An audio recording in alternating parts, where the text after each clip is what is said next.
べ男子、こう一点よ。邪魔だ。虎杖裕二です。好みのタイプはジェニファー・ローレンス。よろしくお願いします。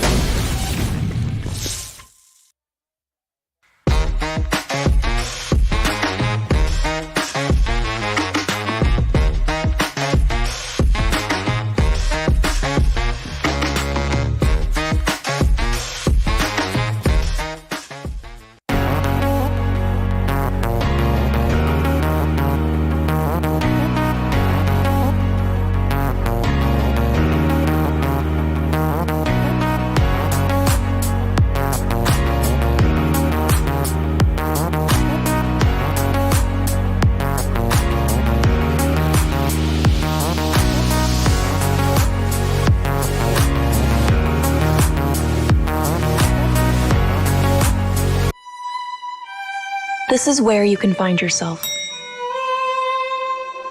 as true as the purest gold.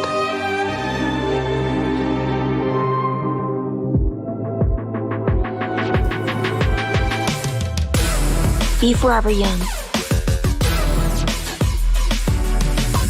Be lavish. Be timeless. I am 24K, bling like no other. Halo para pengejar. Pak, saya bantuin ya. Kejar ini, kejar itu, kejar. Keep kalem, pasti ada diskonnya. Pesan GrabCar pakai promo Yuk Grab.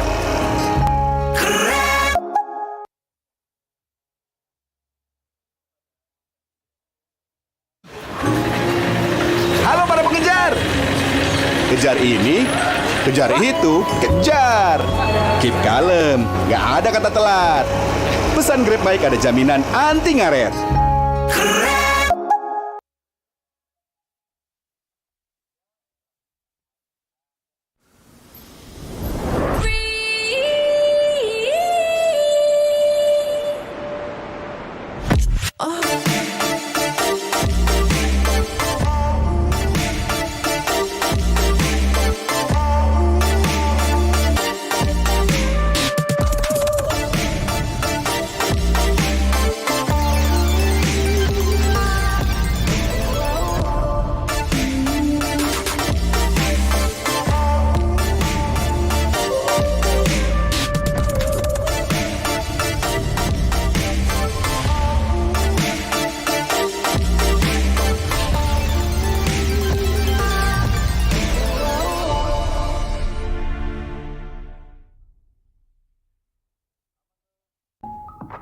Beli-beli, beli-beli. Gratis ongkir, beli-beli. Gratis ongkir. Beli-beli. Download sekarang. Pasti kos, pasti beli-beli. Belanja di Indomaret makin banyak untungnya. Kumpulkan cashback poin jadi untung terus. Makin sering belanja, makin banyak poin yang kamu dapatkan. Dapat diskon, jadi untung terus. Bayar belanjaanmu dengan poin yang kamu punya. Belanja jadi gratis, jadi untung terus. Dan untung terus dapat banyak promo. Jadi member Indomaret Poinku sekarang. Untungnya non-stop.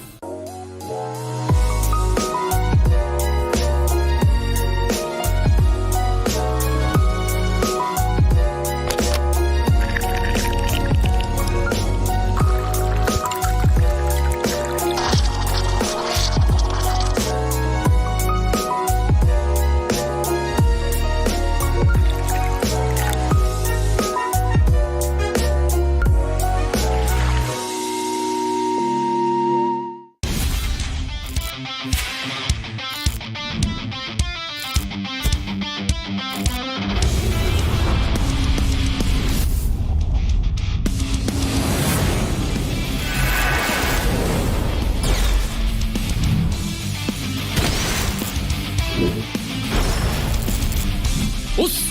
決まってこうぜ。少し乱暴しようか。釘崎野原、喜べ男子、こう一点よ。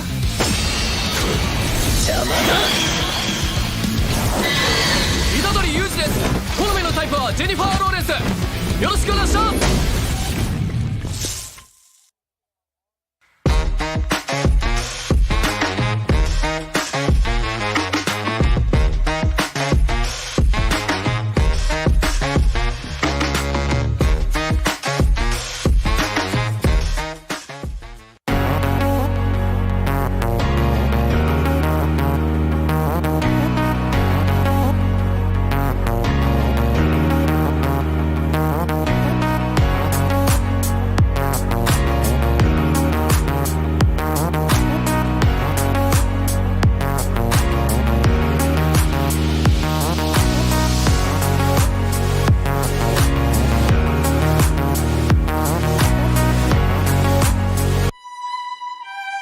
This is where you can find yourself. As true as the purest gold.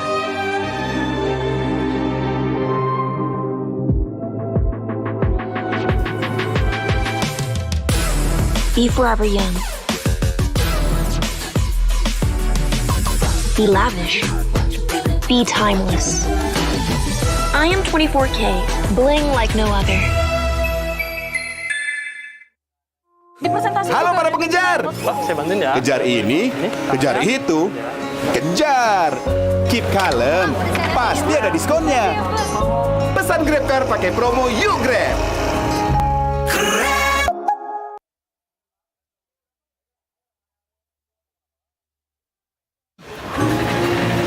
Halo para pengejar.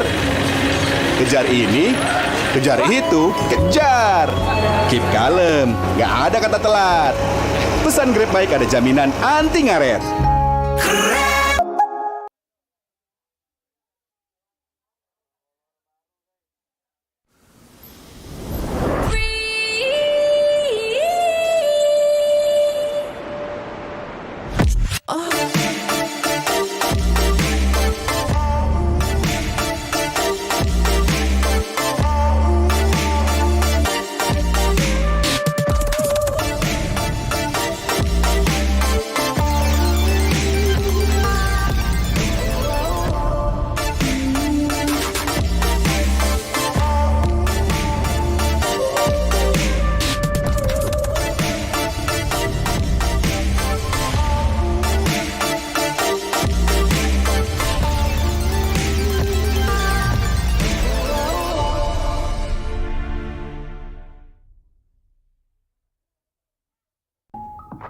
Beli-beli. Beli-beli.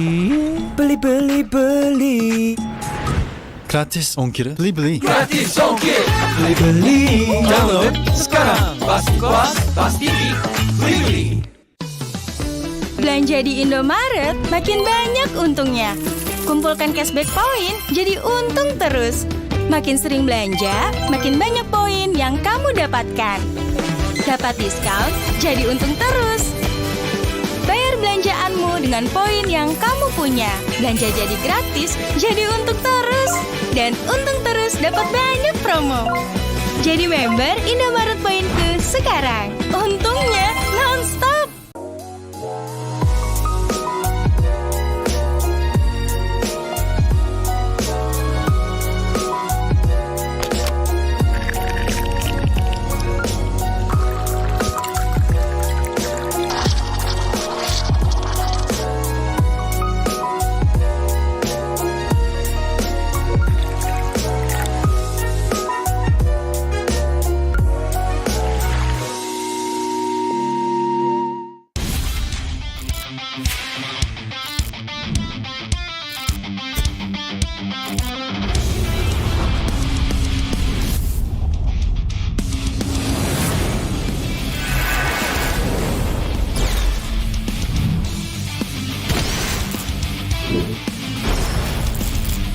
Os!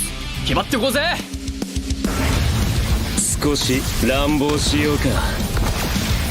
釘崎野原喜べ男子こう一点よ。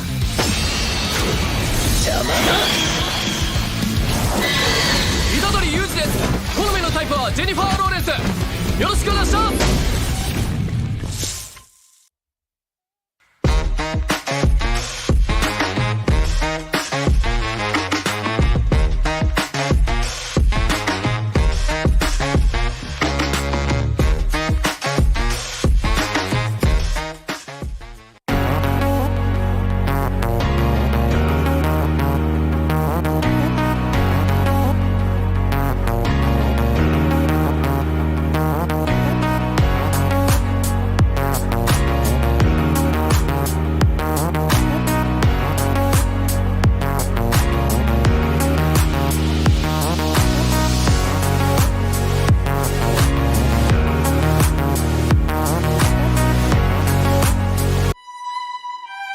This is where you can find yourself.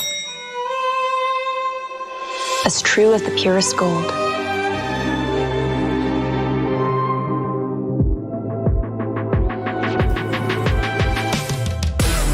Be forever young. Be lavish. Be timeless. I am 24K, bling like no other.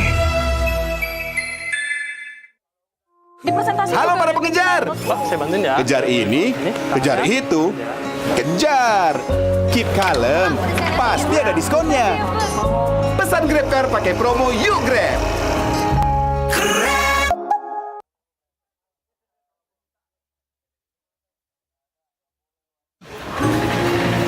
Halo para pengejar. Kejar ini, kejar itu, kejar. Keep kalem, nggak ada kata telat. Pesan Grab Bike ada jaminan anti ngaret.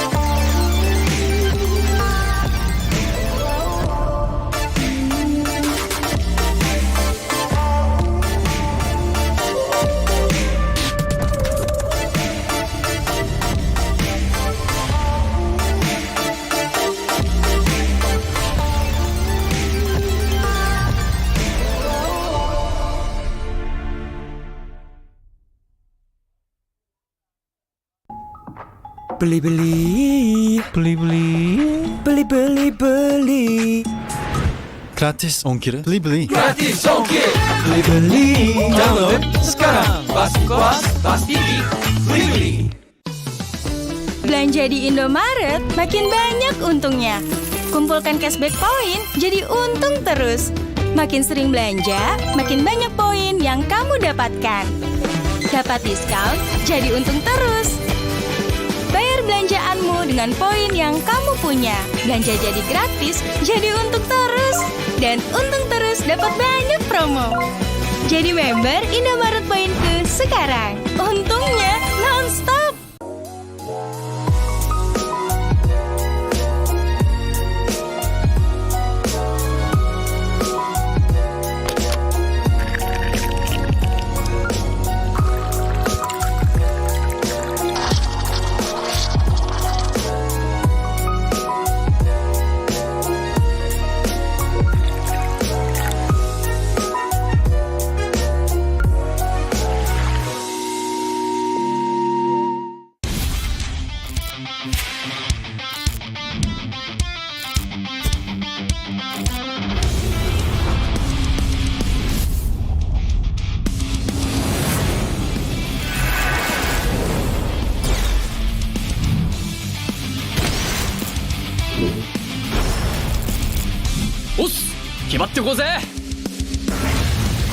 少し乱暴しようか。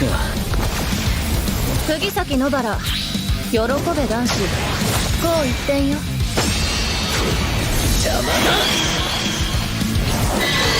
虎杖裕二です。好みのタイプはジェニファー・ローレンス。よろしくお願いします。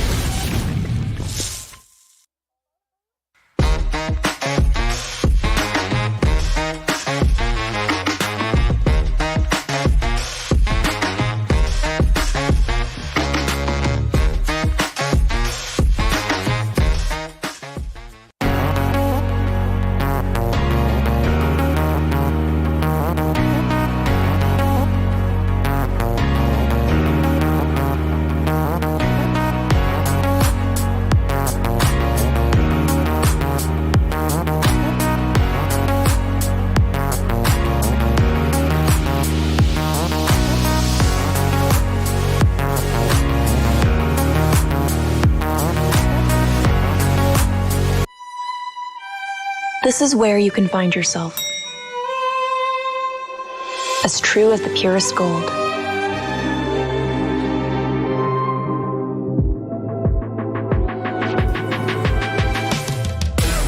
Be forever young. Be lavish. Be timeless. I am 24K, bling like no other. Halo para pengejar. Kejar ini, kejar itu, kejar. Keep kalem, pasti ada diskonnya. Pesan GrabCar pakai promo Yuk Grab.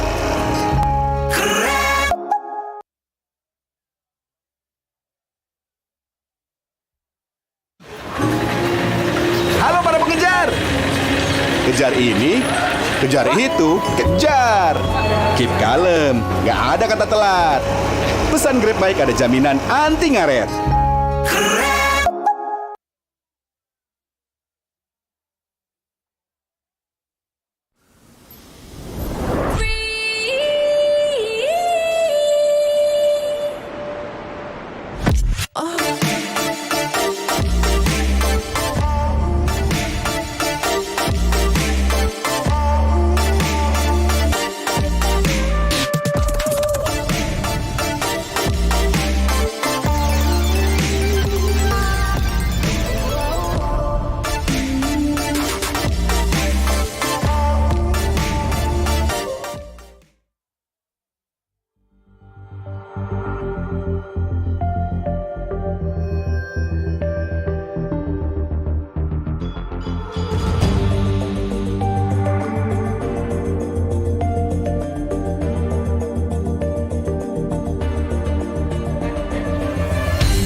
Kan berdiri dan terus berlari, terus ke arah puncak tertinggi.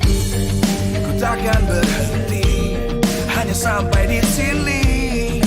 Kemenangan abadi menanti. You know we won't miss if we unite our focus. And if you haven't noticed, we all live. Nyalakan apimu, hadapi semua tantangan, hadang semua serangan, jatuh bukan halangan. Bakar semangatmu, janganlah engkau menyerah. Kita akan buat sejarah. We all this, we won't miss. We all this, we won't miss. Saatnya beraksi, jalani ambisi. Aku kan menyawakan hari ini. You know we won't miss if we unite our focus. And if you haven't noticed, we all live. Nyalakan apimu, hadapi semua tantangan, hadang semua serangan, jatuh bukan halangan. Bakar semangatmu, janganlah engkau menyerah. Kita akan buat sejarah. We all this, we won't miss. We all this, we won't miss. We all this.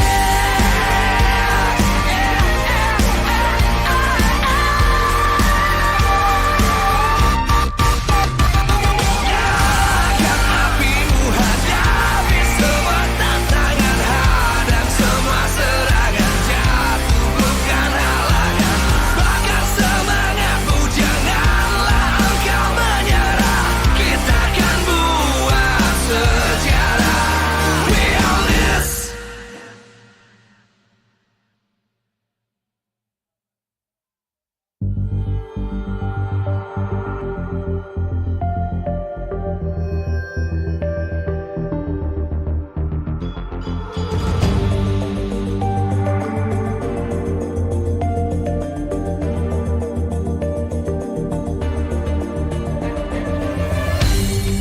Aku kan berdiri dan terus berlari, terus ke arah puncak tertinggi.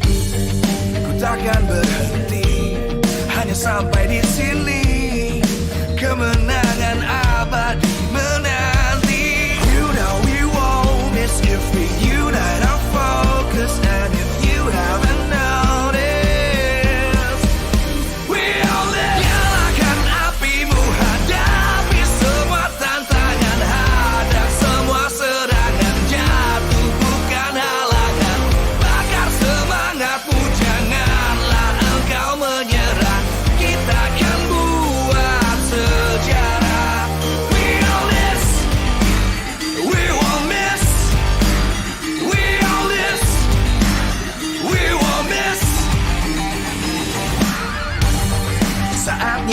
beraksi, jalani ambisi.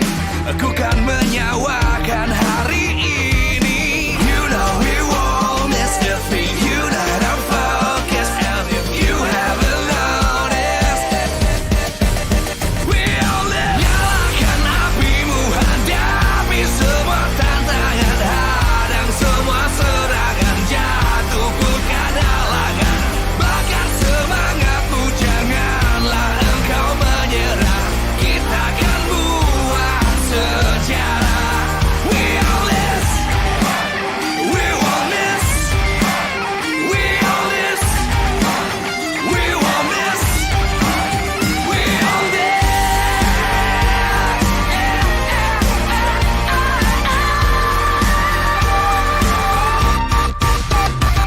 Nyalakan apimu, hadapi semua tantangan, hadang semua serangan, jatuh bukan halangan. Bakar semangatmu, janganlah engkau menyerah. Kita akan buat sejarah. We all this.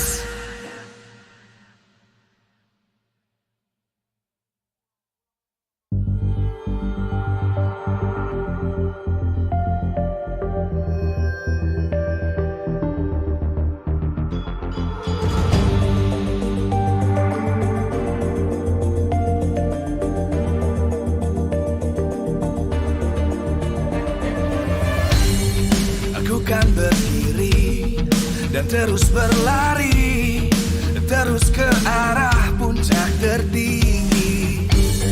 Ku takkan berhenti, hanya sampai di sini. Kemenangan abadi menanti. You know we won't miss if we unite our focus. And if you haven't noticed, we all live. Nyalakan apimu, hadapi semua tantangan, hadang semua serangan, jatuh bukan halangan. Bakar semangatmu, janganlah engkau menyerah. Kita akan buat sejarah. We all this, we won't miss. We all this, we won't miss. Saatnya beraksi, jalani ambisi.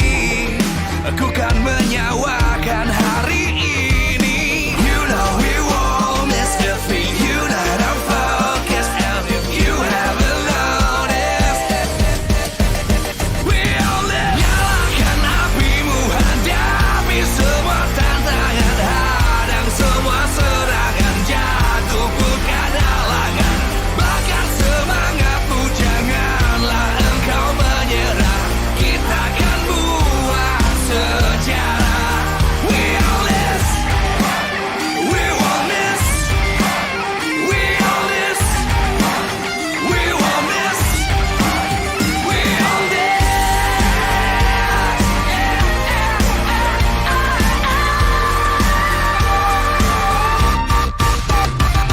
Nyalakan apimu, hadapi semua tantangan, hadang semua serangan, jatuh bukan halangan.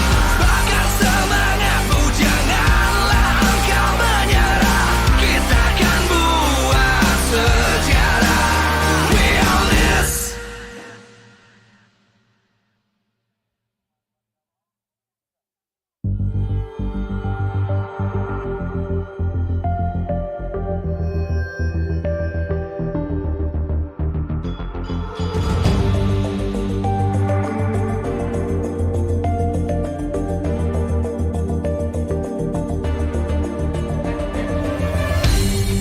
Aku kan berdiri dan terus berlari, terus ke arah puncak tertinggi. Ku takkan berhenti, hanya sampai di sini.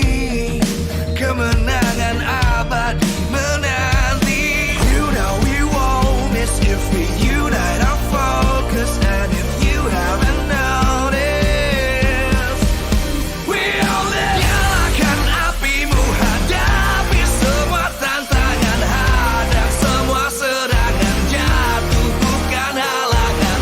Bakar semangatmu, jangan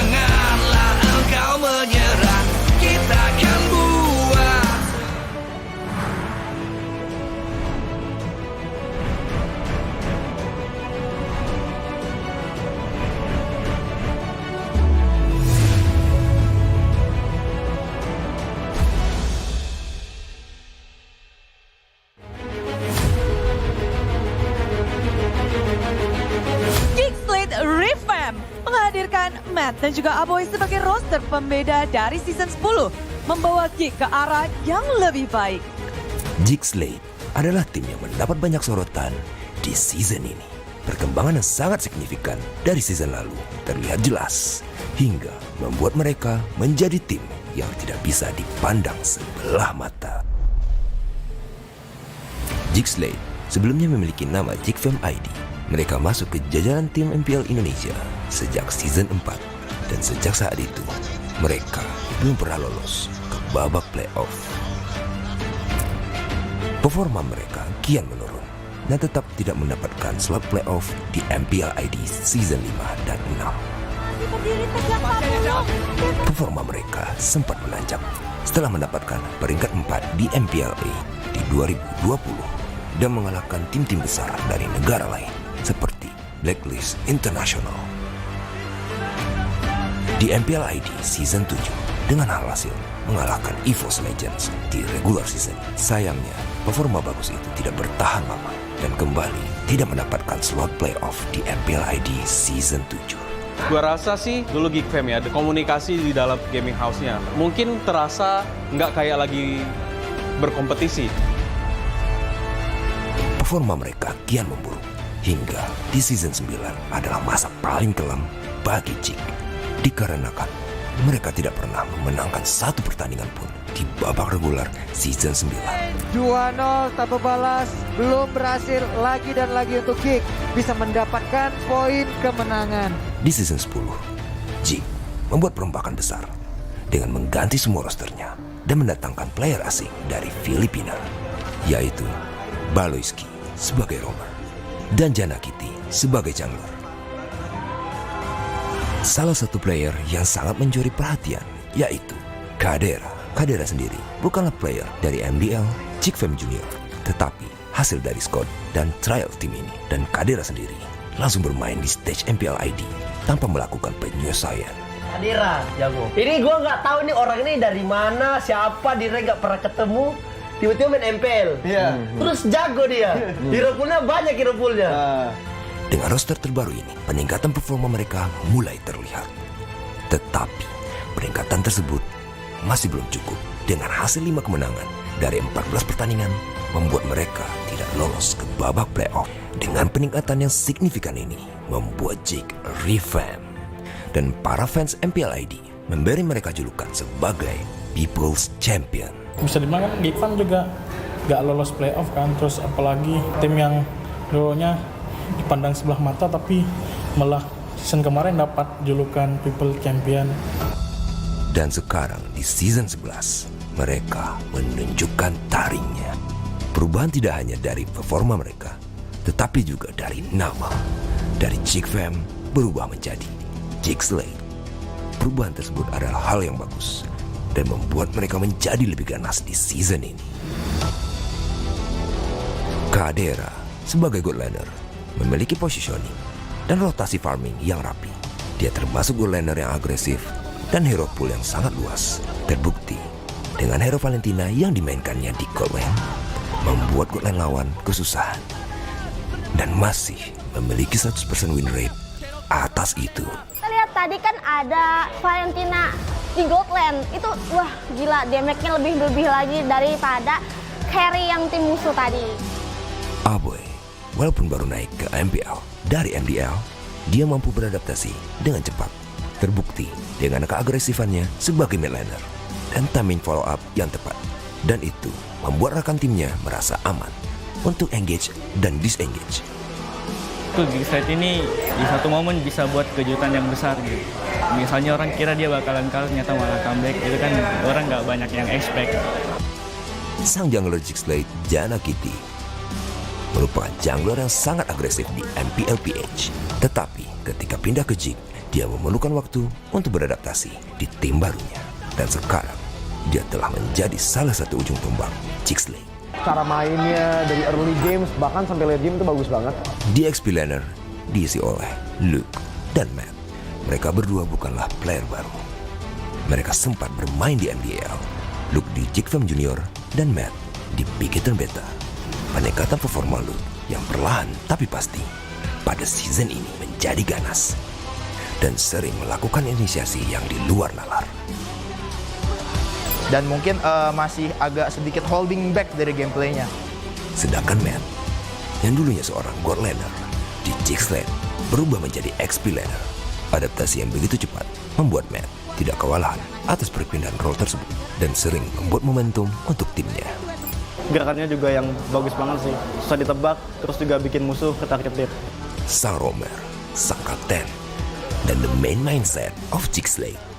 Siapa lagi kalau bukan Baloyski, dan beberapa kali menjadi runner-up MPL PH bersama ONIC PH.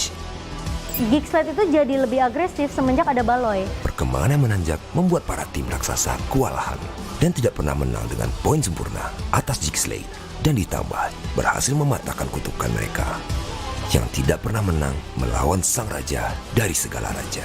Inilah yang membuat mereka menjadi sosok kuda hitam di season ini. We will try our best to have a trophy and hopefully we can get that and the People's Champion to become real. Dengan konsistensi yang dimiliki GEEK SLATE, membuat mereka bisa bertahan di posisi 4 klasemen hingga minggu ini. Akankah mereka berhasil mempertahankan performa mereka hingga akhir babak regular season dan mendapatkan slot ke babak playoff di season ini? Saksikan dan jadilah saksi atas perjuangan sang kuda hitam di MPL ID Season 11. We own this.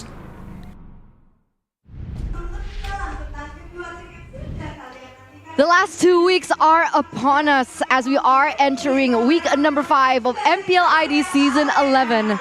And things are getting even more heated than it was before. Today, to accompany you on the caster desk, it's still me, Eterna, alongside with Mirko as well as Arashi. And we're going to kickstart today with a match between GEEK as well as EVOS Legends. But of course, MPL Indonesia Season 11 is powered by a Moonton, presented to you by the Samsung Galaxy A-Series, A34 and A54 5G. The official mobile internet partner, Telkomsel, our official gold partner by UBS Gold.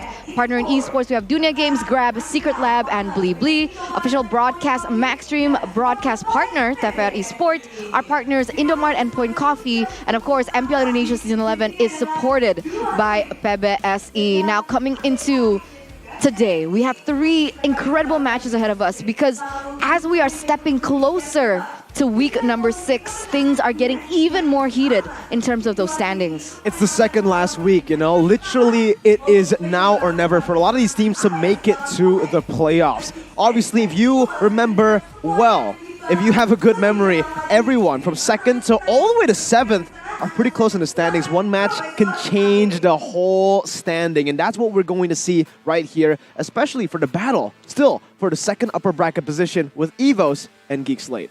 That's why it's so scary, man.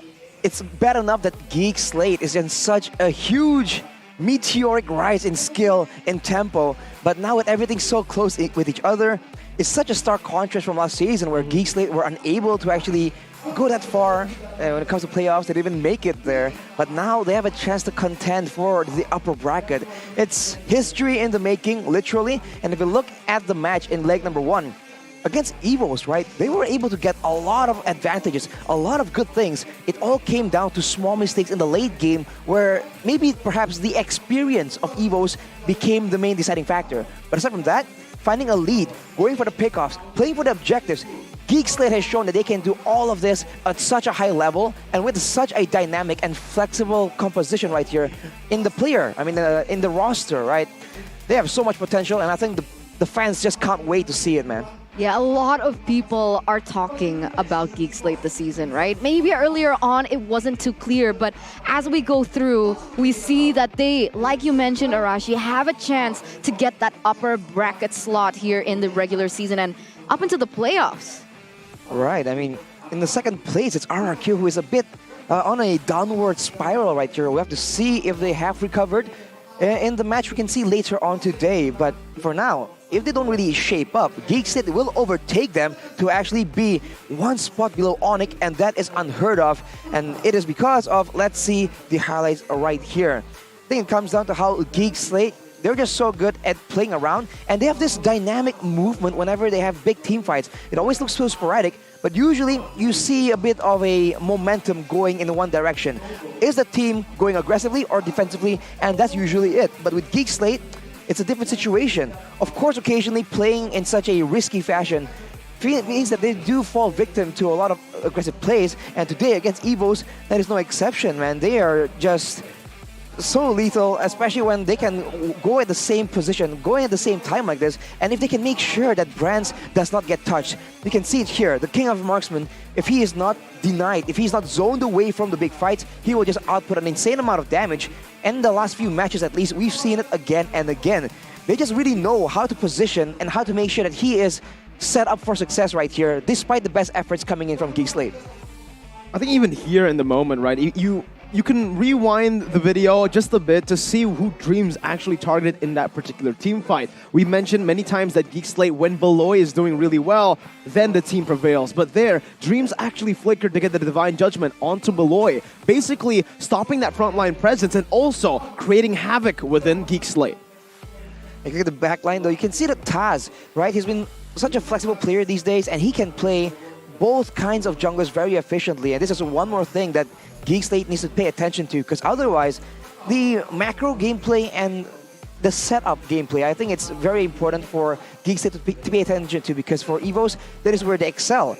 GEEK SLATE, they really excel more when they do crazy plays, when they go for insane engages, but when they allow EVOS to actually set up like this, they really come out on top, and especially in the early game, that is something they have to try and avoid at all costs. Unless, of course, they have a boy on that Faramis pick, man. We've talked about it so often, and you see it at play again here. It just is such a disruptive force, because it forces you to play a certain way and make weird decisions you don't usually do. And if you can dictate how your opponents play, you can essentially get a read on what they're going to do, and that is something that they can definitely try and abuse in this matchup. Well, you talked about setup before, right? And I think a lot of people are starting to criticize from the side of EVOS Legends the fact that their setup strategies are now very readable. They need to figure out something else to be able to win it, because maybe earlier on in leg number 1 you can use it a couple times, but later on people will start catching up to you. People will start to be able to read your movements, and that's where I feel like EVOS Legends have started to fall short here in the second leg. You can see here, right, EVOS Legends, they love to go for that flanking type of play. It worked before, now not so much. Especially against GEEK SLATE, if they want to try and go for a flanking gameplay, they are up against one of the best flankers in MPL ID right now. You're seeing it in this particular match, in these highlights, how they're able to just get all the way in the back, especially when the members of GEEK SLATE get their signature picks. Beloyski on the Natalia and a boy on the Faramis. We've talked about the Faramis already, but you can see that GEEK SLATE, when Beloyski does well, they do well. That's always been the pattern. But now, even when he's not doing so well, the team knows how to completely abuse him. And with the importance of the gold laners right here, you can see that how they're playing around, they have a lot of eyes on the gold lane to ensure that Brands does not get to play at all. And in a way, for GEEK SLATE, they have the extra bit of wildcard factor by having Chidera able to play on that Valentina, and that is still something that EVOS needs to keep in mind. On top of that, already, right? I mean, it really depends on GEEK SLATE, again, in this clip, especially in this game, playing around the gold lane, getting Chidera up ahead in that strong side of the map. Because when they do get Chidera ahead, it feels like the team fights just go much smoother, with Beloy able to engage, and obviously with a beautiful follow-up. But unfortunately, Arashi, this was the moment, the big one, the big blunder by GEEK SLATE in the final game against EVOS Legends that basically gave the game over to EVOS. One slight miscalculation was all it took for GEEK SLATE to lose their entire lead.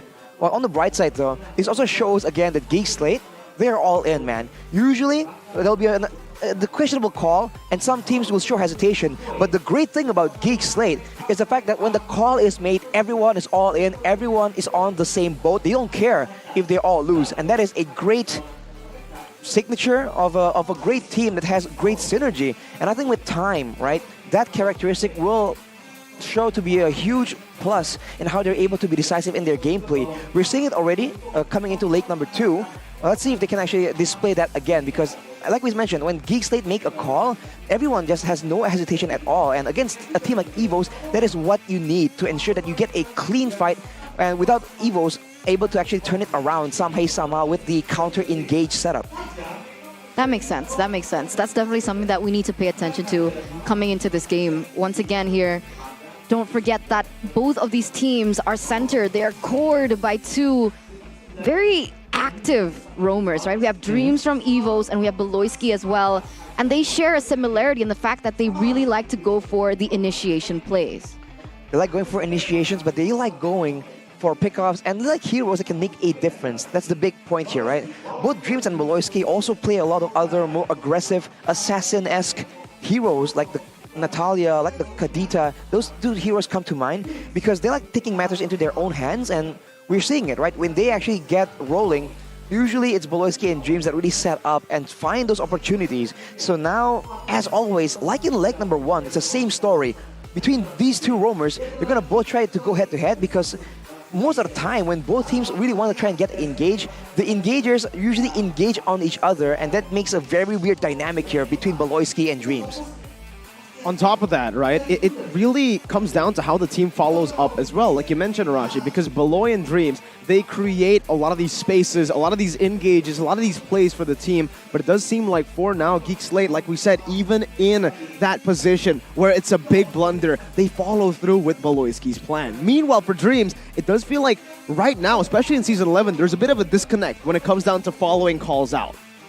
Well, speaking of calls though, the keys to victory here by the Samsung Galaxy A34 and A54 5G, don't overcommit when you have the winning condition and give a strong lane to the gold lane, right? Chidera has been so good, so dynamic, and so flexible. And with the signature playstyle of GEEK SLATE, they get the gold laner ahead and start using him very aggressively, moving him around the map to swing the tides, the balance of those team fights in favor of their team. That early game composition, they're able to actually translate and bring to the late game, despite not scaling so well, is the stuff of legends, literally. But against EVOS Legends, a legends in their own rights, their keys to victory by the Samsung Galaxy A34 and A54 5G is having a variety of team fights that are not only brand-centric, and of course, contest a boy's Faramis.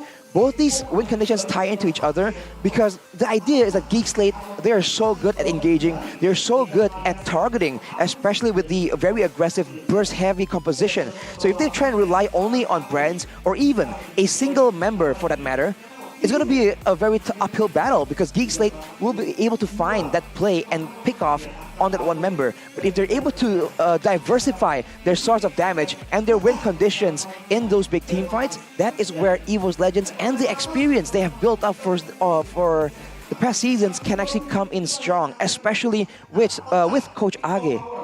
Yeah, that's what we really want to highlight as well, right? First of all, underline more about that brand-centric type of gameplay that EVOS Legends have really clung to for a long time. And now people are starting to see it, right? People are starting to target brands from that early game, and when he gets targeted that bad because they put all their eggs onto brands, they really don't seem to be able to come back from a deficit, especially in that early game when brands is threatened.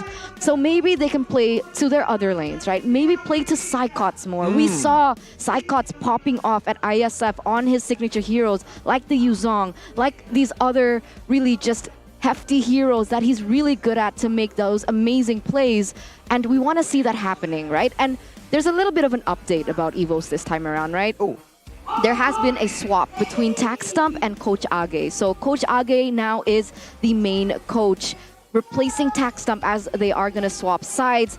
Do you think that this is going to be a factor in that drafting phase, Mirko? 100%, no doubt. You can say I'm a bit biased because of Age's history. He was the coach of Bigetron Alpha back in Season 7 and 8. But again, we really need to talk about how Age approaches the draft, right? Because me and Arashi actually, we got to talk to the man at IESF when he was an analyst for the IESF national team. The way they drafted was through everyone. It seems like, again, the EVOS that we've seen in Season 11 with TaxStump as the head coach has been very brand-centric. They've been playing a lot into the gold lane, and it's it has made them a bit one-dimensional, maybe a bit too one-dimensional for a stage like this in Season 11. They need to be able to utilize, like you mentioned, sidecuts as well. Not just that, but also dreams. It seems like early on they were still leaning onto that multi-dimensional playstyle where they can win through any lane, but as time goes by, it's just Brands getting ahead. That's how they win. If Brands falls, it's over. They need to rely more on that, and the draft will change. I believe Age will have a positive impact on the team as to how we see them win. Now that's interesting, right? Because I think from a couple seasons ago, Arashi, you should remember that we actually gave Coach Age a particular nickname. The Mad Scientist. And Mirko is a huge fan because of all the crazy, insane, off-meta picks he always found for Bigetron. So in the with EVOS in his hands, we have to see it all begins with the lineup. Will he be able to maximize the very multi-dimensional roster here? Because even Taz in the jungle can be dynamic, but let's take a look at GEEK SLATE first. A boy, Luke, Kadera, Jenna Cutie, and Baloyski. It's that main roster, man, with Luke, or Glook we call him, in the more utility engaged position that just makes the team a lot more dangerous when you're trying to figure out where the attack's going to come from.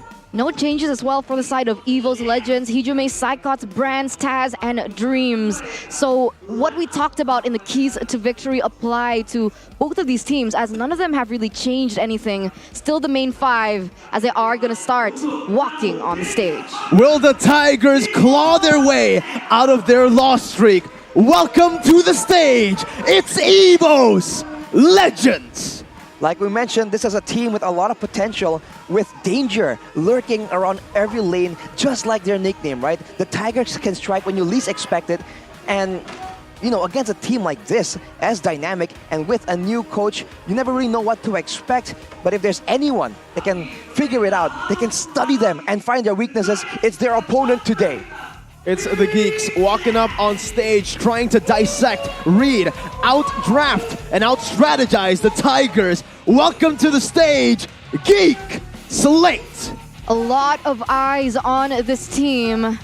And this time around, they not only have a chance to make it to the playoffs, they have a chance to secure the upper bracket slot for the playoffs alongside the Titans like ONIC as well as RRQ and maybe EVOS, really depending on how this match goes. But of course, before the execution of in-game, everything starts from the drafts. It's a 2v1 from Reno against Age and Textum. So it starts there, but GEEK SLATE's drafting has been sorted as well. So Age has a lot of homework to do to try and figure out how GEEK SLATE is going to draft. EVOS has a very dynamic, very flexible composition, but you can say the exact same thing about GEEK SLATE. So I think the experience and the knowledge here, right? How to really form a composition around what you can see from the drafting phase is going to be very, very key. And I really feel that Coach Reno has been great, but Coach Age has been in the game for longer. He has more experience, and we might just see that once the drafting phase begins. I think that's exactly what we're going to see. And I think with the changes that EVOS Legends have made, it has made EVOS much scarier now, because it feels like in the draft it's been a bit one-dimensional. That's what we mentioned about EVOS Legends. Now for GEEK SLATE, it's kind of the same thing, right? In most of their losses, it's mostly been self-inflicted losses. Blunders, draft mistakes, and with EVOS Legends now having a better drafter as the head coach, GEEK SLATE, this is where they need to be very careful. They need to step up, Arashi. Definitely. If you look at the most picked and banned heroes here for Coach Reno, you can see that the Natalia is absolutely respected by their opponents 17 times, even more than the 1-1 and the Joy. That's crazy. The Baloy effect. Not a lot of teams can boast this kind of weird stats. And their most picks, though, is where I want to draw some attention to. Fredrin, Lapu-Lapu, and Kaja. It seems like with the Assassins being a lot more situational, that Fredrin pick has been so strong. Not only in the hands of Jenna Cutie, but in all the other junglers in the MPL right now. It just gives you a lot more guaranteed of a retribution as well. And knowing that of GEEK SLATE, having the Lapu-Lapu on top of that, just means that they can engage from all these roles, right? Roamer, jungle, and EXP lane. That is what they like to do. But on the other side, the most picked and banned heroes from Coach Age. Banned by the opponents is 1-1 and Joy, pretty standard. But the most picks, you can see that there's a bit more diversity, right? The mid lane, the EXP, and the roam and the jungle, all these roles have equal picks here. So it just shows how diverse EVOS is and how they don't really rely on certain power picks. They just rely on really reading out their opponent and finding everything out, because all these heroes are picked exactly 8 times. What I find quite interesting is the fact that in the keys to victory, we saw the Faramis that needed to be contested between these two teams, but in both of their most picked and bans, there's no Faramis.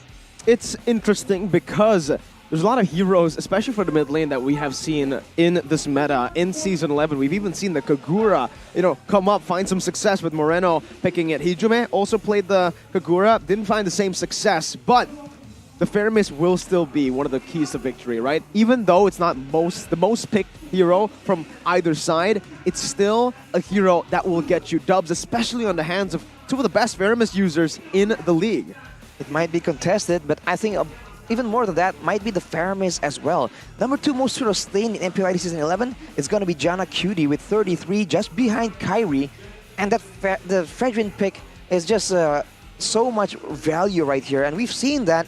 Of course, the Assassins have been gaining popularity in the MPL, but again, very situational, so you can really expect that if you get the first pick, yes, it might be the Faramis, but it might be the Fredrin as well, if any of these teams really want to try and get a lead through contesting those objectives. Although, a current trend is to just go for the fights and then afterwards go for the objectives when it's guaranteed, when there is no 50-50 in the retribution department. Yeah, Janna Cutie has been a really solid addition to GEEK SLATE, honestly. I mean, he stepped in with Beloyski as well, and you can feel the instant change towards their gameplay. They're more systematic, they're more functional, their chemistry is there, you can feel the synergy as well. But right now, is that going to be enough? Remember, last time they met, EVOS Legends were able to win it 2-1, and this is this season of Leg 1. They're going for a rematch.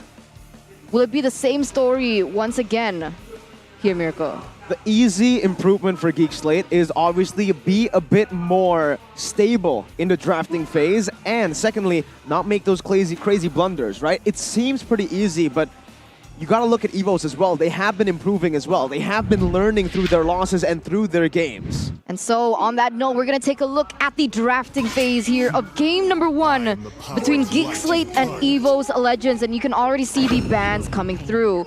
We have the Fanny, the Kadita, the Claude being banned away by GEEK SLATE. And now EVOS, they're gonna go with the Kaja alongside the Wanwan and the Joy.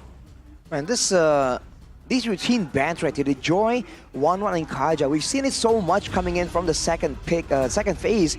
We were expecting something different from Coach Age, but it seems like for now, it's going to be the standard. But GEEK will be picking up that Valentina, which means they have a flex potential, but it's immediately answered back by EVOS. They have a very strong gold in the Melissa. Me and Mirko can testify to that.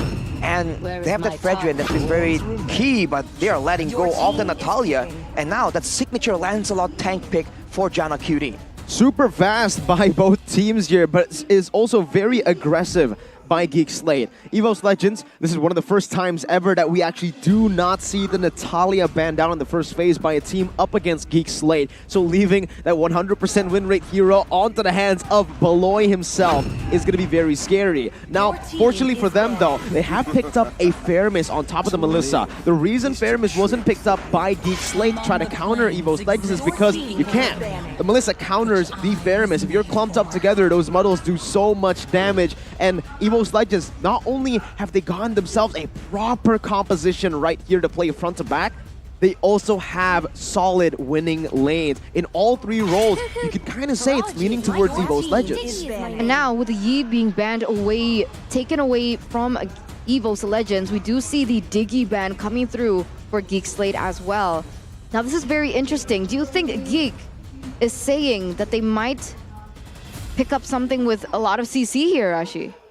Crowd control has definitely been a strong weapon that GEEK SLATE have been able to use. We haven't seen what Luke is going for, and usually it's always those engaged heroes that can just deny everyone, and in the meantime, provide that bit of frontline engaged threat while Beloyski goes around on the sides.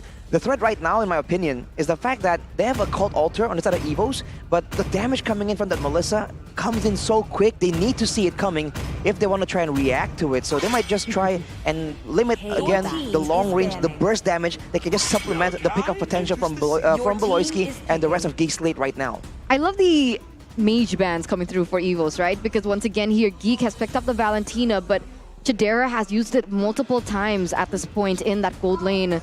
So they are eyeing towards that. And if they do put the Valentina in the gold lane, it's going to signal that Geek want to play very aggressive in that early and finish towards that mid before the Melissa can even get a chance to pop off. Now EVOS Legends though, they secure something like the Paquito. Beautiful draft so far by both teams, but again, Geek Slate, the big question as to where the Valentina is going to go is ultimately read out here by EVOS Legends. They banned 2 mages, forcing a boy onto that Lilia. How did this happen? Geek Slate is going to come down to the setup. How it's so dynamic here for the first phase of Geek Slate is the fact that they picked 2 physical damage dealers, leaving that 1 mage. So it does give them the option of going for a secondary mage, a secondary magic dealer, and that's exactly what they go for. The Lilia, and as I predicted, the Arlet. When you go for a ban against the Akai and a Diggy, you're most likely going to be trying to utilize that CC reset on your Vengeance for the Arlet. EVOS Legends, however, have the chance to try to now pick up a solid roamer that can lock these members down. Honestly, looking at this composition, it's built a whole lot around the dashes. Kufra could be a solid option to go for EVOS Legends. If they go for Kufra, it gives them a solid engage tool as well as disengage, and with their composition being so aggressive, it might just work, but no. They want to go for a double save strategy. It's a Cult Altar and the Blessing of the Moon Goddess. Oh, against that's the pickup of Geek Slate. Yeah, wow. That's a lot of sustain, and that's going to be the first time that Dreams actually pick up the Estes this season, if I'm not mistaken. As we take a look at the audience prediction as well, 59% for EVOS Legends with compared to 41% for Geek Slate. But coming back into the drafts, right, this is interesting. But do you think that it can actually work? I mean, Geek Slate, they've drafted themselves a really good early game, right? They have a lot of assassins on their hands. They have Lilia, really good fast clear, very good mid control as well.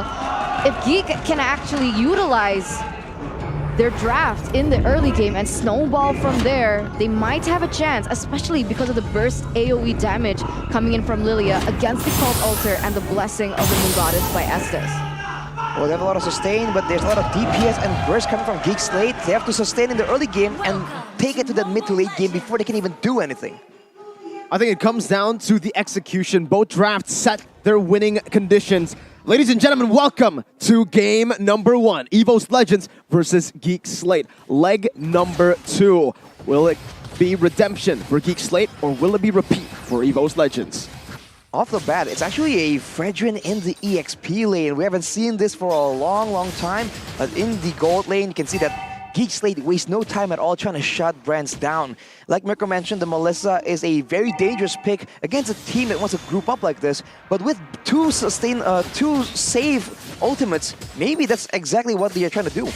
I actually don't mind the Paquito being put into the jungle position, right? Because I think face value, Janna QT on the Lancelot versus something like the Fredrin, I feel like Janna has a little bit of an edge in terms of that mobility, but on the bottom side here. Brands holding on to the Inspire, finally pops it. Beloy to be outplayed there, but the Thorn Rose takes Brands down. It's a 1-for-1 roamer for gold lane. Geek Slate will certainly be happy with the first trade going into their hands, but Dreams with a cheeky gold buff steal.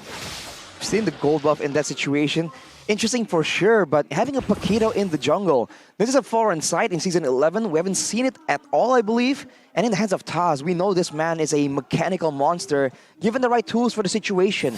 And you look at Geek Slate, they definitely have a lot of squishy targets available, but I'm curious to see what kind of build will Taz go for here. Usually we see a bit more of a fighter-oriented build, and right there, Dreams just gets forced to use the flicker away from the aggression of Geek Slate yet again. Oh, there's another skirmish though right now as Janna pops into puncture. Psychot still walking Luke down with a taunt as well. Luke Gonna be chunked down now with the Razor's Wrath. Luke dodging away and actually outplaying with the final slash. Psychos taken down by Jana QT as they look to reclaim the position now around the turtle. Hijime gonna be zoned away by Beloy, who's now just opening up the map. Taz walking in on the Paquito jungler.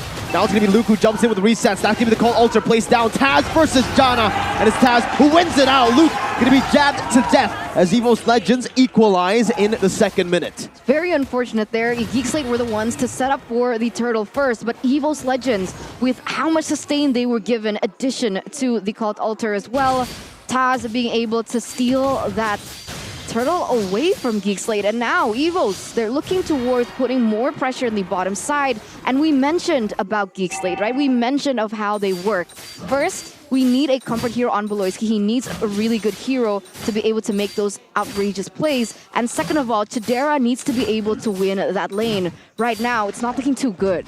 It may look like a normal Paquito jungle, but this is in fact, I believe, the Paquito jungle tank that I mentioned to Arashi earlier on the day. And we're seeing it instantly here, played against Geek Slate Arashi. And looking at the win condition for EVOS Legends, with their composition, it seems to be all about outlasting Geek Slate. They have a lot of burst damage, and that's how they've been able to abuse it completely. And with that burst damage negated by the Blessing of the Moon Goddess and the Cult Altar, they seem to have a great solution, which is what Miracle thinks in the talent prediction. The only EVOS pick, but look at EVOS getting jumped on right now. The Brands, oh, that's going to be a lot of damage placed in, but the go away from Brands plus Dreams' Blessing of the Moon Goddess gets them out. A boy and the entire team rotated down below. We'll just take that as a wasted movement on the map. EVOS Legends are outlying and are out-sustaining very well against Geek. I mean, that's something that they should have, anticipated, right? I mean, Brands being on the Melissa at level 4 has the go away, so even if they want to go for aggressive plays onto the Melissa, it's a lot harder than they can expect, especially with Beloyski as well. But if the cooldowns are off... Beloy now, yeah, jumping onto Brands, the High and Dry Emblem, not really dealing damage right there, but it is just all to distract EVOS Legends. They want to clear it up, and that's it. Wow, Geek Slate, they have aggression right here, but EVOS Legends, even though they are being a bit more reactive, they have been in the right place at the right time to negate any kind of playmaking attempt being made by Geek Slate. So now they have the prayer to actually go for this turtle. It's uncontested, and right now Geek Slate, they must be so confused. They have no idea how to just burst through the team of EVOS Legends. They need to try and get separation here, because if EVOS Legends stick as 5, that's just way too much damage. Geek Slate will not be able to secure kills because they do not have a solid source of DPS. Maybe a boy, but we saw that earlier in the first turtle fight. He ran out of mana, and that is just one of the limitations of mages in the early game. I gotta say, with the draft coming in from Geek Slate, the longer this game progresses, the more in danger they are. And now, Jana gonna get caught. Yeah, even on the Lancelot tank here, doesn't feel like he is going to be able to be that oppressive force in terms of farming, because the Paquito tank with the Demon Slayer is actually out-farming Jana QT. That's one of the strengths for the Lancelot, right? When the Paquito can do the same job, and even with the base damage, deals this much damage, it's a problem for Geek Slate. Taz is unkillable, and he does a lot of damage. Jana brought back to the team now, and EVOS are playing the early game really well. Like you said, all they need to do is weather out that early game. Later, maybe with some more items, a boy and Kadera can provide a more reliable source of damage, but even then, they are locked in EVOS Legends. If they just stack the magical defense right here, then technically they are not facing any kind of DPS, right? They're only facing burst damage coming in from Jana, Luke, and Beloyski. So that, in addition with all their spells, is just so difficult, and they know that. That's why they're all sticking together, and they're trying to dictate the pace right here, even though it's only the mid-game, but Geek Slate actually has a bit of a chance here. Oh no! Oh, that's the final splash. The Cult Altar not placed just in time, but the go-away is going to be there for Brands with Blessing of the Moon Goddess. Dreams taken very low, but Brands with the Inspire still able to sustain. EVOS Legends only losing one member. Beloy looking to for the assassination, but the Muddles will cancel out his invisibility. Geek Slate, this is one of their weaknesses as well. They can get kills, they can look for skirmishes, but the siege is just not there. Hijime has walked back in, now having the Cult Altar. Luke is going to be pinned down under the tier 2. Meanwhile, Psychots in the back finds Beloy. That's a 2 for 0 now, going for to the side of EVOS Legends. It's not looking good whatsoever here for Geek Slate at the moment, as both of the junglers, Jana as well as Taz, they're also still trying to vie for the neutral objective take. But Jana QT versus Taz, now this is something very interesting. but Taz is still gonna have the upper hand and secure all the neutral objectives, actually. Ooh, Taz still making aggressive maneuvers here. Honestly, the burst from Paquito just comes in way too quick to react to. So EVOS Legends, they have the advantage here. They're trying to push it. And I feel like eventually this is going to end up with GEEK SLATE going for a split push situation here. Because there's no way they win in these big skirmishes. They need to find a way to isolate the members and go for those 1v1s and make situations happen where Baloyski actually has pressure, being that invisible threat at all times. Because especially right now, the only real target he has is Hijime and Brands, and they are never left alone.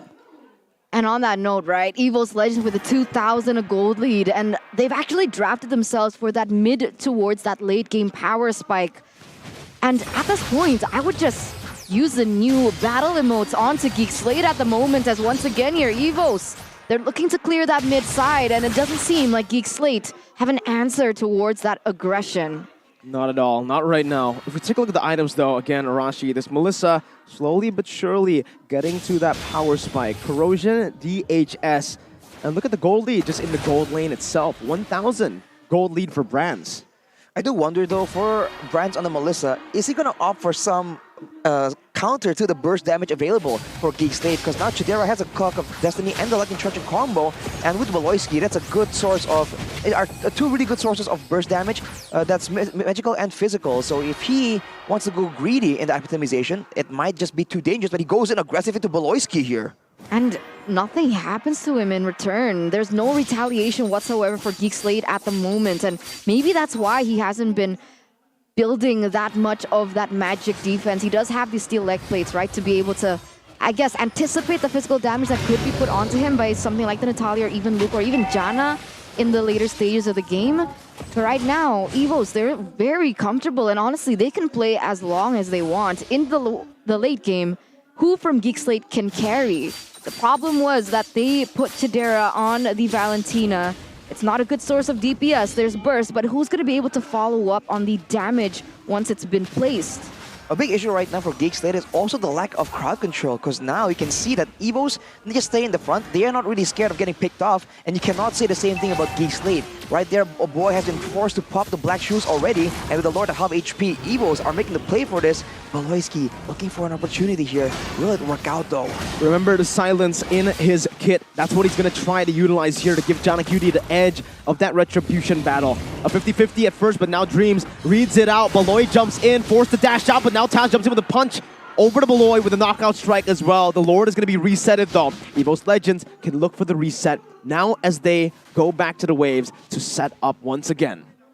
Man, with both teams being so intense, so close in the setup, in looking for the right fight like this, I feel like in the end, it's going to come down to the macro gameplay, right? Which team can actually have an advantage, pushing the sideways, the ways further away from the objective, and force their opponents to make the first move, to make the first mistake. Because honestly, looking at how they're both setting up, looking for the right engage, not just any engage, it seems like they're evenly matched, which allows the Lord to just be delayed yet again. But of course, on paper, in theory, this really favors EVOS Legends. Yeah, actually, you're kind of right, though. I mean, 10 minutes in, 11 minutes in, usually we see a lot of turrets already taken down.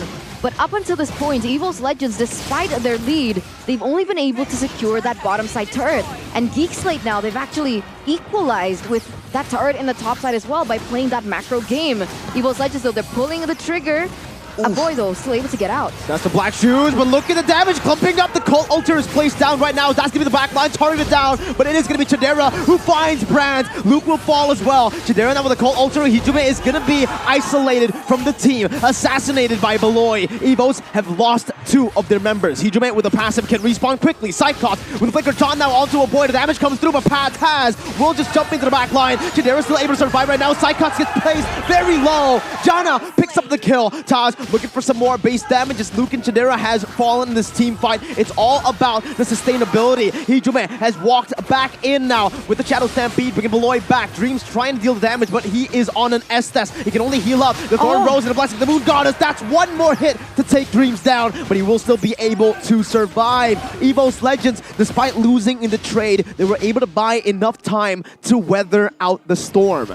The passive from Hijime on the Faramis allows them to really stall a comeback, and yet now, the Lord is still not taken. And that's because GEEK SLATE, man, that's a lot of damage. And EVOS Legends did not respect that. They let a boy get the glooms out, just popping left and right, doing a lot of damage. And they need to remember that they are still a composition that groups up together, and they are prone to getting comboed like that. Both Chidera and a boy right here can do an insane amount of damage. And speaking of that macro gameplay, that is a turret falling right now. So GEEK SLATE, they are showing again that they have plans for this mid to late game. EVOS Legends are the one now being reactive. They need to make sure that Dreams as well as Sehijume gets put in the right position to try and protect brands when all the fights, and the ultimates really get committed to going for it. Also, to answer your question, Eterna, why does EVOS Legends, why are they finding it difficult to take turrets?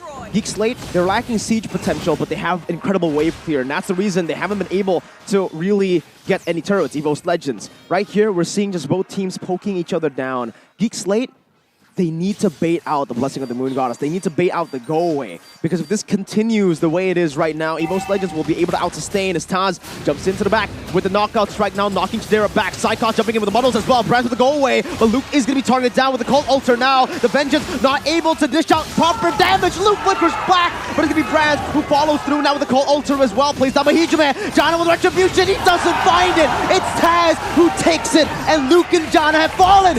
Beloy comes in, finding the marksman, but will lose his life in the process. It's a 3-4-1, making a 4-for-1 with the Lord going to the hands of EVOS. No, man. EVOS Legends now, they are going to start using that pressure to be able to get that mid side as well. Look at the damage Taz gets on it to a boy as well, forcing the Black Shoes once again, even before anything happens, even before the team fight proceeds itself. Oh, you see the damage being dealt by a boy and Chidera. And honestly, it's so unfortunate for GEEK SLATE. They initially had the advantage. They were able to get a turret in the top side, but afterwards, they just allowed the wave to build up for too long. And after that fight, after the initial fight that went even, they didn't spend some time to try and control the wave. And like we mentioned, the better macro game does win, and they just tunneled way too long and way too hard onto the Lord. Now with the first Lord in the hands of EVOS, they're going to go for it, try and get as much advantage as possible against this early game composition. Oh man, look at Taz. Even the damage coming in from Chidera and a boy in a 2v1. He's not scared, but Beloyski, he's looking for a flank. He gets caught out though. With his mobility, he will still be safe though. He can still get out, but Arashi, this boxer is a different one from what we've seen before. The knockout artist, the one-shot combo, no longer. He's a point master. He's just going for all the combos, man. It's not burst damage, but you leave him there long enough, he will take your whole team out. And considering that the fact that he has a full tank built with a Sky Guard and helmet and no mana cost, he can stay on the field indefinitely and still always be present even though he gets chunked down low. It's a perfect plan for a perfect Paquito pick right here. But Beloyski going for a split push play right here, getting a turret for GEEK SLATE. Jana in the flanks, only against Psychos. Hijume finds a massive Shadow Stampede as Brands is able to put the models down, but GEEK SLATE can still disengage. Meanwhile, top side, look at Beloy being an absolute nuisance right now, putting so much pressure down, but Taz will be able to answer it. Now, with some damage, he can go for the gap closers. Beloy jumps into the minions right now, but Beloy might just be caught out. Has the smoke screen, but Psychos will flicker forward to seal the deal. That's the roamer taken down. Luckily for GEEK SLATE, the objective hasn't spawned in. Honestly, that's the only thing that GEEK SLATE can try to do right now. Sure, Beloyski gets taken down, but the impact that it has on EVOS Legends, right? Slowly but surely, they're able to get the turrets away, and at some point, maybe they can go for a split push type of strategy that we've seen before, especially when the Lord dances start happening. But with the 1,300 gold lead, which is not too much, honestly. What are the items looking like? Well, Taz has completed his Twilight armor, so even more damage, even more of a nuisance. If you look at the, like a boy and Chidera, the main damage dealers relied on by GEEK SLATE, there is a necklace of Durance being built right there, so trying to limit, of course, the healing from the Blessing of the Moon Goddess. We haven't seen a need for that in recent times, but it's a great itemization from a boy. Now the question is, if he wants to try and output more damage, he needs more penetration, so the Divine Glaive needs to be completed before they can even be a real threat and have enough damage to try and bait out his ultimates before the decisive moment. But Beloyski is split pushing yet again. The Muddles placed down a boy, now with Black Shoes, but will just be caught in the Muddles! Perfectly placed to actually bait out that black shoes. Now Jana, Luke, and Chidera are going to be zoned away as Jana jumps into the back line with the, oh my god, a final slash! Finding a lot of Brass is going to be engaged on. The Vengeance dealing damage as Psychos is able to taunt 2 members up. The AoE is too much for EVOS. Psychos still trying to buy the time, jumping into the taunt. Taz, the only member left alone. Luke, Chidera, and Beloy trying to assassinate a lone boxer. He dodges away from the final slash, but it's a maniac for Beloyski. EVOS Legends have lost the trade once again, but they have baited so much time, wasted so much of GEEK SLATE's time that GEEK cannot even go for the Enhanced Lord. Wow, but Beloyski, because in that setup, honestly, I thought EVOS Legends had the better setup for the Lord, but the way that Beloyski was able to play, he looked for a pick on to Brands, and it was quickly followed up by Jana QT despite Brands opening up his go away. And honestly, that entire situation was worth it for GEEK SLATE in my opinion. Definitely, and now another fight breaks through. Seems like Luke is trying to zone everyone away, but that's going to be Ultimate's burnt out. Hijume already using the Cult Altar, but look at Beloy. Already insanely quick adjustments. Before, they didn't do much after the fight, but now they immediately send for a split push, and now they have the macro advantage. They're going for the Lord. Look at Beloy. This can make it or break it. He jumps onto Braz, but Braz is able to put in the go away. Not for long, though, as a boy dishes out the damage for Beloy to assassinate the main member from EVOS Legends. Taz now against the world. 1v4. Going to be chain CC'd and melted down. Luke has found another. And just like that, it's an Evolved Lord to the hands of GEEK SLATE. This was looking so bleak for GEEK SLATE. When we think that with the Natalia being put in the hands of Beloyski, it falls off into the late game. That is the wrongest. Is that a word? The wrongest assumption? It's just the wrongest statement ever. Right? Beloyski, he's always been able to make the Natalia relevant even in the late game. It doesn't fall off. It still has an impact because he's so good at that macro play. And you could see EVOS Legends, they had the gold lead. It's now been completely turned around with 5,000 for GEEK as they're looking for a siege into EVOS Legends base. Psychos now jumping in, trying to zone a boy away as he is going to be able to push the damage down. Taz with a knockout strike. That's the Appraiser's Wrath as well. Chidera zoning Psychos as he is going to be forced back away. The Evolved Lord has marched down all the way to the base. The Cult Altar baited out by Beloy. Hijume right now has been baited out twice. EVOS Legends losing their base with the final slash connecting Brands in the midst of it all. Still able to sustain with the Haas Claws, but Beloy will go for the base right now as he's able to end the game to secure game number 1 for GEEK SLATE. Incredible play by Beloyski. You know, in that kind of situation, you would expect Natalia to go once again for Brands, but no. He goes straight in for the base, and he is able to construct a win for GEEK SLATE out of nothing. Wow, a maniac. And that kind of performance from Beloyski, this is why the Natalia cannot be let go, man. We already mentioned it. Yes, you can counter it. Yes, you have healing and you have the Cult Altar. But when you get bursted down that quick, when you have no idea where he is, it doesn't matter. Brands did not stand a chance this game.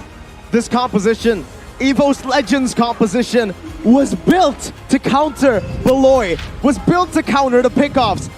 Beloy says nope, no it wasn't. It was not at all. He plays the macro game perfectly. He put his team on his back quite literally in this game.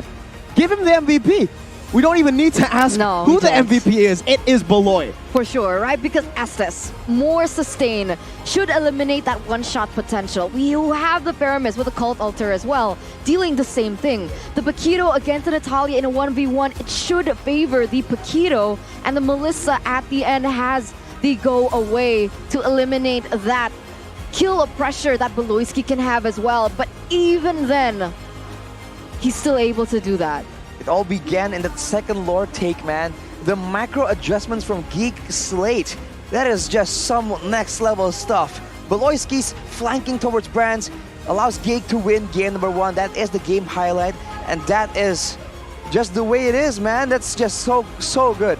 GEEK SLATE initially losing out in the macro department. EVOS showing that, you know, with the better composition, they just have to ride out the early game and wait for that late game. But once GEEK SLATE has some momentum, has some tempo, they kept forcing EVOS Legends into unfamiliar territory, into weird conditions, and when you're just so confused, so bewildered, you start using the ultimates, you start losing turrets, you start losing track of where the heck is Beloy. Is he on Brands? No, he's on the base, and he just ends the game. This is what GEEK SLATE is just so good at doing, and they're showing it yet again today against EVOS Legends.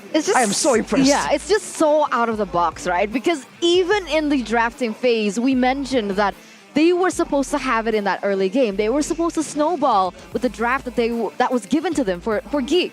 And they weren't able to do that. EVOS still had more control in that early game to the mid game. And they had more control over the neutral objectives as well. Even in the late game, they had what it takes to win it against GEEK. It's just so out of the box that they were still able to find that sliver of opportunity to win it against EVOS as we take a look at the items. But Mirko. All right, I just really want to mention this because I've seen this in the game. That when the item builds came up, when Arashi was talking, my eyes were set on one hero, was set on one person. You know who it is. It's Melissa, Brands. I don't know, right? Personally for me, up against a lot of damage coming in from Magic, mostly, right?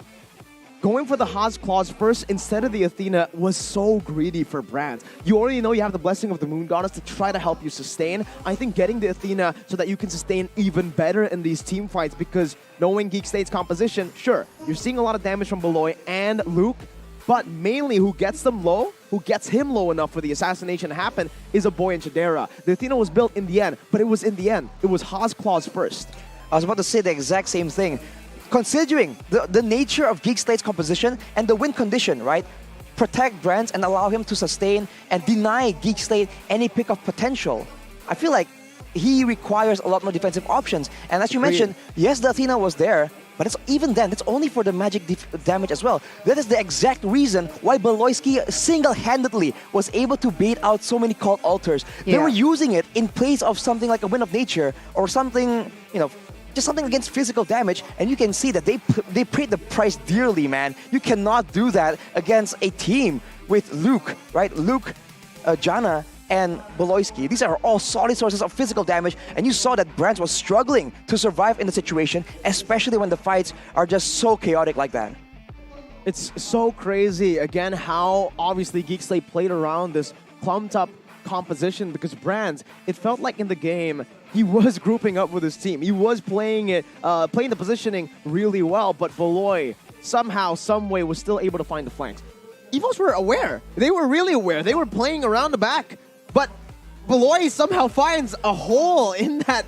I don't know how to put it into words, Arashi. Well, in fact, I feel like the fact that Beloy had so much presence behind was one of the reasons why EVOS Legends, despite having some success in the early game, picking up the first Lord, they were unable to get a lot of objectives because the looming threat of Beloyski behind them was just enough to force them to react, to try and hunt him down. And they were relatively successful, but they used so much time.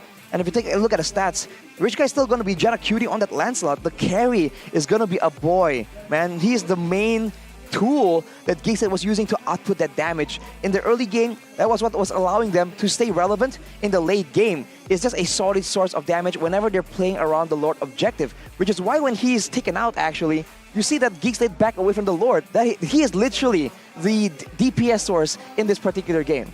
What I found really funny was in the drafting phase. Sorry, I'm going to a completely different topic, but I was thinking about it a lot, right? It's funny that in the drafting phase that EVOS Legends was trying to shut a boy down with the Farsa and the Eve ban in the second phase. But actually, him being forced, quote-unquote, onto something like the Lilia might have been the best choice for them, honestly, with how much dive that EVOS Legends had, how much wave clear that the Lilia had, and the output of damage, the burst damage that you don't even really see it, you don't really feel it, but suddenly you're dead. Because even in that post-game stats, we actually see that a boy dealt the most damage. Definitely. I mean, Lilia in the late game, it was a meta pick last season, and for good reason. When the meta was the mid lane outputting a lot of damage, providing AoE. That is where Lilia just does so much. And like you mentioned, the security from the Black Shoes really allows GEEK SLATE to be a lot more aggressive, which is exactly what a boy really likes to do. But the MVP, presented to you by the Samsung Galaxy A34 and A54 5G, is going to be Beloyski on this Natalia, man. Notorious. You just cannot let it go. You cannot let him have it. They banned out the Kaja in the first phase alongside the Joy and the Wanwan, but I think now we really understand why every other team bans out the Natalia in the first phase. 8-4-5. You look at his KDA, and again, it's just all right, you know? It's okay, but then you see the impact he has in the game. Those split pushes that he was doing in the bottom lane, in the top lane, across the board. Perfect timing at all times because he understands that it was Luke who was placed on the Fredrin in the XP lane. Sure, he can clear these waves, he can match up against them, but if you put Luke down there, it's done. No mobility. The Fredrin takes so long, and that's why I thought the Paquito was going to be in the roamer position. That's why I didn't even think about the Paquito jungle up until I really saw the Demon Slayer. That's why, right? When you say Natalia on a Beloyski, it's not a regular Natalia. It's the impact that Natalia has that can't really be seen by the KDA, as we also take a look at the heat map here for the first 5 minutes. It really seems that most Natalias, they're trying to use mechanical prowess to assassinate, to make the flashy plays. But Beloyski, he shines through intelligent plays, forcing his opponents to try and do things they don't really want to. I mean, in the early game, he was just going all around the place, trying to be a big nuisance and trying to facilitate some of these dives, some of these flanks, and credit to EVOS, they're able to maneuver around the bulk of it in the early game. That is what their composition is set up to do. But once they got too comfortable, they just clump up together way too much and take way too much damage. GEEK SLATE immediately punishes them, but early they were able to get this first Lord due to the wave being pushing in the top side and forcing Beloyski to show during the Lord take. But afterwards, you can see that Beloyski is pushing already before, and then once the fight really breaks out, he has all the time in the world to try and go for those pickoffs. And as a result, EVOS just start falling apart and they are just losing out macro-wise. And afterwards, when all is said and done, when the fight is just over and the members of EVOS are all taken out, it's a free Lord for GEEK SLATE. And even if they don't take it, right, they have the easy way of just doing the exact same thing. And then afterwards, with the Lord just going in aggressively here, and they're able to just go for the straight end, knowing that, yes, there's damage, but with Brands just being zoned out, being denied from basic attacking and outputting the damage, they have enough time and damage to just end that game outright. That's why, right? You can't rely too much on Brands. I think you can, but not right now, because the Brands that we saw there, you even saw in the highlights, sure, his positioning was good, but there were a lot of moments where he mispositioned and it gave the enemy team such a big lead. It really did. So much gold as well. And that actually reminds me, Ubea's gold, they have a limited edition merchandise collection coming soon, Yeah. in collaboration with MPL Season 11. Don't forget to keep your eyes out and check it out once it releases at ubslifestyle.com and of course the UBS Lifestyle e-commerce. And honestly, up until this point, we're already week 5. We're week 5. I'm gonna say it's coming. I think they're saving it for the playoffs at this point, right? I think it's so slick and sick that they want it to be released on a special occasion. And I really do think it's during the playoffs. I think that's a proper theory, right? Another thing that you can take, in theory, is the best phone in the market for all you casual gamers, and technically, all of you gamers. Just all of you gamers. Just all of you gamers, right? Don't forget to check out the Samsung Galaxy A34 and the A54 5G. It's a mouthful. It's a mouthful. It's a mouthful, right? And it's very affordable. It has amazing specs as well. And if you guys want to check it out, you can go ahead and check it out at samsung.com/ID and grab it before you regret it. Because, Arashi, the specs. Well, the specs, let's be real. We'll be honest with you, right? This is a more budget-friendly option. But man, it's still 120 hertz So refresh fresh. rate. And it's an Exynos 1380 processor, so it's 5G ready as well. So, you know, honestly, if you need a device, right, that's a bit more just durable, right, then you're gonna just get simple content value, out. dude. If you're gonna value purchase, they can still be used to make content, to just show off on social media. This is just the phone for you, man. It's about 5 million IDR. But to get deal. to make content and to play games, like Arashi mentioned, I need quota. Oh, of course you do. You need mobile data. I do. And you guys can get it with Dunia Games because maybe you can go the old traditional way of just getting quota. Boring. But come on, dude. Right now with Dunia Games, you can buy items and vouchers for MLBB, and every single purchase you make, it will give you 3 gigabytes of free quota. You get double the value, dude. So go ahead and check it out. 3 gigabytes quota every time you buy items on the duniagames.co.id website or on the Dunia Games app. Just download it so you can do it every month, every week maybe. Every day. Every day. Every second. Okay. I wonder what you can do with 3 gigabytes per purchase, man. That's a lot of data. Arashi only uses 6. Do you even need Wi-Fi at that point? What's a Wi-Fi? 5G ready, bro. 5G ready. That's absolutely true. Let's take a look at the game recap, though, for that game. And we talked about the matchup in the Assassin versus Roamer. We saw a bit of this with Alter Ego, right? When he is, being put on a more utility instead of aggressive playstyle, and it worked out. But against GEEK SLATE and letting go of Natalia, I think that's a bit too bold of a maneuver. So EVOS Legends ultimately paid the price. And of course, it's not only in the hands of Dreams, right? You can't really blame Dreams for the result of game number 1. But as a whole, itemization-wise, macro game-wise, EVOS Legends have a lot of things to try and fix up to ensure that Boloyski does not have the same kind of impact, GEEK SLATE does not have the same kind of opportunities. And maybe if it's too big of a bother, we should ban this Natalia, man.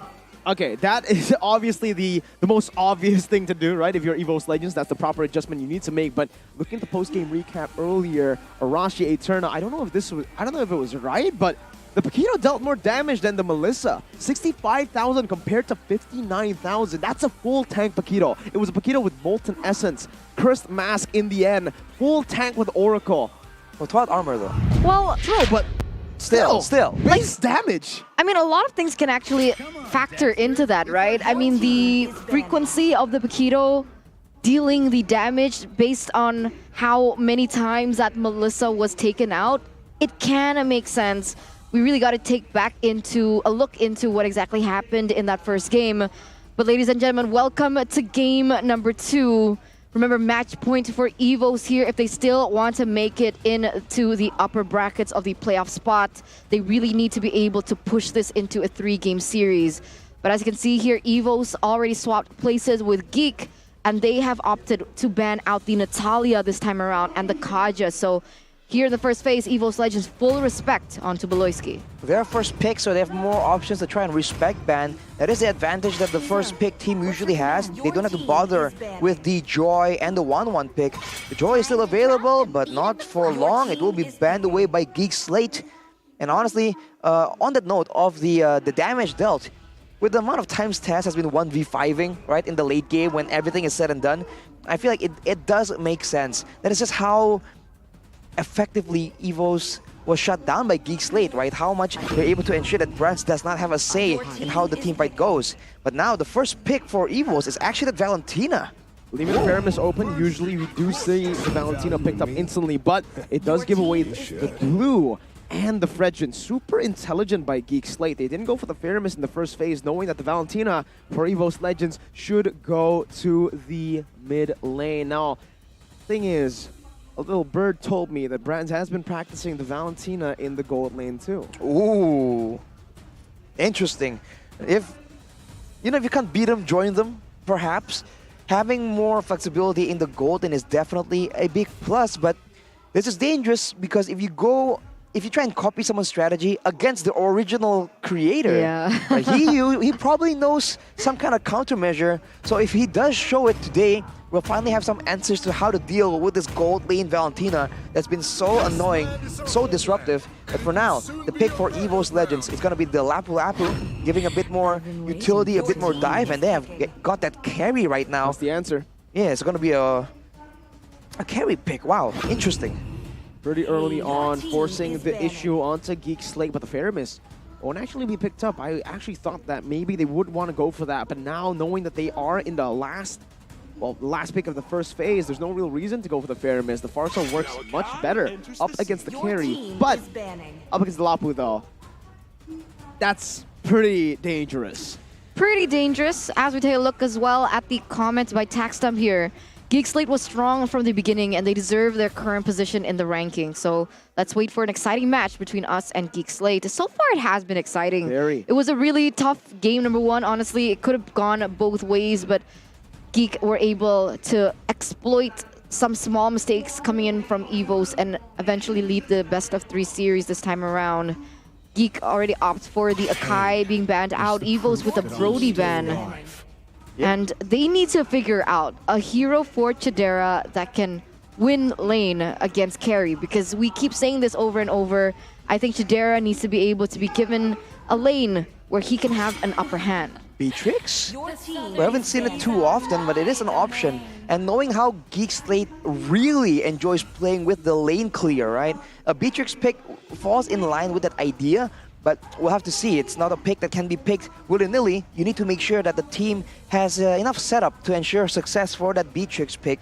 And for now, we'll see if another gold lane will be banned away for EVOS if they really want to try and shut Chidera down. Because if they focus on him too much, you know that we already mentioned how Geek Slate, every single player can take matters into their own hands. And keep in mind, Glook is in the house. Yeah, it is.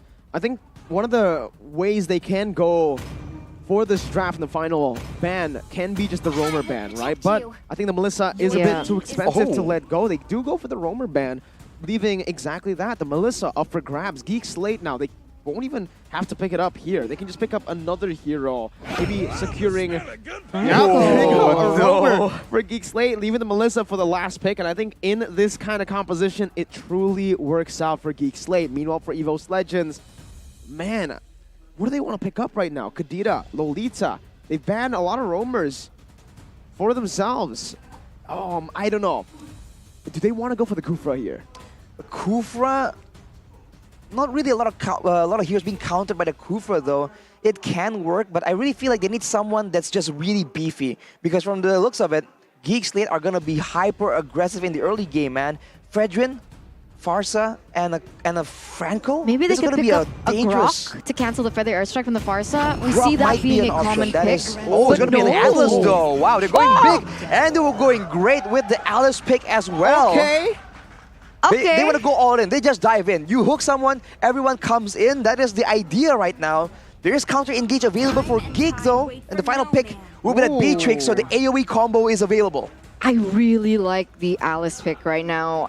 But the Alice is very it's gonna take time, though. susceptible. Against It's sure, who? it is going to take time, but it's very susceptible to Yikes. harassment. That's the problem with the Alice, especially in the early game. Alice needs to be able to farm up as soon as possible and as fast as possible and rotate as fast as possible because she wants to get the stacks from the minions as well in the lane, especially below minute number 5. But going against a hero that can harass her, it makes it difficult for Alice, and when she falls behind, it's very difficult to come back from it. Keep in mind, Geek Slate can very easily influence that lane as well. They have the lead, I believe, in the roaming mid lane department, right? So it's going to be a very tough early game for EVOS, but maybe if they can weather the storm initially, this Atlas pick might be able to set something up. We'll have to see though. Ladies and gentlemen, welcome to game number 2. Geek Slate can end it right here, right now, claiming their revenge against EVOS Legends. But with this draft, the mad scientist is back. He wants to bring EVOS all the way to 1-1, throwing us to game number 3. But welcome to the Land of Dawn for game number 2. And right now, off the hook, you can see here that Dreams has actually opted for the Flicker play, but there's not much of respect here from the side of Geek Slate other than a boy picking up that Purify. So most of these players can be baited in with the fatal links that come through. Just went through his cape there. Atlas just deceptively slim there. He's going to go on a boy, but you can see that the early game pressure is dangerous here. And this is not factoring in the fact that Janna Cutie is on a Fredrin. They can still be deadly, can solo kill, can solo engage. Baloyski already starting off with a great Iron Hook. Hijume is going to be able to survive for now, but you can see the threat as Geek Slate make their move towards the jungle of EVOS Legends. It's just the little wins, you know, that will be climbing up later on. But looking at it right now, Geek Slate, The reason I still expected the Melissa pick to come through, oh my god, Malloy with the Iron Hook, bringing Hijime under the turret, forcing a flicker from him. Jana now with a damage, not even the Appraiser's Wrath. Taz though, jumping in once again, it's the Appraiser's Wrath from Jana QT. Taz disappeared from the map. That's the problem, right? That's the problem of having an Alice jungler, right? She's so weak in the early game. She has one of the lowest base HPs in the game as well, which means that she needs to gain that passive first, gain that stack to 12, 25, and 50, if I'm not mistaken, to be able to amount as much sustainability as she can in that late game with the mana regen and the HP regen and the shielding to top it off. So going against composition that's really aggressive in the early game is not something that I honestly think that EVOS Legends can contest to. And you can actually see that they're making adjustments here. EVOS Legends, they're not going to go for the turtle counter or turtle fight. They're going to just play a little bit more patient and get that farming through for Taz in particular here in the early game.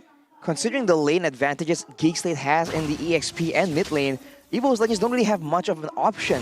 And on that note, Eterna, on the Alice pick, we talked about how Taz, he doesn't really shine on the low mechanical heroes. And I must say that the Alice, it needs some experience, it needs some knowledge to play well. But when it comes to mechanics, right, this is where Taz usually shines. On the Pokito, we saw a bit of that outplaying the Lancelot in the hands of Jana QT earlier. But now on an Alice, I feel like he just has way less playmaking potential, and that might just harm EVOS Legends in the long run. Now back to my point. Dude,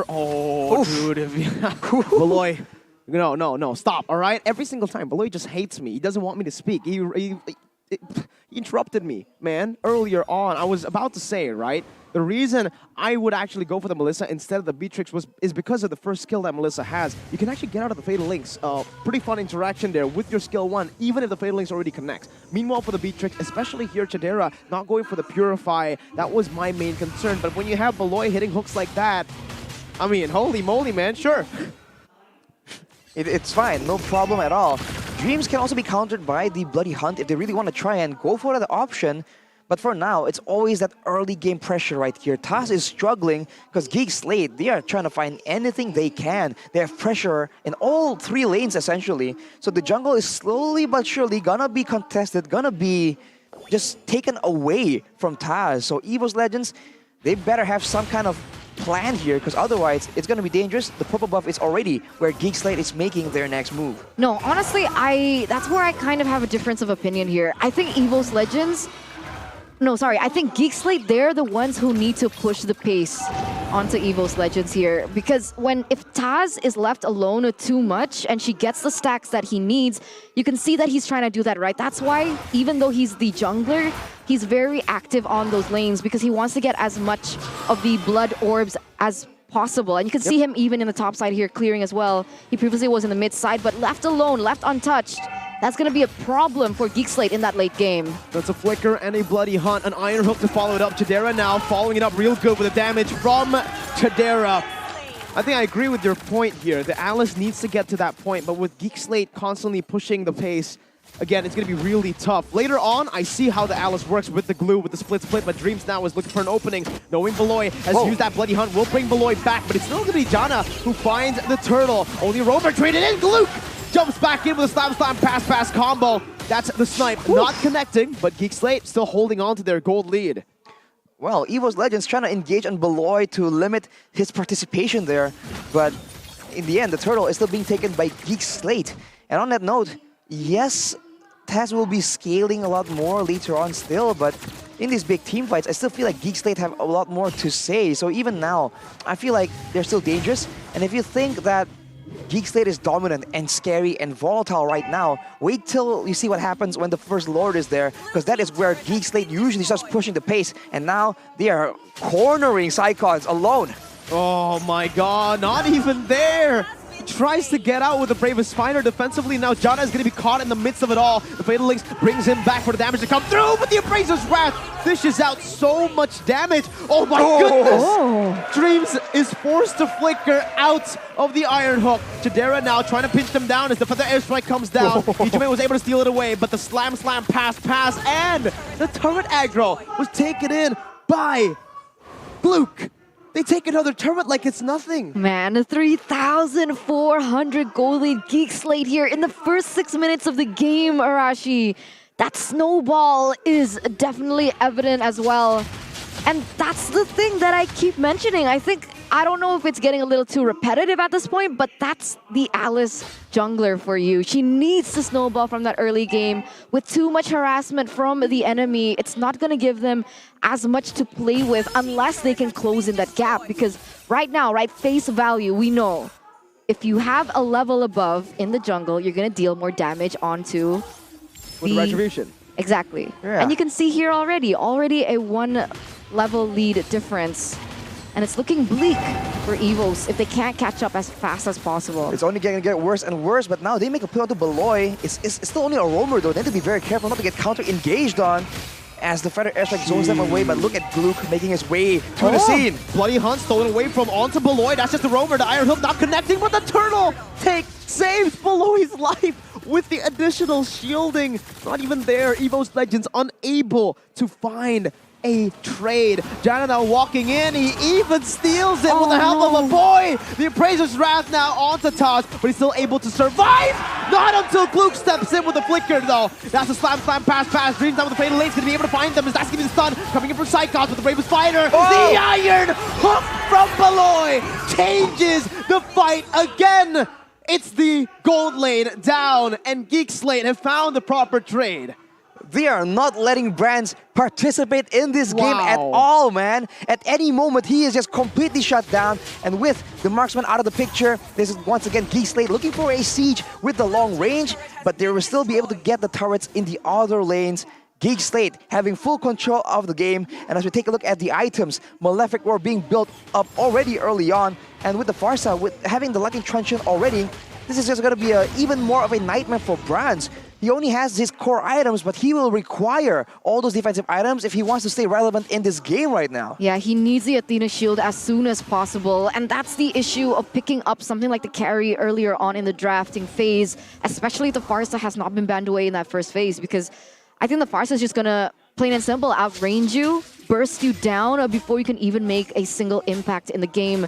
And you can see it coming to fruition here for Geek Slate in particular. Ooh, for Geek Slate though, now they're still just waiting, and they really know how to use the macro gameplay, man. Just waiting for a chance, but Gluke, man, is way too good, and now he's turning it on. He's chasing the members of EVOS. The Feathered Airstrike, and now Chidera, everyone's here for the taking. And it's gonna be Beloy with the Iron Hook again. Taz all alone on the Alice. Picks up the purple buff 9 minutes in, and Geek Slate are stomping EVOS Legends. 4-for-0 trade here, EVOS Legends. They are looking like they are in shambles right now here, 10 minutes in. Geek Slate, they're looking like they're going to be able to get this Lord uncontested, even if Taz wants to do and go for something. He's just going to get taken down. He pops in the flowing blood, only for a boy to take. It's a late wipeout for Geek Slate, and it is amazing for this team. They have played this game perfectly. Unreal, man. Like, this is not okay. It's an instant replay by the Samsung Galaxy A34 and A54. If you missed it, you just go for it straight away. Beloyski jumps in to just cut off the exit path as well. And even with the flicker, there's no escape, man. He's too good. You can't get away. Oh my god, that is not okay, man. What is this man on? That is unreal. And with the Lord, with the Feather Airstrike, with Chidera on the Beatrix as well, it is looking absolutely bleak. EVOS Legends has tried everything, and it won't even matter. Hijume once again gets jumped on. He's just walking Hijume down. Oh my god, it's another pick. And Beloy on top of it all. It's Beloy again, and again. A 10,000 gold lead in the 10th minute of the game. EVOS Legends have no answers. Dreams now with the perfect match gets out, and Beloy lands that one. I don't know what to call him. That would be unreal for sure. Geek Slate though now They have, again, all the range advantage, all the burst advantage as well. And this is what we're talking about. Luke, Beloyski, Jana, a boy, they can all engage on their own independently, and EVOS Legends have no idea which one to look out for. Of course, mainly it's Jana, but if you, mainly it's Beloy, but if you, don't pay attention, look at Hijime. Oh my goodness. Beloy again with an unreal iron hook. What do you do? What do you do against this man? I don't know. I guess everyone just needs to Winter Truncheon, and even then...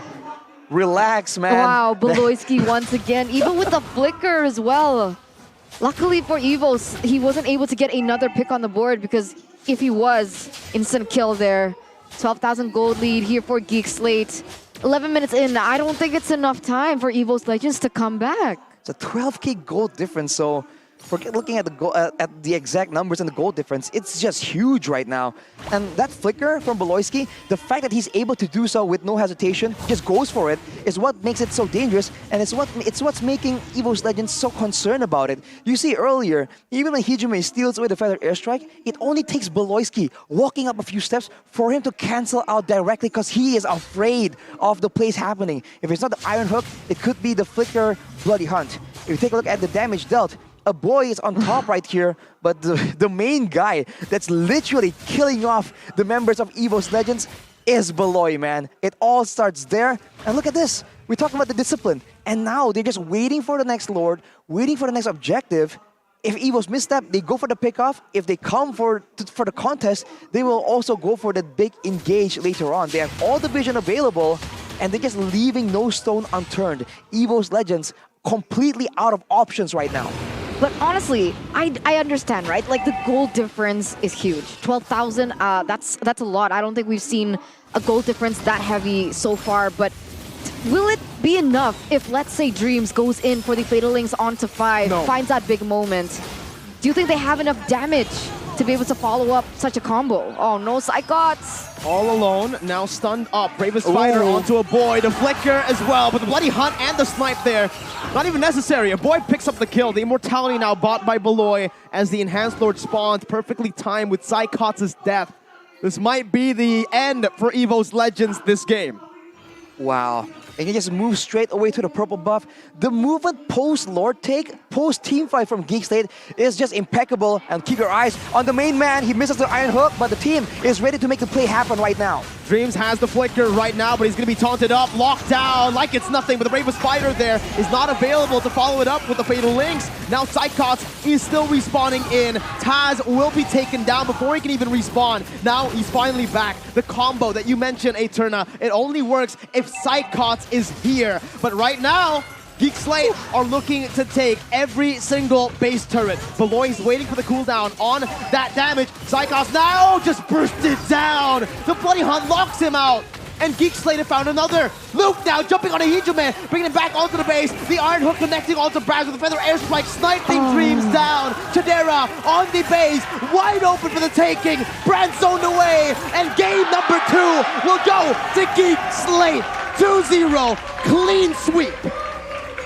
Wow, what a performance, man. Game 1 was a bit more intense, with game number 2, forget about it, man. Beloyski says, no, you're done, it's over. Man, upper brackets, here we come. GEEK SLATE, they're on their way. Remember, 3rd, 4th, and 5th. Is it 3rd, 4th, and 5th? 3rd, 4th, and 5th. They're all standing at the same match rate. They might be 2nd place right now. 5-4, if I'm not mistaken. So with this victory, 2-0 at that, they should be 3rd or 2nd place. I believe they're 2nd. They might have just overtaken RRQ. We'll have to wait for confirmation on that. And we'd also have to wait for the results of the Royal Derby later in match number 3. But once again, congratulations, GEEK SLATE, Geek fams out there watching. It was an amazing performance. It's an amazing run so far for you guys as well. And Beloyski, I have some trivia. Oh, what is that? Trivia. Has there ever been a roamer with a maniac before? Well, I guess Naomi. Oh, yeah, true. On Natalia as well, I believe. True. Naomi. I think that's it. Broken Hero. Just unfair, man. Man, Baloy is just so good. We keep talking about it, but it's not just it's how not. he can engage, he can land the hooks. It's where he is, where he uses the hooks. We'll take a look at some of the highlights later on, and you can really see that these hooks look like they're just randomly like thrown out, right? Just skill-based aim. But no, the timing of when it's used, when he uses it, and occasionally when he pretends to go for it, but then goes for something else completely. He just has such a good understanding of this game right now. This game we love and adore, Mobile Legends, and GEEK SLATE. With him at the helm, they're just destroying it, man. Like, how many heroes do you need to ban away from him, right? Like it's 4? Insane. I want to know what he says about that match. So, Bude Clara Mongstar, take it away. GEEK Community, inilah dia GEEK SLATE. Kemenangan yang begitu memukau dengan balas dendam 2-0 lebih sadis dibanding leg yang pertama. Congratulations, a perfect revenge for you GEEK SLATE. And what's your mindset for today coming to this week, Baloy? I'm so hyped because EVOS is the one that can beat us to upper bracket. So I'm really motivated this week to practice and prepare for them. Katanya ini benar-benar bikin motivasi mereka juga karena ngelawan EVOS adalah menjadi salah satu cara untuk mereka ke top 2 menjadi upper bracket dan begitu termotivasi juga berlatih keras untuk match ini. And yes, we know that you guys have the opportunity to be the top 2 in MPL ID season 11. It's so different with last season. How come it's so different? Because all of us work hard. That's why we come on top, and after we win a lot, the mindset still not change. We still want to win and we still not finish, and I'm sure this is not the best GEEK PAM you can see this season. Wow, ini menarik. Ketika Baloy bilang ini belum the bestnya mereka, masih ada banyak hal yang bisa ditunjukkan oleh GEEK SLATE. Makin ngeri nih kayaknya GEEK SLATE ya. Dan kita juga tahu bahwa ini menjadi mindset pula untuk semua playernya. Mereka berusaha sekuat tenaga untuk mendapatkan yang terbaik. Dan yeah, the opportunity is really ahead, it's really near. So close. How many percentage you gonna be top 2 in this season, Baloy? What do you think about? 1%. 100? 100? Only one? Why? Because I don't want to relax our team. I don't want to fix the mindset that we can be upper bracket. I just want to win every game we can. Oh, jadi mereka mindset kira-kira berapa persen? Cuma 1% di upper. Tapi itu bukan karena mereka pengen merendah atau gimana, tapi ingin membuktikan bahwa mindset itu penting. Mereka nggak boleh di atas awan dan mereka nggak boleh percaya diri terlalu biar lebih bekerja ekstra dan menangin setiap match-nya. Boleh kasih tepuk tangan lagi dong.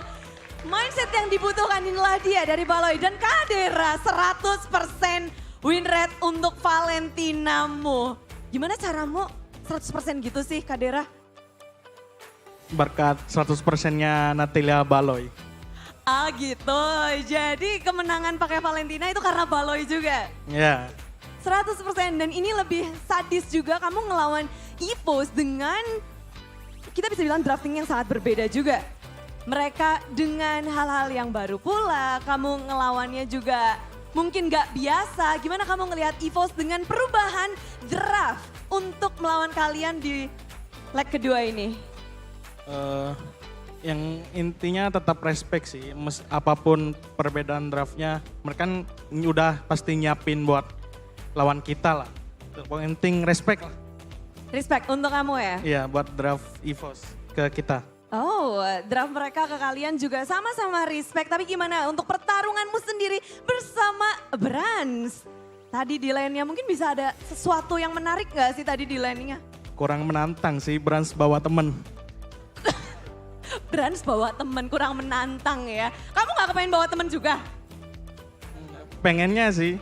Pengennya, tapi kita ngelihat bahwa tadi match up-nya kamu kepengen banget 1 lawan 1 juga sama Brans nih. Iya. Oh, Brans ditunggu untuk 1 lawan 1-nya. Jangan bawa temen ya, biar lebih menantang. Dia takut lawan 2. And iya, ini adalah GEEK SLATE dengan kemenangnya. Kamu happy nggak untuk performa dari GEEK SLATE di pembukaan minggu yang kelima? Seneng sih, soalnya kan kita pengen ke playoff lah. Jadi kemenangan ini kan naikin chance buat playoff kan. Jadi kayak seneng banget lah intinya. Ini udah bukan playoff lagi. Top 2 Kak Dera, sadar. Apakah kamu sadar kamu akan menjadi top 2 sebentar lagi kalau berhasil terus-terusan? Nggak ini aja sih, nggak usah terlalu merhatiin top 2-nya. Yang penting win terus lah. Yang penting win terus, itu yang dicari. Ini semuanya pada setuju, menang terus, kepengin top 2 nggak sih kalau kalian? Kepengin top 2 nggak? Enggak, main aja. Pengen ya? Enggak. Enggak, lu kenapa? Pengen. Iya, gitu kan. Main aja. Kepengin aja ya, but Jana Cutie, you face a different kind of hero jungler that EVOS Legends picks. Are you shocked with that? No. No? You ready to Because face... I'm familiar with Alice and I know what to do against Alice. Oh, menarik sekali tentunya Jana. Nggak kaget, dia juga nggak shock, nggak panik karena dia tahu gimana caranya untuk melawan dari Alice. Satu kata boleh Aboy untuk GEEK Community atau mungkin untuk EVOS dengan pertarungan tadi? Kata-katanya dong, penutupan nih, ditungguin nih. Lu boleh. Untuk EVOS? Iya boleh. Biasa aja. Biasa aja? Oke. Gitu kah? Biasa aja? Sudah? Oke, biasa aja. Kayaknya kalau kita bahas dari analis nggak akan biasa aja ya. Karena begitu luar biasa dari GEEK SLATE untuk kemenangan 2-0 mereka. Pembalasan dendam yang begitu sadis. Langsung kita akan mendengarkan analis lebih dalam oleh Profesor KB. Silahkan.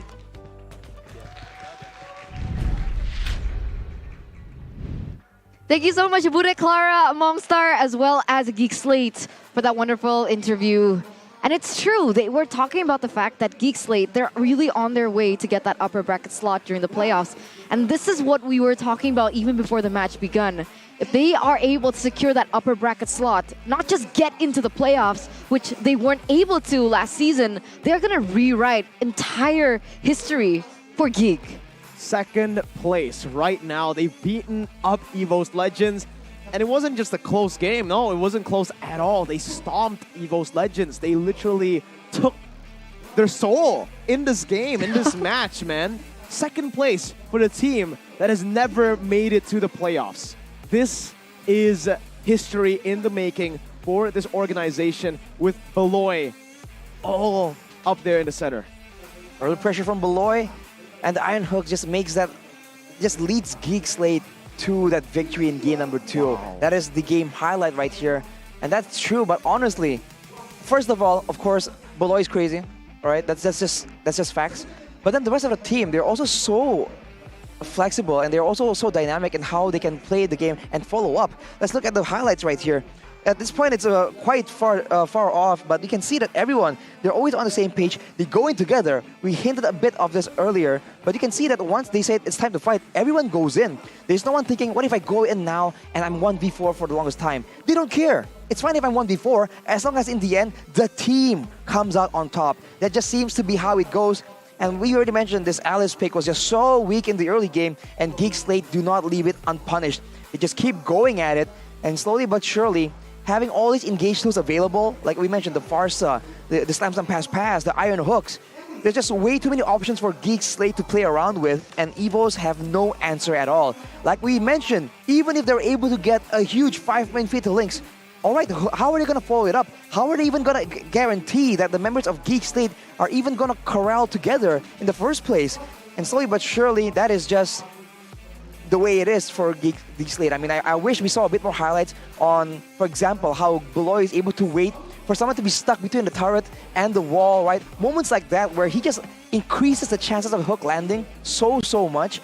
I feel like that's a bit underrated, and that is part of why his Franco is just so darn good in the fight. He doesn't throw the hook out. He waits for a moment where Bronze needs to get the damage out. Maybe when he pops up a spell, an Inspire, he throws a hook out, because at that point, if Bronze starts moving, he loses uptime on the spells. Stuff like that, man, you just don't see it happen.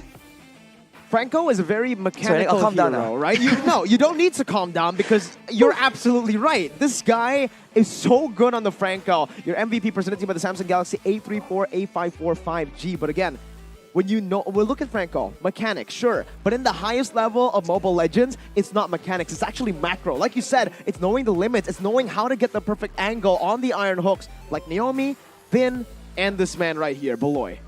Beloyski, once again, your MVP by the Samsung Galaxy A34, A54, 5G, back-to-back. Give him any hero, try to push him down, and he's still able to... Flicker. Berang slow. Mati! Melissa! Melissa mati, no damage dia. Watch me guys! Wait, I kill Paramis. Mati Paramis. I have NOD. Wait. Wait. I don't have XP. Ayo. Ulti. Pakito. They don't have damage, guys. Pakito. I stun! Ngapain, woi? Pakito. Woi, ngapain? Wait. Naik ulti. Mau gak? Aman gua. Mau gak? Ya. Mau tut. Nih! Wait, I will tower, guys. Wait. I will tower, guys. ulti Paramis. Tower. Gua stun. Mati. Kena damage guys. Cannot. Mati, es! Nice. Push bottom. Gak ada yang gak mati, gak ada yang gak mati. Dia ulti. Aman. Ayo ton. Kari. Kari. Nice. Pelikan lapu ya. I slow. Ayo ton. Branch. I clear bottom. Mati. I clear bottom. Woi, rata ya. Can try Kocak mega. lu ya. On the way. This Atlas no second skill. No, Valentina. Mati. Ngapain? Woi, Psycho. I stun. Psycho attack! Ayo ton. Last low. I hook. Hey, you want Loy, ilanok mo, Loy? Wait. May ulti. We can tower, Chan. This, I got. Tower, Chan. Aman gua. Hai. Tower, Chan. Tower, guys. Tower. Kari, I go kari. Tower. Oi, kontak! It's safe to say that this team has gained confidence, Mirko. That was way more than just confidence, man. It was personal for some of them. I think it was Jana or Luke, or one of those members, who said Psychochak, which is his, that's what a lot of people called him when he first joined MPL. A lot of haters. A lot of haters. It basically means Psy funny, if you translate it directly. Yeah, it's like calling him a joke, essentially, because he was performing so badly. And it's a bit of a throwback there from, I believe it was Luke, man. This man it was Luke. Going aggressive. He's like you, Rashi. He's violent, man. He's violent.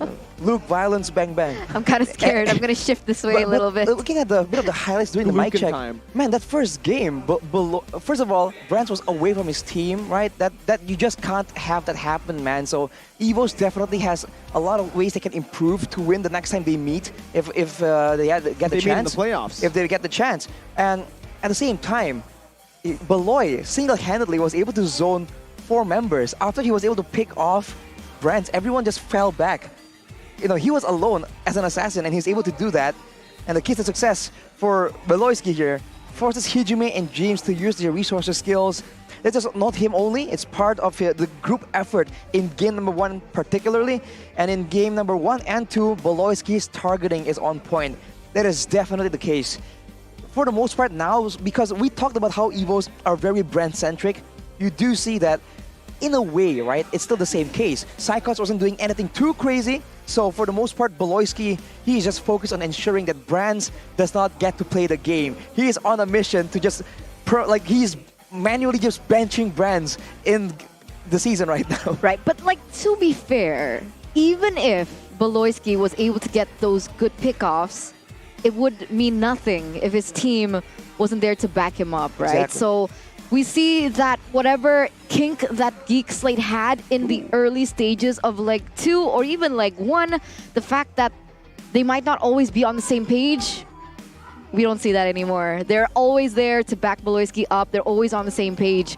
And that's got to be because They're drinking the best coffee in the world, man. The Let's best enjoy coffee? The best coffee in Point the world? Okay, Coffee. what is it? Point Coffee, bro. Point Coffee? 100% Indonesian coffee beans, and it's brewed directly and on an international standard. That's a good point. Right? I'm a coffee man myself. Check it out. You know, try it out. I won't say it's the best until Try I it out. taste it. So, you know. And not only is it Yo, relax. Whoa, super we're going really good, fast. not only is it super good, you guys can also get a 40% discount when 40? you purchase it. I think one of the flavors available, man? Because I remember there was palm sugar. Yep. There was, there's cookies and cream and the pandan. That's really good, unique, guys. right? I feel like cookies and cream is Here. a very unusual flavor, but I think it really works, That's for man. the non-coffee Here. ones. I mean, you can even get tea. Oh, I have one as well. Mine's peach tea. I drank so much of that coffee. I am energized. Give me game number 2. Match number 2. You're right. It is the best coffee. It truly is. And if you peach as guys well. want more information on that, don't forget to check @Point Coffee ID, because you can also use the promo code Point Coffee MPL Season 11, or you can use that Jajan Point Coffee as the promo code as well. Jajan. Go ahead and check it out, ladies and gentlemen. You do not want to go your day like a ghost or a zombie. No energy whatsoever. Get Be like coffee. Luke, full energy. Yeah, and Jana too. It was Jana, I think, that actually said Psycho-cha. Oh my really? God. I love it. I love the passion. And here as well, maybe you're too lazy to walk out of your house. It's all good because lazy people, they make the best inventions, right? True. Yes. It is convenient. And speaking of convenience, the most convenient application out there has to be Grab. 100%, guys. You can go ahead and get that 50% discount at Grab Food to power you up, or come to the venue. Check out the booth in real life. Get those vouchers, because if you get a Grab car or Grab bike, you guys can get a 90% discount. 90? So all around, just value. Value, dude. In all regards. Don't forget to scan that QR code down below to check it out. Because if you guys want to check out Arashi in real life, you guys need to head to the venue here at Menara Kuningan. Don't forget to buy your tickets before you me? get here on Blee, right? But honestly, Blee. And also, when you're not here, Eterna, when you're back at home, I want some recommendations here. I don't know what to watch. I don't know what to do. Remember last week when I went to your house with everyone? And then we told you about Maxstream? Oh, that Maxstream. Maxstream. That's what I was talking about, Maxstream, right? Because for those of you who don't really have much to do after you guys check out MPL, or even maybe you want to watch MPL, you guys can go ahead and check out Maxstream, right? Because it's an app where you don't have to change between channels or apps. OTT? It's not No, everything combined. Yeah, it's convenient. It's convenient, and you guys don't even have to pay extra as well. Don't forget, there's also a lot of exclusive original content. Exclusive. Yesterday, you mentioned a series that you really liked from Maxstream. What was that? I think Rashah, the Wonder Kid, is how Goni would put it. Rashah, the Wonder Kid. That's exactly how he would put it. He will also say that you guys can visit the stands here in the MPL Arena. Boom, bang, bada bing, wow. What is that? Can't wait. What are we seeing on screen right here? Oh, it's what is this?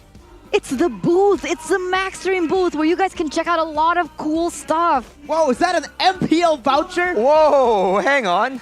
By Telkomsel? Do you get diamonds when you fill in your Yes! credit? Yes, Your you phone do, credit? Arashi. What? You get everything you ever wanted.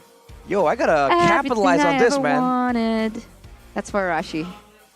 It came out of nowhere, okay. That's for Arashi. All right. Well, But next stream, remember, guys. ladies and gentlemen, match number one, rather, is done and dusted. Done as Goni likes to put it. But we still have two incredible matches ahead of us, right? We have Bigetron versus Aura Fire. Yeah, I didn't want to mention and that. then we have the Royal Derby. Le waiting Derby for us Royal. at night. Yeah, a very exciting and also terrifying prospect for me. So a lot of matches. a lot of teams are looking for redemption here. Aura Fire, RRQ as well. So before we get into that, let's head on to a break, ladies and gentlemen. We'll see you afterwards.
おっす決まってこうぜ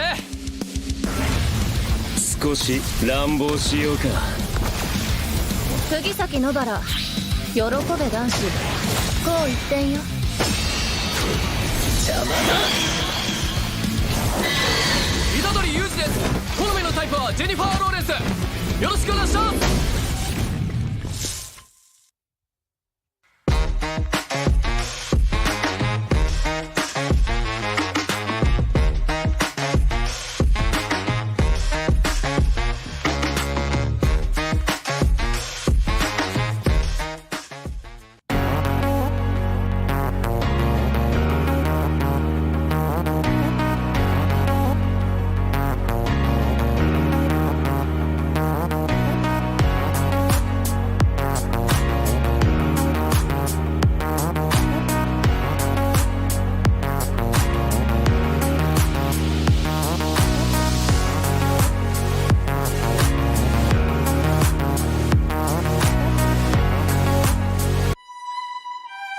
This is where you can find yourself. As true as the purest gold.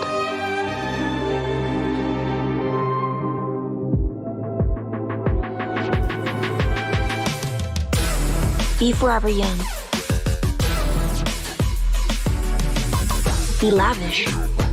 Be timeless. I am 24K, bling like no other. Halo para pengejar. Saya bantuin ya. Kejar ini, kejar itu, kejar. Keep kalem, pasti ada diskonnya. Pesan Grab Car pakai promo Yuk Grab.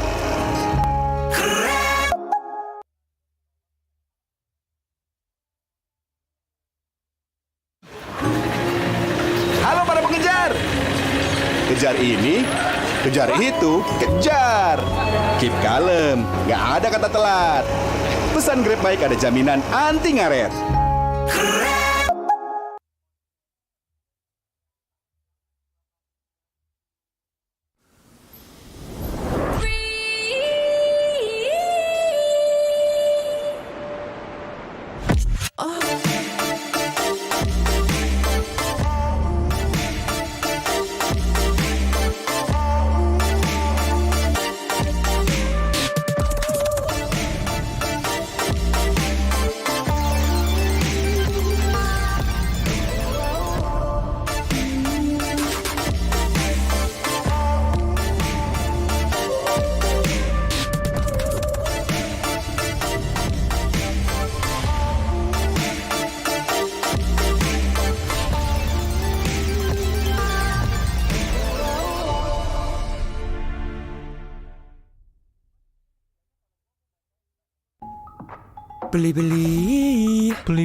Beli.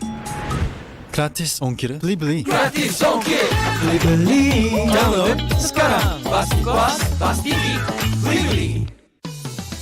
Belanja di Indomaret makin banyak untungnya. Kumpulkan cashback poin jadi untung terus. Makin sering belanja, makin banyak poin yang kamu dapatkan. Dapat diskon, jadi untung terus. Bayar belanjaanmu dengan poin yang kamu punya. Belanja jadi gratis, jadi untung terus. Dan untung terus dapat banyak promo. Jadi member Indomaret Poinku sekarang. Untungnya non-stop.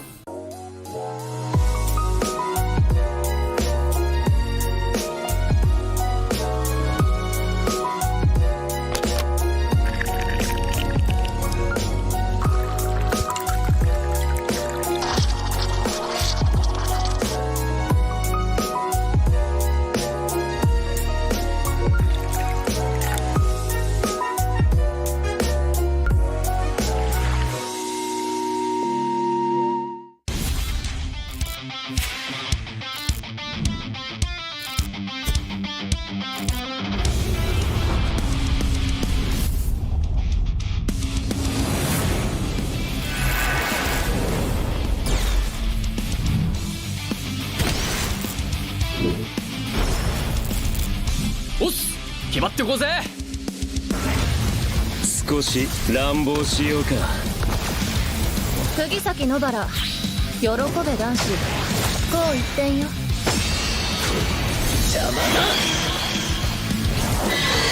虎杖裕二です。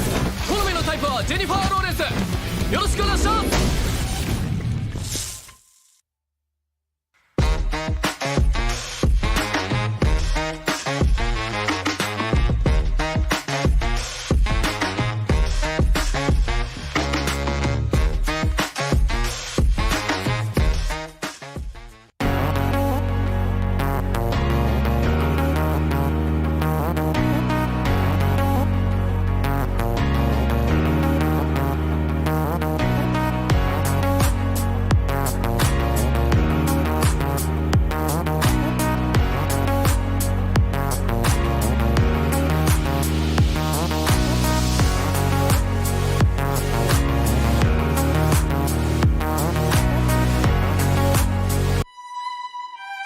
This is where you can find yourself.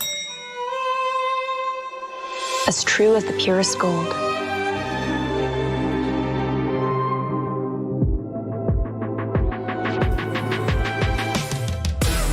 Be forever young. Be lavish. Be timeless. I am 24K, bling like no other. Halo para pengejar. Saya bantuin ya. Kejar ini, kejar itu, kejar. Keep kalem, pasti ada diskonnya. Pesan GrabCar pakai promo Yuk Grab.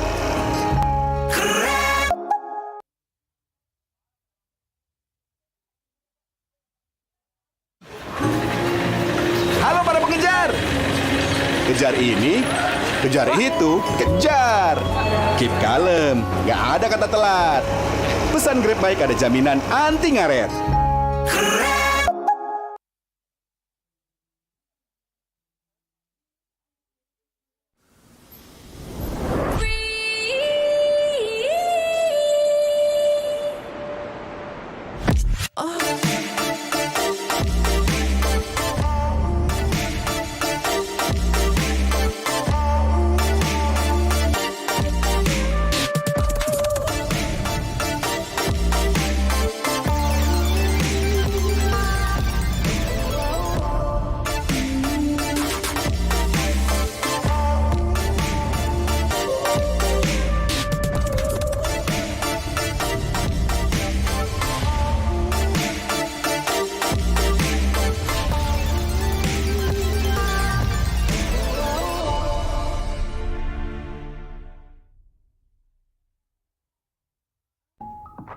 Beli.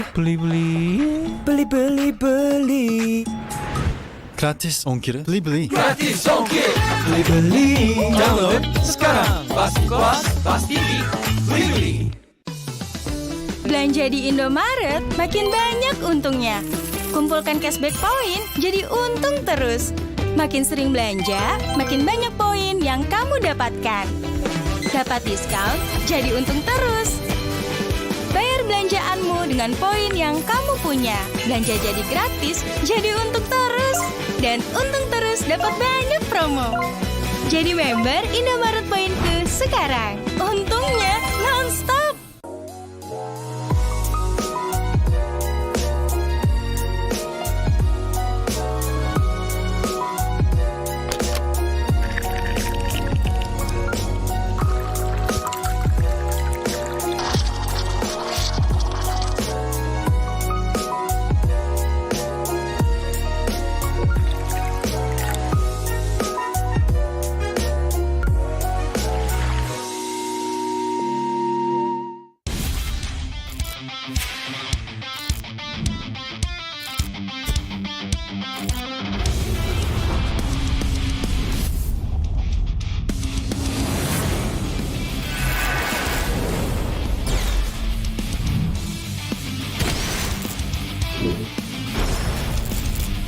Os!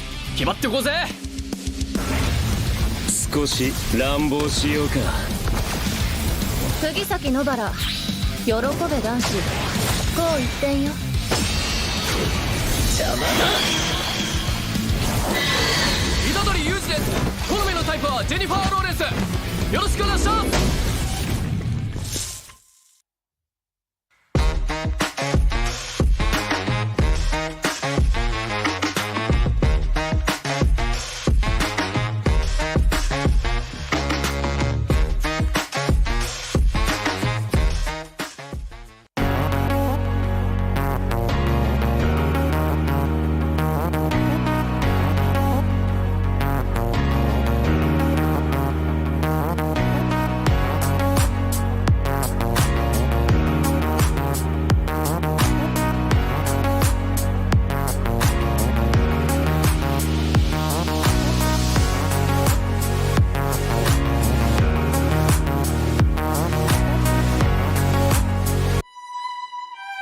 This is where you can find yourself.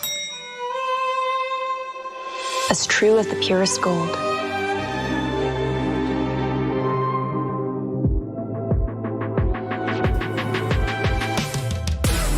Be forever young. Be lavish. Be timeless. I am 24K, bling like no other. Halo para pengejar. Saya bantuin ya. Kejar ini, kejar itu, kejar. Keep kalem, pasti ada diskonnya. Pesan Grab Car pakai promo Yuk Grab.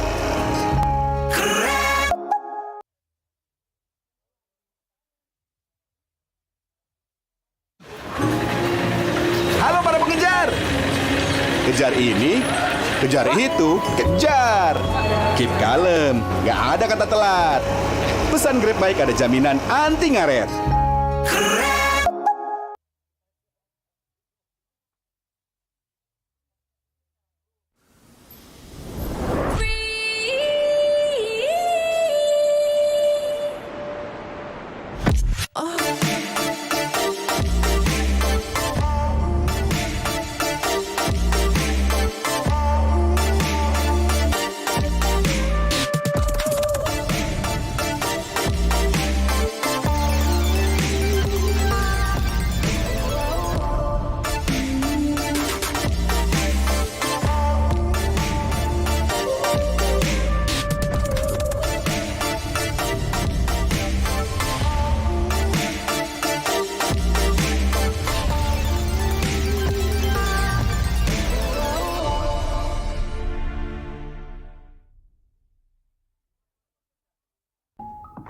Beli.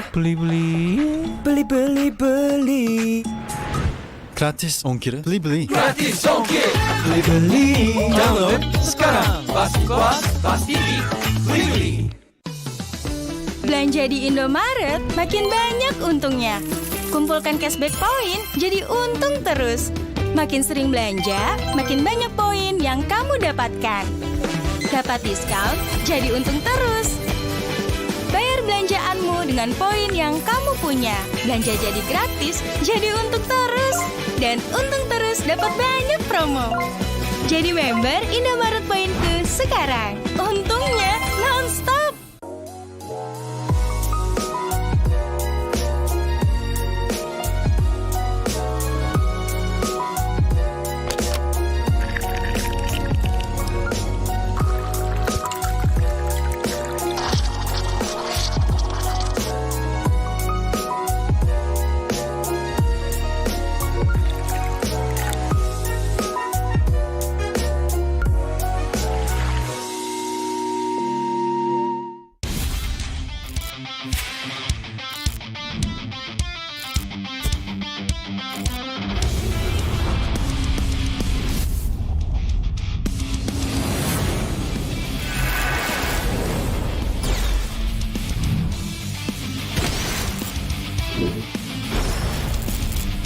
Os!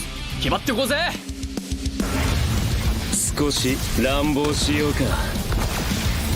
釘崎野原、喜べ男子、こう一点よ。邪魔だ。虎杖裕二です。好みのタイプはジェニファー・ローレンス。よろしくお願いします。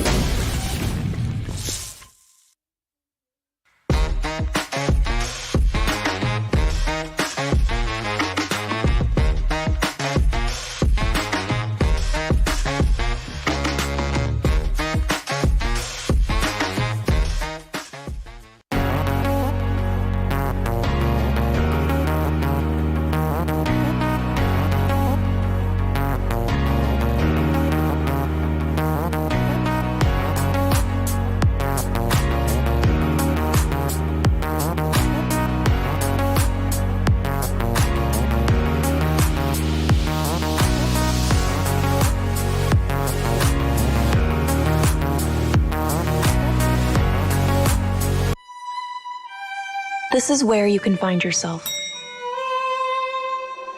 As true as the purest gold.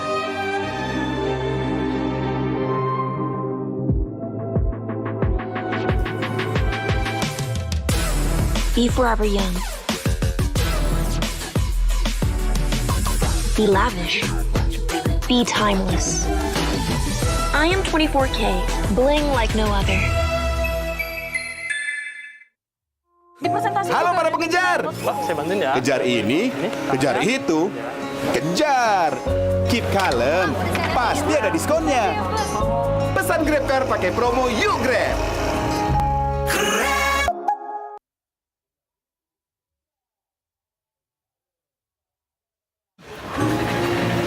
Halo para pengejar.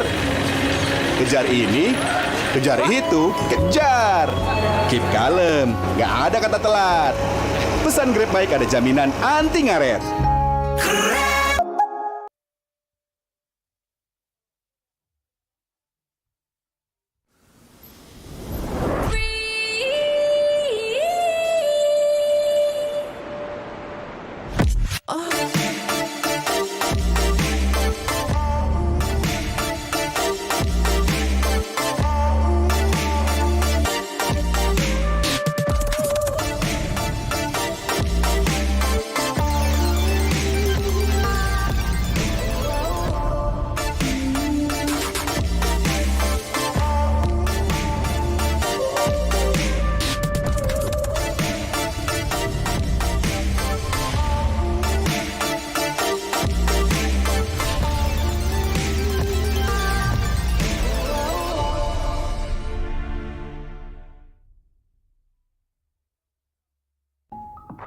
Beli-beli, beli-beli. Gratis ongkir, beli-beli. Gratis ongkir. Beli-beli. Download sekarang. Pasti puas, pasti beli-beli. Belanja di Indomaret makin banyak untungnya. Kumpulkan cashback poin jadi untung terus. Makin sering belanja, makin banyak poin yang kamu dapatkan. Dapat diskon, jadi untung terus. Bayar belanjaanmu dengan poin yang kamu punya. Belanja jadi gratis, jadi untung terus. Dan untung terus dapat banyak promo. Jadi member Indomaret Poinku sekarang. Untungnya non-stop.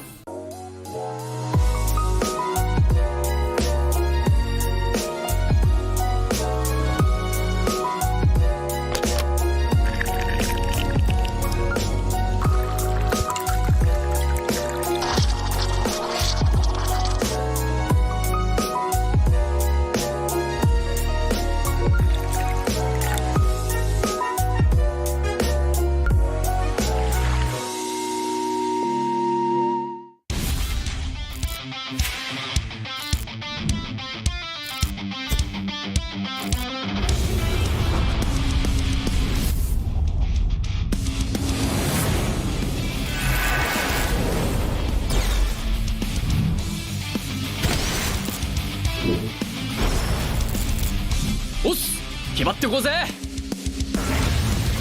少し乱暴しようか。釘崎野原、喜べ男子。こう一点よ。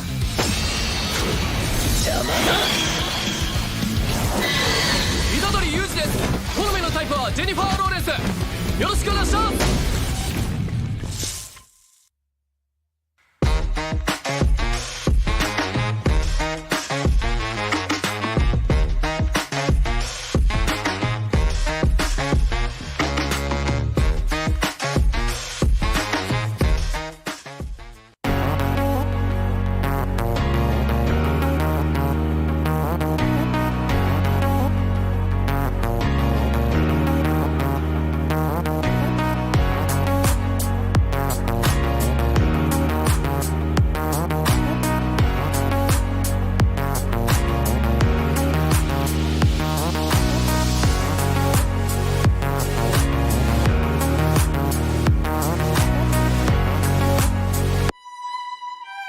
This is where you can find yourself.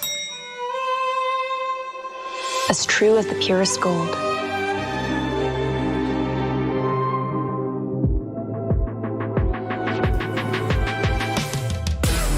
Be forever young. Be lavish. Be timeless. I am 24K, bling like no other. Halo para pengejar. Saya bantuin ya. Kejar ini, kejar itu, kejar. Keep kalem, pasti ada diskonnya. Pesan GrabCar pakai promo Yuk Grab.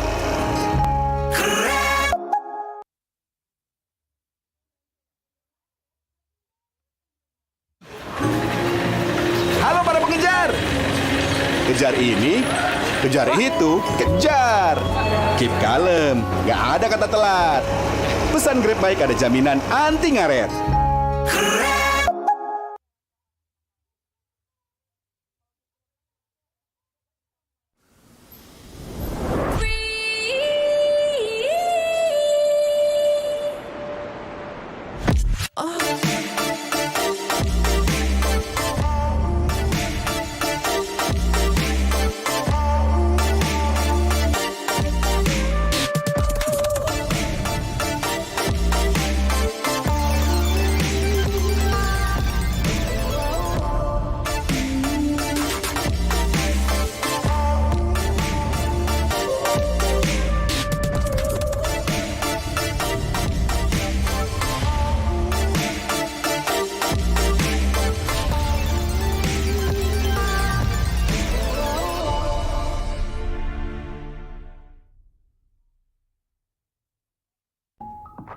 Beli. Gratis ongkir. Beli. Gratis ongkir. Beli. Download sekarang. Bas TV. Beli. Belanja di Indomaret makin banyak untungnya. Kumpulkan cashback poin jadi untung terus. Makin sering belanja, makin banyak poin yang kamu dapatkan. Dapat diskon, jadi untung terus. Bayar belanjaanmu dengan poin yang kamu punya. Belanja jadi gratis, jadi untung terus. Dan untung terus dapat banyak promo. Jadi member Indomaret Poinku sekarang. Untungnya non-stop.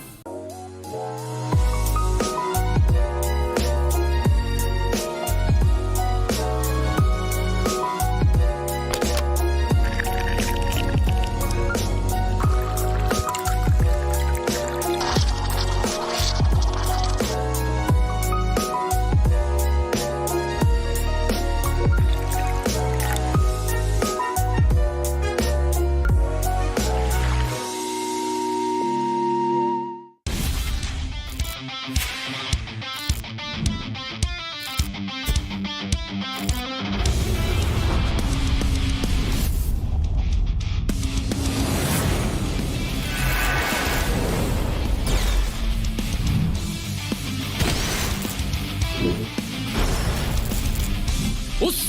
決まってこうぜ。少し乱暴しようか。釘崎野原、喜べ男子。こう一点よ。邪魔だ。虎杖裕二です。好みのタイプはジェニファー・ローレンス。よろしくお願いします。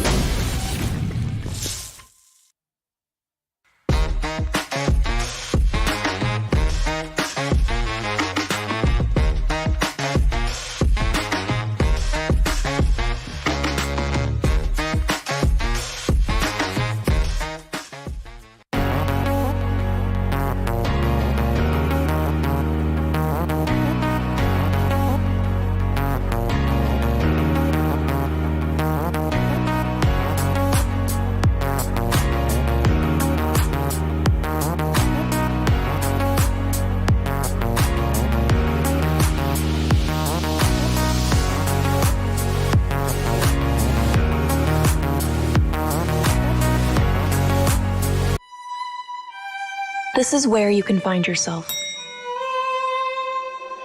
As true as the purest gold.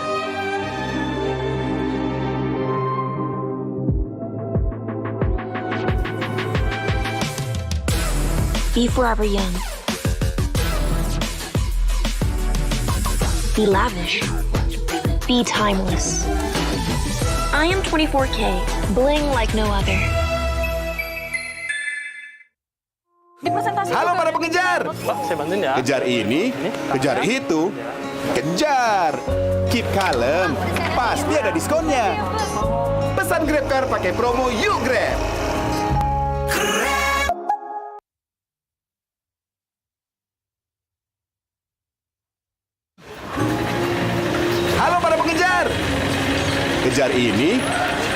itu, kejar. Keep kalem, nggak ada kata telat. Pesan Grab Bike ada jaminan anti ngaret.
Beli. Gratis ongkir. Beli. Gratis ongkir. Beli. Download sekarang. Pasti puas, pasti beli. Belanja di Indomaret makin banyak untungnya. Kumpulkan cashback poin jadi untung terus. Makin sering belanja, makin banyak poin yang kamu dapatkan. Dapat diskon, jadi untung terus. Bayar belanjaanmu dengan poin yang kamu punya. Belanja jadi gratis, jadi untung terus. Dan untung terus dapat banyak promo. Jadi member Indomaret Poinku sekarang. Untungnya non-stop.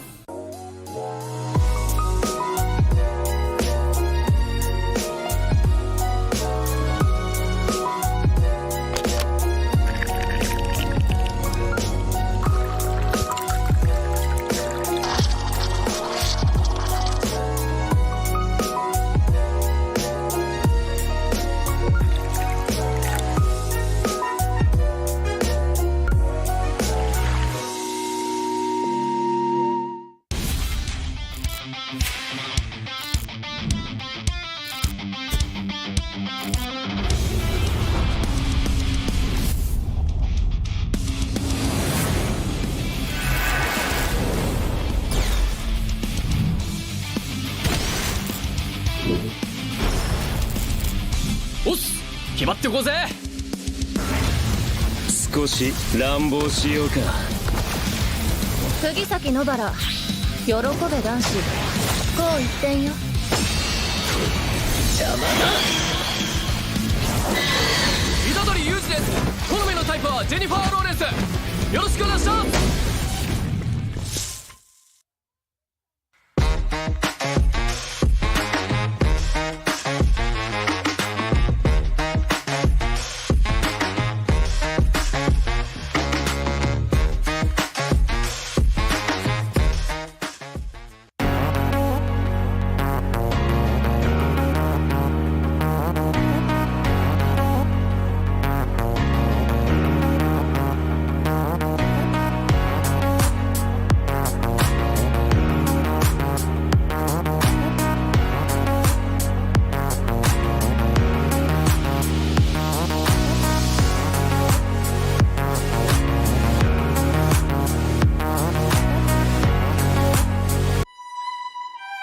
This is where you can find yourself. As true as the purest gold.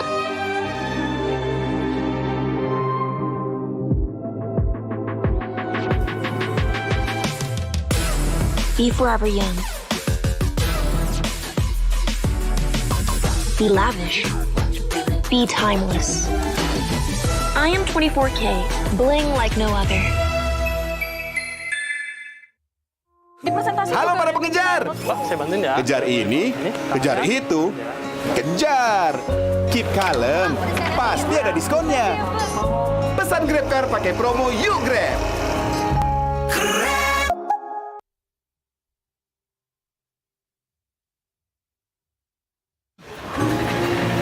Halo para pengejar. Kejar ini, kejar itu, kejar. Keep kalem, nggak ada kata telat. Pesan Grab Bike ada jaminan anti ngaret.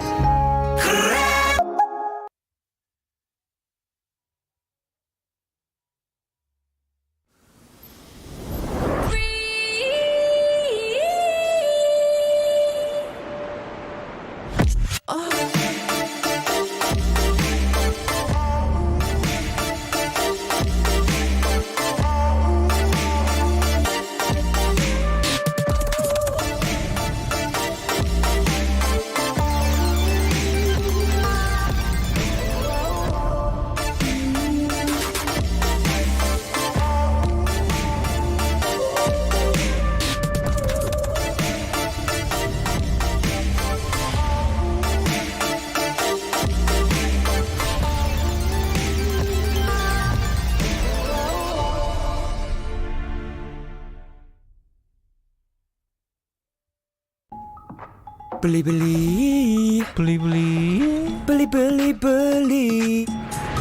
Gratis ongkir. Beli-beli. Gratis ongkir. Beli-beli. Download sekarang. Pasti puas, pasti beli-beli. Belanja di Indomaret makin banyak untungnya. Kumpulkan cashback poin jadi untung terus.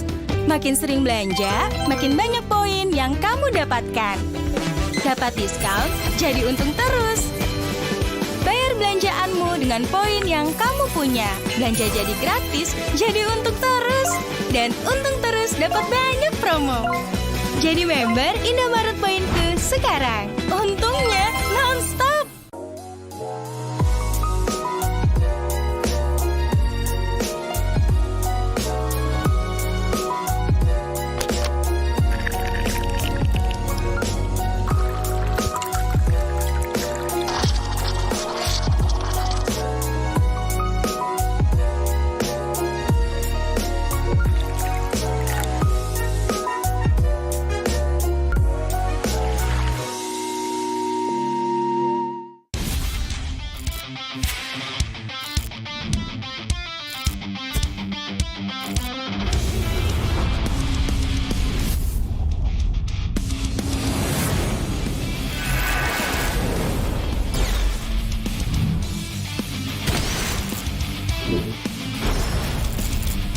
Os!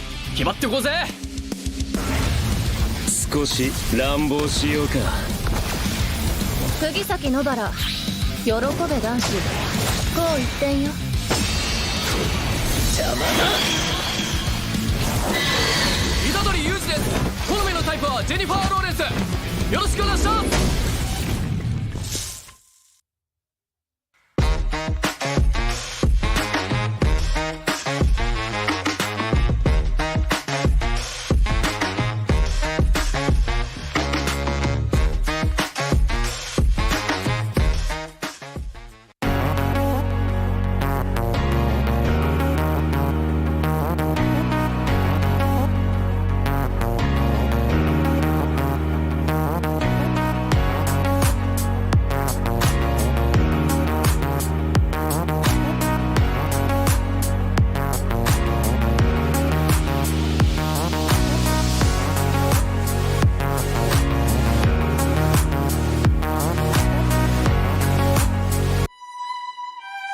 This is where you can find yourself. As true as the purest gold.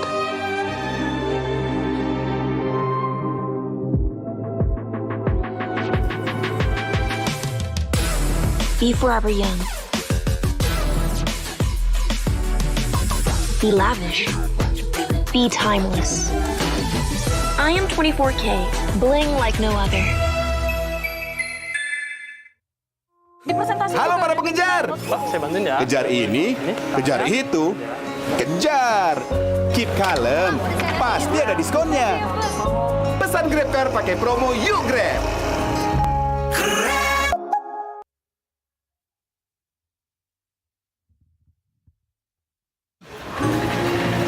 Halo para pengejar. Kejar ini, kejar itu, kejar. Keep kalem, nggak ada kata telat. Pesan Grab Bike ada jaminan anti ngaret.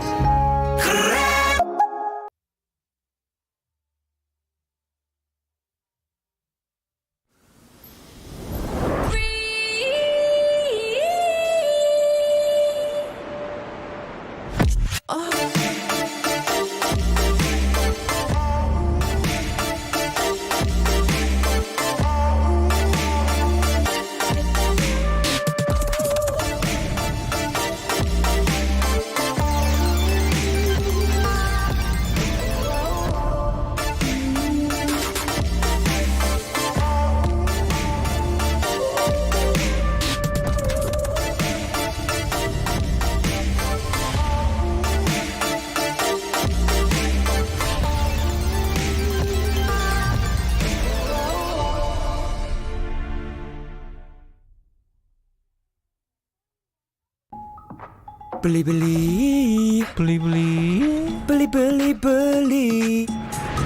Gratis ongkir. Beli-beli. Gratis ongkir. Beli-beli. Download sekarang. Pasti puas, pasti beli-beli. Belanja di Indomaret makin banyak untungnya. Kumpulkan cashback poin jadi untung terus. Makin sering belanja, makin banyak poin yang kamu dapatkan. Dapat diskon, jadi untung terus. Bayar belanjaanmu dengan poin yang kamu punya. Belanja jadi gratis, jadi untung terus. Dan untung terus dapat banyak promo. Jadi member Indomaret Poinku sekarang. Untungnya non-stop.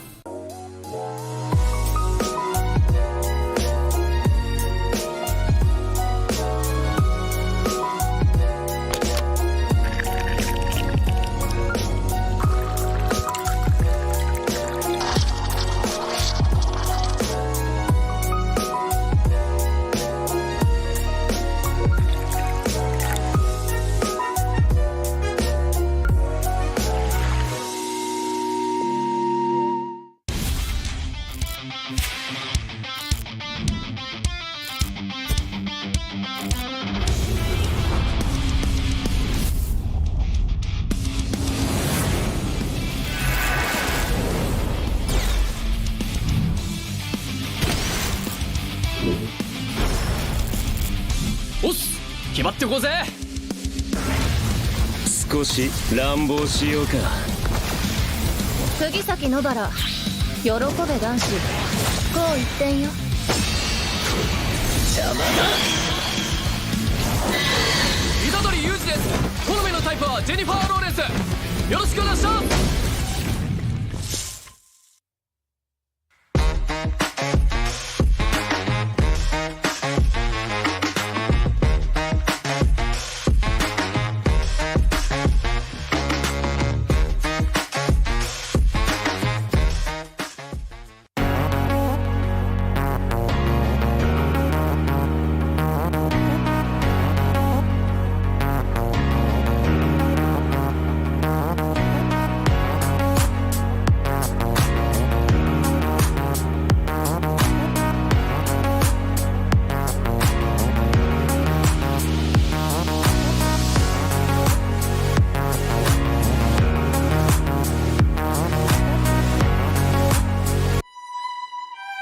This is where you can find yourself.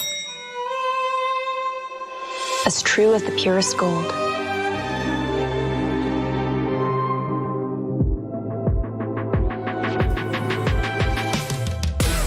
Be forever young. Be lavish. Be timeless. I am 24K, bling like no other.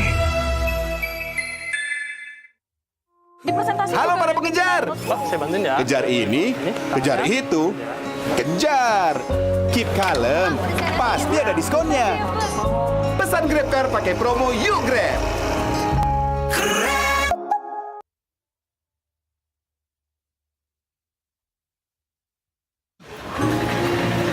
Halo para pengejar. Kejar ini, kejar itu, kejar.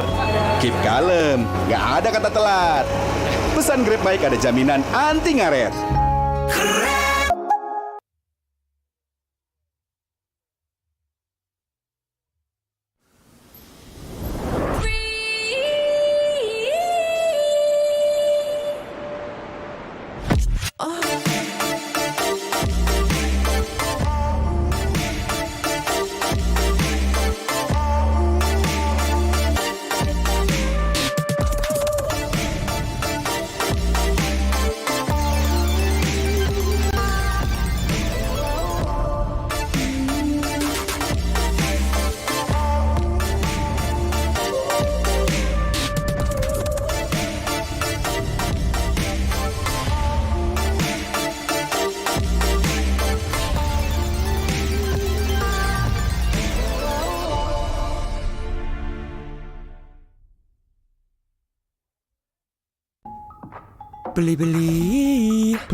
Beli. Gratis ongkir. Beli. Gratis ongkir. Beli. Download sekarang. Pasti kos, pasti beli. Belanja di Indomaret makin banyak untungnya. Kumpulkan cashback poin jadi untung terus. Makin sering belanja, makin banyak poin yang kamu dapatkan. Dapat diskon, jadi untung terus. belanjaanmu dengan poin yang kamu punya. Belanja jadi gratis, jadi untung terus. Dan untung terus dapat banyak promo. Jadi member Indomaret Poinku sekarang. Untungnya non-stop.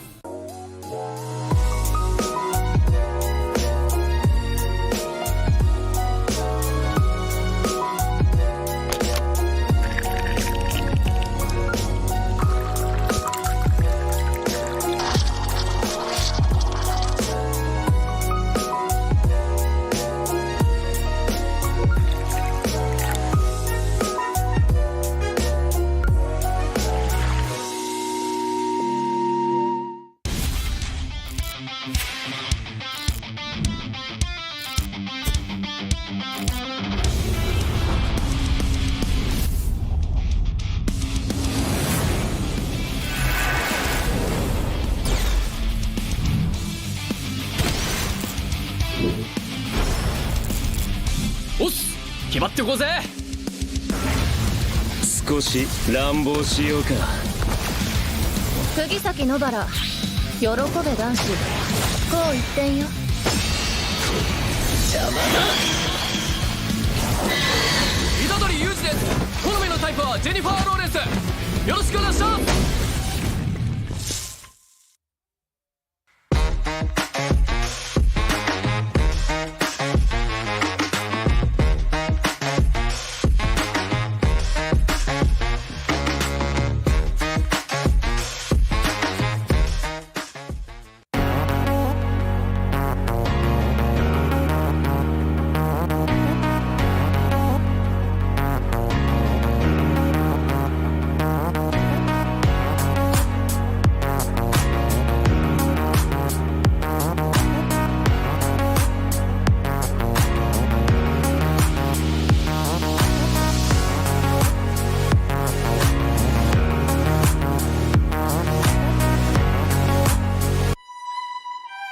This is where you can find yourself. As true as the purest gold.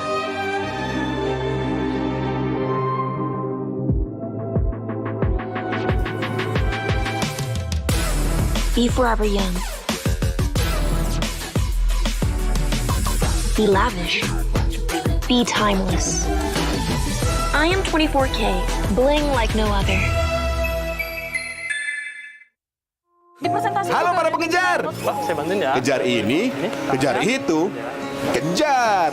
Keep kalem, pasti ada diskonnya. Pesan GrabCar pakai promo Yuk Grab.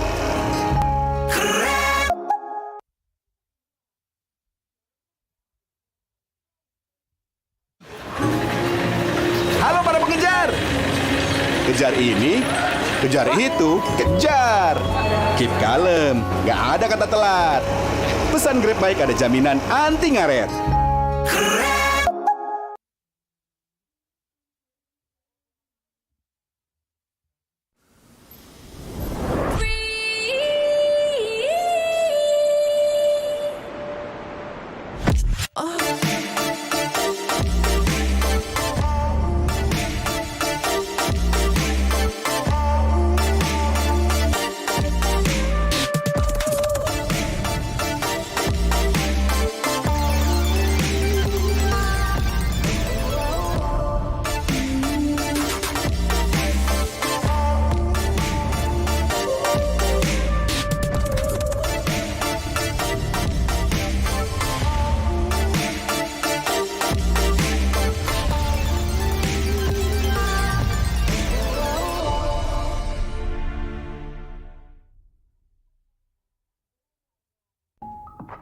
Beli-beli, beli-beli. Gratis ongkir, beli-beli. Gratis ongkir. Beli-beli. Download sekarang. Pasti puas, pasti beli-beli. Belanja di Indomaret makin banyak untungnya. Kumpulkan cashback poin jadi untung terus. Makin sering belanja, makin banyak poin yang kamu dapatkan. Dapat diskon, jadi untung terus. Bayar belanjaanmu dengan poin yang kamu punya. Belanja jadi gratis, jadi untung terus. Dan untung terus dapat banyak promo. Jadi member Indomaret Poinku sekarang. Untungnya non-stop.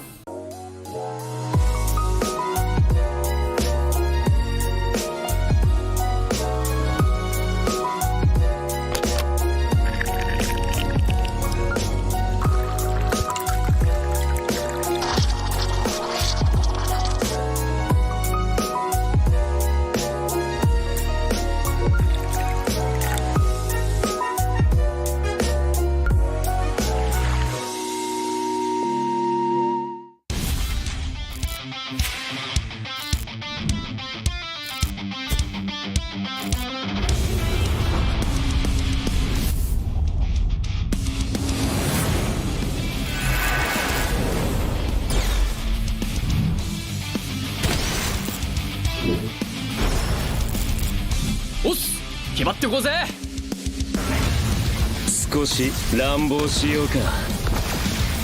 釘崎野原、喜べ男子。こう一点よ。邪魔だ。虎杖裕二です。好みのタイプはジェニファー・ローレンス。よろしくお願いします。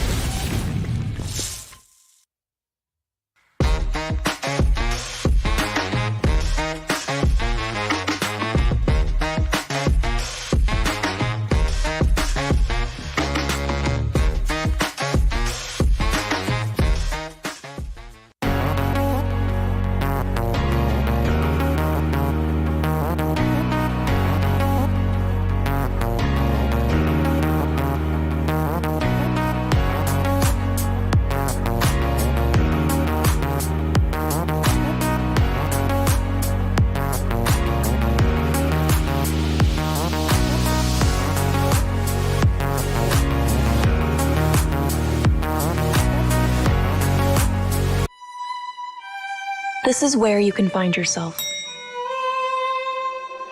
As true as the purest gold.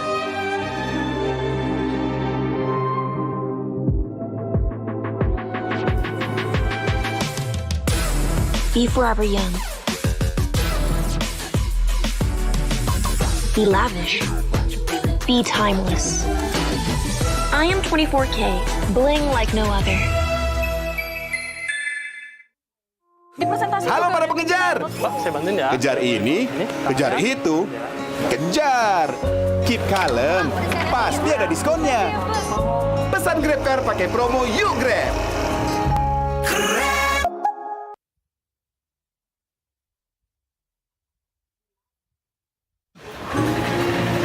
Halo para pengejar. Kejar ini, kejar itu, kejar. Keep kalem, nggak ada kata telat. Pesan Grab Bike ada jaminan anti ngaret.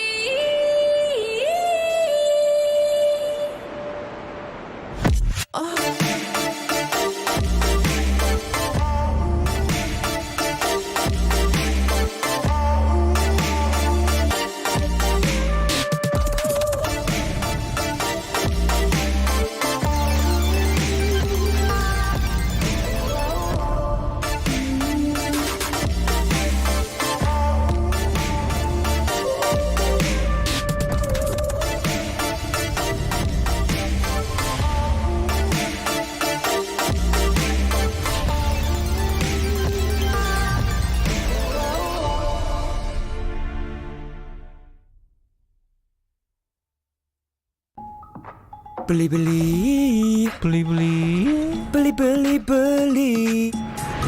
Gratis ongkir, beli-beli. Gratis ongkir.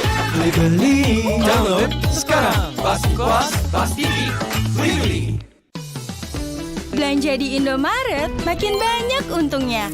Kumpulkan cashback poin jadi untung terus.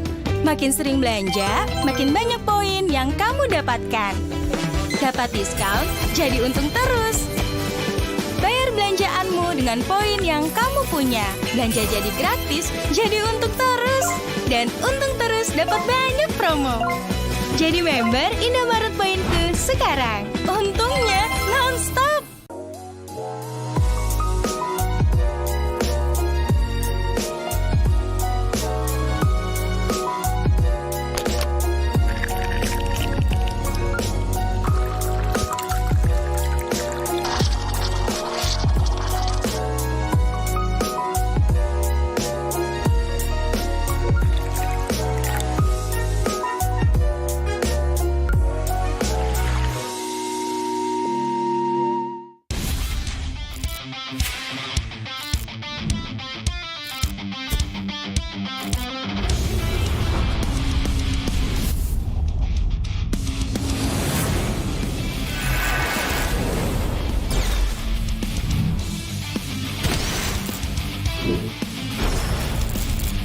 Os, 決まってこうぜ。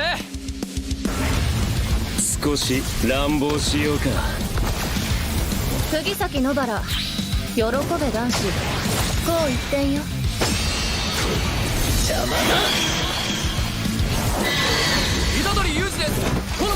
ージェニファー・ローレンスよろしくお願いします。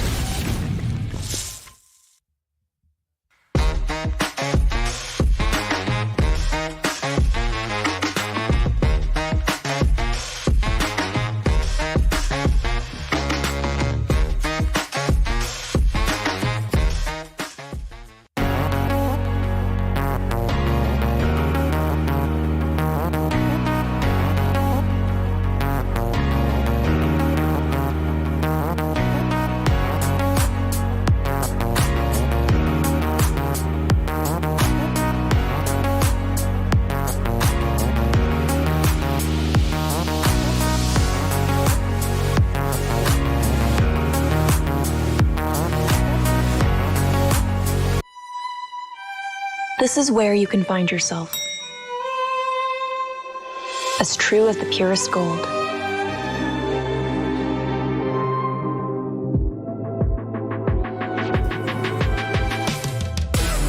Be forever young. Be lavish. Be timeless. I am 24K, bling like no other. Halo para pengejar. Saya bantuin ya. Kejar ini, kejar itu, kejar. Keep kalem, pasti ada diskonnya. Pesan GrabCar pakai promo Yuk Grab.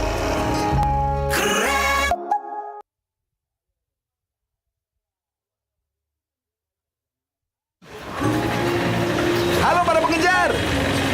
Kejar ini, kejar itu, kejar. Keep kalem, nggak ada kata telat. Pesan Grab Bike ada jaminan anti ngaret.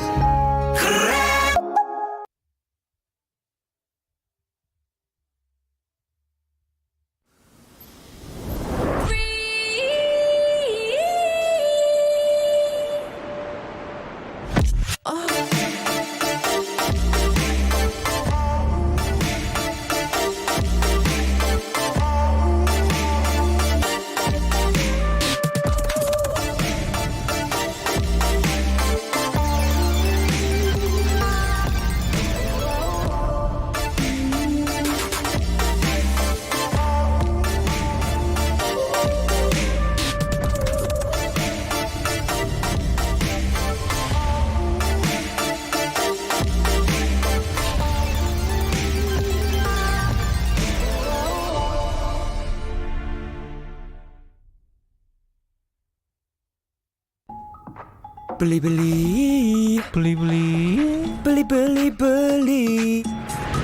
Gratis ongkir. Beli. Gratis ongkir. Beli. Download sekarang. Pasti beli. Belanja di Indomaret makin banyak untungnya. Kumpulkan cashback poin jadi untung terus. Makin sering belanja, makin banyak poin yang kamu dapatkan. Dapat diskon, jadi untung terus. Bayar belanjaanmu dengan poin yang kamu punya. Belanja jadi gratis, jadi untung terus. Dan untung terus dapat banyak promo. Jadi member Indomaret Poinku sekarang. Untungnya non-stop.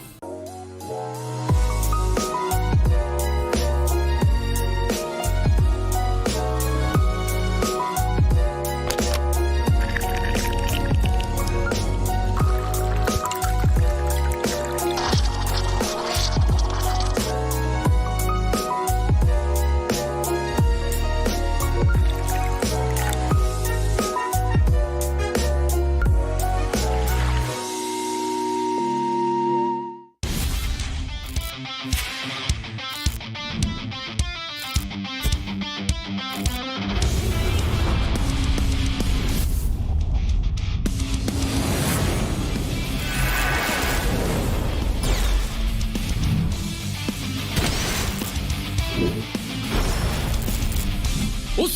決まってこうぜ。少し乱暴しようか。釘崎野原、喜べ男子、こう一点よ。邪魔だ。虎杖裕二です。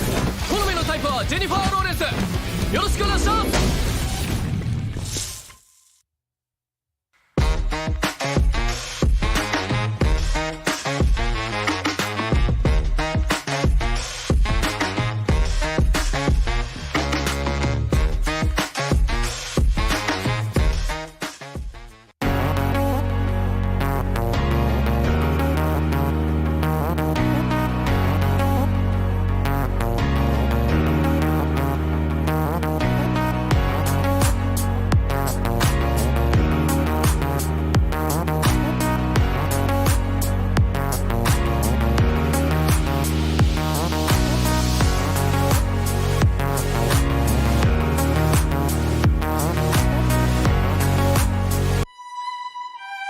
This is where you can find yourself.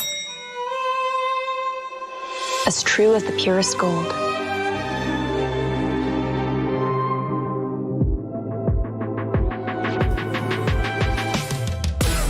Be forever young.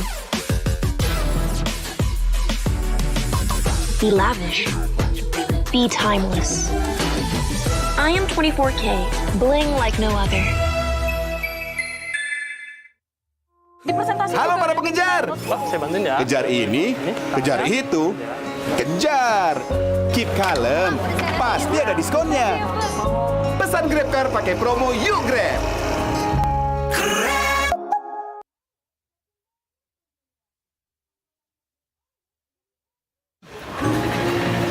Halo para pengejar. Kejar ini, kejar itu, kejar. Keep kalem, nggak ada kata telat. Pesan Grab Bike ada jaminan anti ngaret.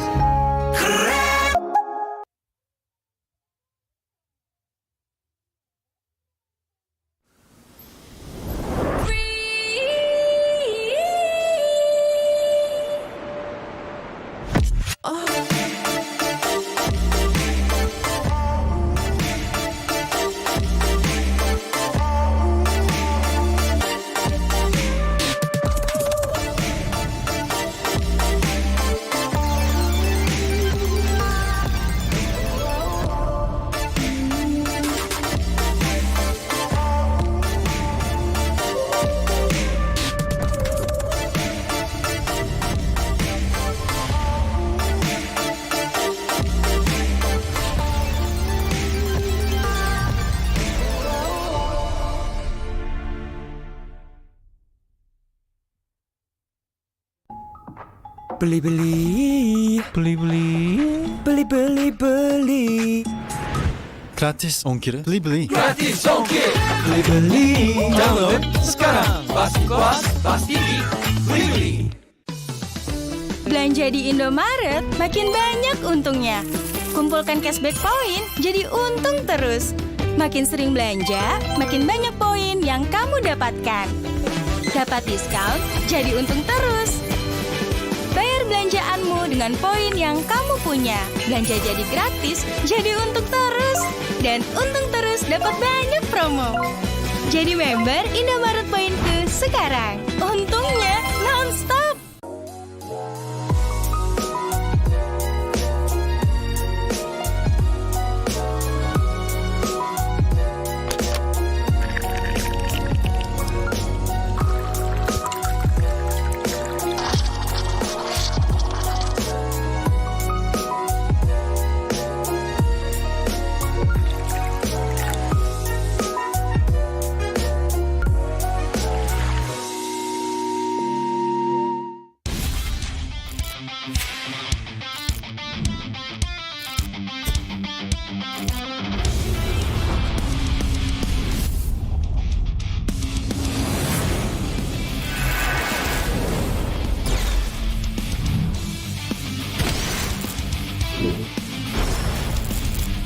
Os, 決まってこうぜ。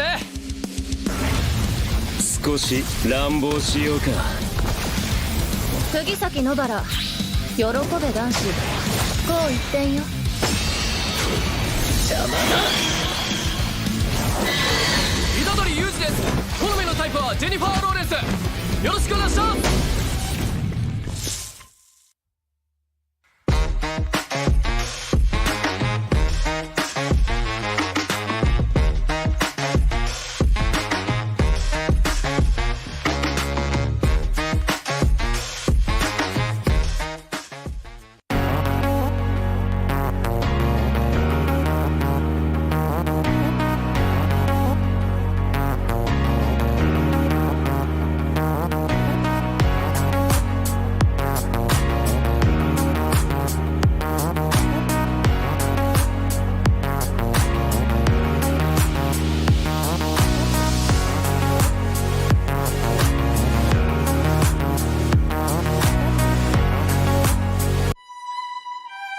This is where you can find yourself.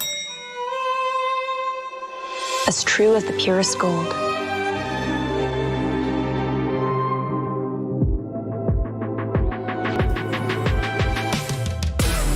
Be forever young. Be lavish. Be timeless. I am 24K, bling like no other. Halo para pengejar. Pak, saya bantuin ya. Kejar ini, kejar itu, kejar. Keep kalem, pasti ada diskonnya. Pesan Grab Car pakai promo Yuk Grab.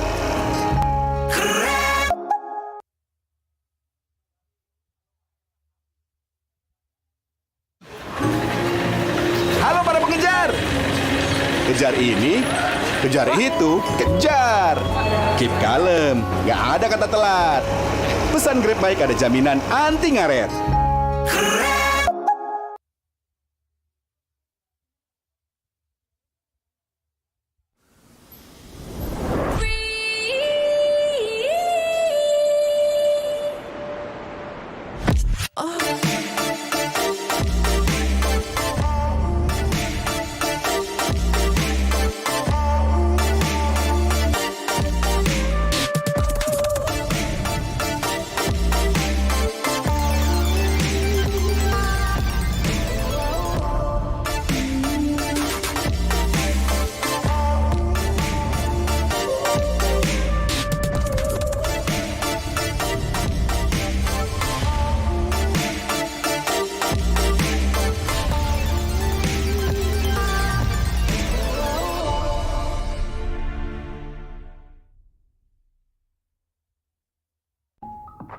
Beli. Gratis ongkir. Beli. Gratis ongkir. Beli. Download sekarang. Pasti kuas, pasti geek. Beli. Belanja di Indomaret makin banyak untungnya. Kumpulkan cashback poin jadi untung terus. Makin sering belanja, makin banyak poin yang kamu dapatkan. Dapat diskon, jadi untung terus. Bayar belanjaanmu dengan poin yang kamu punya. Belanja jadi gratis, jadi untung terus. Dan untung terus dapat banyak promo. Jadi member Indomaret Poinku sekarang. Untungnya non-stop.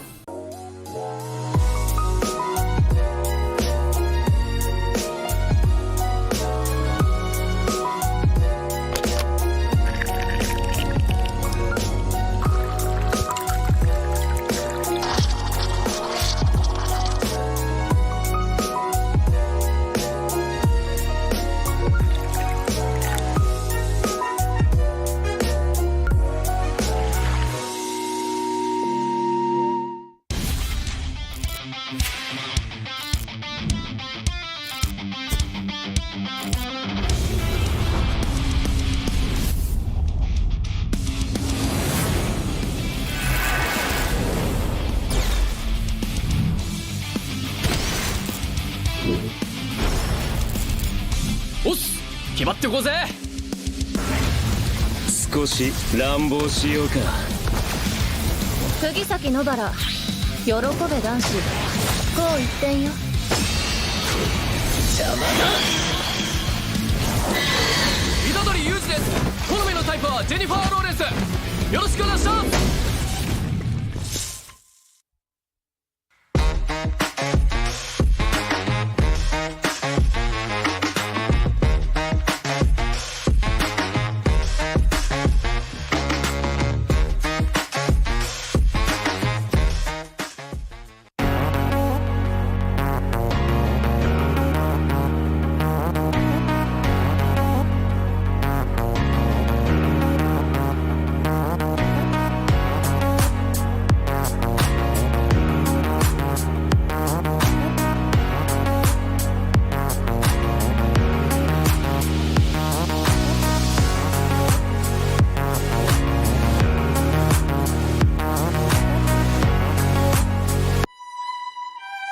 This is where you can find yourself.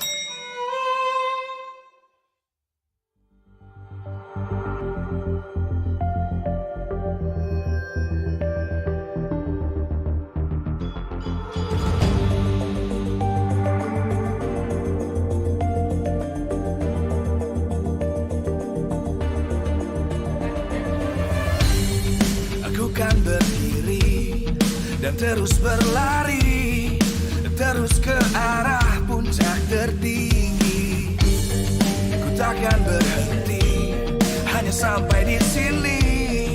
Kemenangan abadi menanti. You know we won't miss if we unite our focus. And if you haven't noticed, we all live. Nyalakan apimu, hadapi semua tantangan, hadang semua serangan, jatuh bukan halangan. Bakar semangatmu, janganlah engkau menyerah. Kita akan buat sejarah. We all this, we won't miss. We all this, we won't miss.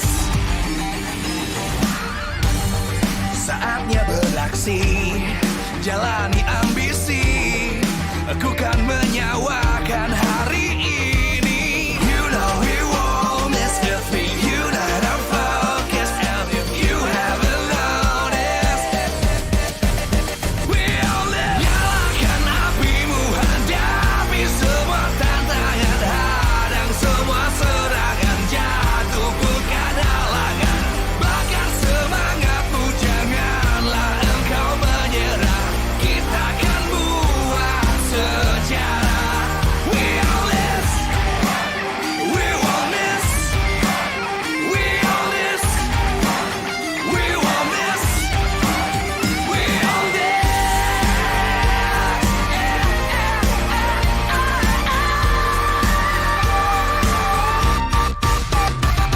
Nyalakan apimu, hadapi semua tantangan, hadang semua serangan, jatuh bukan halangan. Bakar semangatmu, janganlah engkau menyerah. Kita akan buat sejarah. We all this.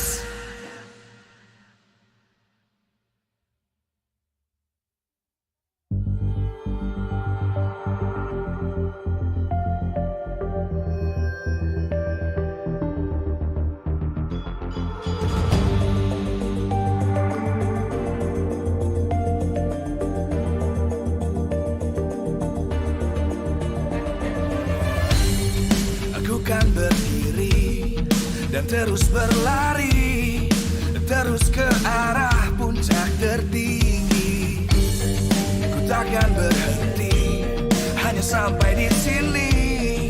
Kemenangan abadi menanti. You know we won't miss if we unite our focus. And if you haven't noticed, we all live. Nyalakan apimu, hadapi semua tantangan, hadang semua serangan, jatuh bukan halangan. Bakar semangatmu, janganlah engkau menyerah. Kita akan buat sejarah. We all this, we won't miss. We all this, we won't miss. Saatnya beraksi, jalani ambisi. Aku kan menyawakan hari ini. You know we won't miss if we unite our focus. And if you haven't noticed, we all live. Nyalakan apimu, hadapi semua tantangan, hadang semua serangan, jatuh bukan halangan. Bakar semangatmu, janganlah engkau menyerah. Kita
dan terus berlari, terus ke arah puncak tertinggi. Ku takkan berhenti, hanya sampai di sini. Kemenangan abadi menanti. You know we won't miss if we unite our focus. And if you haven't noticed, we all live. Nyalakan apimu, hadapi semua tantangan, hadang semua serangan, jatuh bukan halangan.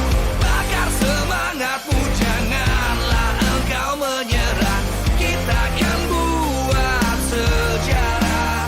We all this, we won't miss. We all this, we won't miss. Saatnya beraksi, jalani ambisi. Aku kan menyawakan hari ini. You know we won't miss if we unite our focus. And if you haven't noticed, we all live. Nyalakan apimu, hadapi semua tantangan, hadang semua serangan, jatuh bukan halangan. Bakar semangatmu, janganlah engkau menyerah. Kita akan buat sejarah. We all this, we won't miss. We all this, we won't miss. We all this.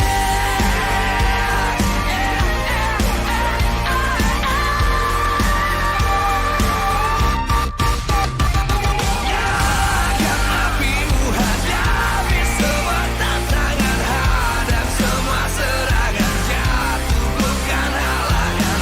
Bakar semangatmu, janganlah engkau menyerah. Kita akan buat sejarah. We all this.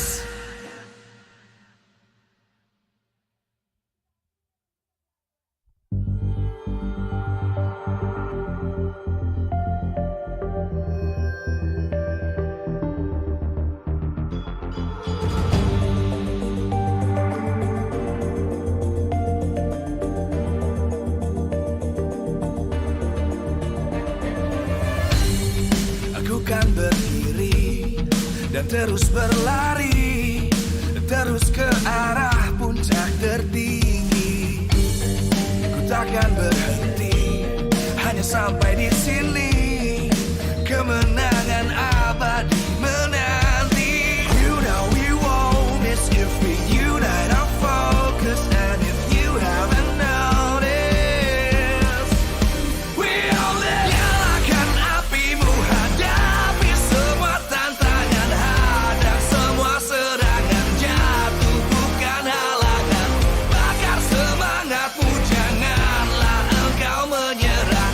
Kita akan buat sejarah. We all this, we won't miss. We all this, we won't miss. Saatnya beraksi, jalani ambisi.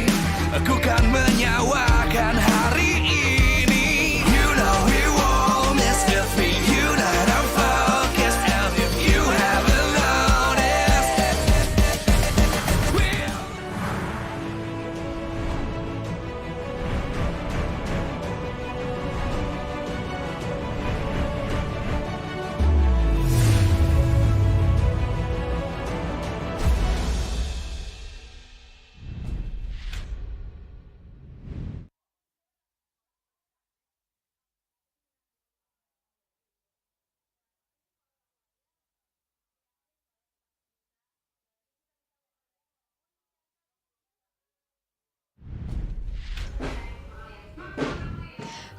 years, 6 months, and 18 days. That's how long Bigetron Alpha took to break history, being able to win against RRQ. And ladies and gentlemen, they are looking to break yet another thing today, which is Aura Fire's chances to the playoffs.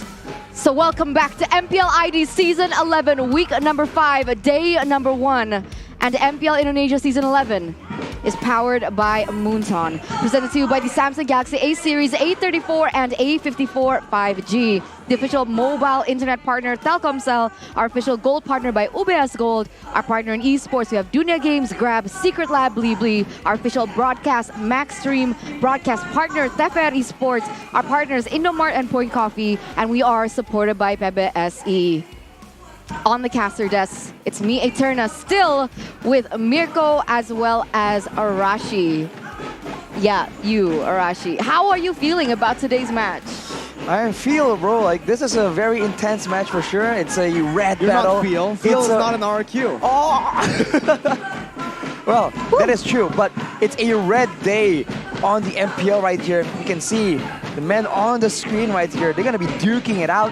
It's going to be interesting because in one hand, you have an unpredictable team that needs to find their form. And on the other hand, you have a team that has a solid form that is trying to be unpredictable with the new unpredictable architect at the head. So it's a bit of a contrast here, as always, in MPL. But I think the English desk at least will have a bit of bias towards Bigetron. Like you said, man, Aura, Fire, it feels like they were so fluid, so creative, that they forgot how to be solid in this season. Back-to-back, they were able to actually get third-place finishes, Season 10 and Season 9. So seeing this team really fail to find the proper form in the season has been quite a massive hit, especially for all the fans. The People's Champions, no longer the People's Champions right now as they're sitting at 8th place. What went wrong? Well, I think it's just changing a lot of things at the same time. Not really giving the team time to adapt, right? Because with change, you always have some adaptation period, but Aura didn't really have that. We saw that in leg number 1. Bigetron were winning against Aura 2-1 at the time, but Aura was still fielding Godiva as a roamer. Now it's different. And keep in mind, I think in game number 1, Bigetron played Just Gar as well. There was a lot of hopes on that performance, and unfortunately not exactly up to MPL standards or MPL hype.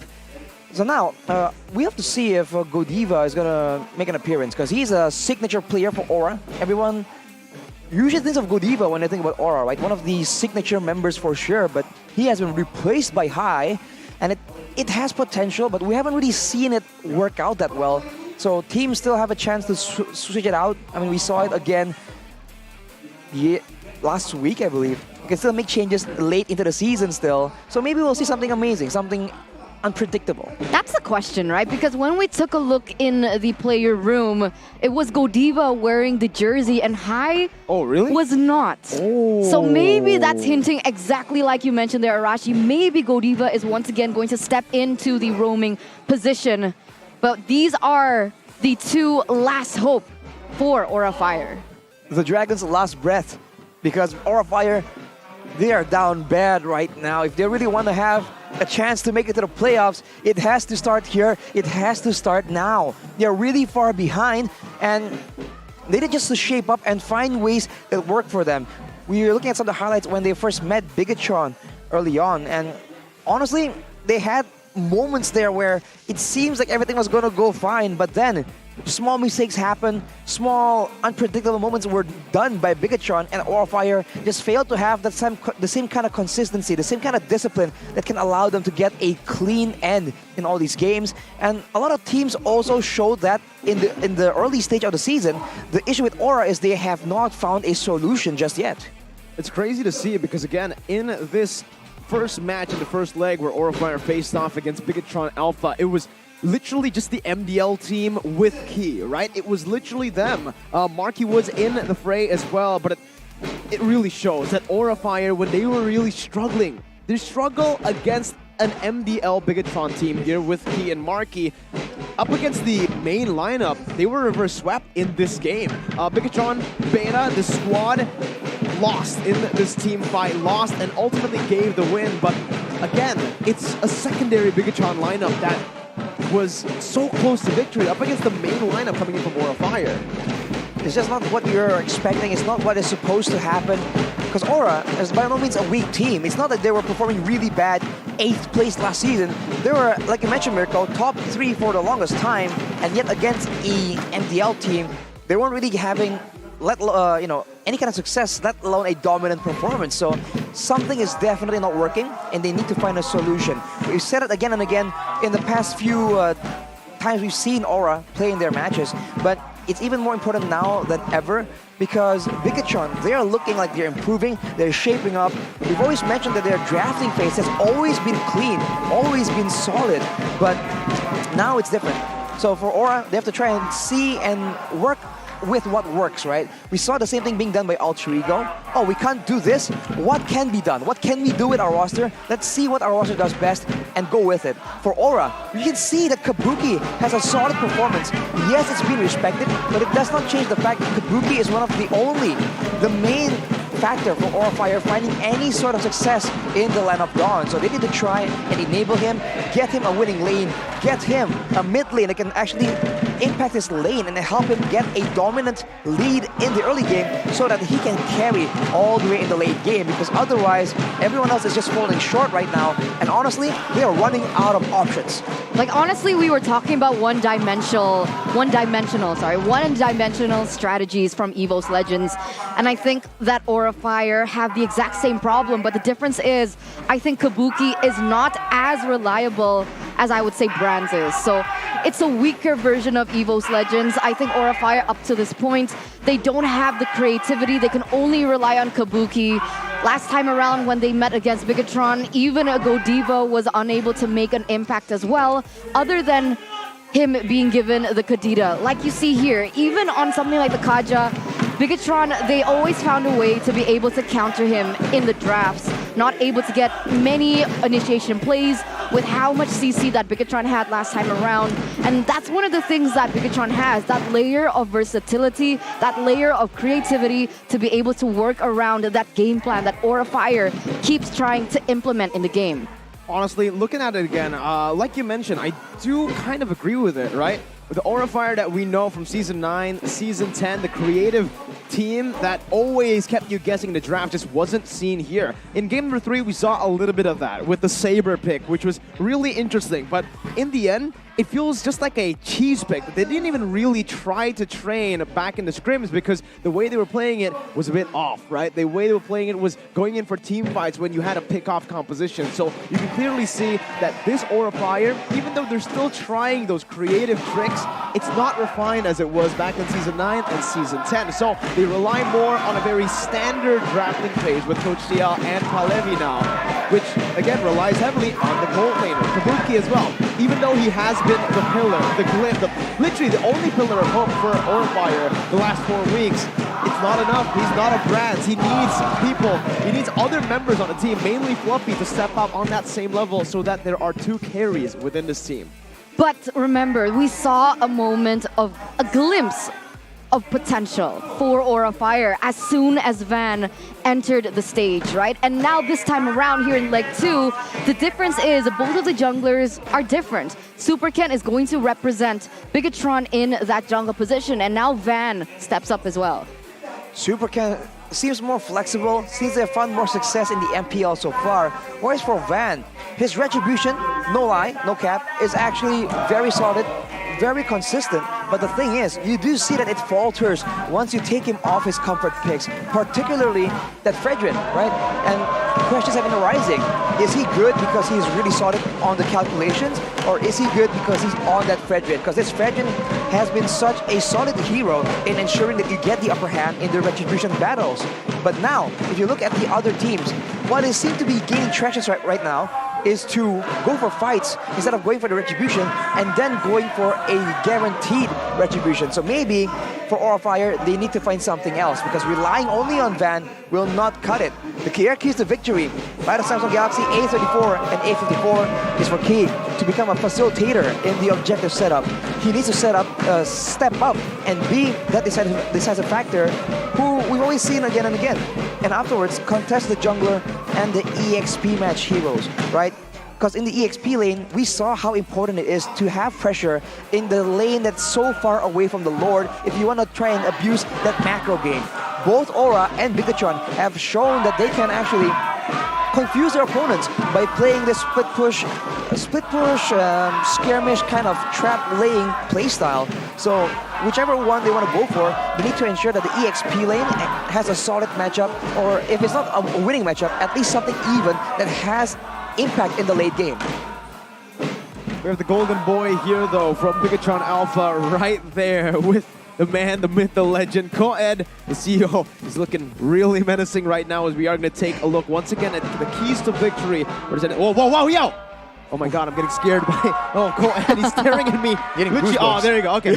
Anyways, these are the keys to victory presented to you with the Samsung Galaxy A34, A54, 5G. This time for real for Bigetron. And it seems like Marky might be stepping in again there. Looking at the lineup. Well, interesting. Since we're talking about Bigetron earlier, for Aura, they're going to contest Super Ken's Comfort Heroes and win that mid lane matchup, man. Because we saw how if you have pressure in the mid lane, right? Wave clear, crowd control, you can make the other lanes win with you. And I think for Aura, Facehugger has been one of the more consistent, the more dangerous performances that they have on their team aside from Kabuki. If they want to try and go that route instead, they need to also make sure that they find something that he can actually use to set up for the plays. Usually it's the Faramis, but now, looking at the conditions, maybe go for something like a Farsa that can roam more effectively and then get some leads that way. Because for Aura, like we mentioned, you need to find somewhere to begin, right? If they want to try and win everywhere at once, it's a bit too ambitious. I agree. I think Facehugger used to be one of the main pillars for Aura Fire as well. Other than the fact that he's really good at shot calling, he's also very, I would say, invested in the drafts as well. And even in game, his gameplay, always that reliable force, always backline, always being able to be counted on. But it feels a little bit different this time around. It's super different. It's confusing. Very. Again, Aura Fire. We've been mentioning that, you know, okay, Facehugger has been one of the main pillars, but if we take a look at Season 9, Season 10 Aura, every member was a pillar. Every member performed. When one member falls off, maybe, doesn't perform, there's 3 other members who pops off. That's why we call them the Indonesian Hydras at a certain point. Once you cut one head off, 3 more heads appear, and they become even stronger. So Aura Fire, right now, it's really strange to see one member, only one member, who's performing really well, that being Kabuki. And we're not really sure why. Is it that they've fallen off, or have other people actually stepped up? But Godiva finally makes his way back into the main lineup. And I'm really excited to see the impact, right? Because a lot of people have been saying that Hai doesn't have the instincts to become a roamer. Let's bring back the roamer who has that instinct. But on the other side here, it's Saken and not Marky. Marky won't be making an appearance right here. So a bit of, not exactly experimentation. Bigetron is sticking with what works. Aura Fire, once again, looking for some kind of solution. But here we are. Welcome to the stage. The Red Robots walking up on stage, trying to secure their playoffs run, but in the process, will try to eliminate Aura Fire. Welcome, Bigetron Alpha. The closer this team goes into their playoff run, the farther Aura Fire falls. Are they going to be breaking yet another thing this time around here?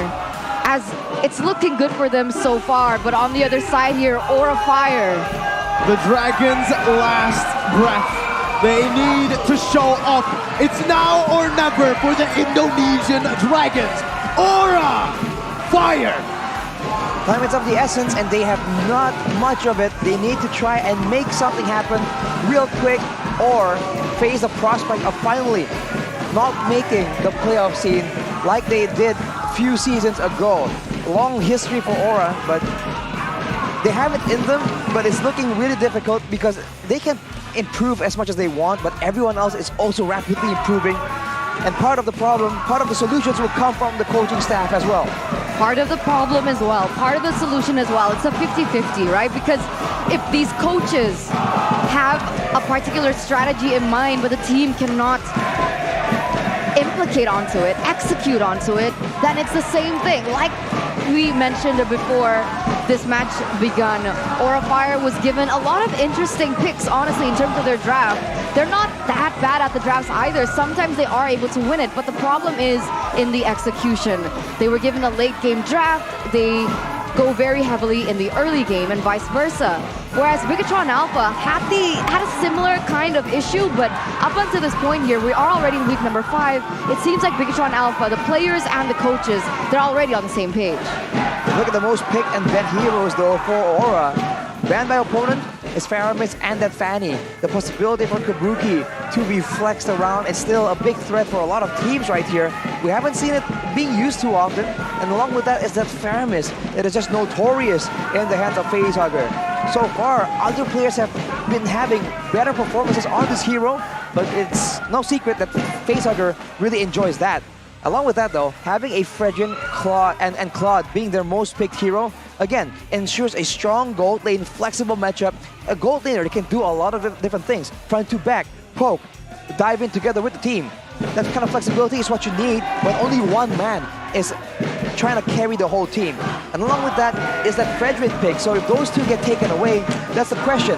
Has Aura Fire found something different? Because on the other side, for the side of Bigetron Alpha, most pick and ban heroes right here, one enjoy standard, but they don't really have anything that shows up, and it looks weird. You kind of ask questions of why that's the case, but it just shows that they are not tied to one single thing.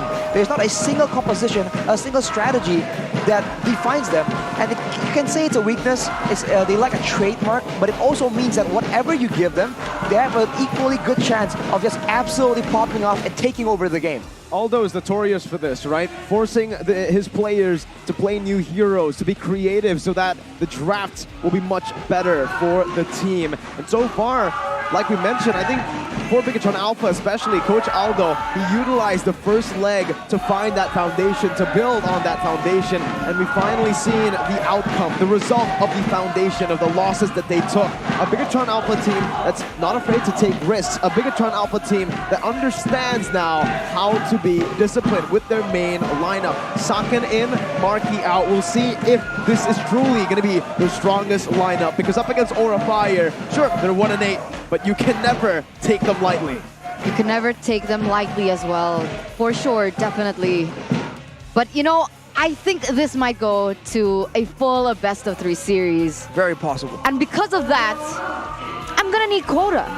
Oh, you gotta watch the show. You gotta watch MPL ID with some quota, obviously. And how do I do that? JuniorGames.co.id, or just download the app, Junior Games, on Play Store or the App Store. And right now, it's perfect timing because there's a promo from Junior Games for all of you. Get up to 3 gigabytes quota every time you buy items or vouchers. You no longer need to buy the quota. You can just buy items and vouchers and get free quota.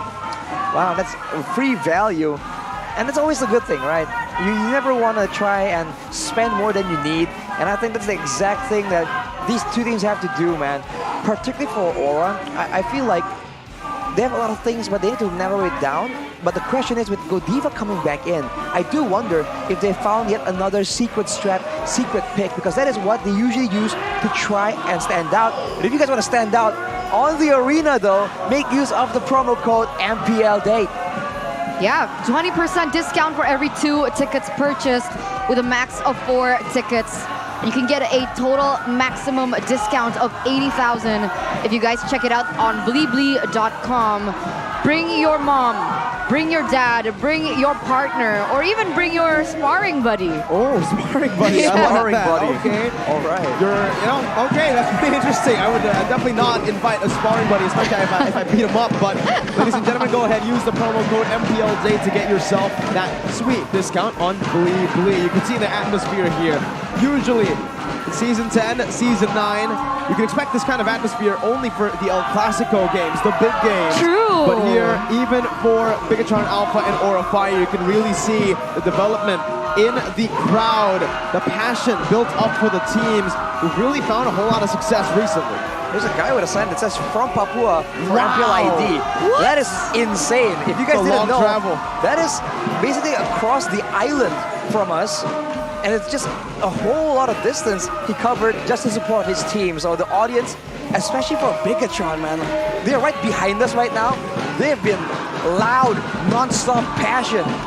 Mirko is like definitely enjoying it. You can see him vibing to the atmosphere. Like, I'm pretty sure the audiences at home, I think they can hear, right? The drums. Yeah. Definitely. And literally my heart is beating towards it. That's how loud and that's how close we are. But of course, this really does reflect the development of the MPL or even just the Mobile Legends community in general. And we hope to see more supporters and more enthusiasts in the future. But back to this, right? Aura Fire and Bigetron Alpha. You can see both of the coaches here. Coach Paul Levy as well as Coach CL. They have had moments when they have looked really frustrated, honestly, with everything that's been going on. A lot of people are saying because they've been sitting at a lose streak, everything's been so different, and I honestly would wish and would want to see what difference Tezet would have made if he stayed here in MPL ID Season 11. But ladies and gentlemen, welcome to game number 1, match number 2 between Bigetron Alpha and Aura Fire. And you can see here with Godiva stepping in, the Kadita ban, the Kadita respect ban comes through. That's the idea. If you can make your opponent predict something and then completely confuse them, that is something that usually has a lot of benefits. So now, with Godiva in here, like I said, I wonder during his time off, has he found something crazy? Has he found something that he can use to lead his team to victory? Because now, I believe it's the first time we've seen this combination. Godiva and Van, was it? Yeah, it is the first time that we've ever seen this combination. Usually it's high, so Yeah. it'll be very interesting to see what happens and what develops with this lineup. Godiva or High, right? That's the big question. And so far, we really haven't seen Godiva. We saw him in the first 2 matches, I believe. But now back again to the draft. The Fanny ban comes out, respecting Ken. But that leaves the glue open with the Ferris ban. It was set up. And here we do have a comment, actually, from the win streak coach, Ray's Boy. The coaching staff feels that Super Ken and Saken are deserving of this MPL spot because they have had a winning streak and performed well during the trials. So they deserve it. Well, I guess that answers the question, right? Why Marky hasn't been playing so far, why Max hasn't been seen as well in that jungle position. Fun fact, why he said that is because they always do internal scrims, MPL team versus MDL team. And apparently when Super Ken and Saken were in that MDL team, they never lost a scrim. Wow. Wait, really? Yeah. That is crazy. Almost as crazy as this pick coming in from Aura. They go for the Fredrin that's finally available, so you can expect a lot of neutral objective contesting from Aura Fire. And they have a Yeve in the hands of Facehugger. It's a great pick, but it has a lot of counters. And with the glue already shown by Bigetron, they can easily supplement this with a bit more dive, a bit more crowd control and damage. And we all know how Key can find those squishy, juicy backline targets. All right, we'll see, right? I don't really know about the Yeve pick for Facehugger. Kaja. There's just so many responses that the opponent, or Bigetron in particular, can respond with in terms of that. And like you mentioned, Kaja is a really good choice, as well as the Melissa too. Wow. Kaja for the pick of gameplay, some wave play as well, and the Melissa, man. This hero, it's so strong, so good, and yet, Mirko, we're seeing a lot of players kind of fail on it. It just shows again how difficult it is to actually get success in the MPL right now. Right? Even with a very strong hero that has a solid laning phase, very few lane bullies, getting it does not guarantee you a smooth sailing game. And on that note, Aura Fire has picked up a Terizla, so kind of exposing what lanes the Fredrin and the Terizla are going to go in. But it also means that they have a strong lane in the hands of Fluffy that usually means that there's going to be a lot of roaming. And with the objective control and a strong EXP lane, you can expect the early game skirmish to go Aura Fire's way unless Bigetron makes something happen. It's the first time today that we do not see a Valentina pickup in the first phase. You already see respect as well from the side of Aura Fire, not towards Moreno, but towards the man Super Ken. Now, fun fact, Bigetron Alpha,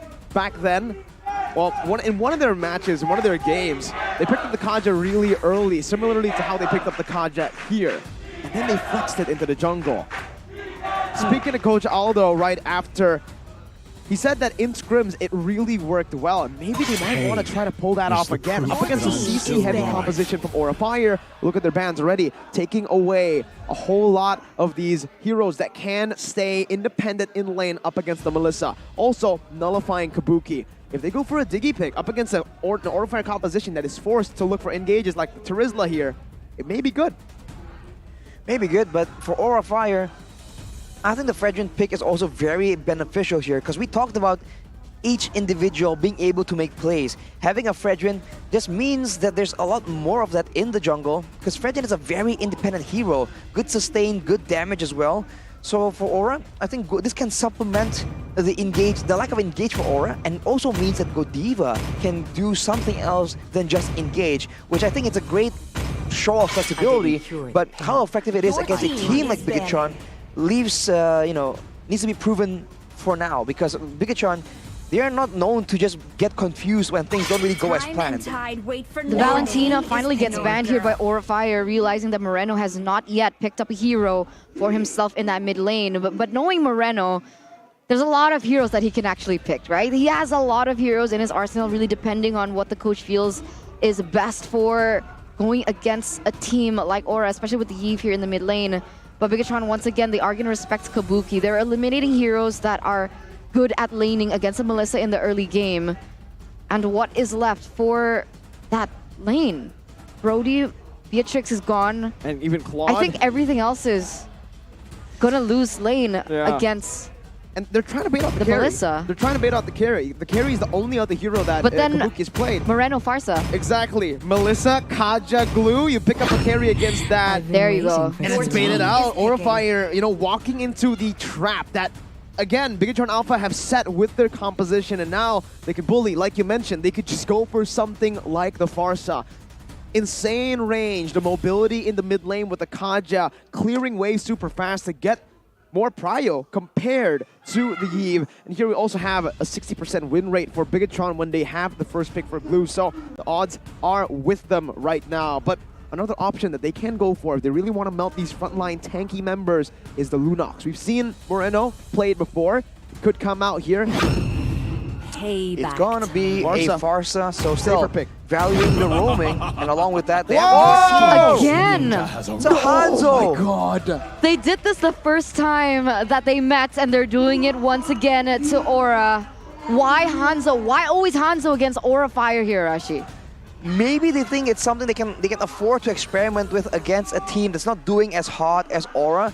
But man, on paper, if you have the winning lanes, that means that it's gonna be a constant presence in your jungle. They can just go in and make risky plays without any punish. So if Aura Fire's plan is to try and punish mistakes from Bigetron, it's gonna be quite difficult right here. Aura will be essentially forced to go and bring the fight to Bigetron, but then they also open up themselves to get counter-engaged. Their solution, though, is going to be a Natalia. Yeah, I was about to mention, right? Having a Hanzo, you need someone with high mobility from Aura Fire. I was thinking something like the Hilda, but the Natalia also has the same kind of function. Again, I was about to say why go for the Hanzo right here is because there's not really a lot of dive, right? Probably the Terizla is the only one from the side of Aura Fire who can really dive to the back line. But even then, the Hanzo usually stays so far back that the penalty zone flicker combo won't even be able to get it. If it does get it, the Melissa is going to be free hitting, and we know what happens when a Melissa free hits in a team fight. So the Natalia pick is brilliant for Aura Fire, and we'll see how Godiva is going to be able to utilize this pick. Now that's what I was going to say, right? That's the question. We've never seen Godiva pick up this Natalia, and is he good at it? Can he utilize it properly? Well, if you mean properly, properly means playing it like Maloyski, that's a tall order, but let's get straight into the Land of Dawn. Ladies and gentlemen, welcome to the Land of Dawn for game number 1. Bigetron Alpha on the Hanzo, not the tank, as you guys maybe are expecting. It's the high and dry. He's going for pure damage here, Super Ken.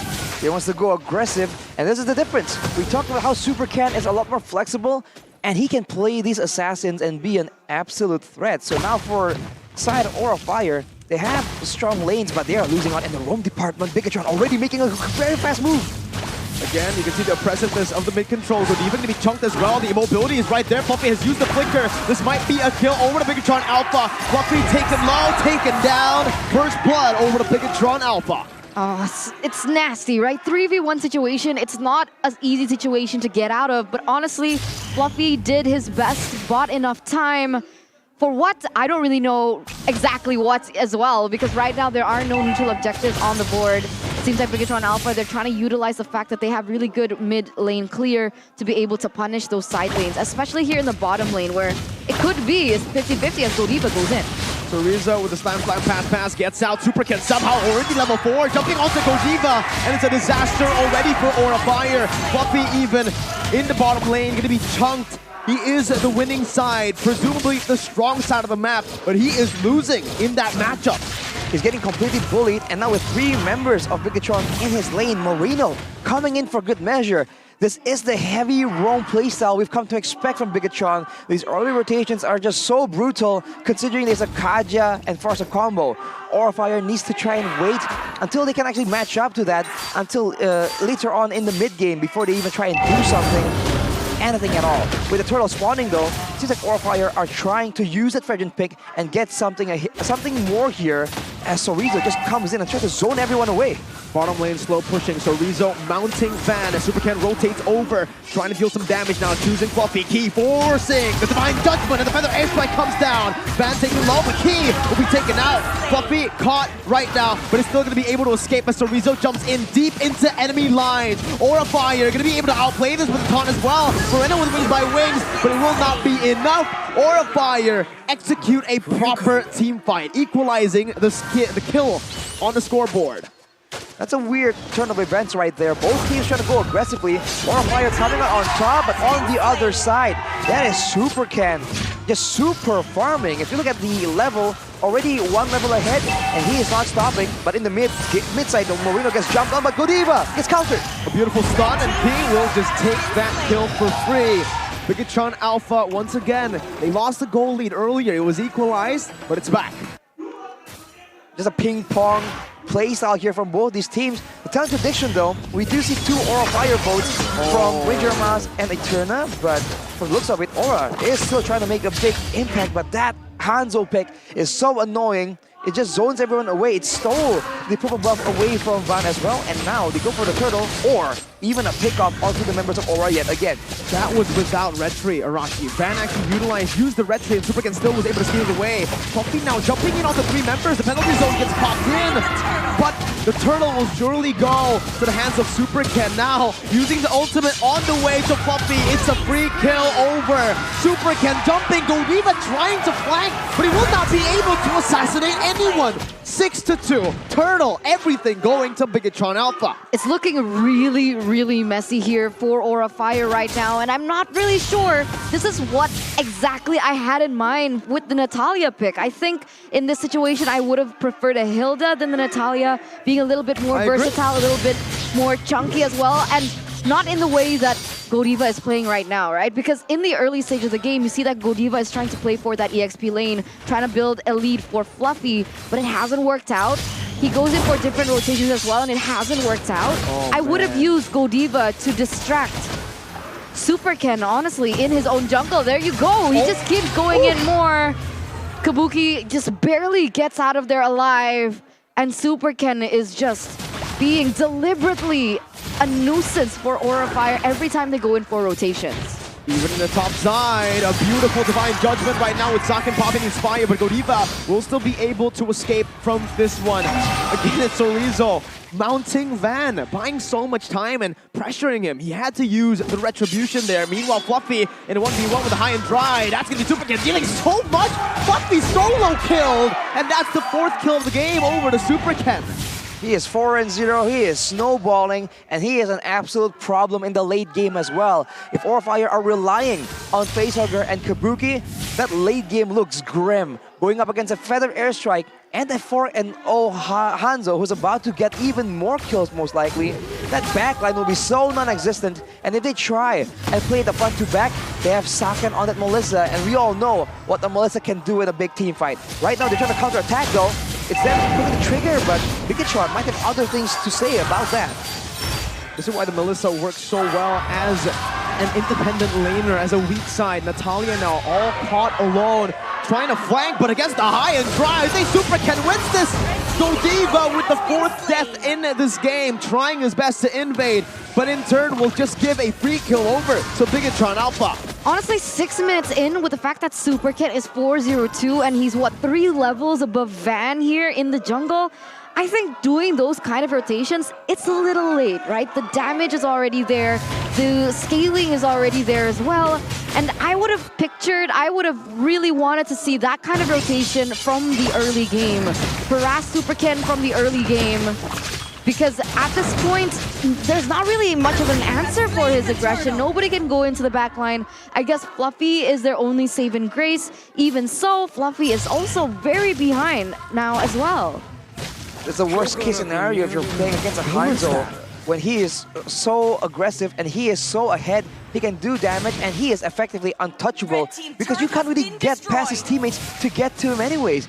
He has a golden staff right now, so he's going for a very aggressive basic attack build and using the spells as utility. It's a very effective playstyle, and considering that there's no way for Aura to stop him in his tracks, when he goes in, he can just do the same thing again and again. Facehugger, main victim right now. Yeah, it might just be an assassination right now, but it's gonna be the Divine Judgment bringing Godiva back. Still able to escape, but the Feathered Airstrike will take him down. Bottom lane, Van, as objective as ever, will be able to find a trade back for Aura Fire. One of the pillars for Aura Fire that is doing work. But at this point, it's a 4,000 gold lead built up for Bigetron Alpha, and as you can see, Facehugger has no space to pop that real-world manipulation. It's a tough situation because Van is also 2 levels below, but Fluffy goes in. It's going to be the pickoff onto Marino. It's a step in a good direction.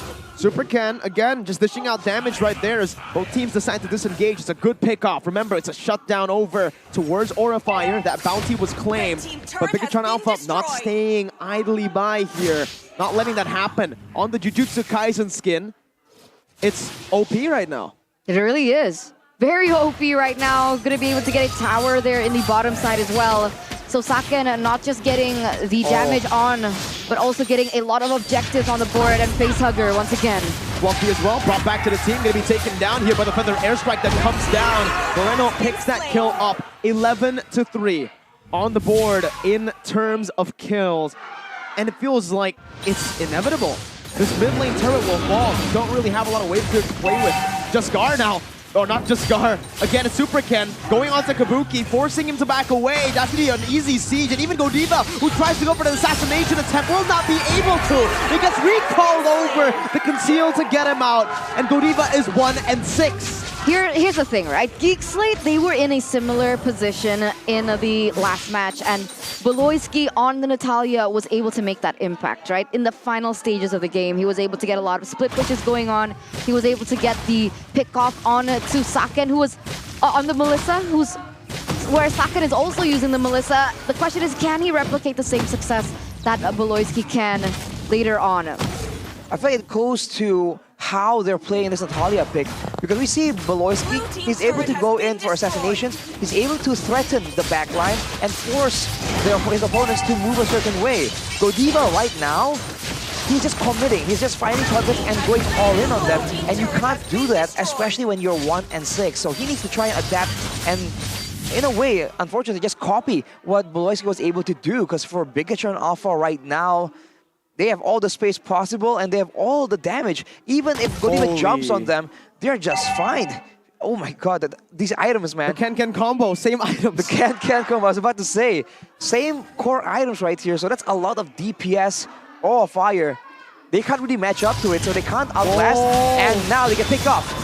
Brilliant target, even Fluffy jumps in with the penalty zone flicker, Saken though with the go away! Gets him out, Super Ken now diving into the back line, that's very vulnerable. Against 2, Facehugger will fall as it's a monster kill, but Super Ken doesn't want to stop there. He jumps onto Kabuki. Kabuki still having the flicker, will be able to escape, but none of the Bigetron Alpha members were taken down. Now they're cutting the wave under the tier 2 for the mid lane tier 1 to finally fall, with the Lord also being taken over. So Rizzo will manage the waves in a way where it will crash down all 3 waves at the same time. This is incredibly bleak if Bigetron Alpha is able to utilize the first Lord of the game to get an inhibitor turret.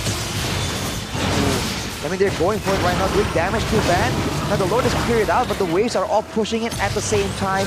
Aura seems to be able to defend right now, unless Bigetron goes for a big play here. They're going down on the turret. It's Fire as well, popped in by Saka. The mid-wave is still there, and that's going to be the penalty zone connecting onto Chorizo, who's going to be able to flicker out now. The Divine Judgment catches Godiva again, and then it turns, gives Super Ken the godlike. He's now on the base, jumping in onto the back line. No damage whatsoever from Kabuki, as it's all good. Super Ken just pops back to his shadow. This is truly the moment for you guys to utilize the emotes that are all ready right now.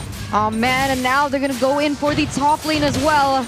I think Bigetron Alpha, they're looking to end here. Slam, slam, pass, pass. That's Super Cannon to the back lines. That's gonna be Fluffy with the defensive penalty zone. And Facehugger will fall. The legendary picked up by Super Ken as the Muddle dishes out the damage right now. Sakin staying objective. Fluffy still trying to survive, but a fight jump finds Kabuki, who's able to get a damage done, getting one kill back. But the Muddles from Sakin picks up a double, and it's a triple for Sakin. Bigetron Alpha dominating in game number 1. Wow, they were able to get that success with the first Lord of the game, Arashi. That was brutal, man. Everything they had was just working so well, and even in the end, despite their best attempts, having a Divine Judgment and a fleeting time built by Key means that even the most daring dive attempts get completely shut down or fire. They get out-drafted, out-maneuvered, out-executed, out-everything in game number 1. We keep saying something needs to change, but this is not it, man. They just seem disjointed. They have no idea what they're trying to do, and they're not working together. The exact opposite of what is giving Bigetron so much success right now. And like I mentioned once again, right, the disconnect between the draft and the player execution is very, very clear. Right? And I'm not sure what's going on, right? Are the coaches expecting a certain turnout, but the players aren't comfortable with it, and so they don't execute it properly? Like, what's going on here? It hasn't changed since day 1, honestly, here of MPL ID Season 11, where Aura still massive, massive disconnect, massive issues, and at this point, I gotta say, it's too late. I think, you know, one of the main mistakes, if we really want to dissect into it, I think Arashi can take this a bit deeper, but the drafts were okay from Aura. It's just the timing of the picks that was kind of off. Again, we're seeing it here again. They're picking Kabuki Zero a bit too late, knowing completely, understanding 100% that Kabuki is going to be countered. That's what Bigetron Alpha were setting up for. It is interesting to see that they failed to read that so early in the draft, and they still try to utilize the Terizla pick that in the end is good, but knowing Fluffy's performance this season, you really need to try to bank on what has been the best player on your team, and it is definitely Kabuki. This is the weapon you need to be utilizing, and in the draft, they didn't. They set him up for failure, to be completely honest, with the carry pick against the Melissa. They're like prioritizing Fluffy, who hasn't been performing, compared to Kabuki, who has been performing, but giving him a losing lane. On that note, they also went for the Yi first pick, right? Yeah, there you go. I don't Why like not that the Farsa? either. We already mentioned that Facehugger needs to be roaming around, impacting the side lanes if they want Kabuki to have the best performance, the best odds of carrying that game. But with the Farsa available, they went for the Yi instead without any proper point. Because afterwards, what did they use the Yi for? Are they trying to chase someone? Right, because they weren't chasing either. So they didn't have the kind of composition to try and make use of the slows and the utility for the Yi. So if they want to go for pickoffs for the Natalia pick, if this was all planned out, then the Farsa surely would have been the better pick. They lacked foresight, right? They picked up the Yve, and then they completely forget about the Yve, going for the carry. But yeah, if you have a winning or a losing matchup, usually you cover up the weakness with a Farsa who can roll. Giving it over to Bigetron Alpha, this is what you get. An 11-minute game, 22-5. It's just insane, man. It's also the fact that Aura Fire has no real engage, so they were unable to punish any plays from Bigetron Alpha.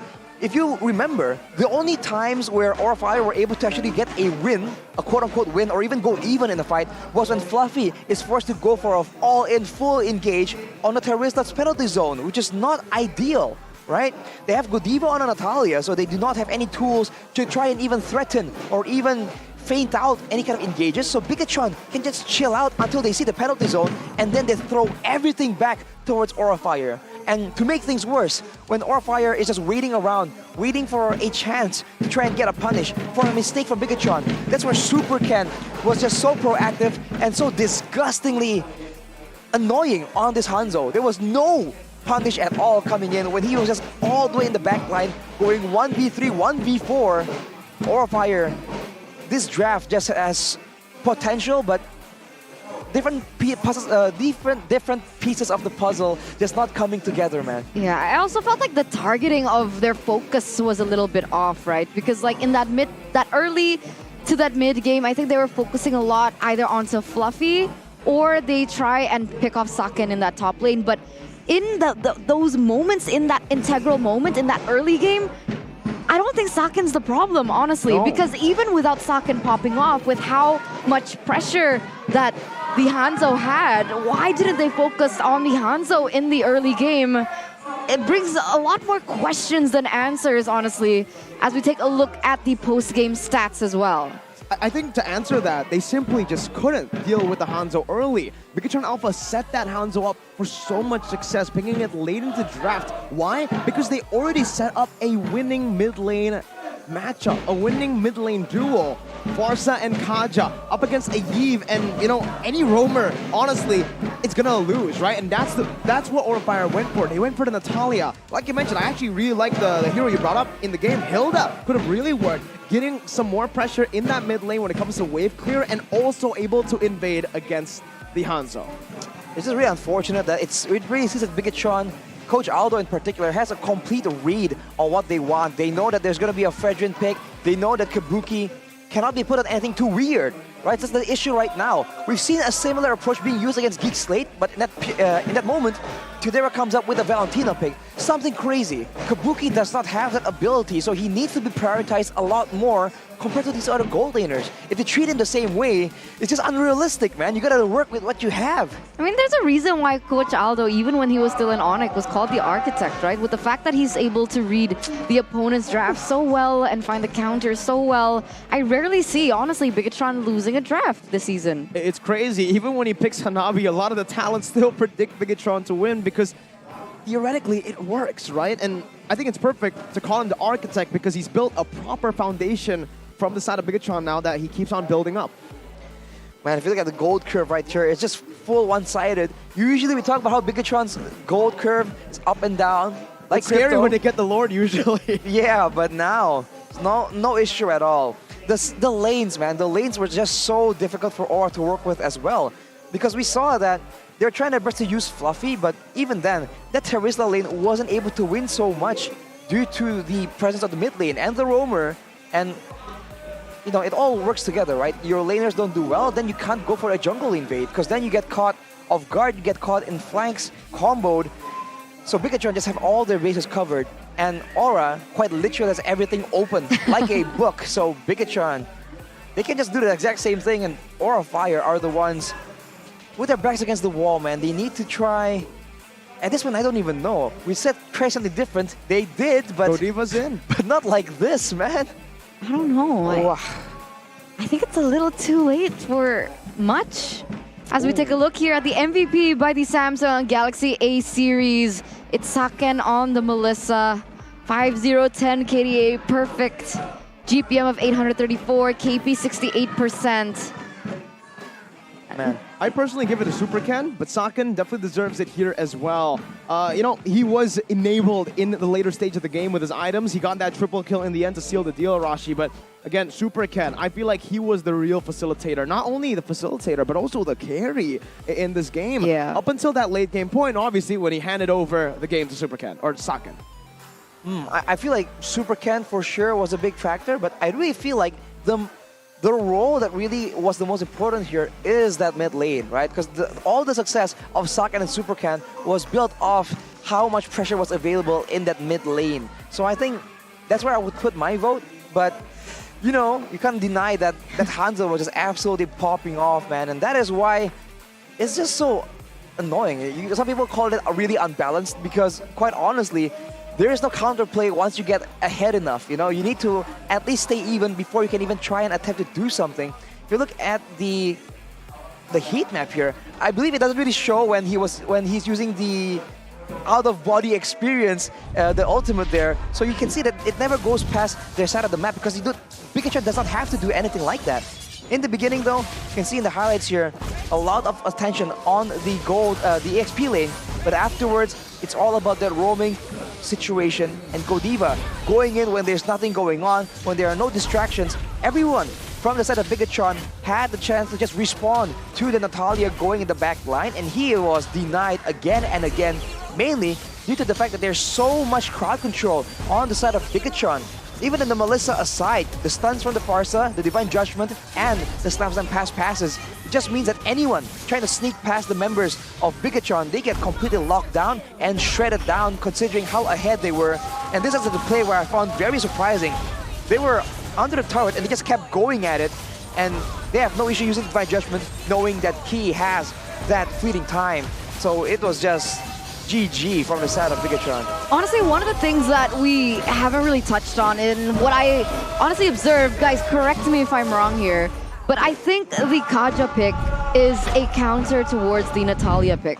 I say this because of his ability to open up the vision. Whenever Natalia goes invisible, he pops it up, and then you can immediately see and pick off the Natalia whenever he tries to go for a pick-off.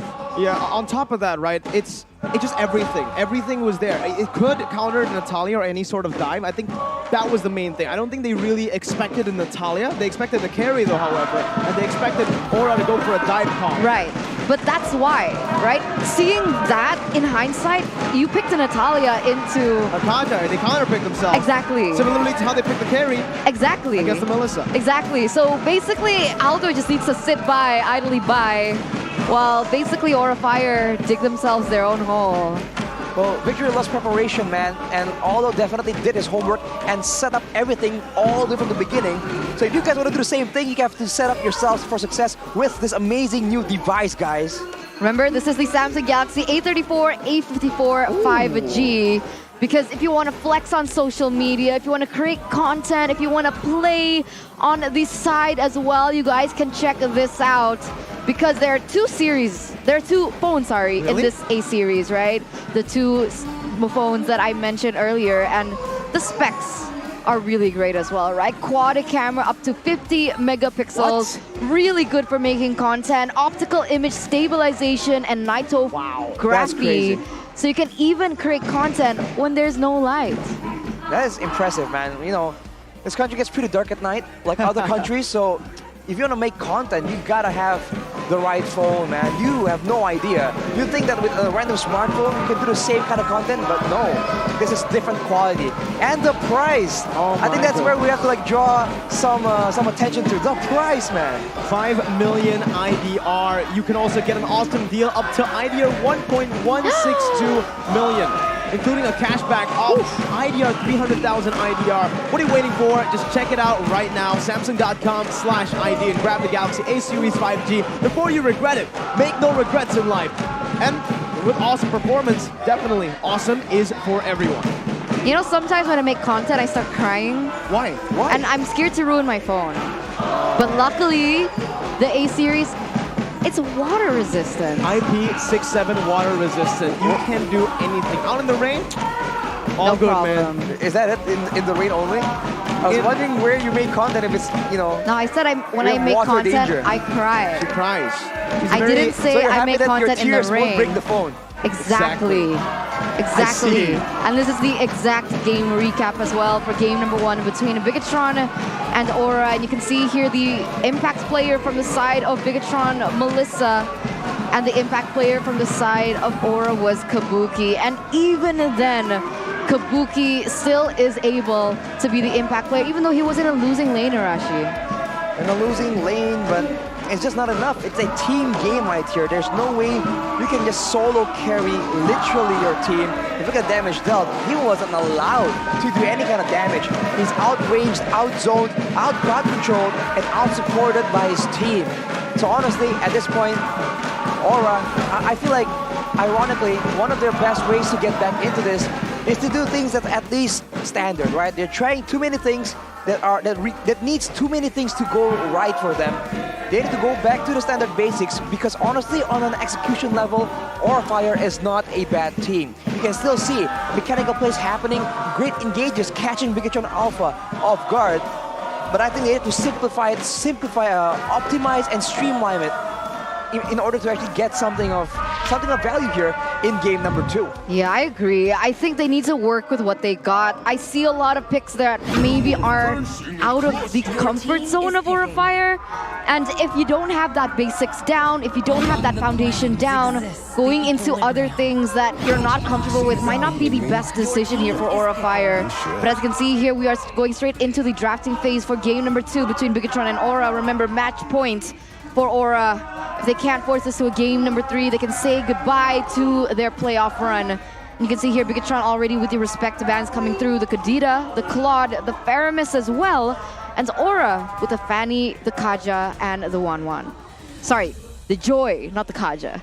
The Joy. So, I mean, Aura is still respecting the Fanny potential here from Bigetron. I mean, you have to remember Super Cannon, that Fanny was super scary. But for Bigetron now, like you mentioned, Eterna, the Kaja is still open, the Farsa is still open.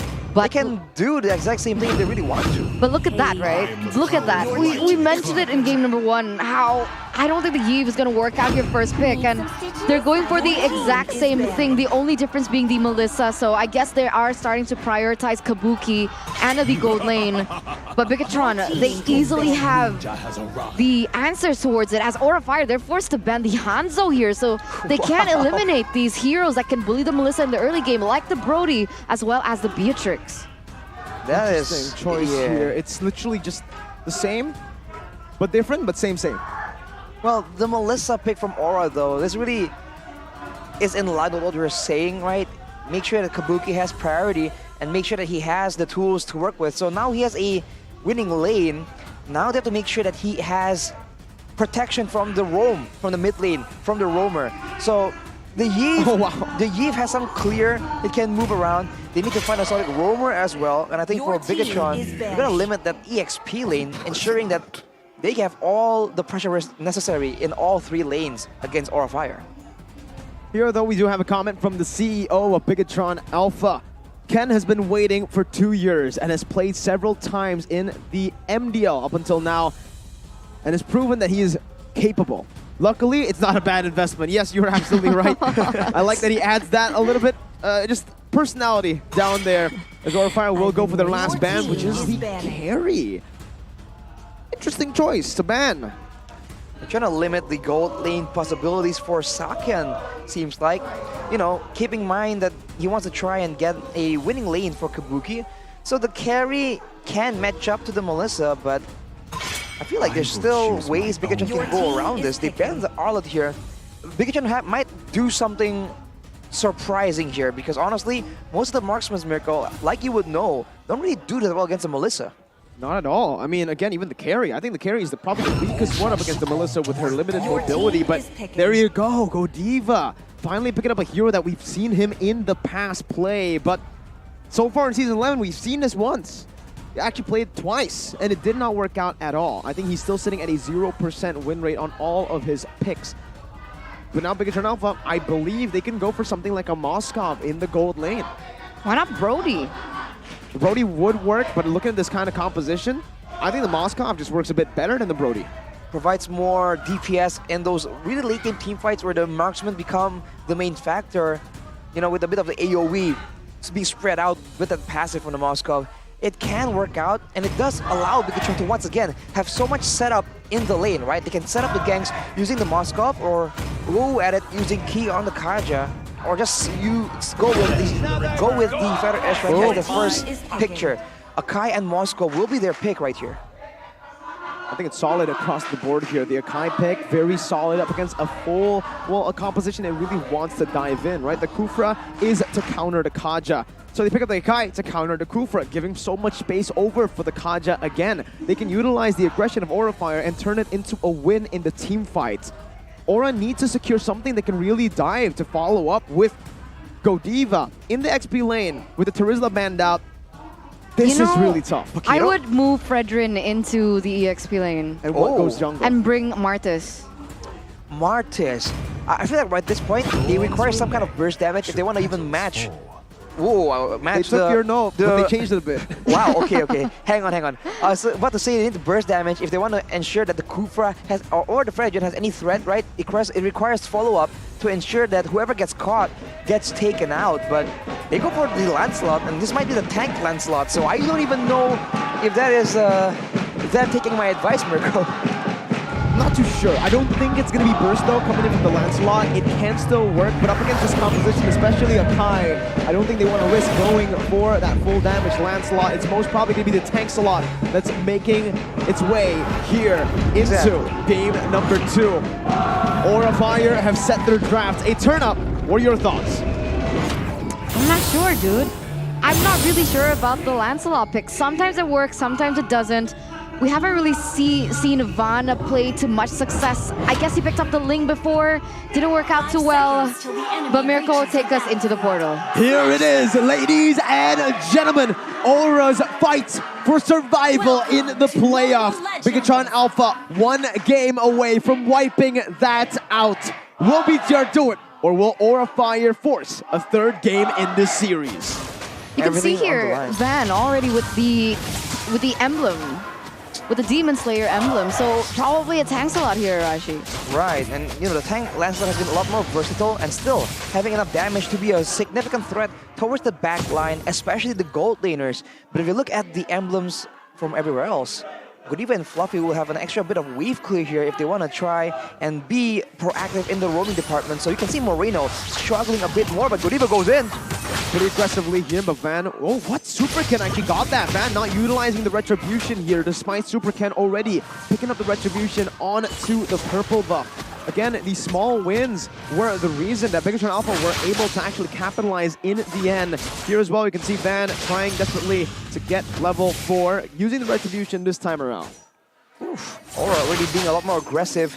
A bit of a contrast from their previous performance, and you can see that with more damage, with more wave clear, and with a more aggressive roamer, they can be a significant threat that Bigetron Alpha needs to respect. Now the question is, how long can they maintain this? What can they get using this? And in the mid game, will that be enough for them to actually take the lead away from Bigetron? Because they have a lot more burst damage and a lot more reliable crowd control in those skirmishes. That definitely is the question here, and it's very interesting that none of the mid laners have actually opted to go in for the EXP. But it looks like Moreno already going for that to be able to get that level 4 quick, seeing as the turtle is going to spawn in under 4 minutes. Moreno should have a little bit more advantage here. Maybe Bigetron Alpha have the better option of getting the objective there, as in the top side here, Kabuki getting quite bullied. Yeah, Saka knowing the limits of Melissa right now as Van tries his best to look for the Retribution, but it is going to be the heavy spin by Super Ken and the proper Retribution. Godiva's Tyrant's Revenge going to be cancelled out by the heavy spin as the RWM comes down, but the Tyrant's Rage gets cancelled out by the Divine Judgment. Godiva caught, and it's a 3-for-1 over to Bigetron Alpha. A 3-for-1 this early on, that is definitely not what Aura Fire wants, but in the gold lane as well, Kabuki isn't actually exactly winning, even though we talk about this matchup and how Kabuki has a bit of a lead here. Saken is just trying to go for it. Moreno comes in to seal the deal. Oh, and that's the kill over. They even feed it over to Saken, who now gets some turret gold. And to add salt to the wound, he loses that gold cannon minion. It's not looking good for Aura Fire right now. They're going to lose that top lane when it's supposed to be a winning lane for Kabuki. But with the way that they've actually been able to execute it, Saken actually going to be a level above Kabuki here in the 3 minutes. And if Aura Fire, they were banking on the Kabuki or the Melissa to get those power spikes as fast as possible to deal out the damage, that's going to be something that they have to wait for. You can see how this impacts the rest of the map. Now that they have this kind of lead, right? They're trying to translate it into the jungle. When you have a winning lane and you can't really roam all the way across the map, the jungle is where you go to get more farm, or even the mid lane to try and get a pick off. But look at this, response by Godiva. They do get it, but Godiva gets brought back to the team. Flickers out, gets his mid laner out. That's what you want from your roamer. But now with Rizzo, they really want to take Godiva down. That's a slam, pass combo. The Charm's Revenge will be blocked as Moreno will probably be defeated the kill. That's the kill over to the mid laner of BTR as Key now is looking to go up against Fan, but he still is able to get it with the Phantom execution. Ooh, more action right now, and as you mentioned, this is what we want to see from Aura, right? It's not as flashy, it's not as crazy, but at least they are still putting up a fight. They are putting up as a real threat against Bigetron Alpha, unlike game number 1. But look at that play from Moreno, though. Facehugger is down. Kabuki with the Mudwell is dealing some damage, but Superken is still holding on to a lot of his resources. Van jumping in, and he will be able to win out in the Retribution battle, but Godiva is going to be pinned down. Saken picks up his second kill this game. A 2,000 gold lead as the Divine Judgment brings Fluffy back. They even cancel the dash. The taunt comes in. Fluffy has the Praise's Wrath. He will use it as Superken gets taken low, but he gets out with the dash, and the team is ready to capitalize. The flicker to bring Sorizo back. Van now is only the other members away from the side of Bigetron Alpha as Facehugger puts some damage back onto the map. Real world manipulation forcing the flicker out from Sorizo as Aura Fire, like you mentioned, Rashi, are putting some pressure, some fight back in game number 2. Wow, man. Looking at the emblems, we've talked about this already, but both junglers having the Demon Slayer means that it's kind of equal, but Van definitely has an advantage, but that is not why he was able to get the turtle in the previous engagement. Godiva came in at the right moment and provided that very required crowd control, but Sorizo gets jumped on by 3 members. Good pick off from Aura Fire, understanding that now they need to look for trades instead of going for 5v5s. Right now you can see Bigetron Alpha though still leading with the 1,700 gold lead. They've actually moved Kabuki down to the bottom lane to give him a little bit more fight and a little bit more space. Whoa! But Moreno, he finds it a proper setup here. Moreno going to be pinned down by the bouncing ball. He's still able to survive with Superken pinning 2 members down. Moreno caught all alone, pops into another airstrike. His Facehugger gets taken low, but it's Kabuki who finds the kill. The second kill of this game. As the Spear of Destruction almost picks Facehugger off from across the map. They will finally look to lane swap, but Aura Fire are looking to come back in this game. Godiva on the Kufra, so much better than Natalia. This is the kind of player he was. He is known for having crazy engages. Yes, he's known as Godita as well, but that's only one small facet of his skill set. If you look at the talent's prediction right here, Eterna and Ranger Mas from the Indonesian desk still believe Aura has what it takes. They still believe in the last-ditch effort from the Dragons. And right now, it's looking okay, but Kyu almost gets taken out here. Again, Aura showing that they are still in the fight. They can still bite back. Kaja needs to recall though now. As Bigetron Alpha are still trying to utilize the 1,000 gold lead. Van going to be zoned away by Sorizo with a split. Van utilizing the split to actually get the puncture stacks. Fluffy in the midst of it all now. Superken holding on to the heavy spin as he pops it right now, and he wins it! Van diving in, not to get it. Aura Fire have utilized a lot of resources. The RWM as well, as another airstrike comes down now on Aura Fire. Kabuki free hitting in the back line as that's going to be the tier 1 turret in the mid lane. Taken down, siege down by the likes of Saken. Godiva not able to find a Tyrant's Revenge to get a single trade down. And Bigetron Alpha, again, just keeping their eyes on the prize. Honestly, they were going even in the fight, but they were able to get a turret. That's the main difference here, and they waste no time at all. Saken just goes straight for the next objective, and this kind of speed is what Aura Fire needs to be very careful of. Bigetron will do this again and again, and they can and will sneak away these objectives from right under your nose. Taking a look at the items right here, Moreno, no further airstrike just yet, and Van, as we mentioned already, a tank Lancelot with the Sky Guardian helmet, a lot more durable, always present in the fight, having that infinite sustain technically from the regeneration. But I think Facehugger, once he gets the glowing one, that is where Aura Fire will start picking up the tempo. That is where the damage will start adding up if you just leave him be, and that is where even the slightest bit of poke will start being felt by the frontline members, because Sorizo and Superken, they're on heroes that like to build a lot of HP. Oh man, look at how much pressure Bigetron is putting onto Aura Fire, and I gotta say, the Sakai last pick was brilliant, right? Every time Godiva looks in for a pick, he should have gotten the combo in, the Rage and the Revenge, but it always gets cancelled by Superken and his heavy spin is key! With the Divine Judgment, bringing Godiva back, the Spear of Misery, not going to be able to connect, but Saken jumps out of the Tyrant's Rage and picks up another kill for himself. Look at the gold differential here, 1,500 gold ahead in that gold lane matchup. As Fluffy jumps in with the knock-up and the taunt. Saken moving forward, waiting for someone to pull the trigger. Fluffy jumping in again with a taunt now. Super Ken still able to disengage. Key gonna be poked down as both teams are going to go back to set up again. Look at the macro gameplay though, the bottom lane is pushed out, so Bigetron has a bit of an advantage here as Sorizo is zoning everyone away. We talked about the item differential right here. Bigetron Alpha, they are still definitely ahead, and Sorizo goes in, 1v5 though. Gets pinned down by the go away, but the feather airstrike comes down. Kabuki is going to be sniped out. Moreno finds the kill. It's going to be a trade back though, as Facehugger will be able to find a kill back. Godiva in the midst of it all. Van jumps into the back line with the puncture. The heavy spin now to disengage, pinning Godiva down for the damage to come through. Sorizo still looking for an opening. 2 for 1.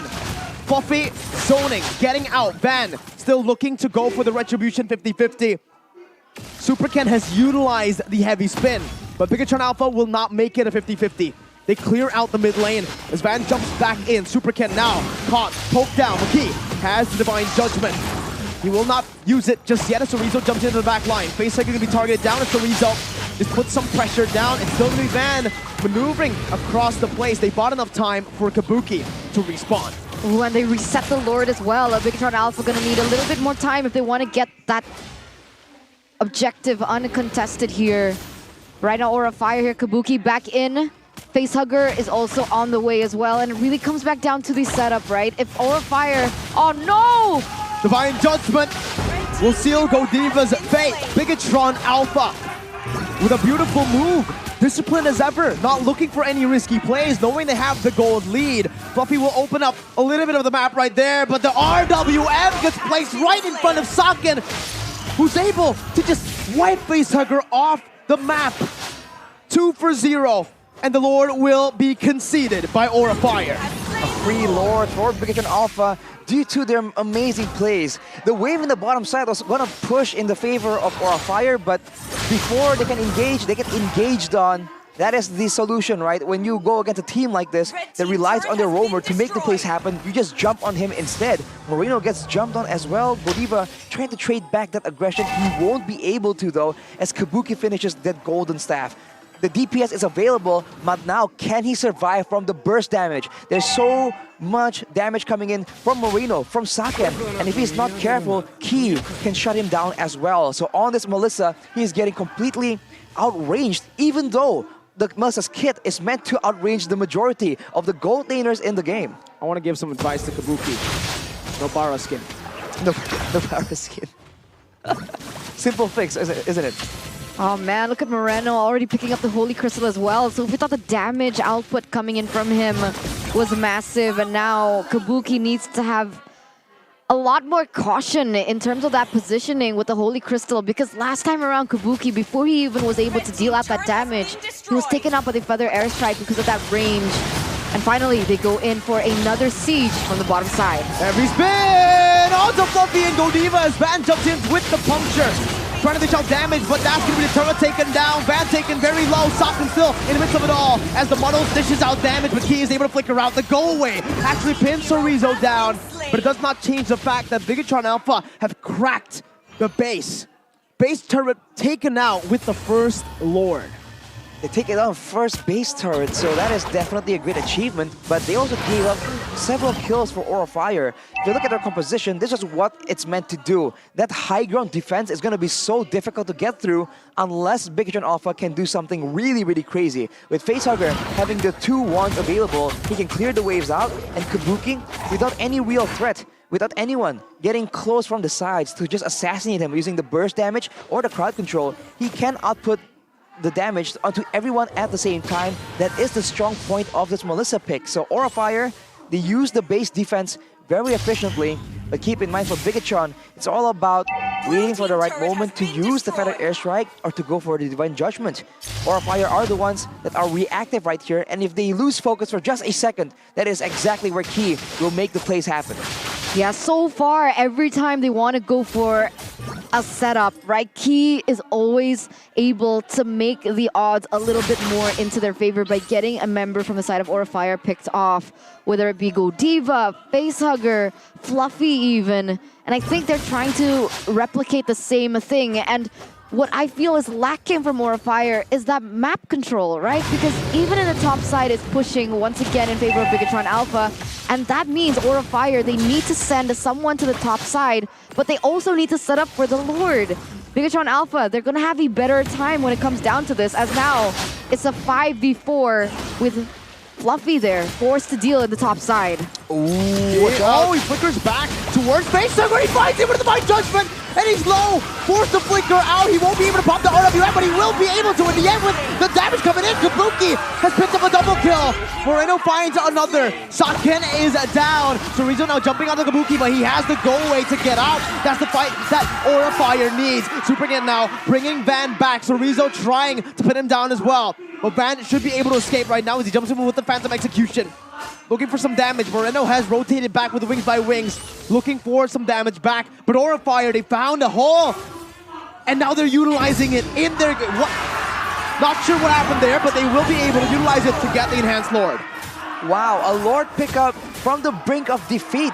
They're able to find Saken there, which is fatal in this stage of the game. Yes, it's 15 minutes, but with both teams just grabbing, fighting for dominance right here. Having your gold lane unavailable during a Lord fight is definitely not the way to go.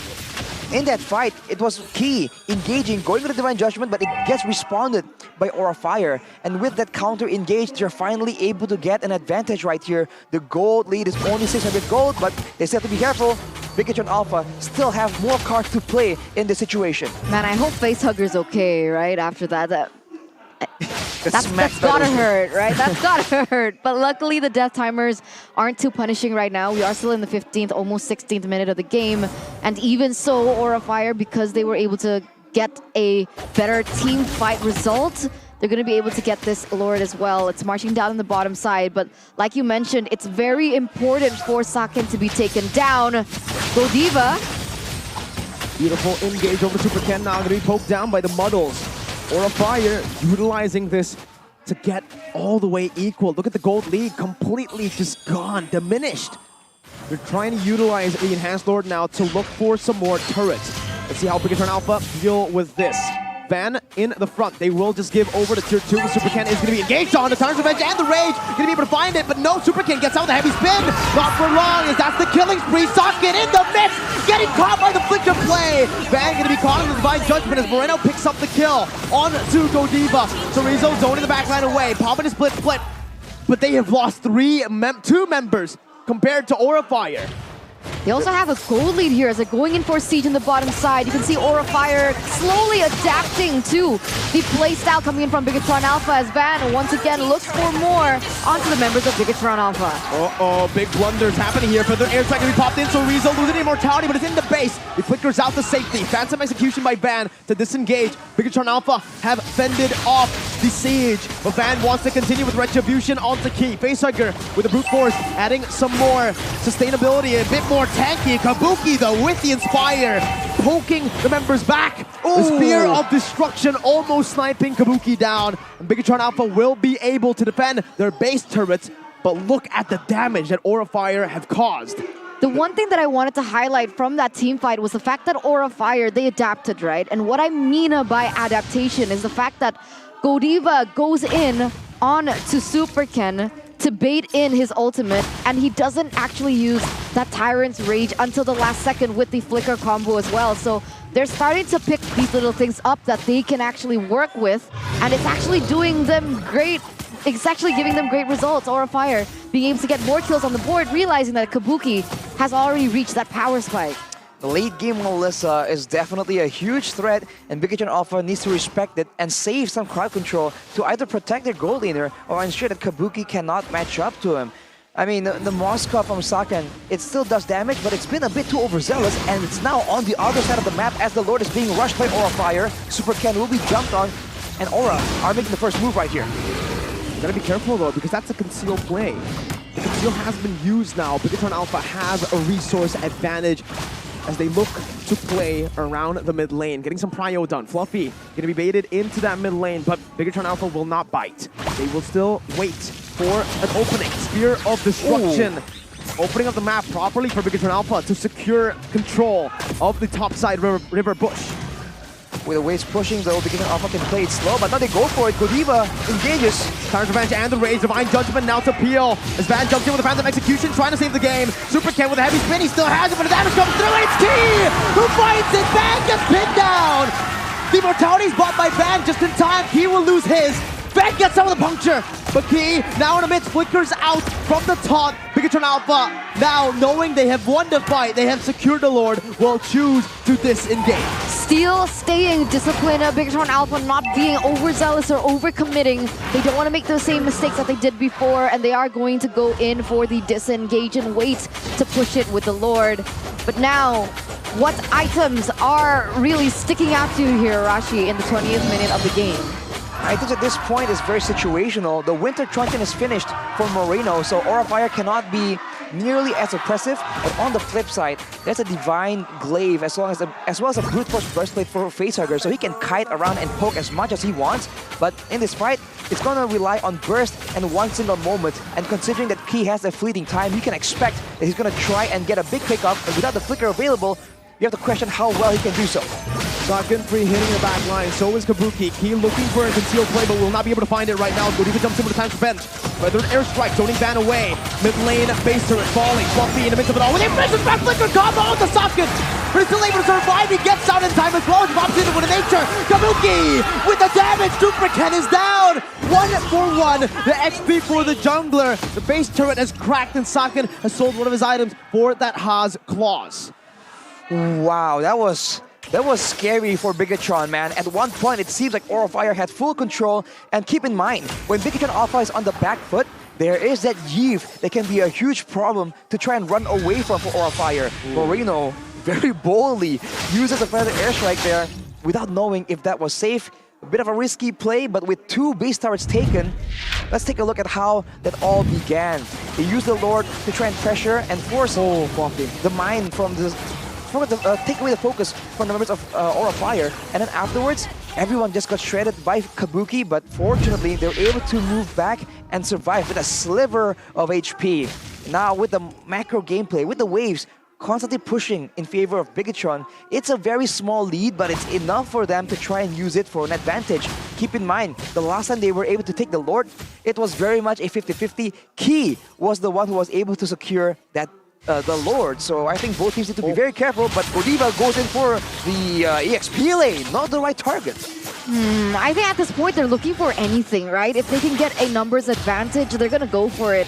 I don't think the timers are too heavy on the ultimate from Godiva, so he's got to work with what he's got, right? But when I took a look at the items before, I'm surprised that Kabuki didn't build the Athena shield. I'm not really sure if that's the best of ideas, seeing as Saken even respects the damage coming from Facehugger, already has the Athena shield, whereas Moreno, he has more range than Facehugger, yet Kabuki has failed to respect that. I feel they're relying on the fact that Aura Fire can be the main aggressor. If they're able to get a fight the same way they did earlier with Fluffy literally nuking down Saken to almost no HP, it can still work out, but we saw how damaging, how dangerous it can be for your gold laner to not respect the damage potential. And now with the Lord coming up, it's going to be a make or break moment, and the lack of the Athena shield, like you mentioned, Eterna, might be the exact thing that Bigetron Alpha can use to try and get a lead here. Constantly pushing waves here are going to be really important for Bigetron Alpha. And look at that, the Spear of Destruction actually clearing up the top side to make a proper slow push. Aura Fire, they need to go, they need to commit.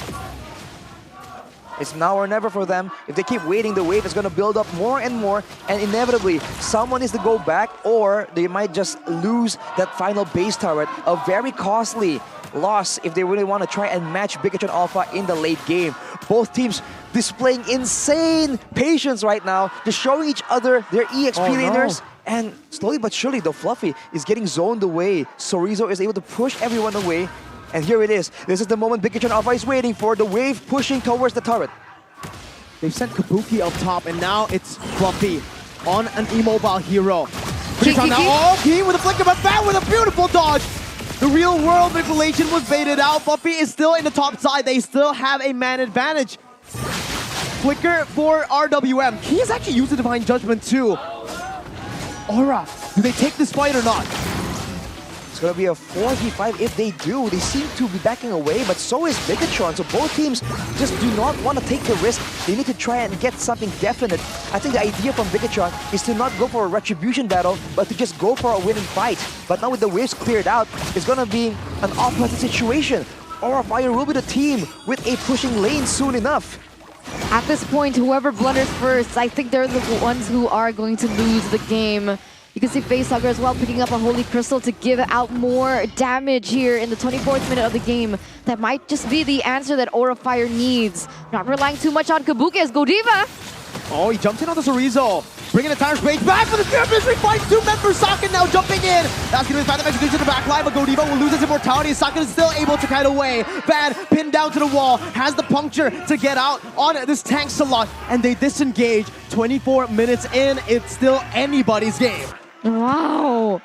It's a constant play against play. Key goes for the Queen's Wings right now. Needs damage, needs survivability because he is not finding the engages he wants. His hero is not nearly as active, as scary as Godiva. Kabuki though, look at that damage, man. This is that late game Melissa we've been talking again and again about.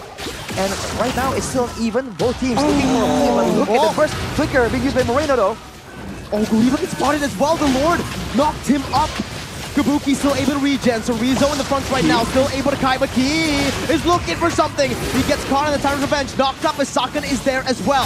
Van, we give it a puncture stack. Saken in the midst of it all right now, the damage will come through. The retribution is a 50-50. Saken, Super King gets it with 1 HP. Saken now jumping back in to find Kabuki. Fluffy will be next as his immortality will fall. Saken takes it out. Facehugger looking for the kill on the Super Ken, but it's only the frontliner that they're chasing down. The Panda falls. Oh, no. But it's a 2, Sandwich. 4, 1. Oh, the Spear of Destruction. Oh my god, they know that Aura Fire, they're not in the base, and Bigetron Alpha with a man advantage. I think they're looking to end at this point. They might not be able to. It looks like Aura Fire, Facehugger, as well as Godiva were able to recall on time. But remember, the Lord is still marching down. Their homework far from over. Feathered airstrike onto Facehugger, chunking him low. Van trying to buy the time. Godiva falling to the hands of Saken as he's still massive. The base is wide open, and Bigetron Alpha will clean sweep Aura Fire. Wow. Bigetron Alpha breaking things left and right. Yesterday, it was history. Today is the playoff run that Aura Fire have built for the past 3 seasons. It's not looking good for Aura Fire, and this might just be the moment that they stay in the red zone, guys. That is 1-9 record of Super Ken. Oh my god. With the clutchest retribution of the season so far. 1 HP. That was so close, man. I feel like both teams did not want it to be that close, but at that moment, it's do or die. It's go time. They went for it, and unfortunately for Aura, Bigetron were the ones coming out on top. They put up a great fight. It was very, very close, though. Bigetron cannot claim an easy victory, but yet they are still the victors of today's match. This is... Okay, on one side, it's amazing for Bigetron Alpha, right? Because they're getting and really solidifying, staying out of that red zone. Bigetron Alpha, they deserve this. They've worked very hard from the early stages of the season, being able to go undefeated, and now the development that they've had with Coach Aldo stepping in, the synchronization, the chemistry as well. It's definitely there, but on the other side, man, Aura Fire. Oof. They tried everything, and nothing has worked. Godiva, roam, high roam. Kabuki Jungler, yeah. Van stepping in, promoted from the MPL. Nothing has worked out for Aura Fire. There was a moment where we thought they could make a comeback. They were able to find their first match victory, but ever since then, it feels like all the other teams have read them out, in the draft especially. And it's not going to get easier for them, right, Miracle? Because after Bigetron, they're going to have to go against, if I'm not mistaken, RRQ and ONIC this week. Oh no, that's a tough situation to be in. That's a tall order for Aura, but soon let's hear from the players themselves, from our host, Bude Mongsta. Take it away. Bigetroopers, inilah dia Bigetron Alpha dengan 2-0 kemenangan yang begitu memukau. Melihat bagaimana mereka bisa 2-0 terlihat semakin kuat kayaknya. Nah Niki buat minggu kelima ya, makin kuat kalian ya. Kayaknya kita agak nge-solve problem yang mungkin kita agak kurang deh. Jadi udah ketemu nih problemnya. Boleh kasih tau nggak problemnya apa? Apa problem yang udah kalian temuin nih? Ada beberapa problem lah yang kayak contohnya disiplin, mungkin kita agak lebih sabar aja sekarang. Dan terbukti ya, udah di-solve dan kalian semakin baik setiap matchnya. Setelah ngelawan RRQ, sekarang ngelawan Aura 2-0 bahkan. Dan kalau kita lihat juga perjuangan Aura tentu tadi apalagi di game kedua close game banget kan. Dan gimana sih kalian ngeliat Aura di season 11 ini? Dan apalagi boleh juga dikasih mungkin dari permainan tadi untuk nyemangatin Aura juga karena ini minggu-minggu yang sangat menentukan buat Aura Fire nih Ki. Kalau buat Aura aku lihatnya sebenarnya mereka overall bagus aja sih. Cuman kayak di tengah season aku nggak tahu ya, mereka kan soalnya juga gonta-ganti roster, aku nggak tahu sih dapur mereka gimana. Pokoknya ya semangat aja lah Aura, kalian jago kok. Dari kacamata lawan jadi mereka tinggal kurang semangat aja nih? Ya. Apa ada lagi kah selain semangat yang harus mereka improve? Karena ini 2 match terakhir mereka di minggu ini menentukan banget. Nggak tahu sih ya, aku lebih fokus ke tim aku sendiri sih. Fokus ke tim ya Ki ya. Dan sekarang udah sampai titik ini, Ki ngeliat Bigetron Alpha, apakah ini udah full potensial kalian? Belum. Sebenarnya masih ada agak blunder-blunder dikit lah kita. Masih ada, jadi masih bisa lebih baik lagi. Ya masih bisa lebih baik lagi. Ngelawan EVOS nextnya nih Ki. Ya. Apa yang paling kamu nantikan untuk ngelawan EVOS? Apalagi EVOS juga kata Tas ya, kayaknya kepengen banget ngelawan kalian nih. Oh, si Tas pengen ngelawan kita ya? Iya. Soalnya kalau mau nggak mau kan kita tetap harus ngelawan kan. Iya dong. Jadi, apa yang kamu nantiin untuk ngelawan EVOS nanti? Semoga full line up YSF mereka sih. Full line up. Oh, dinantikan ya ini full line up dari Ki. Tapi kita ngelihat juga dari Super Ken. Sepertinya kamu di MPL udah sangat nyaman dan bisa dibilang penyesuaianmu di MPL itu sangat cepat bersama dengan Saken. Boleh dikasih tahu nggak sih gimana penyesuaianmu bisa secepat itu? Penyesuaiannya? Iya di MPL. Semua tim sih, satu tim ini. Ngebantuin kamu? Ya. Ada yang paling berjasa nggak? Mungkin Ki yang suka ngeledekin kamu atau gimana? Semuanya, Max, Hengki juga semuanya yang udah lama di MPL lah. Apa yang mereka bagikan buat kamu Saken? Dan Saken dan Ken juga? Dia kasih saran-saran, main di panggung, apa bedanya gitu lah. Pengalamannya lah pokoknya. Dan itu langsung kamu tangkap dan kamu praktekkan? Ya. Cus, selesai? Selesai. Kelar? Simple ya. Oke, kalau Saken gimana? Apa? Kamu menyesuaikan di MPL. Apakah sulit dan siapa yang paling ngebantu kamu di MPL ini? Hengki kayaknya. Oh Hengki? Ya. Apa yang Hengki lakuin? Hah? Apa yang Hengki lakuin? Ya dia kayak nyemangatin juga lah kalau misalnya gue lagi down atau apa gitu. Nyemangatin, kamu kalau nyemangatin gimana? Bohong. Kenapa? Gak tahu, bohong aja dia. Kalau Sorizo sendiri ngelihat teman-teman ini progresnya gimana sih? Apakah karena ada meta CEO nemenin kalian jadi kalian makin solid atau ada hal lainnya? Mereka jago sih, kan di MDL aja dia win streak. Oh, jadi emang udah jago dan menyesuaikannya lebih mudah? Ya, mereka lebih gampang lah kita dapat chemistry-nya gitu. Dapat chemistry lebih cepat dan ini kita ngelihat juga Bigetron sebenarnya punya coach Aldo dan dia terkenal dengan memberikan hero-hero yang unik untuk para player-playernya dan cepat banget juga gitu kan. Apakah itu udah dilatihanin sebelumnya atau memang mendadak aja di panggung atau kalian request? Yang udah pakai turnamen udah pasti kita pernah coba di scrim lah. Kita latihan. Kayak Hanzo tadi berarti udah ya? Semuanya, Hanzo, Elis dan lain-lain. Semua udah. Jadi kalau bisa dibilang ini Bigetron lagi punya momentumnya. Kalau Moreno ngejaga momentum Bigetron. Iya kenapa? Gimana untuk menjaga momentum Bigetron? Emang momentum apa? Menang mulu Moreno. Oh, paling ya apa ya? Jangan bosen main sih. Maksudnya sering-seringin latihan. Harus sering latihan. Semangat dari Biget Troopers bikin kalian semangat nggak? Iya, bikin semangat.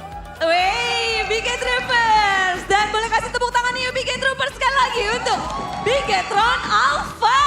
Dan kemenangan mereka langsung dibedah oleh analis kita yang sudah bersiap di sana. Ada Profesor KB, silahkan 2-0 Prof.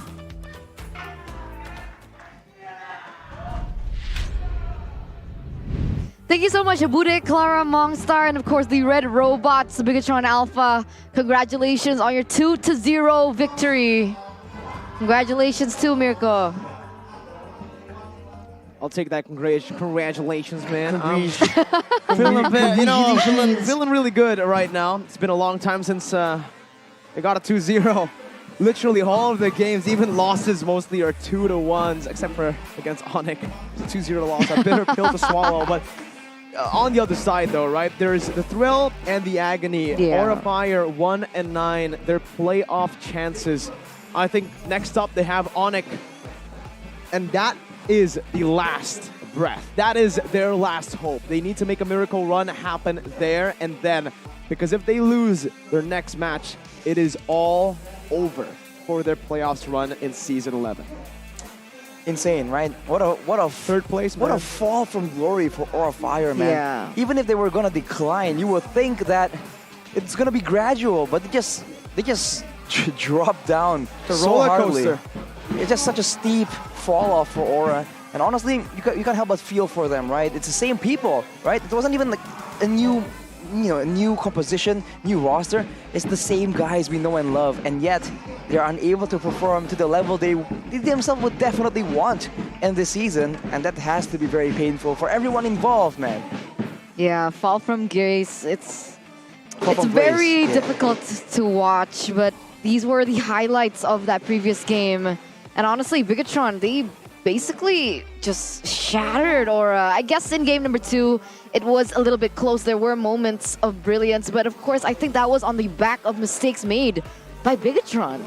I think they just really didn't respect the damage potential of Aura. Even though they had a huge gold lead, it does not mean that the key members from Set of Aura cannot deal damage and cannot carry. And of course, it all comes down to, again, the way they engage. It's been effective and it worked, don't get me wrong. How did but you Super can get this? Yeah, that was crazy, first of all. But you can notice that in these big moments where it's a 5v5 waiting on each other, Key is always the go-to solution for Bigetron, and Aura Fire completely recognized that, and they waited for it, and they countered it 1 or 2 times. So for Bigetron, this could be a reminder that you still cannot be that one-dimensional.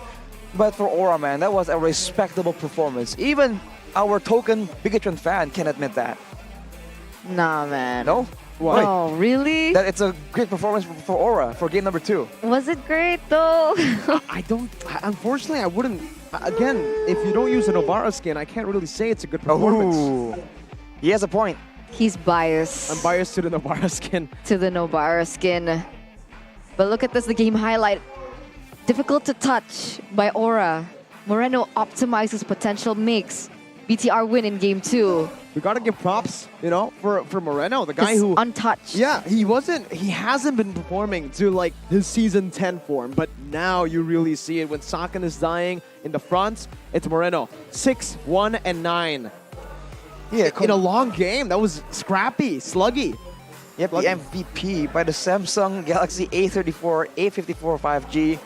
Only one death, like you mentioned, despite everything being thrown at him, because obviously for Aura, they recognized the threat of the Feather Airstrike being the main lose condition for them if Kabuki gets snagged by it. Particularly because, as Eterna mentioned, he was still going for a full glass cannon build for a long period of time. We'll have to take a look at the items to see if he amends that.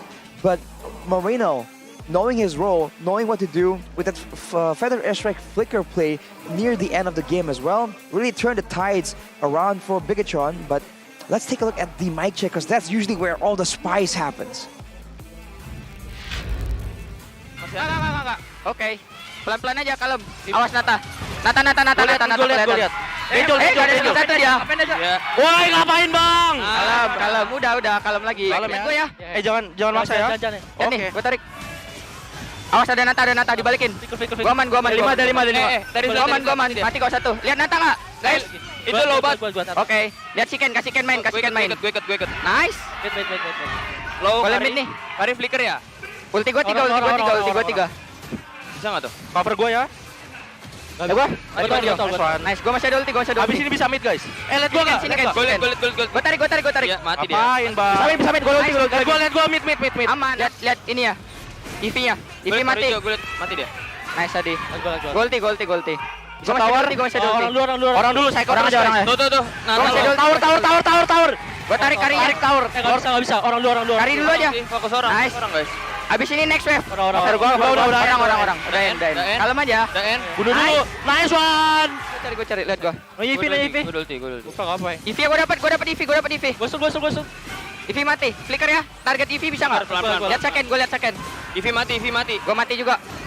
Kait mundur guys. Nice one. Gue aman. Balik ya. Nice. Gak apa. Balik. Lewat tribus. Lihat gue. Flicker EV ya. Lancanya di gua. Redrin dulu juga nggak apa-apa. Gue low. Kait mundur guys. Oh, Ferdi. Sabar, lihat lore-nya Ken. Lihat Melisa. Solo. Lihat Melisa guys. Iya. Mati. Melisa mati. Perang. Perangin. Matiin. Skor. Gua aman. Gue masih ada ulti. Gua aman guys. Kalian kejar aja. Gua mati tapi. Bisa mid guys. Bisa. Lihat EV ya. Aman. Orang dulu guys. Bisa.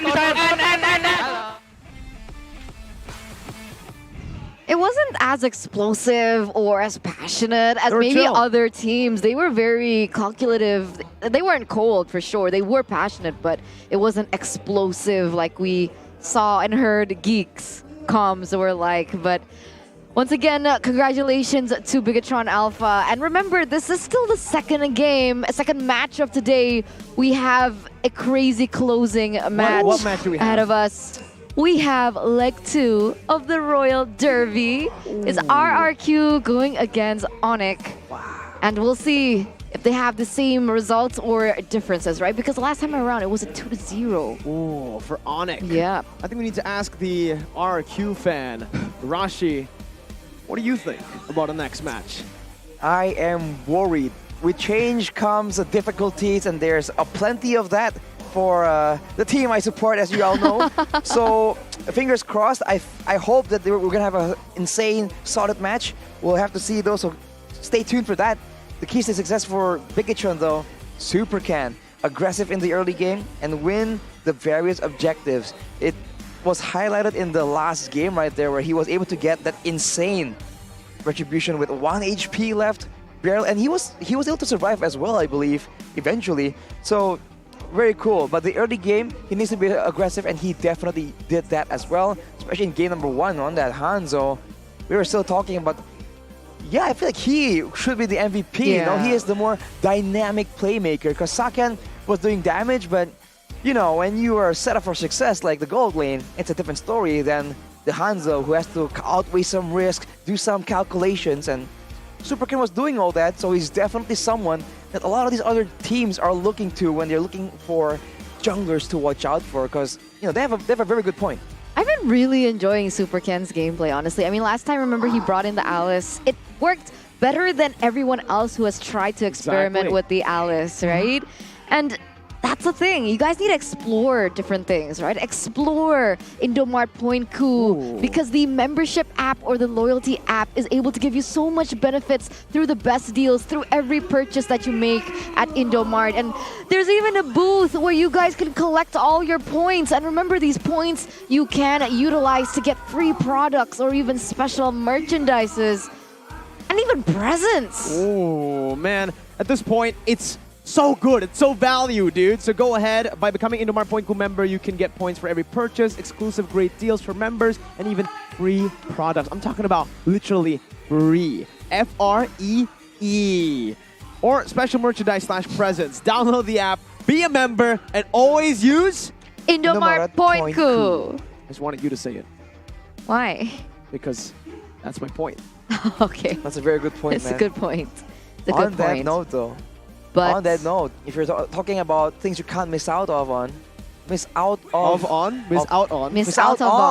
It's, of course, the limited edition UBS Gold Merchandise Collection X MPL Season 11 that's still coming soon. So maybe Saving the best for last. Maybe we're gonna have it in the playoffs or something, but we cannot wait for it, man. So make sure you check it out on ubslifestyle.com and UBS Lifestyle e-commerce. Yeah, good things come to those who wait. Okay, Arashi, all right. stay patient. Good things Stay come patient. to those who Don't be wait. like Goni. Don't be like Goni, can't wait, bang, bang. But also don't be like Arashi, violence, bang, bang. What? Violence? He's violence. What happened? Oh, you didn't. M4. A lot of things happen. He's a violent man. Violent man. A lot of violence, man. It's fine, because as a violent man, sometimes you need fuel. You need to fuel that anger, that violence, and he uses the Grab promo code MPL ID SGRAB to grab food, and sometimes he uses that violence to support his favorite team, that passion, by grabbing some transport with Grab Car and Grab Bike. I forgot about the bike part. The bike. 90% discount on the MPL ID X Grab for you guys who are new users. So go ahead, scan the QR code or use the link grb.to/MPL to go for it, man. Go for it. Go for it. Get the best value possible. Or grab for it. Or grab for it. Reach for You're right. No, grab for it. Grab. No, we like grab better.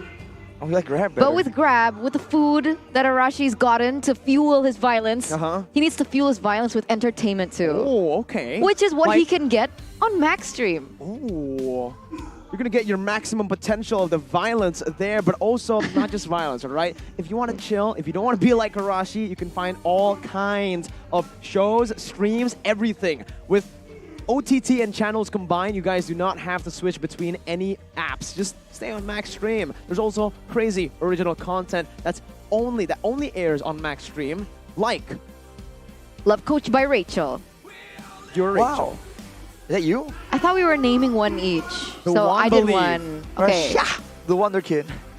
There's Love in Game.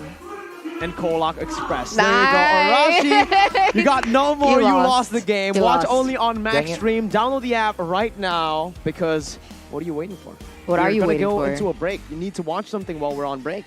Yeah, because everyone needs a break to get ready for the second Royal Derby. Let's see what changes can we expect here against RRQ and ONIC. But before that, we're going straight into the break. Eterna, Mirko, Arashi, we'll see you after.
おっす決まってこうぜ少し乱暴しようか釘崎野原喜べ男子こう一点よ邪魔だ虎杖裕二です好みのタイプはジェニファー・ローレンスよろしくお願いします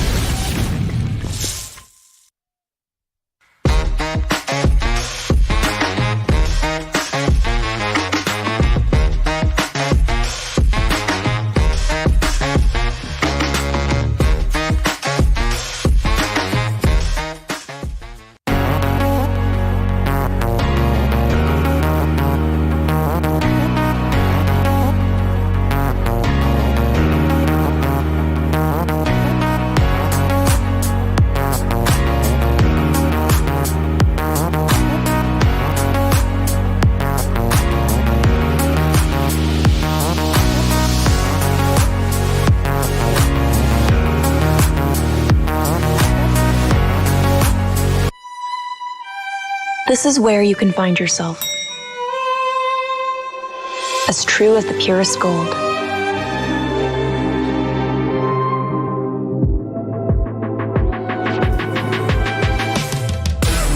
Be forever young.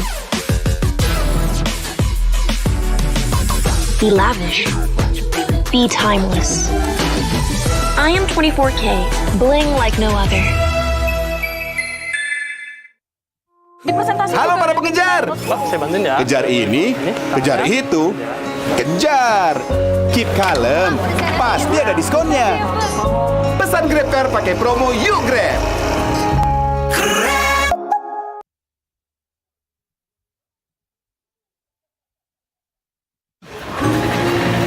Halo para pengejar.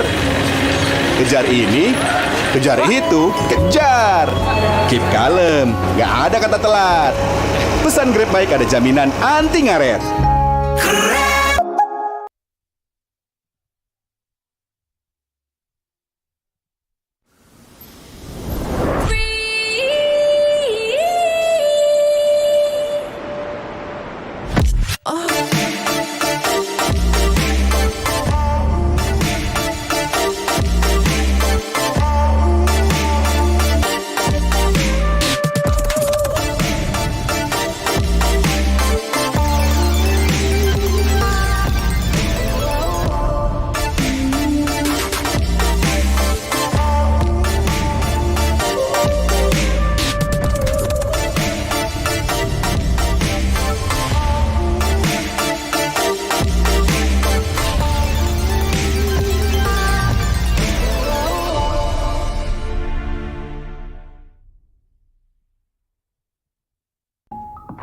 Beli.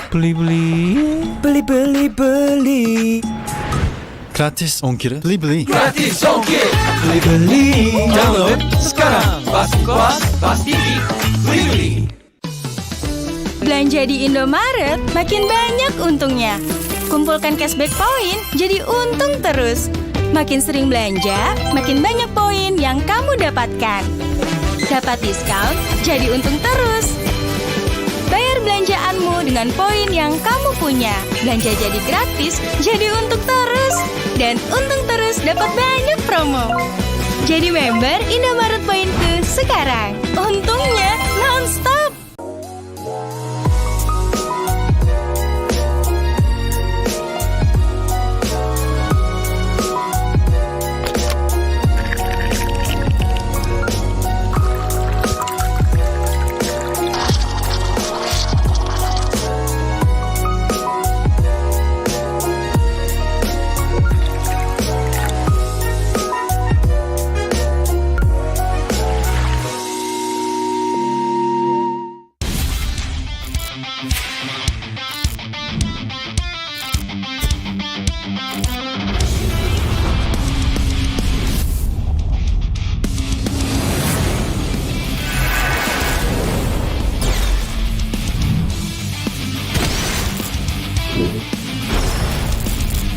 Os! 決まってこうぜ。少し乱暴しようか。釘崎野原、喜べ男子、こう一点よ。邪魔だ。虎杖裕二です。好みのタイプはジェニファー・ローレンス。よろしくお願いします。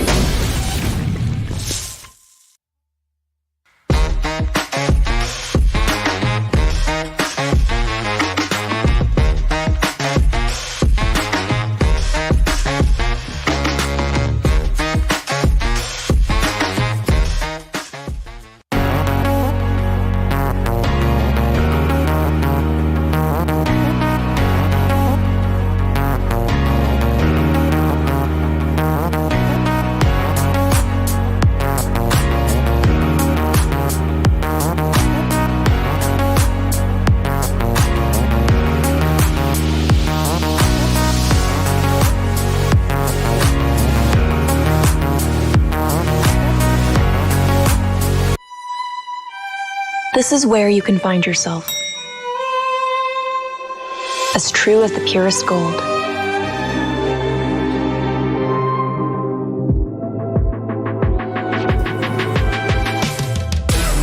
Be forever young.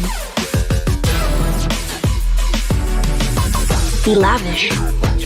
Be timeless. I am 24K, bling like no other. Halo para pengejar. Pak, saya bantuin ya. Kejar ini, kejar itu, kejar. Keep kalem, pasti ada diskonnya. Pesan GrabCar pakai promo Yuk Grab.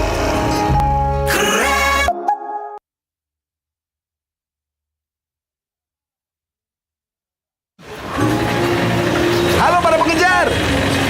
Kejar ini, kejar itu, kejar. Keep kalem, nggak ada kata telat. Pesan Grab Bike ada jaminan anti ngaret.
Beli.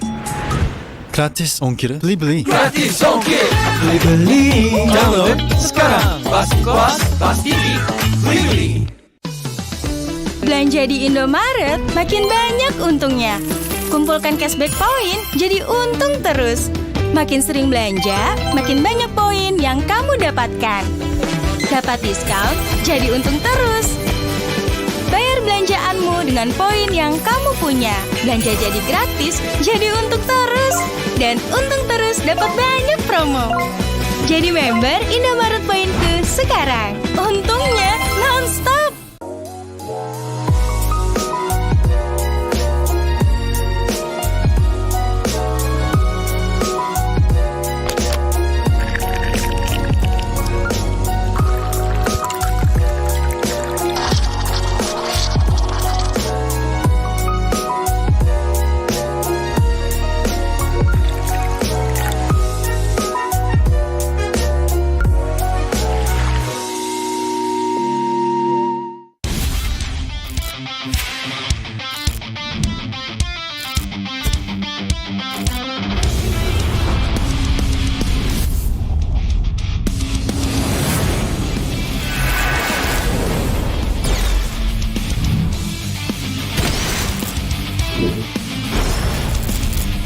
Os! 決まってこうぜ。少し乱暴しようか。釘崎野原、喜べ男子、こう一点よ。邪魔だ。虎杖裕二です。好みのタイプはジェニファー・ローレンス。よろしくお願いします。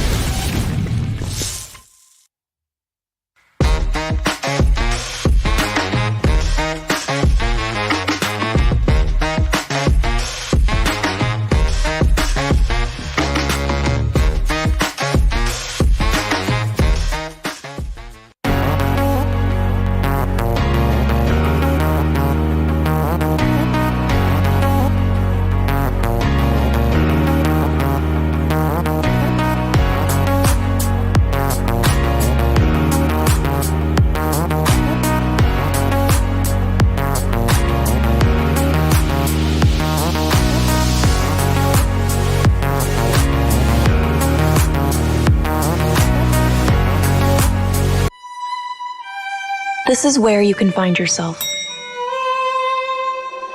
As true as the purest gold.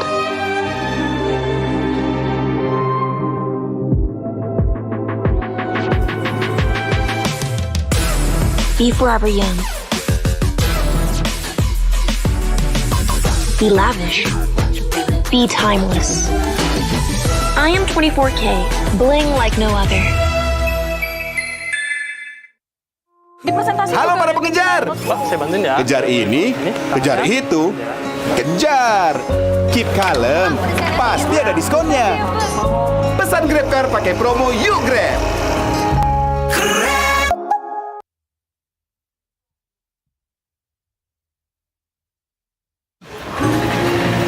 Halo para pengejar. Kejar ini, kejar itu, kejar. Keep kalem, nggak ada kata telat. Pesan Grab Bike ada jaminan anti ngaret.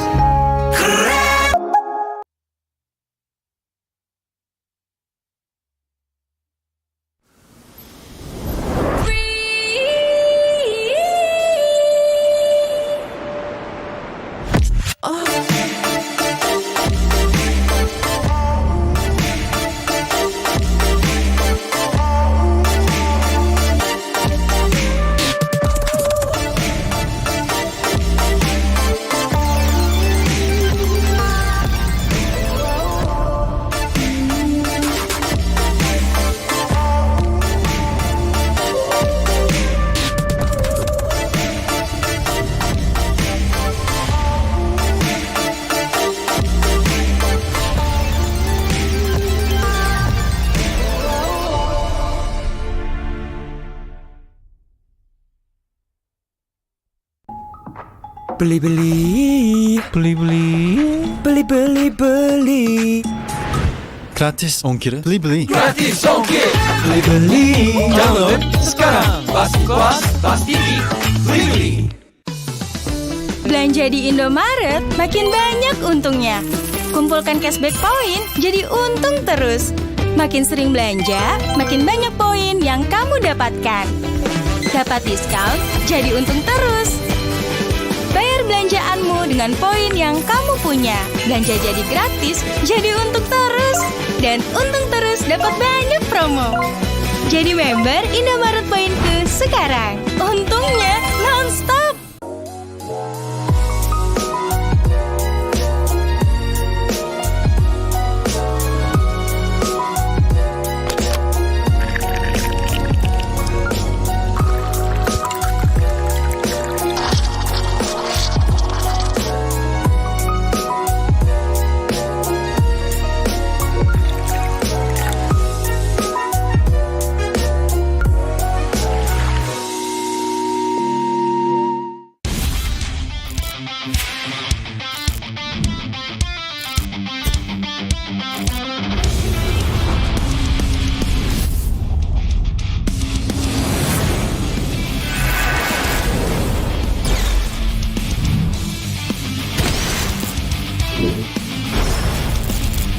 Os! 決まってこうぜ。少し乱暴しようか。釘崎野原、喜べ男子、こう一点よ。邪魔だ。虎杖裕二です。好みのタイプはジェニファー・ローレンス。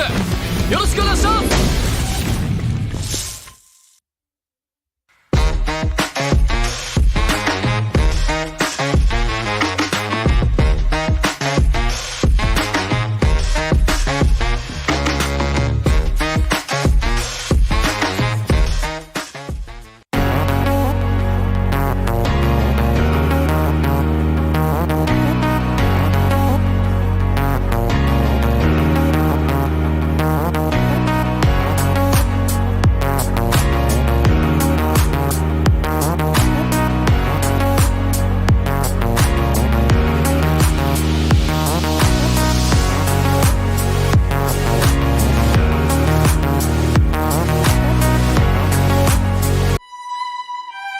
This is where you can find yourself.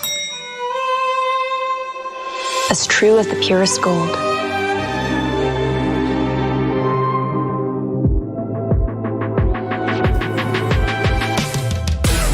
Be forever young. Be lavish. Be timeless. I am 24K, bling like no other.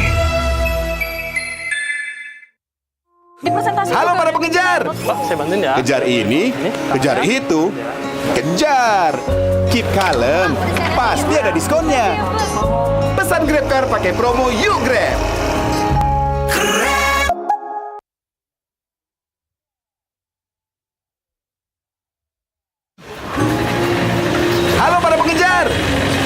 Kejar ini, kejar itu, kejar. Keep kalem, nggak ada kata telat. Pesan Grab Bike ada jaminan anti ngaret.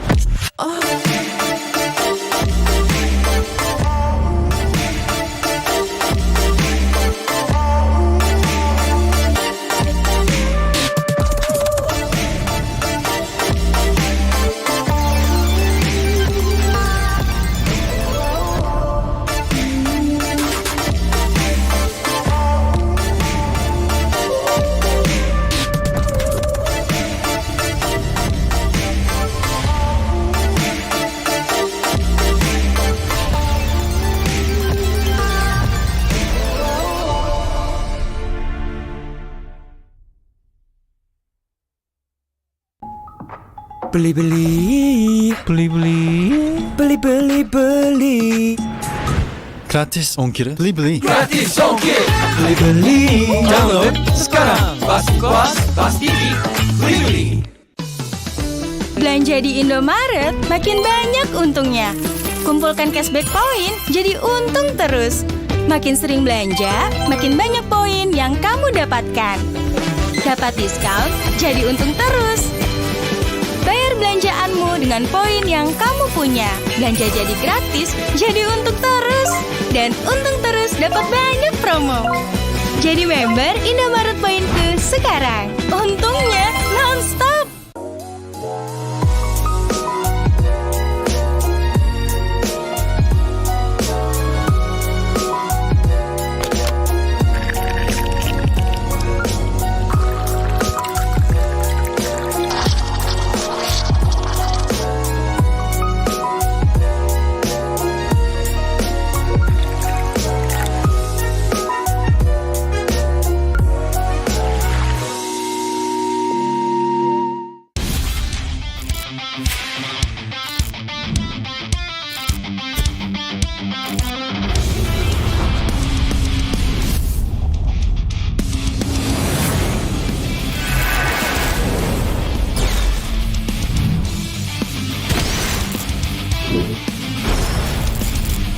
Os!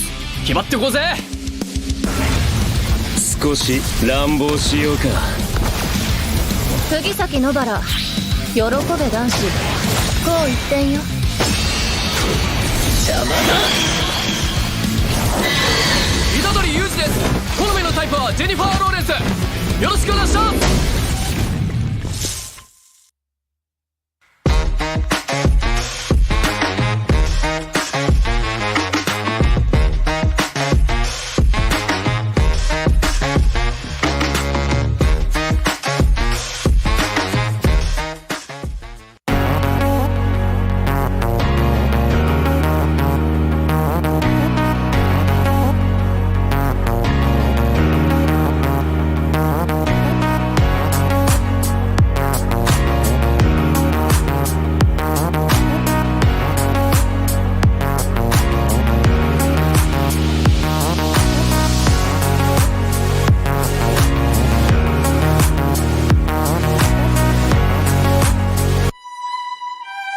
This is where you can find yourself. As true as the purest gold.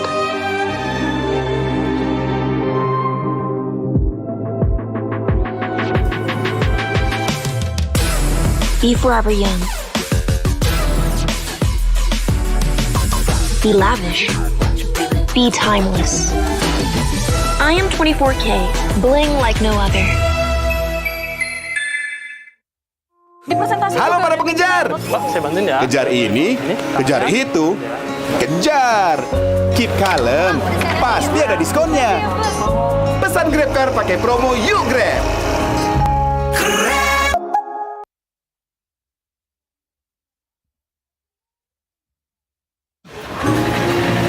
Halo para pengejar. Kejar ini, kejar itu, kejar.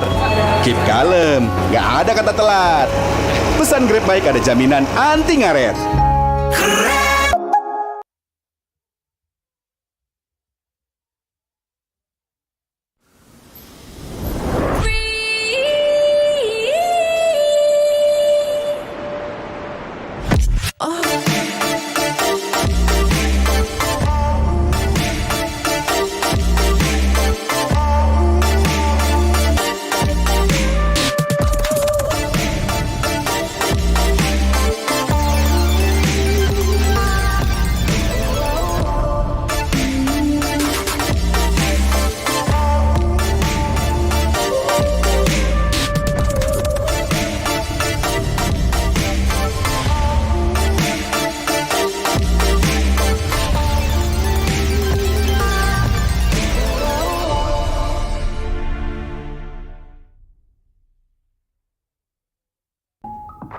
Beli-beli, beli-beli, gratis ongkir, beli-beli. Gratis ongkir. Beli-beli. Download sekarang. Pasti kuas, pasti beli-beli. Belanja di Indomaret makin banyak untungnya. Kumpulkan cashback poin jadi untung terus. Makin sering belanja, makin banyak poin yang kamu dapatkan. Dapat diskon, jadi untung terus. Bayar belanjaanmu dengan poin yang kamu punya. Belanja jadi gratis, jadi untung terus. Dan untung terus dapat banyak promo. Jadi member Indomaret Poinku sekarang. Untungnya non-stop.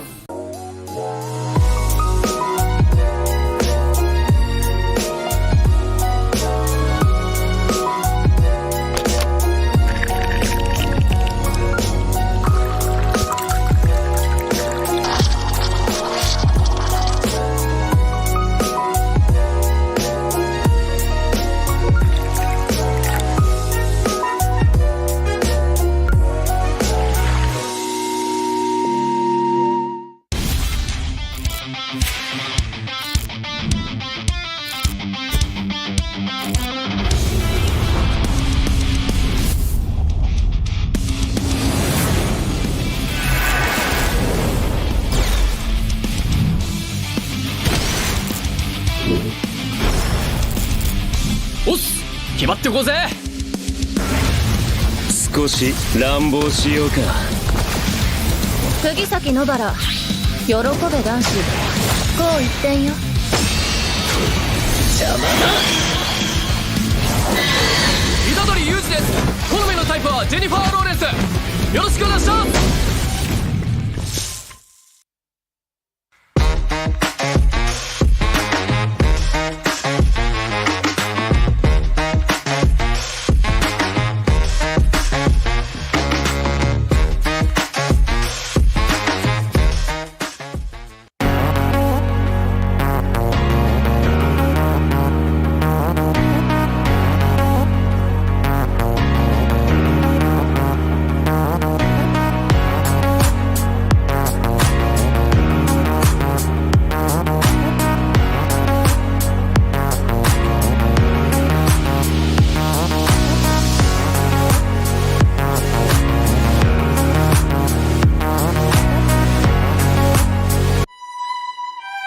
This is where you can find yourself. As true as the purest gold.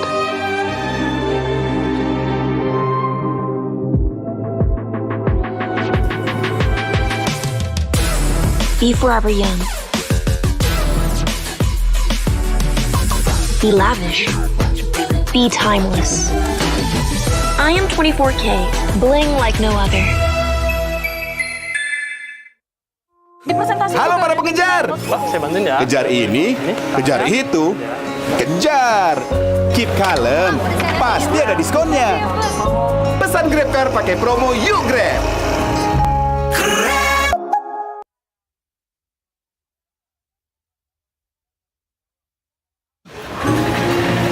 Halo para pengejar. Kejar ini, kejar itu, kejar.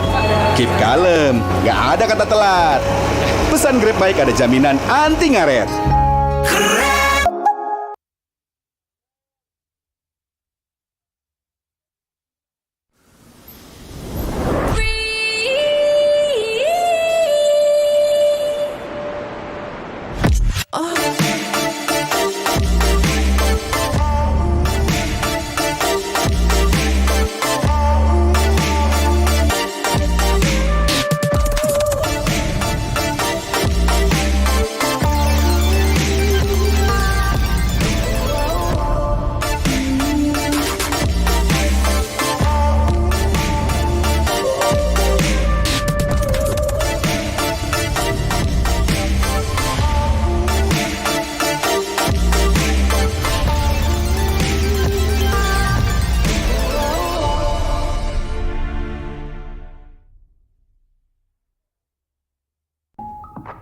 Beli-beli, beli-beli, gratis ongkir, beli-beli. Gratis ongkir.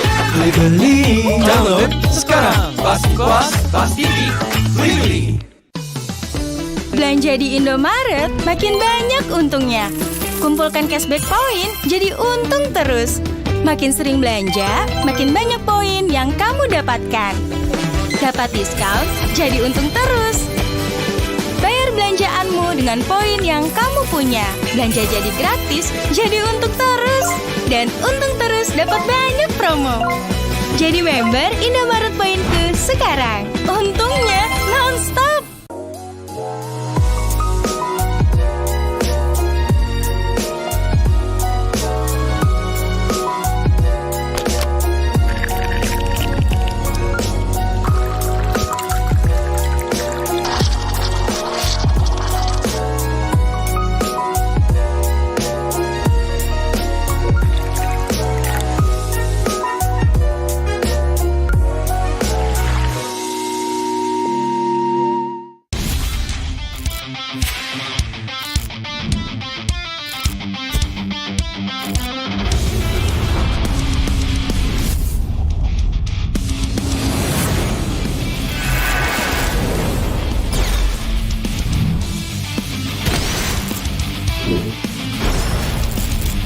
おっす、決まってこうぜ。少し乱暴しようか。釘崎野原、喜べ男子、こう一点よ。邪魔だ。虎杖裕二です。好みのタイプはジェニファー・ローレンス。よろしくお願いします。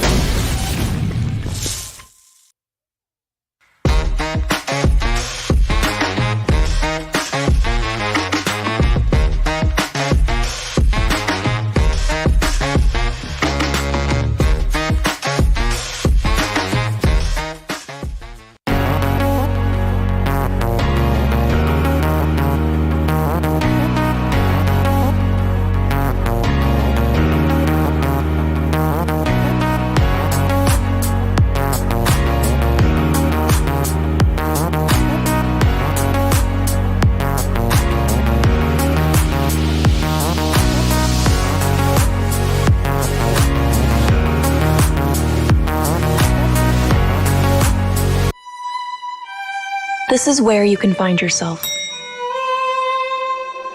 As true as the purest gold.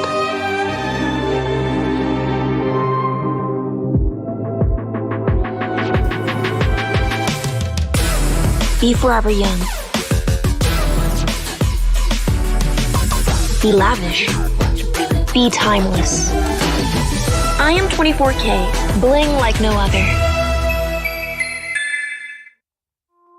Halo para pengejar. Pak, saya bantuin ya. Kejar ini, kejar itu, kejar. Keep kalem, pasti ada diskonnya. Pesan Grab Car pakai promo Yuk Grab.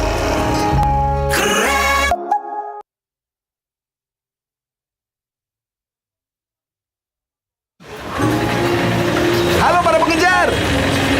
Kejar ini, kejar itu, kejar. Keep kalem, nggak ada kata telat.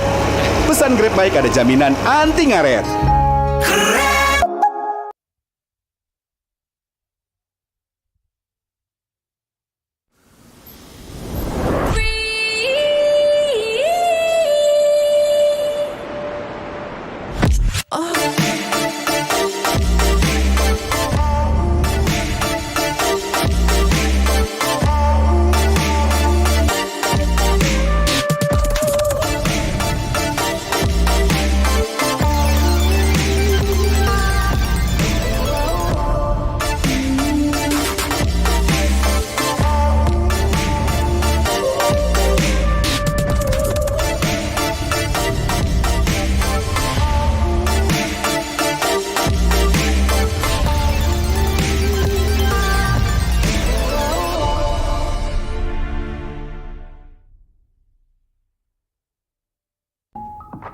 Beli-beli, beli-beli.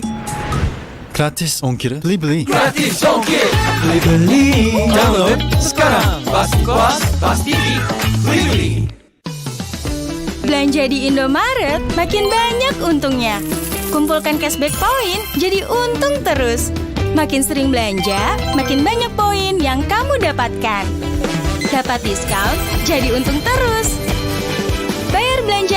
dengan poin yang kamu punya. Belanja jadi gratis, jadi untung terus. Dan untung terus dapat banyak promo. Jadi member Indomaret Poinku sekarang. Untungnya non-stop.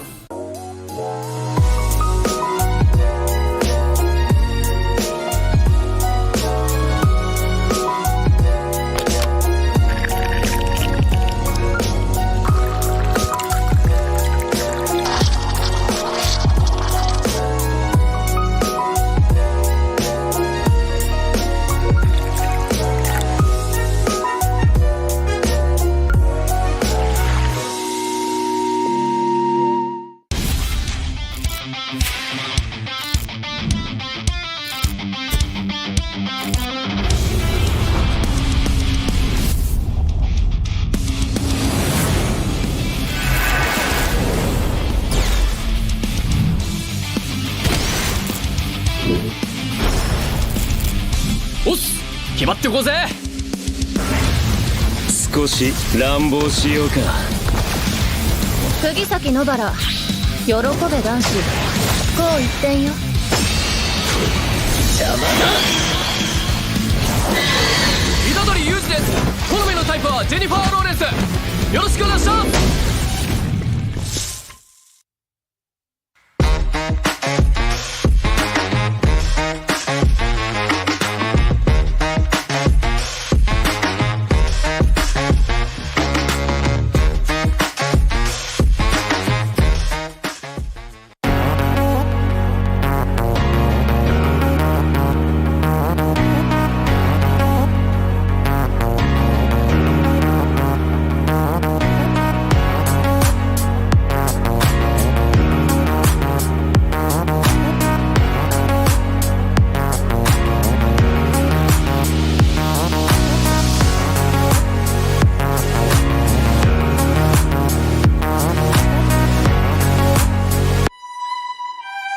This is where you can find yourself. As true as the purest gold.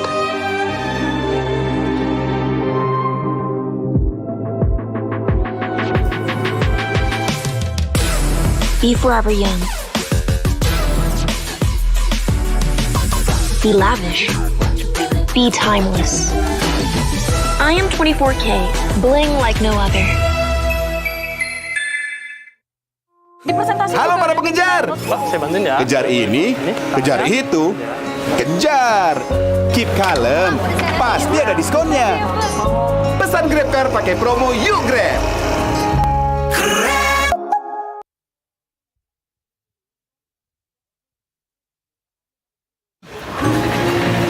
Halo para pengejar.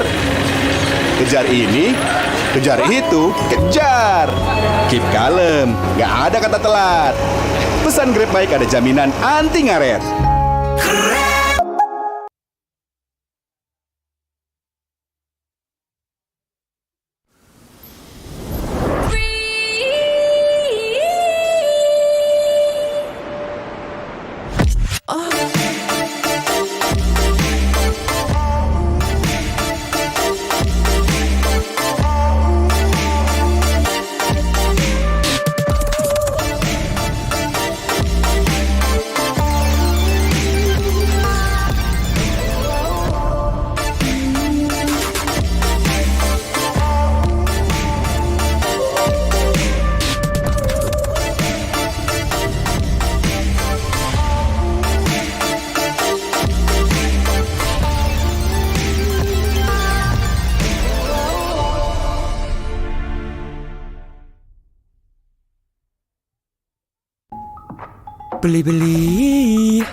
Beli.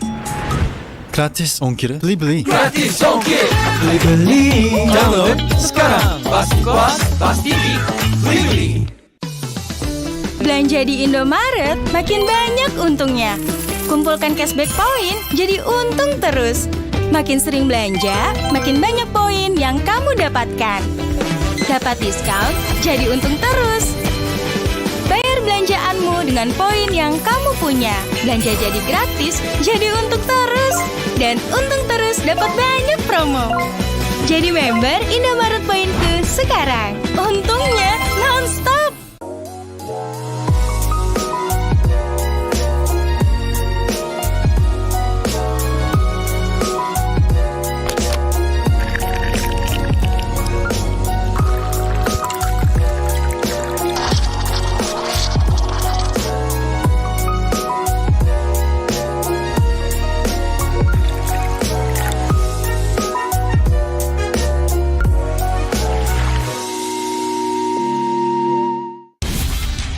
お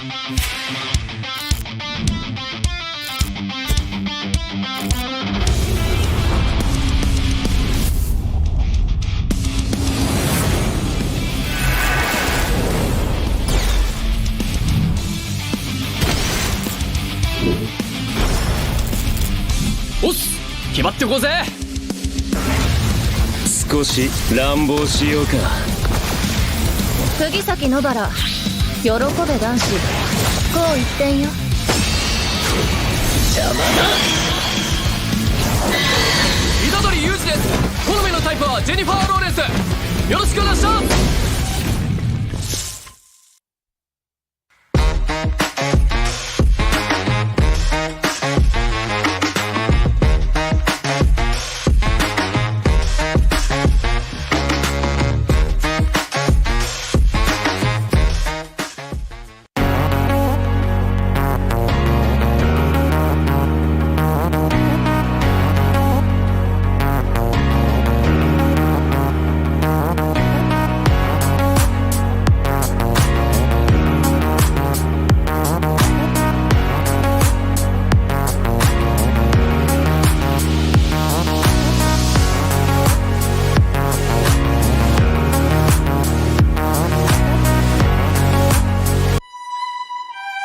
This is where you can find yourself.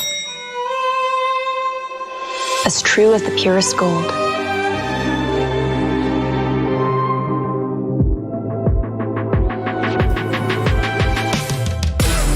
Be forever young. Be lavish. Be timeless. I am 24K, bling like no other. Halo para pengejar. Wah, saya bantuin ya. Kejar ini, kejar itu, kejar. Keep kalem, pasti ada diskonnya. Pesan GrabCar pakai promo Yuk Grab.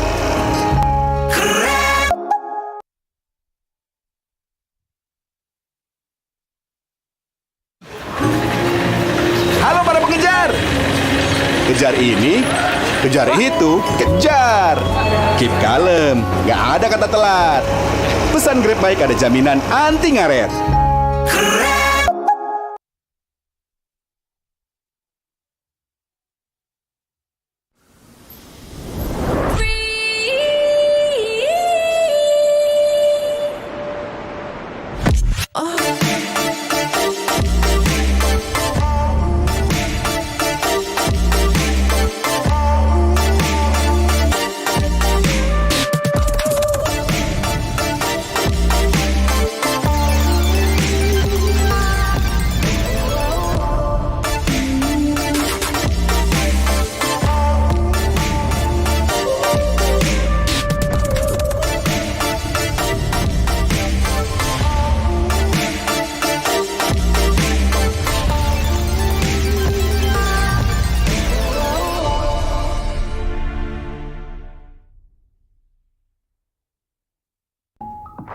Beli. Gratis ongkir. Beli. Gratis ongkir. Beli. Download sekarang. Pasti puas, pasti beli. Belanja di Indomaret makin banyak untungnya. Kumpulkan cashback poin jadi untung terus. Makin sering belanja, makin banyak poin yang kamu dapatkan. Dapat diskon, jadi untung terus. Bayar belanjaanmu dengan poin yang kamu punya. Belanja jadi gratis, jadi untung terus. Dan untung terus dapat banyak promo. Jadi member Indomaret Poinku sekarang. Untungnya non-stop.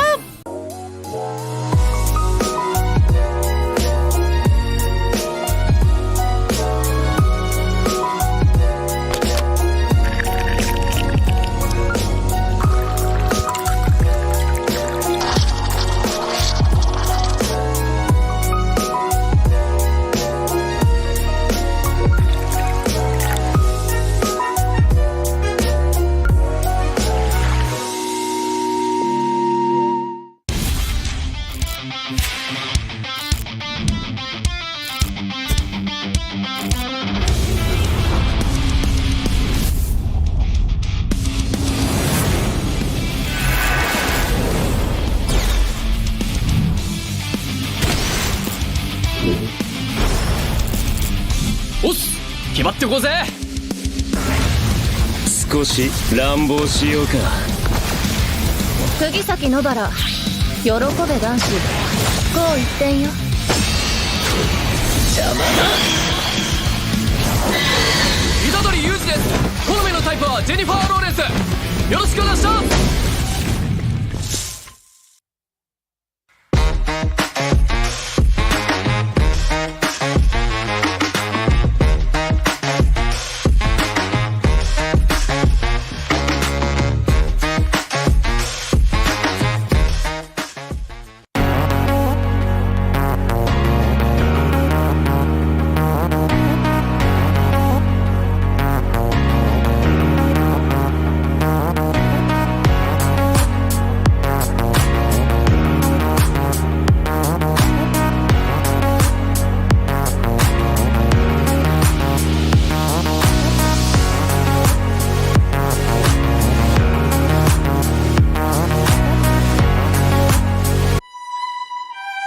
This is where you can find yourself. As true as the purest gold.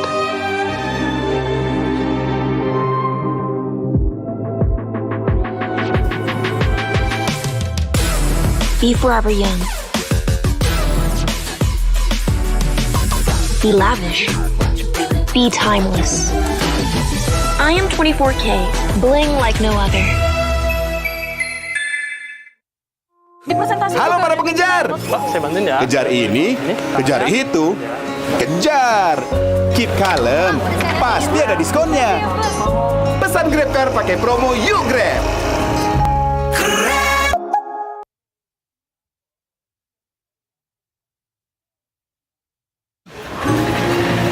Halo para pengejar. Kejar ini, kejar itu, kejar. Keep kalem, nggak ada kata telat. Pesan Grab Bike ada jaminan anti ngaret.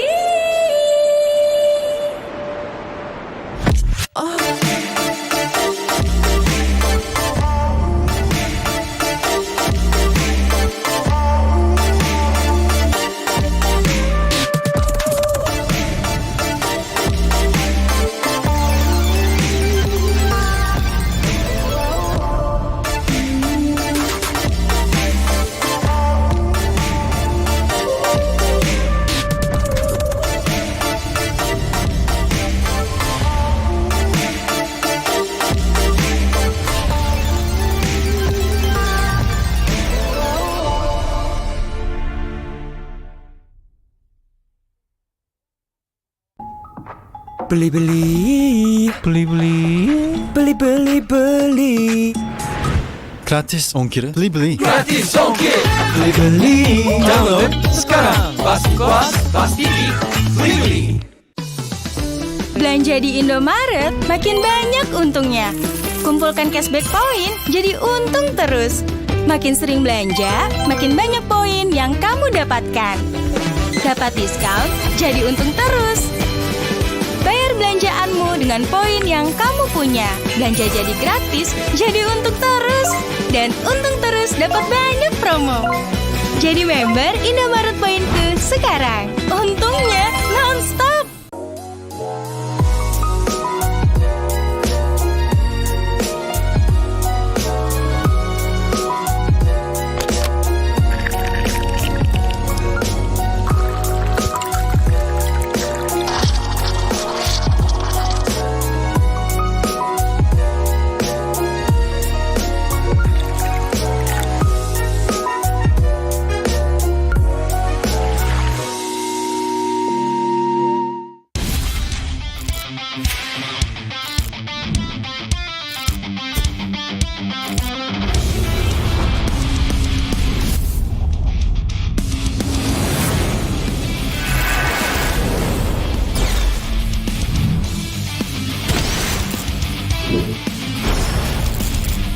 Os!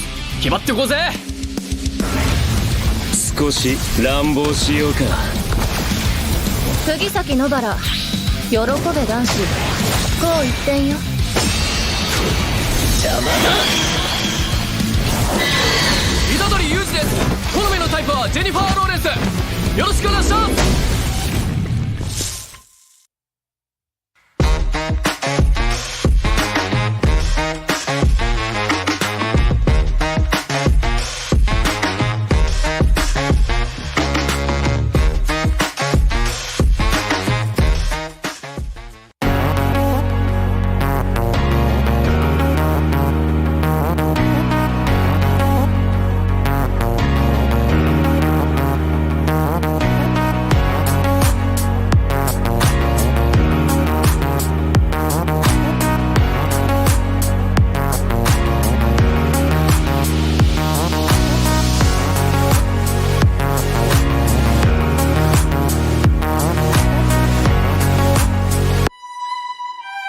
This is where you can find yourself. As true as the purest gold.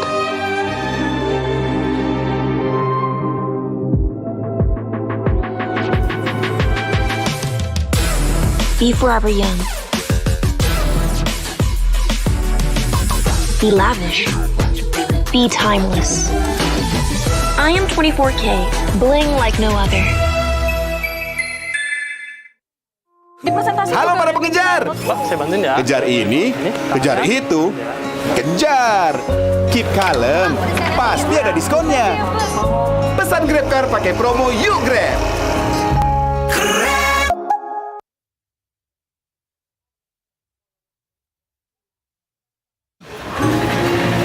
Halo para pengejar. Kejar ini, kejar itu, kejar. Keep kalem, nggak ada kata telat. Pesan Grab Bike ada jaminan anti ngaret.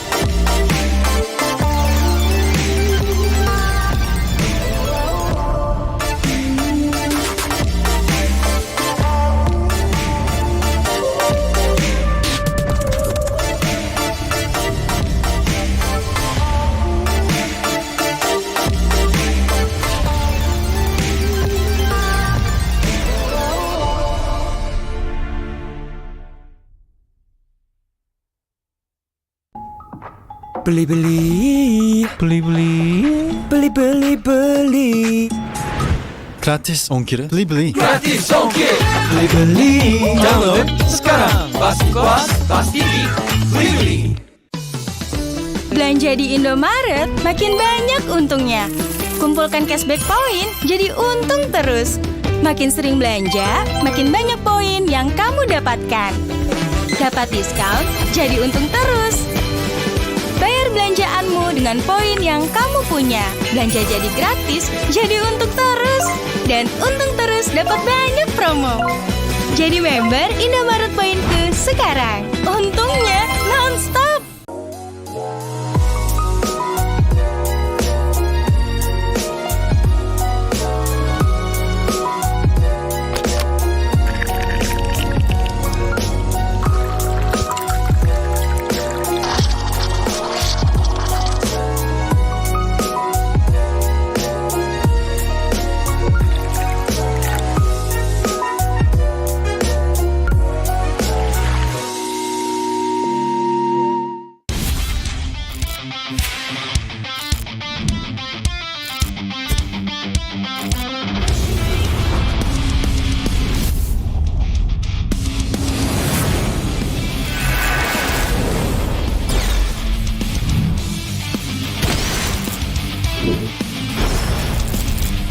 Osh! 決まってこうぜ。少し乱暴しようか。釘崎野原、喜べ男子。こう一点よ。邪魔だ。虎杖裕二です。好みのタイプはジェニファー・ローレンス。よろしくお願いします。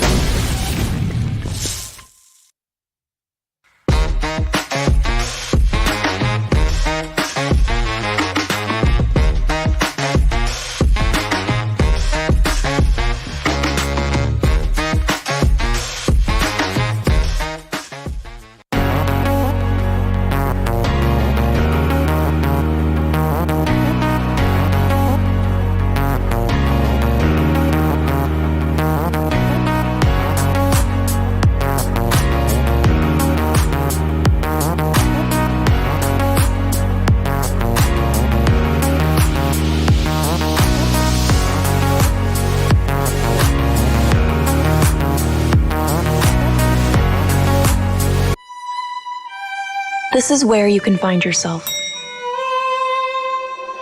As true as the purest gold.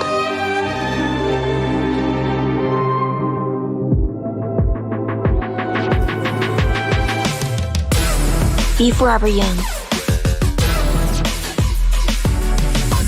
Be lavish. Be timeless.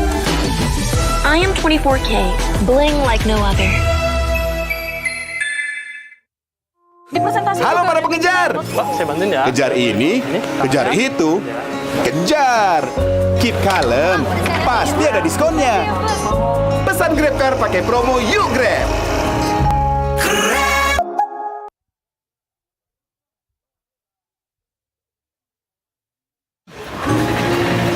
Halo para pengejar. Kejar ini, kejar itu, kejar. Keep kalem, nggak ada kata telat. Pesan Grab Bike ada jaminan anti ngaret.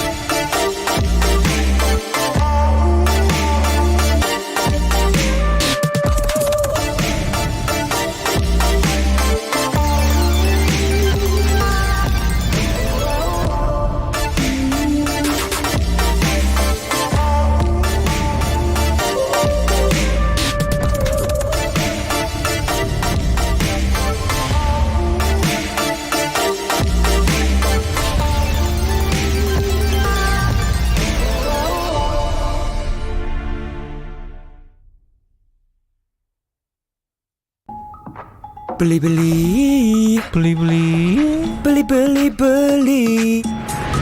Gratis ongkir, beli-beli. Gratis ongkir. Beli-beli. Download sekarang. Pasti puas, pasti beli-beli. Belanja di Indomaret makin banyak untungnya. Kumpulkan cashback poin jadi untung terus. Makin sering belanja, makin banyak poin yang kamu dapatkan. Dapat diskon, jadi untung terus. Bayar belanjaanmu dengan poin yang kamu punya. Belanja jadi gratis, jadi untung terus. Dan untung terus dapat banyak promo. Jadi member Indomaret Poinku sekarang. Untungnya non-stop.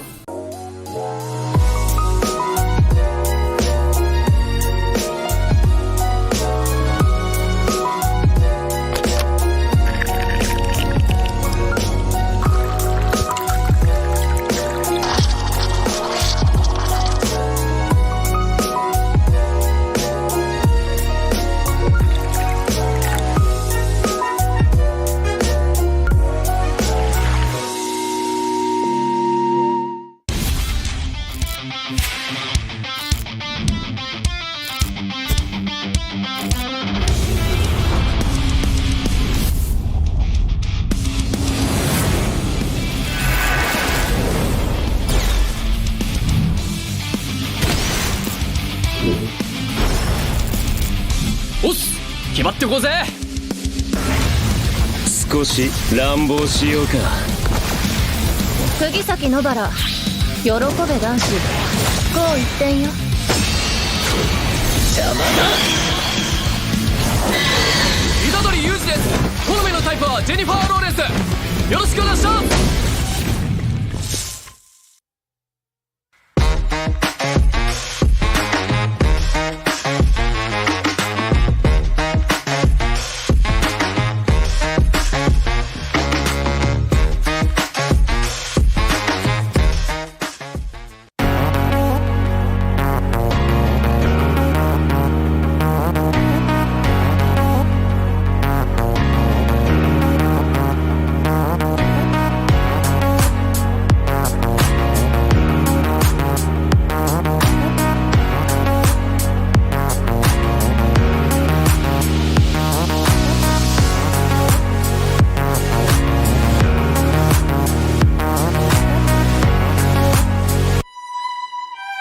This is where you can find yourself.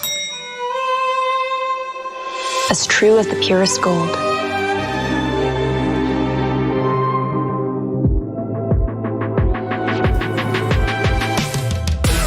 Be forever young. Be lavish. Be timeless. I am 24K, bling like no other. Halo para pengejar. Pak, saya bantuin ya. Kejar ini, kejar itu, kejar. Keep kalem, pasti ada diskonnya. Pesan GrabCar pakai promo Yuk Grab.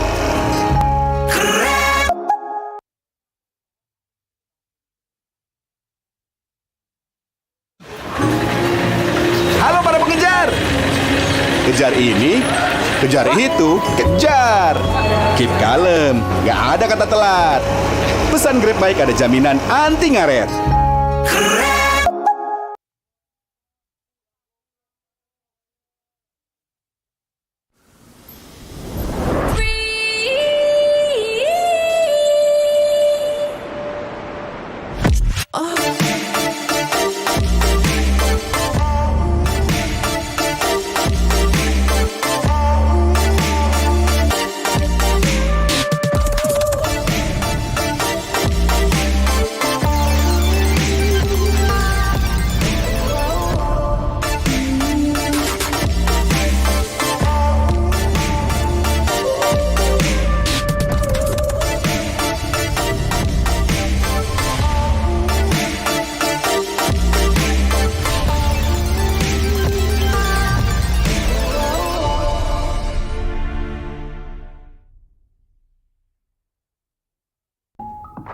Beli-beli, beli-beli. Gratis ongkir, beli-beli. Gratis ongkir. Beli-beli. Download sekarang. Pasti puas, pasti beli-beli. Belanja di Indomaret makin banyak untungnya. Kumpulkan cashback poin jadi untung terus. Makin sering belanja, makin banyak poin yang kamu dapatkan. Dapat diskon, jadi untung terus. Bayar belanjaanmu dengan poin yang kamu punya. Belanja jadi gratis, jadi untung terus. Dan untung terus dapat banyak promo. Jadi member Indomaret Poinku sekarang. Untungnya non-stop.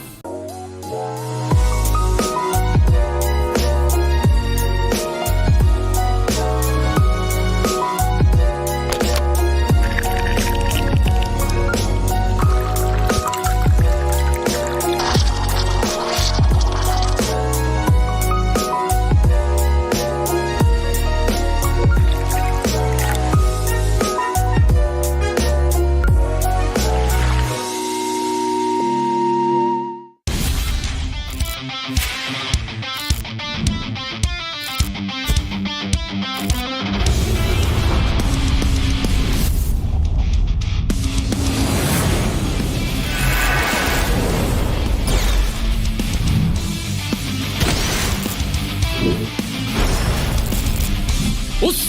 決まってこうぜ。少し乱暴しようか。釘崎野原、喜べ男子、こう一点よ。邪魔だ。虎杖裕二です。好みのタイプはジェニファー・ローレンス。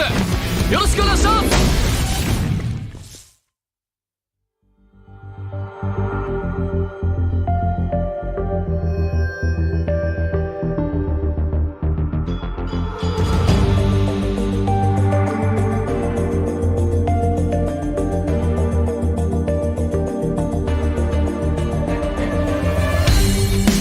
Kan berdiri dan terus berlari, terus ke arah puncak tertinggi. Ku takkan berhenti, hanya sampai di sini.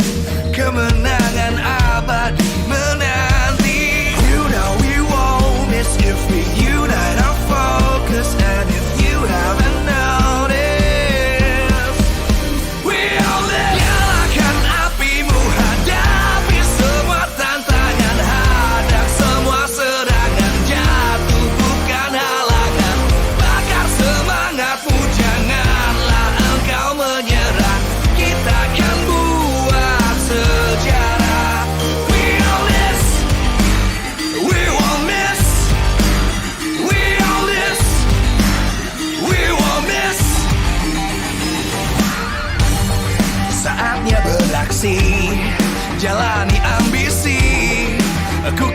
menyawakan hari ini. You know we won't miss if we unite our focus. And if you haven't noticed, we all live. Nyalakan apimu, hadapi semua tantangan, hadang semua serangan, jatuh bukan halangan. Bakar semangatmu, janganlah engkau menyerah. Kita akan buat sejarah. We all this, we won't miss. We all this, we won't miss. We all this.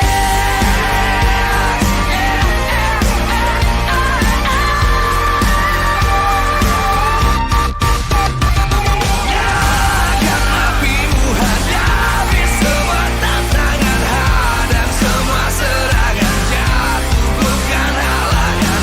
Bakar semangatmu, janganlah engkau menyerah. Kita akan buat sejarah. We all this.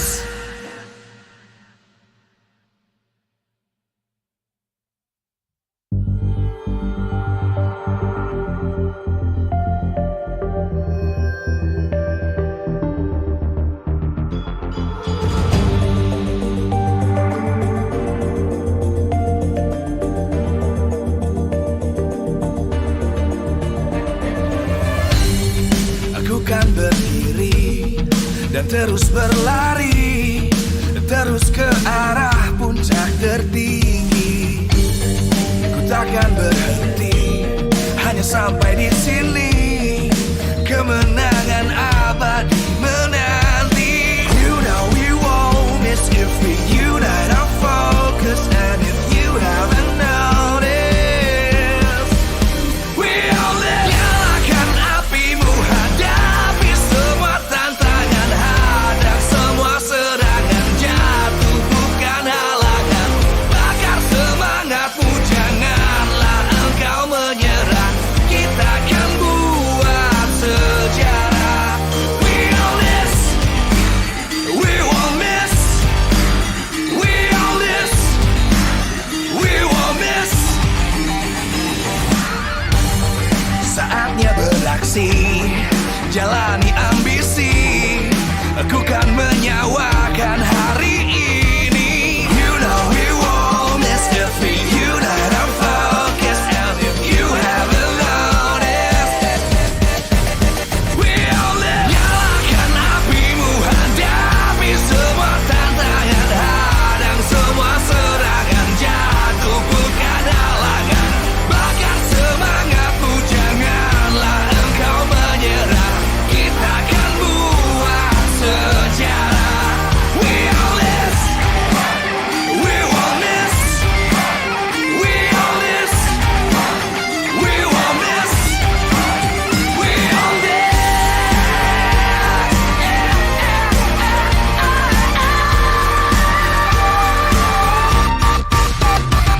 Nyalakan apimu, hadapi semua tantangan, hadang semua serangan, jatuh bukan halangan. Bakar semangatmu, janganlah engkau menyerah. Kita akan buat sejarah. We all this.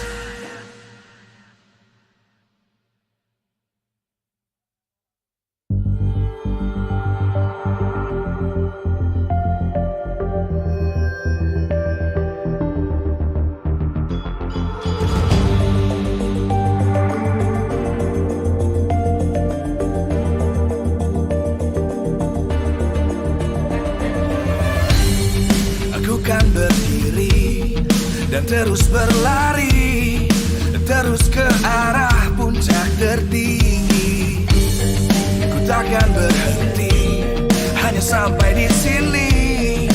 Kemenangan abadi menanti. You know we won't miss if we unite our focus. And if you haven't noticed, we all live. Nyalakan apimu, hadapi semua tantangan, hadang semua serangan, jatuh bukan halangan.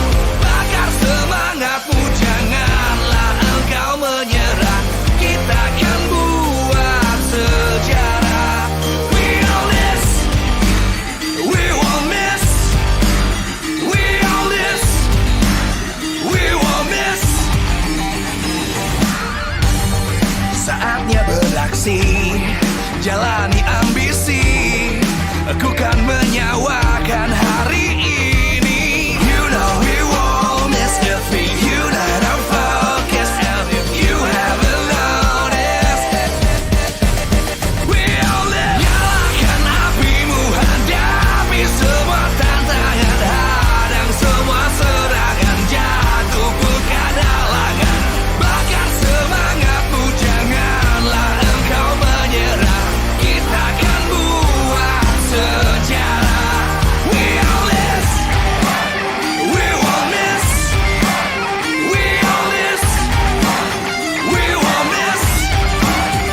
terus berlari, terus ke arah puncak tertinggi.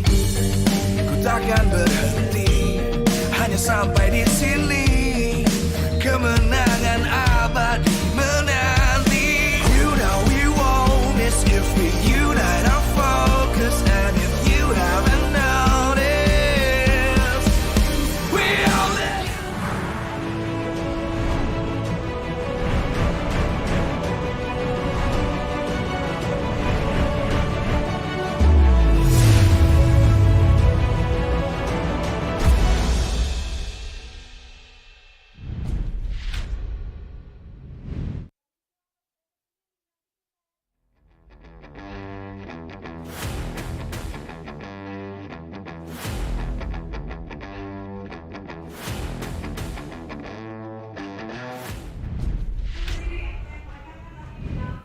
The Kings once again collide in the Royal Derby, leg number 2 today as the closing match. And on the caster desk, it's me, Eterna, Mirko, as well as Arashi, and we're here to welcome you guys back to MPL ID Season 11. Welcome back, ladies and gentlemen, for the Royal Derby, leg number 2. ONIC and RRQ have made a lot of improvements and adjustments. We'll see who gets the dub tonight. Who will get the dub tonight? That is the million-dollar question. But of course, before that, we got to thank our sponsors. MPL Indonesia Season 11 is powered by Moonton, presented to you by the Samsung Galaxy A-Series, A34, and A54 5G. The official mobile internet partner, Telkomsel. Our official gold partner by UBS Gold. Partner in esports, we have Dunia Games, Grab, Secret Lab, Blibli, our official broadcast by Maxstream, broadcast partner TFR Esports, our partners Innomart and Point Coffee, as well as we are supported by PBSE. Now remember, this is another showdown between RRQ as well as ONIC. And before we get to see the players walk in, how do you feel? I feel worried. We've mentioned this before because my guys are arriving right here, but they are up against overwhelming odds to say the least. A 9-win streak ONIC while still having a 3-lose streak and having a lot of issues seemingly right behind the scenes. Those are the ones that are dangerous. Those are the ones that are hard to fix, right? Mistakes in game, mistakes in the public eye, we can find easy solutions for, but internal conflict, that is the real test for an esports team, and I think that RRQ, they are facing it right now. A truly different Royal Derby here. Honestly, throughout the entire MPL Season 11, leg 1, leg 2, it's very different. They both are kings, but in unequal conditions. Like you mentioned here, remember RRQ, they currently are at a lose streak 3 times.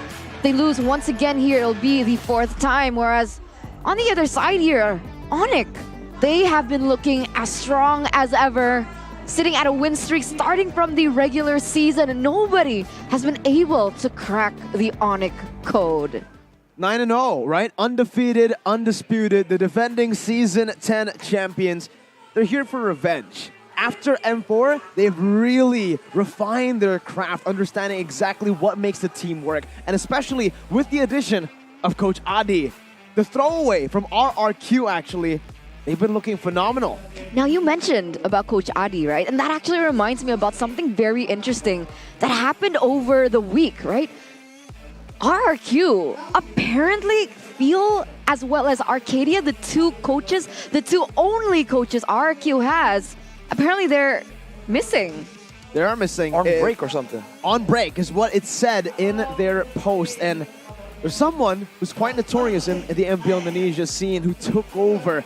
Bangduk, otherwise known as Nasi Uduk, the former coach of Alter Ego, back when they got a 7-0 winning streak in Season 7 and a 10-0 winning streak in Season 8. Bookman. Definitely Bookman. impressive. The guy who always brings the death notes, the kids' books, the study notes. So he's a man with statistics, he's a man with data. And honestly, against a team like ONIC, information is what you need, right? This team has made a career of being elusive. It's a foundation set up by Coach Aldo, right? The architect who's no longer in the picture, but his work is still standing high and proud. And the Royal Derby Episode 2, we are witnessing ONIC's absolute domination. Unless, of course, RRQ can pull off the impossible. They've looked so unstoppable that even in their game losses, it feels like they're just giving it out. They're like playing with their food, right? In their games that they lose, it's mostly because maybe of an experimental pick in the draft, or maybe just ONIC letting go of the fundamentals, having fun, and playing the Lord fights 50-50 that inevitably, obviously, goes to the side of the enemy team. But again, consistency is key. And I think in these big matches, ONIC will really go all out. Really go all out like they did the last time they met. Remember, it was a 2-0 in favor of ONIC last time around, and they're looking to make the same thing happen. And for those of you who need maybe some refreshments, right? Maybe your memory's a little bit hazy on what exactly happened. Here are the highlights. It's just a lot of action whenever both these teams are in the Land of Dawn. But for ONIC, everything just seems to flow in through a lot more reliably, right? Every single position just works together at the same time. Whereas for RRQ, sometimes they can get ahead, sometimes big plays happen, but they don't always work in unison, and that is the main problem right here. Not to mention, there were a lot of questions about RRQ because Albert and his retributions have been questioned before. On top of that, it just felt like in just game number 1 and 2 in the Royal Derby Part 1 in leg number 1, ONIC just completely outclassed RRQ in the draft all the way to how they execute the game plan. Even here, when they got Sans, it's always punished back with something. ONIC always has a plan B, and they adapt so fast on the go up against RRQ, who are a bit more one-dimensional in both draft and playstyle. Well, you can say that everyone is one-dimensional compared to ONIC, and that's how much of a different level ONIC is on right now. You can talk about flexibility in gameplay, adaptations in a game. You can talk about hero play style. You can talk about hero pool as well that ultimately lead to that 1 point, which is the victory of these games. That's the main problem right now for the teams going up against ONIC Esports.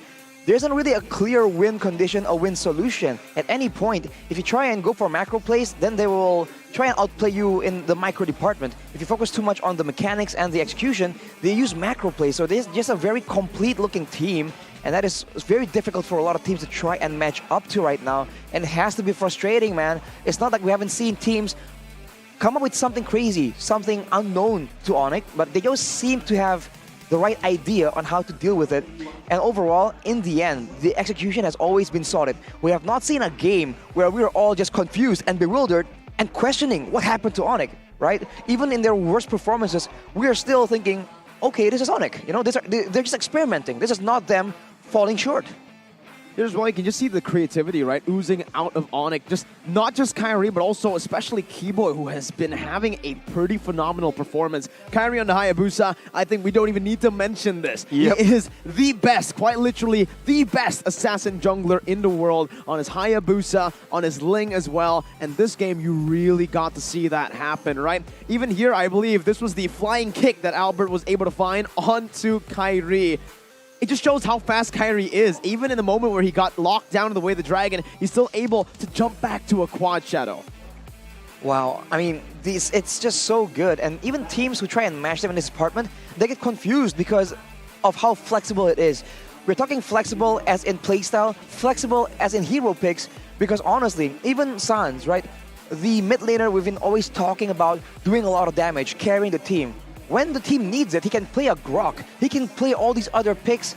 It doesn't really make sense, but in the context of ONIC, somehow, some way, it always fits in. We talked about how Aura seemed to have all the puzzle pieces, but not a clear picture. ONIC seems to be the opposite. They always have a clear picture, and they somehow, some way, always find the right pieces to just slot into the holes. Now, when we're talking about pieces, right, do you think that Coach Nasi Uduk finally coming into the fray here for RRQ quite literally at the end of the regular season? Now, is this a good move or not? Because like we saw, even someone as incredible as Coach Aldo needed that time to kind of, you know, just adapt and build on Bigetron. Now, Nasi Uduk coming in literally week 5. How are you feeling about this? It's a great question, Eterna. It's something that we have never seen before. This is the first of its kind. Bangduk, a new hope for RRQ. But unfortunately, looking at our track record, when a drastic change is made in the second leg,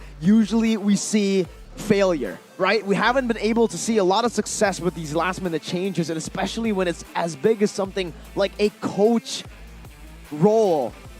it's literally the whole identity of the team here, Rashid. Remember the Achil era of RRQ was very aggressive, RRQ. Then Arcadia joined in with a bit more discipline. RRQ were able to take the mid to late game. And even that took some time for Arcadia to build for the RRQ members. With Bangduk, a guy notorious for his aggressive drafts, aggressive pick style compositions, I'm not sure if they can adapt on the go, especially with their first match being up against ONIC.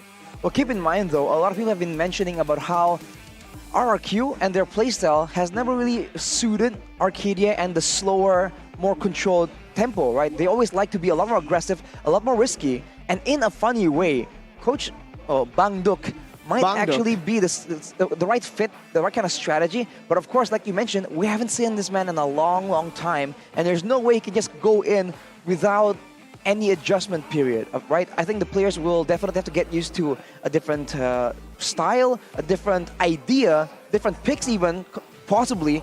So we only have to wait and see.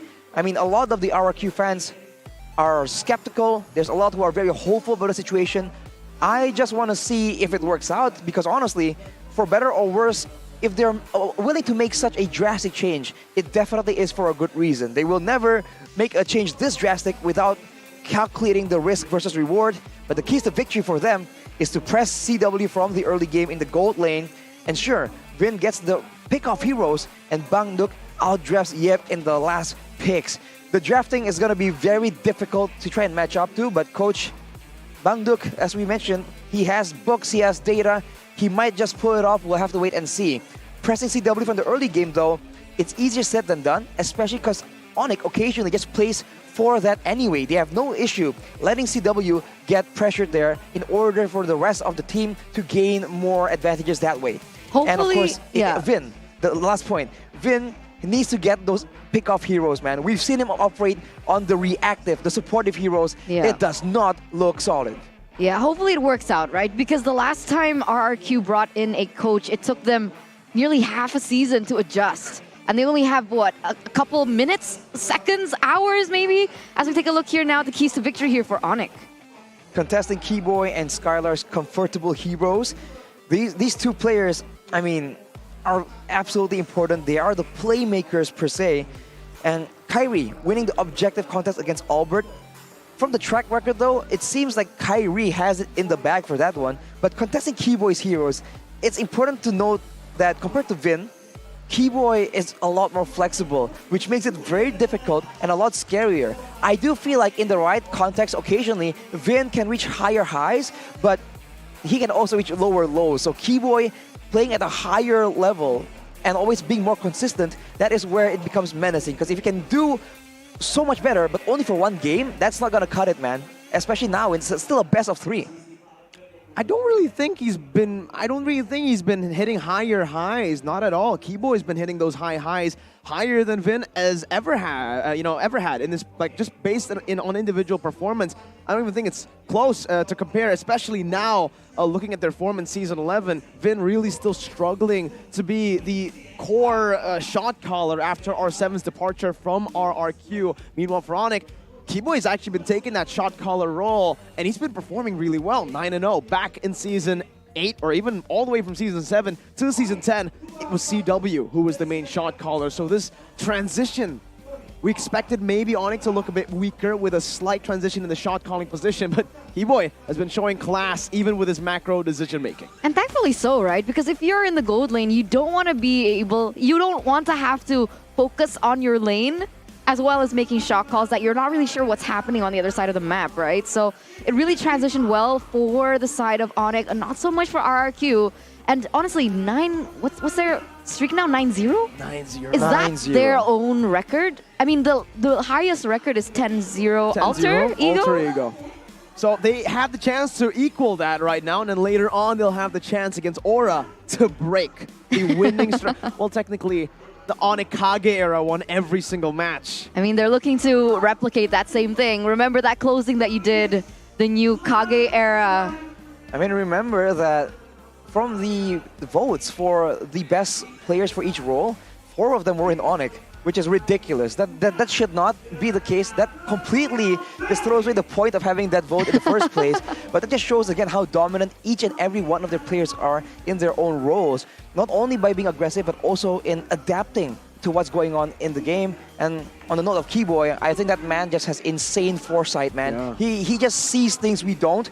And I feel like when it comes to pickoffs, he just goes and picks up the whole team altogether anyway. So I feel that's a bit of a difference, but let's take a look at the lineups here. This is what a lot of the fans just want to see. Yeah, is it Lemon playing? Is it Banana playing? Who's going to be playing for ONIC? Is it Samo? Or is it still once again a Keyboy with the map hacks?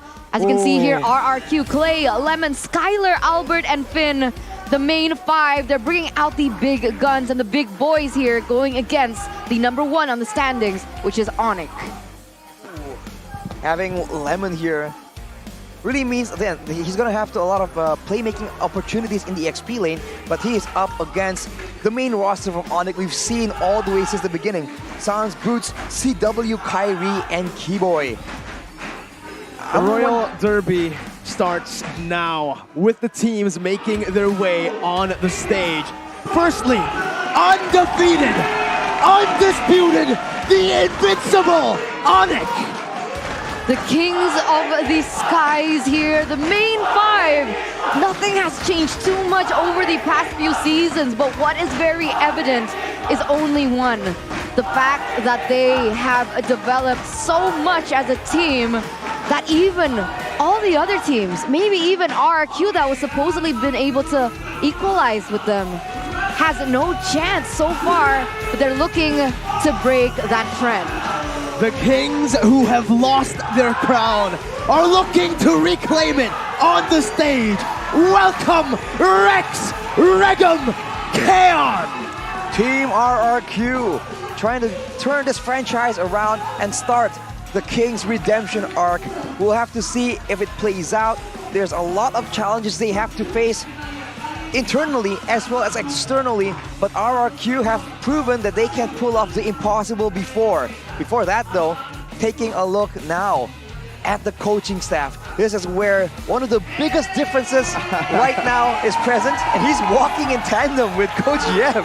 Wow, 1v2 here. Bangdok finally, first time ever on the stage, representing, helping out RRQ here. Will he be the difference maker, or will things not really change for RRQ? Wow. Honestly, looking at it, it really depends. Again, it's all on Bangdok. There's so much pressure on his shoulders.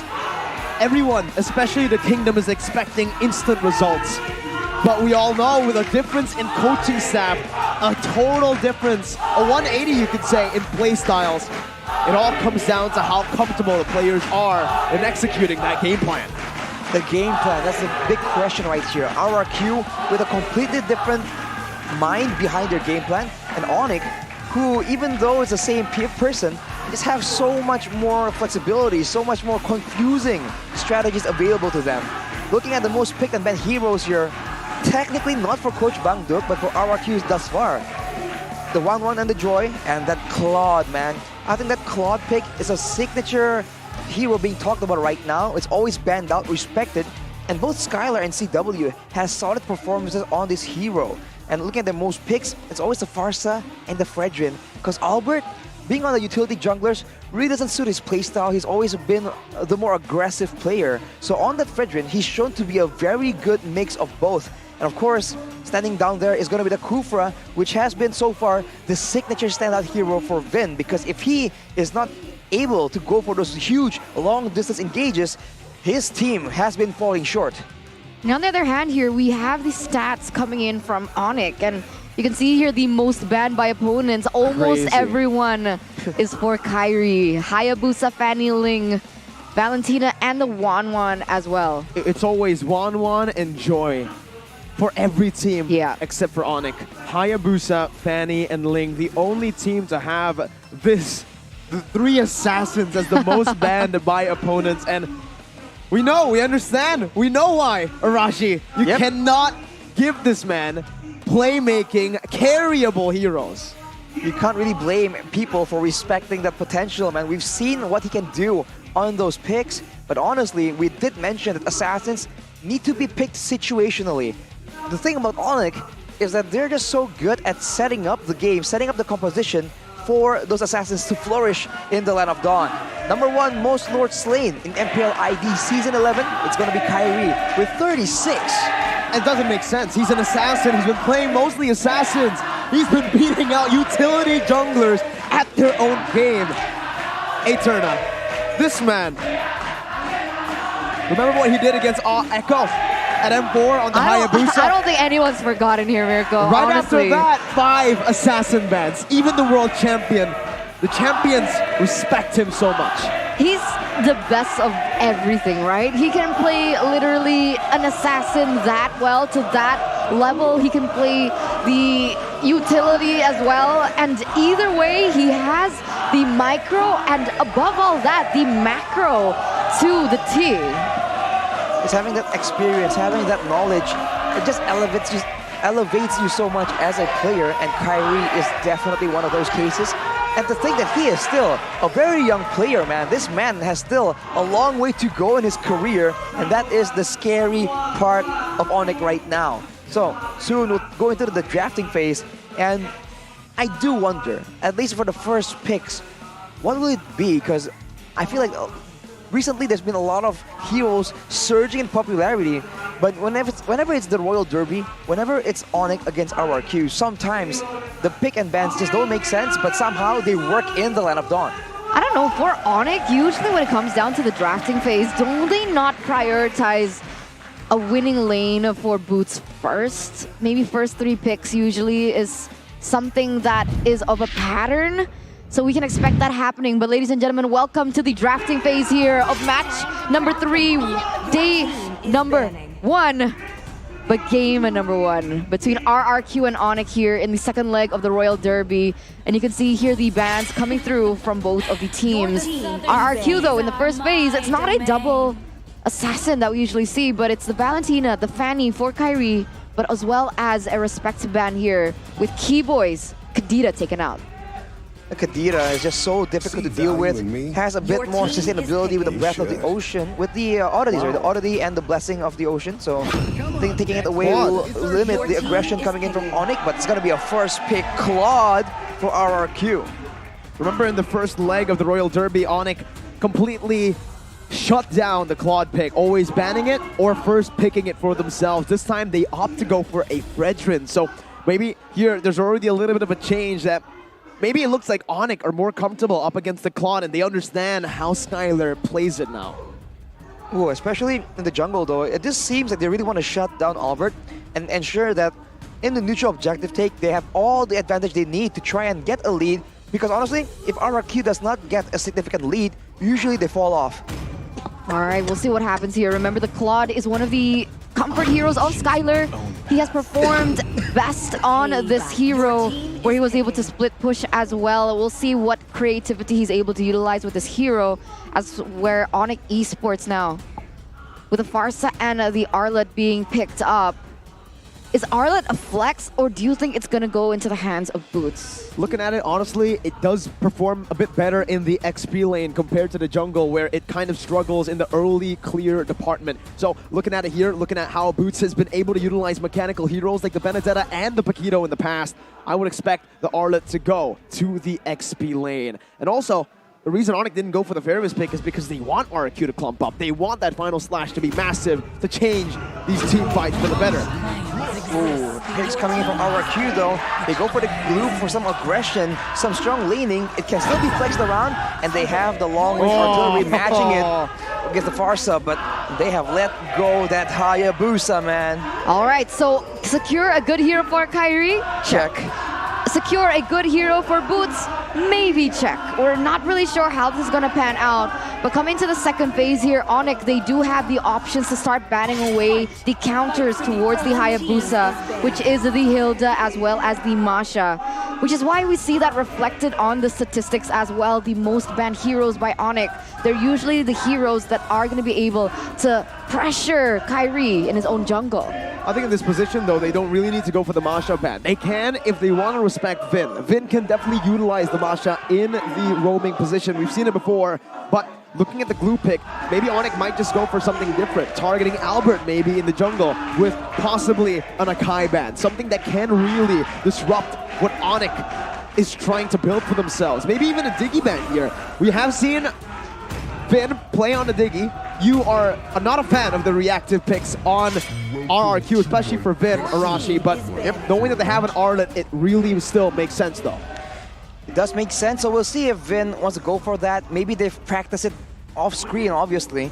But looking at it, I'm wondering for Albert, right? We have been seeing a lot of hybrid picks, a lot of base damage paired with tanky items like the Lancelot, like the Paquito. ONIC will respect the Lancelot, but the Paquito is available, and Albert has shown that on the Paquito, he can knock people out, definitely. We do have a comment here by Emperor Jonathan Liandi. Keyboy is the top mechanical hero player, so he has the best mechanics in that roaming position. He thinks Keyboy is absolutely insane.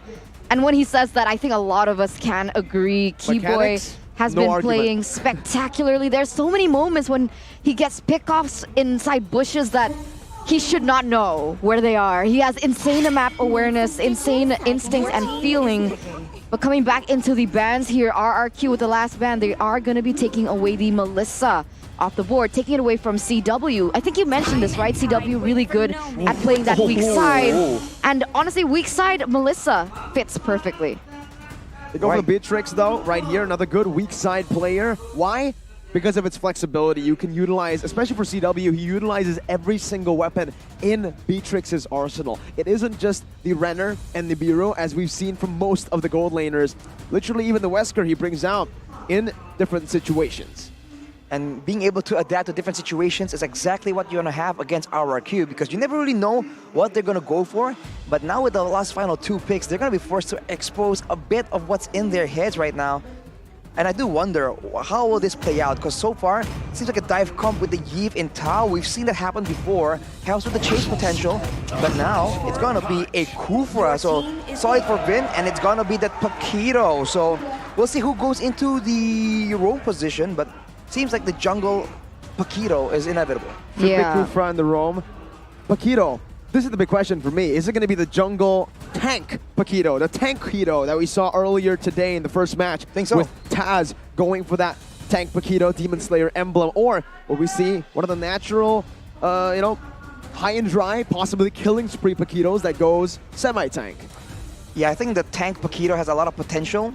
Part of the reason why EVOS were unable to use it to its maximum potential was more due to how they were playing around and the formation. But as a hero, remember, it did the highest damage in the game for the side of EVOS earlier. But now with Akaja though, it's going to shut down a lot of momentum, a lot of movements, and this means that there's going to be a showdown between Vin and Keyboy, right? Who can engage on who first? Oh, this is going to be really fun to watch, right? Because completely forgot that the Kaja was left open in the hands of Keyboy. Remember, the Yves is going to be able to be cancelled by that ultimate coming in from Kaja. But as you can see here, despite everything, the audience prediction still favors RRQ. The Kingdom still staying loyal here, despite the performance that RRQ has in the season. Look to your left. The Kingdom, the RRQ fan, he's still staying loyal as well. I don't doubt that he's going to go for RRQ. I'm talking about Arashi, ladies and gentlemen. But it comes down to this, Arashi. It's the Royal Derby, Part 2. Will RRQ claim their redemption with Bangduk, or will ONIC seal the deal 2 times in 2 legs? Well, jumping into the land of dawn to see the outcome. Albert is on the killing spree. They're going for damage.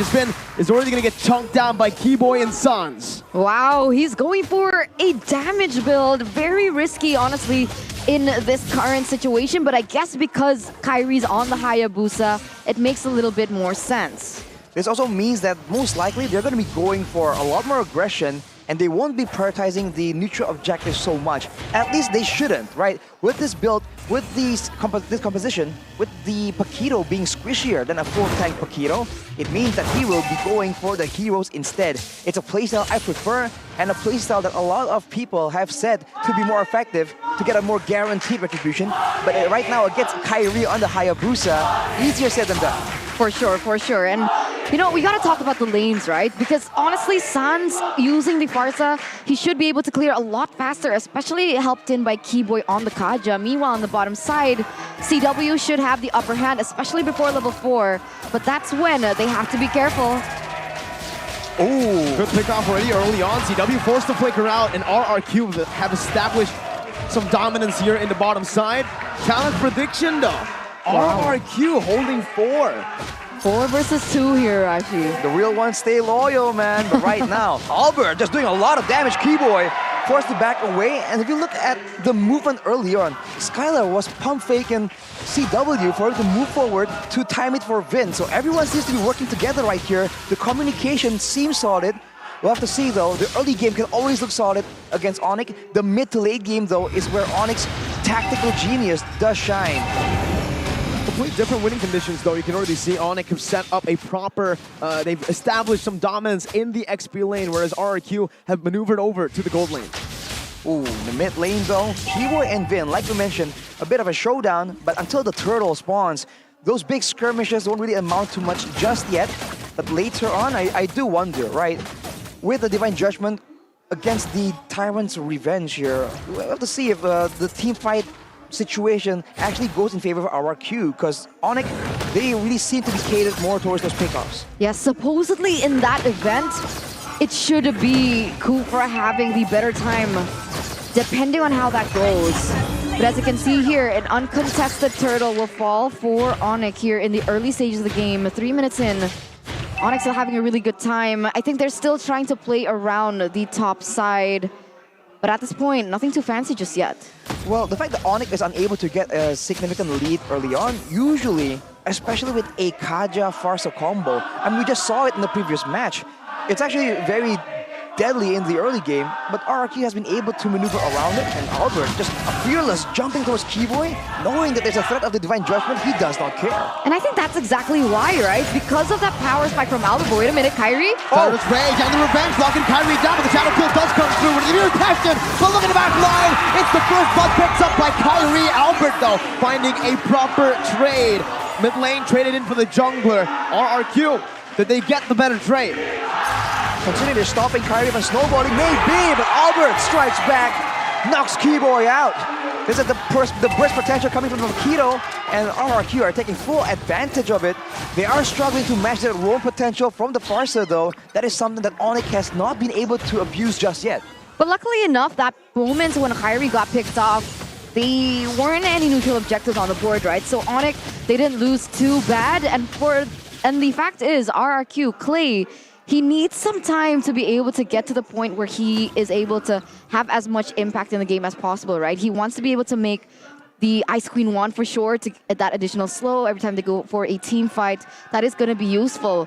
But what I find still interesting up until this point, why do people still choose the Yves into the Farsa pick? Because I've seen a lot of moments where the real-world manipulation, it gets cancelled by the damage, the burst damage coming in from that Feather Airstrike when those items are built already. I think it comes down to that there's no other real option for long-range magical artillery. If there were other options to play around with, teams would experiment with it for sure. There's the Savior, technically, but he hasn't really been that good. And the utility from the Yves is so underrated. If at any point ONIC falls behind, it's going to be very easy for Albert to dash around and catch up to members when they're being slowed by this Yves pick. So I think it has value for sure, but not in the roaming the way the Farsa does, more in those big team fights where even without the ultimate, you can spam out your spells and do a healthy amount of damage. And speaking of damage, Albert has plenty right now. The baby alien is mad, wants to get some revenge after leg 1, getting 2-0'd, swept by ONIC. As Kyrie takes a whole lot of that damage now, is going to be waiting in the bushes. Clay walks in, but that's going to be Albert. Waiting for Kyrie in the bush. He reads it out perfectly, uses the Quad Jetto to escape as ONIC try to rotate around the purple buff. Keyboy forced the flicker away. The purple buff spawns in, but RRQ, they set their sights on the gold lane. Once again, establishing their dominance here for Skylar. And look how proactive they are right now. They go for a fight. When ONIC pull back, they make sure they punish ONIC for basically not participating. They go for the turret, so that's already a great move from the side of RRQ. Now they have to extend it, right? With this vision lead, with this turret control, map control lead, they have to try and push it more. Because obviously, Albert wants to snowball on this Paquito. The idea isn't to scale and build items for the late game. Yeah, right now they're still sitting at the same level though, both level 9. But it's a completely different story here in the gold lane. Skylar has actually been able to get a level lead. CW just got that level 8, but right now, RRQ, they're looking to finally take that power spike forward. Oh, wait a minute here. Divine Judgment right now, followed up with a runner shot as the final slash finds its mark. CW still able to escape, and Skylar jumps in with a blazing duet now. With Keyboy taken down, he sets his sights on the other members in front. But it is just going to be a 1-for-1, both roamers taken down. So 1-for-1 this time, but you can see that RRQ, when they get the play they want, the AoE burst damage they have is a lot more threatening, especially in the teamfight situation. But Skylar gets caught, it's a 1v1, he gets an assassin. The Shadow Kill takes him down, it's a 1v1 that ends up the way we all expect it to. An assassin versus a marksman has been, charges in that revenge, looking for a good pick off there. Holds on to the flicker. He actually pops in to conceal to get Lemon into that goal lane a bit faster. Albert now though, jumping in, able to find the retribution despite Boots, who's there to try to distract. So far now, RRQ, they're going to be able to lead in terms of the neutral objective takes, 2 versus 1 so far. And it makes sense, right? Albert versus Kyrie, 1v1. It's a little difficult for Kyrie to have an impact, but Keyboy! That's the burst down, the final slash as well to stop any sort of initiation as Albert gets gunned down. Boots picks up the kill with a vengeance. Last prop, Lemon looking for the back line. Jumps into the slime pass, but Kyrie looking for that cheeky little pickoff with the quad shadow. Jumps into the enemy purple buff instead, and ONIC picks up a dub. It's a 2-for-0. It all began with Clay getting picked off, and RRQ, they love doing this so much, man. They keep going in, even though statistically they don't have the advantage, and ONIC just completely punishes that. They were able to get the kill, not only towards Clay, but towards Albert as well. So it just stops his snowballing and shifts the goal advantage back to ONIC. They're still at a third disadvantage, but that could very easily change over the course of the next few fights. But remember, that's what you mentioned, right? You said that RRQ like to go in for these crazy, chaotic engages when, honestly, it shouldn't work. Sometimes it does, sometimes it doesn't. But these are the moments when RRQ, they're getting limited by their own aggression. That gold lead instantly shifted back onto ONIC as we take a look at the in-game equipment. And you can see here, Skylar already with the golden staff. Maybe that's what they're looking for.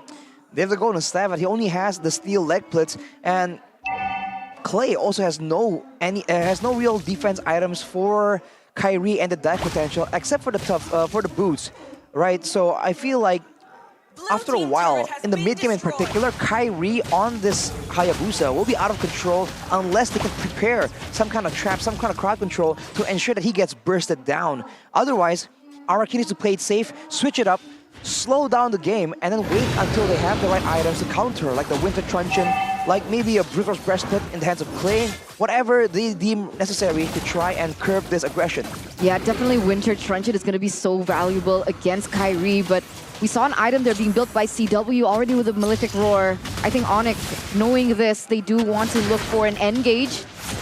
They're looking for it. Oh, Boots with a final slash, and Kyrie to back him up right now as he jumps in once again with the quad shadow. Lemon locking him down, and Kyrie will fall to the hands of Clay. Lemon on the back line, still against the world. The jungler traded in for the gold laner. ONIC still with one of their main damage output heroes will try to push the pace. Lemon targeted down, the final slash bringing Lemon back, but he does have the slam and the pass to get himself out. So far, ONIC has been able to get the better pickoffs due to their composition, but RRQ, they're doing a great job of trading in any kind of lead ONIC has. If they pick up the XP laner, RRQ will pick up the EXP laner for ONIC as well, and you can see earlier, gold being traded for the jungle. On paper, it's not exactly the best of circumstances, but considering that it's Kyrie's Hayabusa who's trying to snowball in this mid-game, I feel like RRQ can take that as a dub, and now they're going to go for the Lord. Are they going to go for an engage first, though? Because ONIC, they are not going to let this go without a fight. No purple buff on Kyrie, no quad shadow. That's giving Divine Judgment onto Lemon, who gets taken down. Boots now in the midst of it all. Jumps in with a vengeance. Doesn't have the final slash just yet, but the concealed play does get popped. Beautiful Lord take by RRQ to equalize the gold lead, but somehow ONIC are still holding on to that gold lead. They are indeed, and it's incredibly scary when RRQ tunnel vision onto Kyrie. Remember, CW right now 203 still untouched.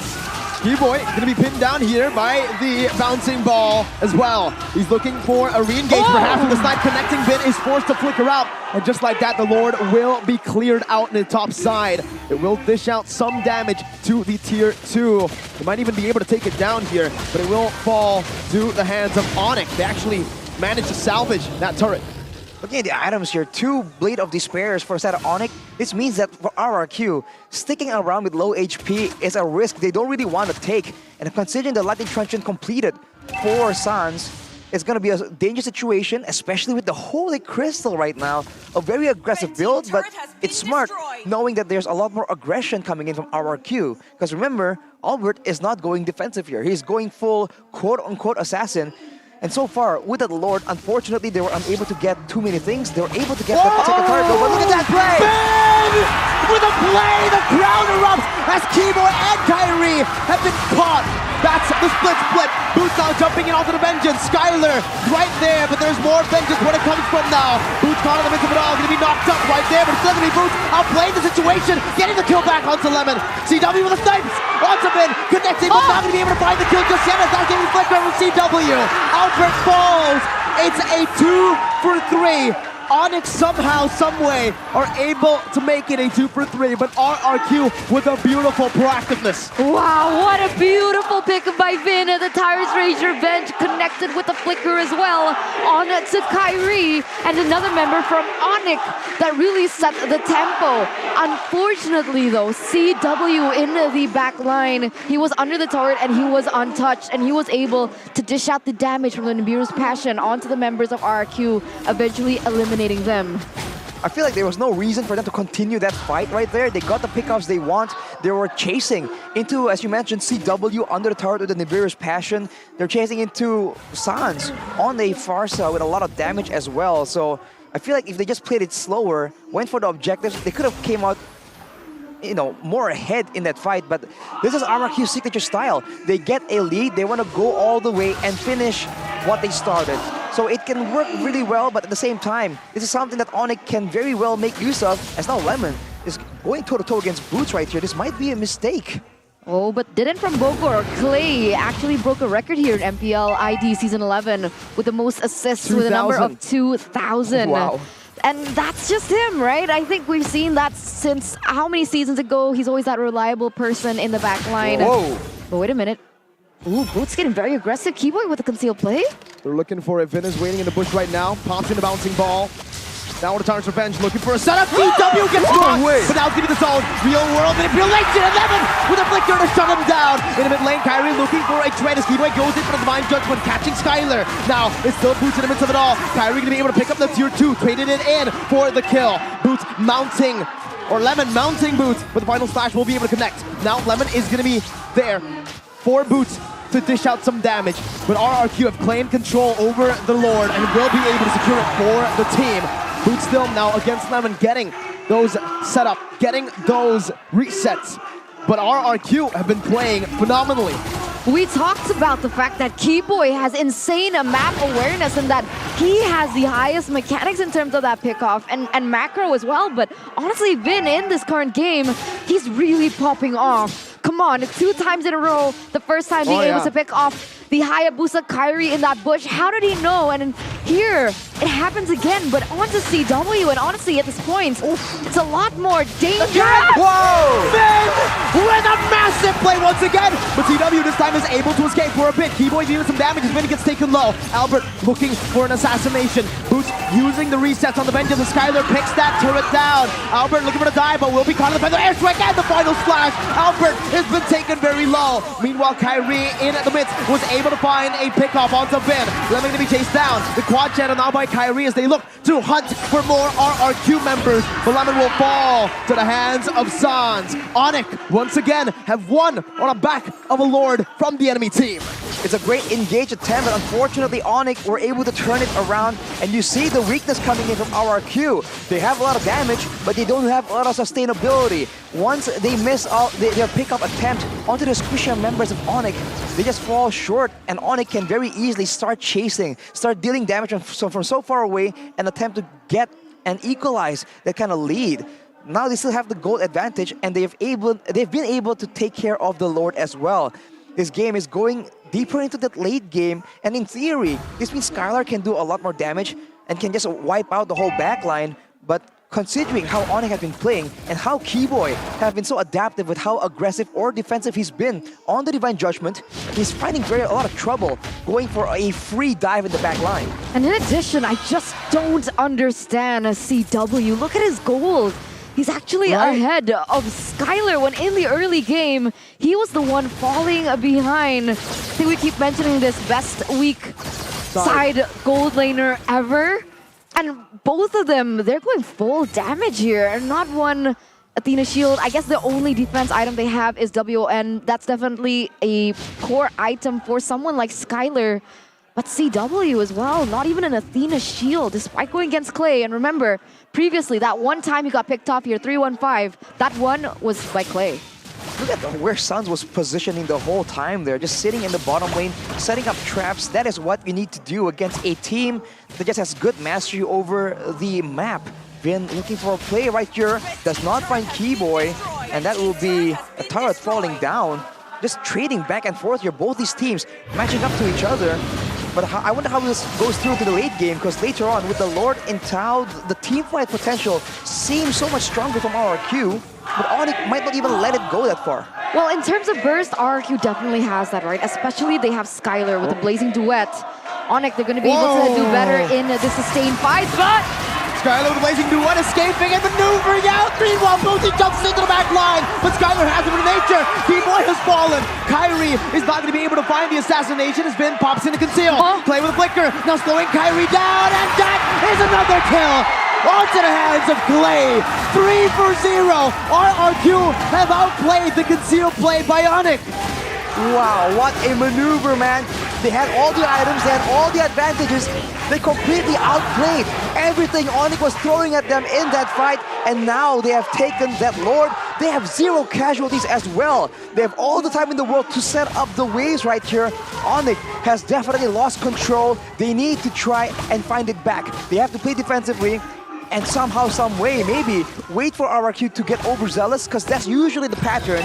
But under new management, that might not be a possibility. RRQ has been playing so solid so far. Solid so far. They played that last team fight really solid. And man, the MPL Arena, the Kingdom, they're loving it. RRQ with a 3,000 gold lead. The Lord is already marching down there in the top side. It only takes one moment for Vin to look for a play. And if they can do that with the follow-up coming in from the rest of the members, it could be goodbye for ONIC here in game number 1. I don't think it's goodbye just yet now, but Vin wants to say otherwise. But the airstrike is going to be popped in on towards that backside. CW with a beautiful penetration and the viewer's passion, doing some AoE damage as Kyrie jumps back and forth with the quad shadow. Boots is going to fall with a 1-for-1. XP for Rogue. Keyboy, no Divine Judgment. Poked out by Skylar. One more hit. The Lord still going to be cleared down.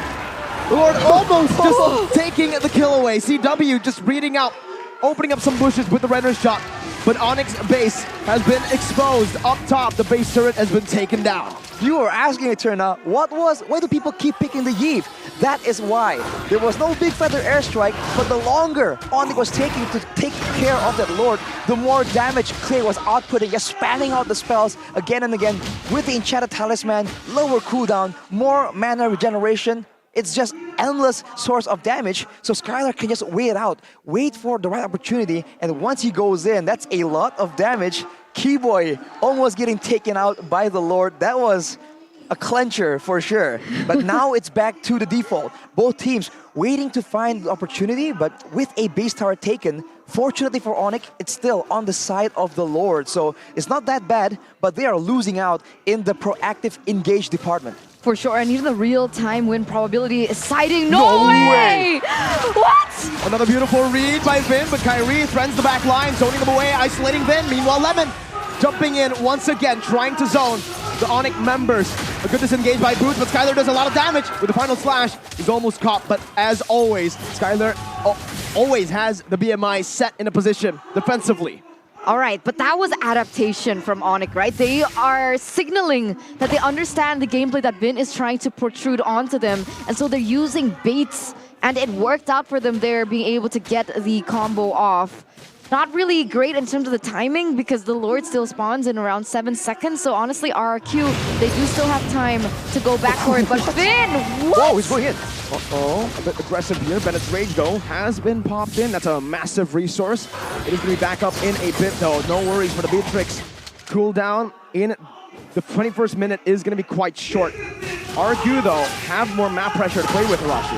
Have more map pressure, and keep in mind, Vin is on that Tenacity emblem, and it has been doing wonders for the man going in 1v5, trying to take damage. But look at that play from Keyboy. He went for the conceal. It does not work out. So RRQ, they are really good in this kind of situation. When they're just dancing around, Lemon gets jumped on. Split, though. Oh, that's the feather airstrike baited out again. Two massive ultimates, the Bennett's Rage and the Feathered Airstrike is going to be up in a bit, but look at the poke damage coming in from Skylar onto Boots. That's the Immortality. Lost. Boots will fall. CW dealing some damage, but it won't be enough to take anyone down. RRQ have taken control of the Lord Pit. ONIC looking for an opening. Kyrie looking for a 50-50 as Lemon tries to zone. The other members away, flickering on the sides. Kyrie still not spotted. Pops in Quad Shadow. Bin now looking for the Tyrant's Revenge. It's still going to be Sog with the Feather Airstrike now as he pops in with the 20 dogs away from the knockout strike. But it's going to be Clay who shuts him down. ONIC are losing this Lord fight, and Vin wants to look for more with the Tyrant's Revenge and the Rage. Keyboy locked down. Kyrie finds the kill on the Skylar in the bottom side of the map as Keyboy flickers out to safety. Lemon will drop. And RRQ will pick up the Evolved Lord. Honestly, that was so brilliant by RRQ, no? That was so brilliant, right? They knew that Kyrie would go in for a steal, but wait a minute, Kyrie? Okay, I thought he was gonna go for it, but yeah, they knew that Kyrie was gonna look for a steal. They sent Skylar in the mid lane to be able to get a little bit more damage and, if possible, get a split push in that mid side to go in for the base, and they knew Kyrie, his response would definitely be to take care of Skylar, but that also gave RRQ the ability to get this Lord uncontested. Unfortunately for RRQ, though, they lost their gold laner, won't be in the picture for about 13 more seconds. So ONIC has a window of opportunity to try and clear this Lord out. But with the empowered minions, they're going to go for it as Boost just jumps onto Albert. With a flicker as well now. That's going to be the concealed play. Vin going to be caught now right now as that's the damage enough to burst him down. Only the Immortality popping in. Kyrie going to be able to isolate the two members down as Vin gets taken out. Lemon mounting Boots, but it's still going to be CW who dishes out the damage. The real world manipulation has been popped in. A massive resource. A 1-for-0 for ONIC.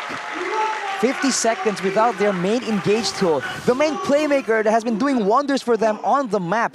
ONIC has a huge window here where Keyboy finally has some freedom to make plays without getting jumped on. He has a fleeting time, so you can expect him to be so liberal with the Divine Judgment. For now, though, Sans also has built up a Winter Truncheon, so having some more countermeasures towards the burst damage, the flank coming in from RRQ. The empowered waves haven't cleared out, and this is that late game where execution is everything. If RRQ get the advantage in the fight, they can win right here, but if ONIC can somehow evade the initial big portion of that damage, they can very easily turn this around. It's anyone's game right now.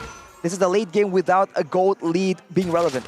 With 3 Immortals for the side of RRQ, in a prolonged fight, they do have more of a lead, not a lead, an advantage when it comes down to those prolonged team fights. They have some time to be able to work around the aggression coming in from ONIC. Right now, 24 minutes in, still 45 seconds left on the clock for the next Lord to spawn. It feels like ONIC right now, they're trying to go in for the better setup. The side lanes are important, and honestly, knowing that Hayabusa is on the side of ONIC, knowing that Kyrie is on the Hayabusa, other than the fact that he can go in for the pickoffs and deal the damage, he also should have an advantage when it comes down to the split push in terms of controlling those side lanes.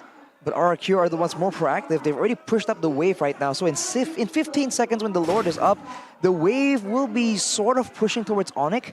And they seem to realize that they're already moving to correct and readjust that lane management play. But keep in mind right here, Keyboy, very far away from the rest of his team, does not get engaged on, fortunately, but he goes for it right now. The snipe coming in, now Bing gonna be bursted down right there with the snipe. That's the place that you went on the back line, but CW has it for the nature. He buys the immortality in time. He has a flicker, he gets out. CW will be gunned down though. That's EVOS who takes the kill. Keyboy will fall as well. The main damage dealer has been taken out as Albert jumps in the back line with the knockout strike. Sans 1 HP. Gets out with a minute crunching, buys the immortality. Carrying the back line now with the shadow kill. Will be able to escape. 2 members left standing for ONIC. RRQ with a 3-for-1. They're pushing the mid lane. They're pushing the bottom lane. Kyrie and Sans, the only 2 members left. Will they be able to defend against 4 of RRQ? 30 seconds on the clock for Keyboy to respawn. Kyrie has bought the immortality. All 3 base turrets will fall. They're looking for the mini waves to crash in as Kyrie jumps in to clear out the waves. Once again, it's still going to be managed properly, but the base is wide open. They don't even care about the minions. They will take game number 1. Bangduk and RRQ with a strong start. Bangduk has done it, man. He broke the lose streak and dealt ONIC a first loss in a long time. Of course, it's only the first step in the right direction. ONIC is a team that is well known for going the whole distance. But man, is this a breath of fresh air for RRQ. Looking like the RRQ we used to know, that we used to love. And it's already a different story for the Royal Derby. Remember last time it was a 2-0. Now RRQ lead the series 1-0. And it's up to ONIC to look for a way around this. Wow, man. The engages, the maneuverability, the lane management from RRQ. Everything is just so good, and they're doing the signature playstyle. Sometimes it doesn't work, but when it does, it is beautiful, man. They find the pickoffs, and they just know what to do to ensure that despite all the item changes, all the follow-up, all the backup ONIC was trying to throw to try and get CW out of there, they take him out, man. Later in game number 2, game number 3, maybe ONIC can adjust, but this is a great moment that the fans of RRQ are definitely enjoying. For sure, they're parading, they've been cheering, and they deserve it after sticking with the team. Despite their losses, their loss streak against GEEK, against Alter Ego, they were able to prevail in game number 1. A step in the right direction, like you mentioned, Arashi. But this truly is a high-level game. It's last time I saw this kind of level, it was GEEK and ONIC, right? No one-sided. Even with RRQ leading in kills early on, ONIC were still able to hold on to that lead for quite a bit up until the team fights, where RRQ really showed class. Vin on the Kufra. It's not just Vin on the Kufra though. Yeah, Vin on the Kufra was scary, but in that final fight, everyone was just flickering forward. Everyone. Like we mentioned, RRQ is a team that just knows what needs to be done to get that victory. And right now, right there, it was making sure CW gets taken out. So even Clay, I believe, flickered forward to try and get that last bit of damage. And sorry to keep saying this, Eterna, but that's why they go for the Yi, right? Sans was trying to escape, but he was forced to walk in that slow field, forced to get stuck using the Winter Truncheon. And that is the kind of chase, the kind of DPS that's so annoying that the Yves actually brings to the table. And sorry about that. That's why I think that the build from CW was a little bit too overzealous. I think he went for the Has Claw's last item, if I'm not mistaken. And if he wanted to go for a safer pick to be a little bit more sustainable in his team fights, he would have opted for something like the Athena Shield.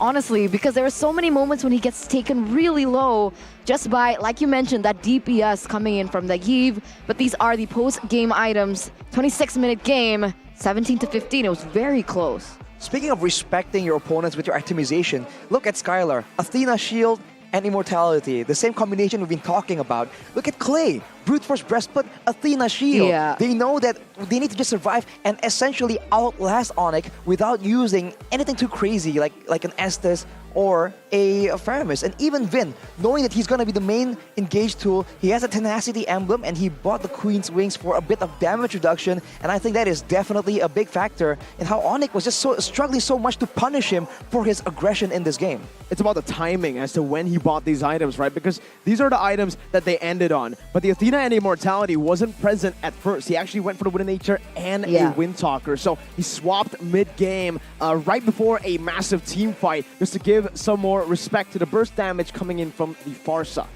And in addition to that, talking about the items, we already mentioned about the items and so on and so forth, but one of the main things that I also observed about RRQ was the fact that they were so good at baiting the resources from ONIC. I think there was a team fight in the top side with the Lord take, the Lord dance was happening, and RRQ, they were able to bait almost every single ultimate from ONIC before they really pushed the gas, and ONIC just really fell after that. So I don't know how they do it, but ONIC, they need to be a little bit more, I would say, mature in their decisions when it comes down to these spells, especially when you're on a hero that relies on your ultimate, like Sans and Kibo in the Kaja and the Farsa. It's definitely a lot easier said than done. Looking at the stats right here, the rich guy is actually Albert on that damage per kilo, and Sans is still, of course, a Farsa doing a lot of damage. And I do feel like it's the same symptom we saw with teams going up against GEEK SLATE, right? When your roamer is just so consistent and so decisive in how he engages, the moment he makes any sort of move, you already are having second thoughts. Like, oh, is this an engage? Is this a feint? Is this real? Is this not? And that causes hesitation. That causes you to fire off your ultimates a bit too fast. And ONIC definitely felt the pressure from Vin in game number 1. But of course, we did mention that having Vin on an engage tool is one of a big win condition that ONIC can very easily ban away. And this is a really good example of the fact that damage isn't everything, right? Because Sans went in for a full damage build, unlike Clay, who went for a little bit more respect in those defense items. But even then, they weren't able to win the game. And, you know, technically CW went full damage, Sans went full damage, Kyrie went in for damage as well. So they actually had a lot of damage. If only they paid a little bit more respect to RRQ and the damage that they were able to output, I think things could have ended a little bit more different. We have to give credit over to RRQ, man, even in the draft, I believe, because no one has been able to neutralize Kyrie's Hayabusa. Even in M4, Echo, they opted to ban it out after getting outplayed in that one game, the game to equalize the series 1-1. RRQ are the first team to do it since M4 to neutralize Hayabusa without banning it. And it's all macro, right? They didn't do anything too crazy to try and shut Kyrie down, get kills on him again and again. But the way they were able to position around the map, where they were walking around, and how they were putting like a buffer between the core vulnerable members and Kyrie, right? If you look at how Skylar was trying to split push, Vin is always in the area, always between him and where Kyrie is potentially present. And that kind of awareness, that kind of routine positioning is part of why Kyrie was finding it so difficult. And even when he goes in at that point in the mid game, countermeasures have been built up, right? Wind of Natures, Winter Truncheons. And this is why the assassins do fall off and why it's so important to get ahead when you have those assassins. And against a Kufra, it just seems like Keyboy's Kaja doesn't have the same kind of dynamic flair to it. So that is something that ONIC can definitely change after. Yeah, on top of that, right, when we're talking about the Hayabusa, right, Kyrie's Hayabusa, and I've always pictured, I think a season or 2 seasons ago, the Paquito as an assassin slayer, and we see in so many times where actually Paquito was the one to be able to neutralize the Hayabusa in a 1v1 situation. But, you know, Dead from Bogor, Clay, the person who was able to beat that, what do you call it, record? 2,000 assists. It's your MVP by the Samsung Galaxy A34, A54, 5G, 5110 KDA. Was only taken down once with how aggressive ONIC were playing. Plays back in form. Exactly. Look at the highlights, man. He just was in the right place at the right time. There was one moment where he was forced to be pinched from 2 directions from ONIC, and that is what allowed them to take him out. But afterwards, this is why it's so annoying to deal with a Yeev. Unless you have a long-distance engage tool, Yeev can very easily just start walking around. The brute force breastplate, yes, it gives you physical defense against the physical threats coming in from ONIC, but it's not just that. It's also the movement speed that allows him to be just so slippery and so untouchable in these big, long, drawn-out fights. Of course, the way they were able to pick off CW, man. Everyone pitched in, everyone used everything because they knew This is 25 minutes into the game. This is the make or break moment. And how RRQ are able to identify that has always been a big key factor in how they're able to find success. We haven't seen it in the past few matches they've been playing in, but now they're finally back in form. As an RRQ fan, it's no secret, I am very happy to see this development, but of course, it's only game number 1, and I hate to be the bearer of bad news, but ONIC is known to experiment in their first game, so I do hope that this kind of performance can continue to game number 2. Yeah, let's hope the momentum as well for RRQ, right? It should be a mood lifter, right? After Definitely, 3 morale times a boost. lose streak. Bangduk.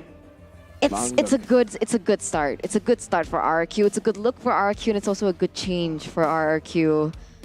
But ladies and gentlemen, they were using the best phones in the business. What is it? Well, have you guys not heard anyone say GGWP to you or flexing your victory on social media lately? That could be a sign that you need to switch to a new phone. Let me introduce you to the latest Samsung phone that has awesome performance for all of you awesome gamers out there. It's the Galaxy A Series 5G, which includes the Galaxy A34 5G and the Galaxy A54 5G. The specs are no joke and will make your gaming experience even more enjoyable. The RAM is up to 8 gigabytes and the memory is up to 256 gigabytes. The screen is Super AMOLED Plus with a refresh rate up to 120 Hz. The processor is Exynos 1380 and it's 5G ready, just like the name implies. The battery, 5000 mAh, just like this S23 Series 5G, and it can last up to 2.5 days. Not hours, days.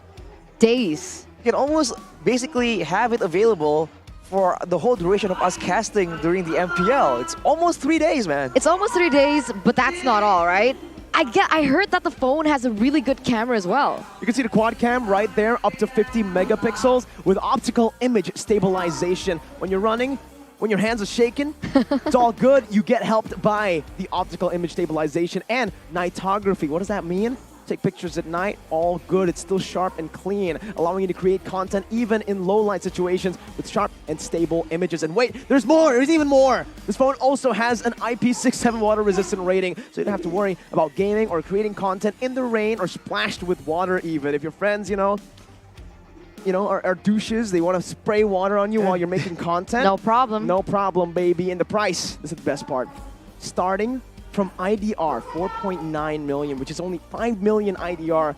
You can also get an awesome deal up to IDR 1.1 million, including cashbacks up to 300,000 IDR. What are you waiting for? At this point, if I haven't sold you the phone already, there's something wrong with you, but it's fine because all of you guys are awesome, just like the phone. Samsung.com/ID. Grab the Galaxy A Series 5G before you regret it. Awesome performance made for you, awesome generation. Galaxy A Series 5G, awesome is for everyone. We did it. We finally did it. I swear. We really We've did. been trying to do that. We've been trying to synchronize, and it only works because of Samsung. Finally. Synergy, bro. Finally. Synergy is good. And good things, like I keep mentioning, come to those who wait. Okay. What are you trying to point out? We're waiting for the answer, Turner. It's like, like we were practicing, and it comes to those who wait. Okay. And maybe if we Trust the wait process. some time and be patient, we get to see an amazing match here between RRQ and ONIC. Remember, RRQ still leading 1-0 at this match point. If RRQ are able to get another point off ONIC, ONIC's win streak, 9-0, will be broken, Arashi. Broken by the man who technically led Altrigo to a 10-game win streak. So this is poetic, man. It's funny how the story kind of writes itself. But the second highest damage taken per minute in MPL ID Season 11, number 2, that's going to be Lemon. 6,500 damage. That guy was all the way up in the center of ONIC, and they were unable to deal with him.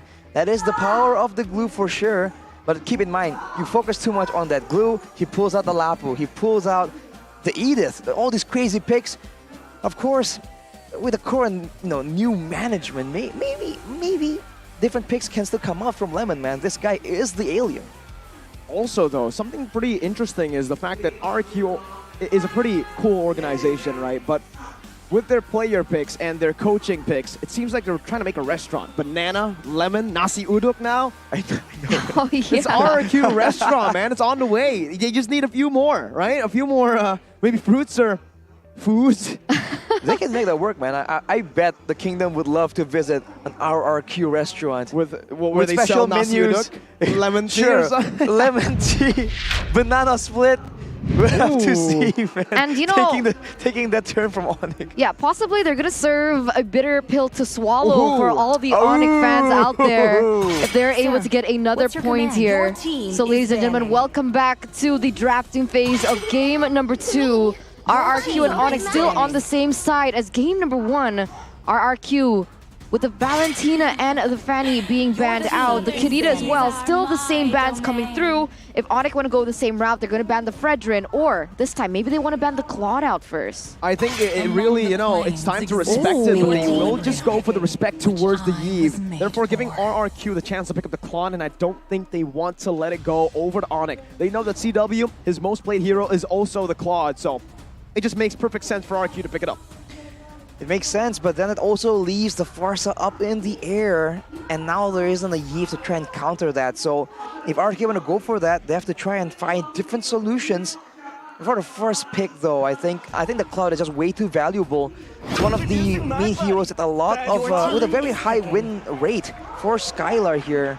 It's a signature, a bit of a signature pick, so they secure that. Now for ONIC, they're gonna go for the Fredrin actually. And will they go for the Farsa, or will they try and take the Kufra away from Vin? It's gonna be a Farsa. Okay, the Fredrin and the Farsa comes through here for ONIC. It's a little bit more safer than the Arlet pick. Fredrin can still be flexed in certain situations. And now RRQ, they have a chance to actually get into that back line, right? They could pick up something like the Grok. Yuzong is still an option if they want to deny the Feather Airstrike coming in from Sans. They can pick up something great like a Faramis. Honestly, for Clay, I think that could work as well. They can go for glue too, technically, if they really want to pick it up here, but the Fredrin is still flexible, right? So maybe they don't want to go for the glue this time around. The reason it was picked up earlier in game number 1 was because of the Arlet that was very visible, already picked up, and you know it's going to go to the XP lane. So Nasi Uduk, it seems like he has something different. The Lilia and the glue. So the glue will still make an appearance here, but it's the Lilia instead of the Eve. Oh. I wonder if Coach Nasi Uduk is just biased towards heroes that can just spam out spells, because that seems to be the core idea, Like right? team fighting, man. That's Alter Ego back in Season 7 and 8, right? True, but I mean, usually you would think of something AoE, some kind of burst damage, but for him, it just seems like these high damage output heroes, spammable, utility, slows, like the Lilia, like the Yves, seems very preferable. So right now, it's not nearly the same kind of distance they can cover, but they can very easily compensate for that. But keep in mind, Vin has not been able to pick up that Kufra just yet, so might get banned out. And if that happens, we have to wait to see what kind of response they will have. Okay. Honestly, with the Lilia being picked, it's really great for that mid lane. Lilia is one of the fastest wave clear heroes. Number 1, even faster than the Farsa. Oh, yeah. That's why I love spamming her in rank as well. Just clear your really wave, great, roam yeah. around. She's really fast as well.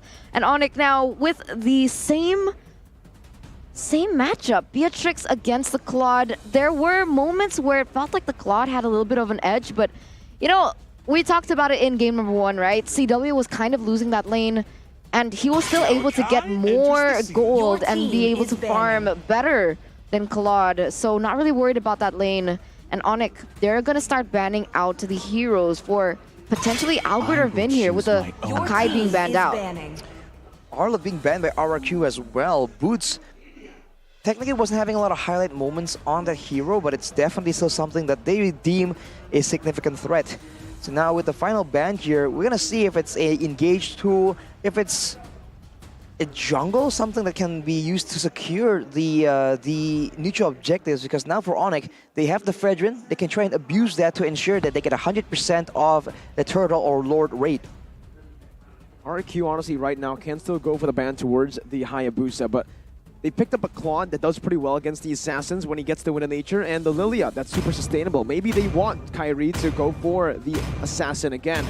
This time though, ONIC does have the flexible option to flex that Fredrin into the jungle, and they will still respect the Paquito, right? So this also still sets up for possibly a last pick being an Assassin for ONIC, and maybe they pick up the Kufra in the first pick of the first phase. But again, RRQ can just try to nullify that right now. Maybe they want to ban the Kufra. Maybe they want to go for a roamer ban this time around to respect Keyboy. Going for a roamer ban against Keyboy is definitely not unheard of. This man can do the same, if not more, than Vin. But RRQ, they ban away a Terizla, trying to make sure that Lemon will have the presence required, unless it's as a roam glue and they're going for something crazy in the XP lane that cannot go against a lane bully like a Terizla. This is really cute though, Arashi Mirko. Paape, the CEO of RRQ, he has a comment. A message for the person you see on screen right now, good luck. Don't be too aggressive when facing RRQ. And right now, RRQ, they're actually being the one that's very aggressive onto ONIC, especially what we saw in game number 1. But the Kufra has actually been denied away from Vin, and Keyboy is going to pick it up for himself. Now, RRQ, they still have a chance to pick up the Grok once again. I think it's a really good pick going against ONIC, especially with the Farsa as well. What do you think? Having a Grok RRQ is no stranger to that. It makes the engage a bit more united, but against two very serious long-range damage threats, it might be a bit too one-dimensional. Although, do they want to go for Jawhead? No way. We have talked about how it's possible, but I think it's a bit too bold right here. I agree. Kaja's still open if they want to go for that. I wonder if they're going to go for the normal composition they go for, and then just go for a lot of Purifies, treating the Kufra like an Atlas. It's going to be a Lolita, another hero that we have mentioned, can be used by Vin quite effectively. And finally, we see a Lancelot. Is it a Tanksalot though? We'll have to wait and see until we're in the Land of Dawn. It wasn't a Tankito last game. Maybe it's not a Tanksalot this game. They also denied a proper pick for the jungle, forcing the Fredrin once again to go to the jungle position. But ONIC can still flex it out. They want to pick up the Haya. It's a showdown. It is going to be an Assassin versus Assassin matchup. Finally, the two best Assassin players in Indonesia face off head to head. Oh, this is so exciting. We've been waiting for this moment for so long. But you know, it's not equal because they can't play the same type of assassin, right? And obviously there are plus minuses to the Haya as well as the Lancelot. So, Arashi, quick answer, Lancelot or Hayabusa? I feel like in the grand scheme of things, the Lancelot could be a bit more dynamic and it's a bit more reliable when it comes to burst damage, because they can't be countered technically by a Wind of Nature or a Winter Truncheon, so I have to go with the Lancelot in my opinion. But in the current state of things, it's very risky for sure, so it takes a lot of guts to actually pull it off in an MPL level game. Ladies and gentlemen, once again, an Assassin versus Assassin composition. Two of the best Assassin junglers in Indonesia face head-to-head in game number 2 of the Royal Derby. Remember, once again, we'd like to remind you that ONIC is at match point. If they can't prolong the series to a best of 3, their 9-0 lose streak will come to an end to the hands of RRQ and Bangduk. And you can see here both of the Assassins are going to start with the purple. You have to wonder if ONIC is feeling the pressure right here, trying to rewrite history. Sans is forced out, but like I mentioned, they want to go for, you know, just the regular team comp without really trying to counter Keyboy. But then they do go for a lot more Purifies, treating him like a mini Atlas. Keyboy though will not be going for the Tenacity emblem. He goes for the Concussive Blast to try and help with the wave clear. And with a Farsa, we have seen that this is a deadly combination. And that's not even counting the fact that Kyrie is in the jungle with an Assassin himself.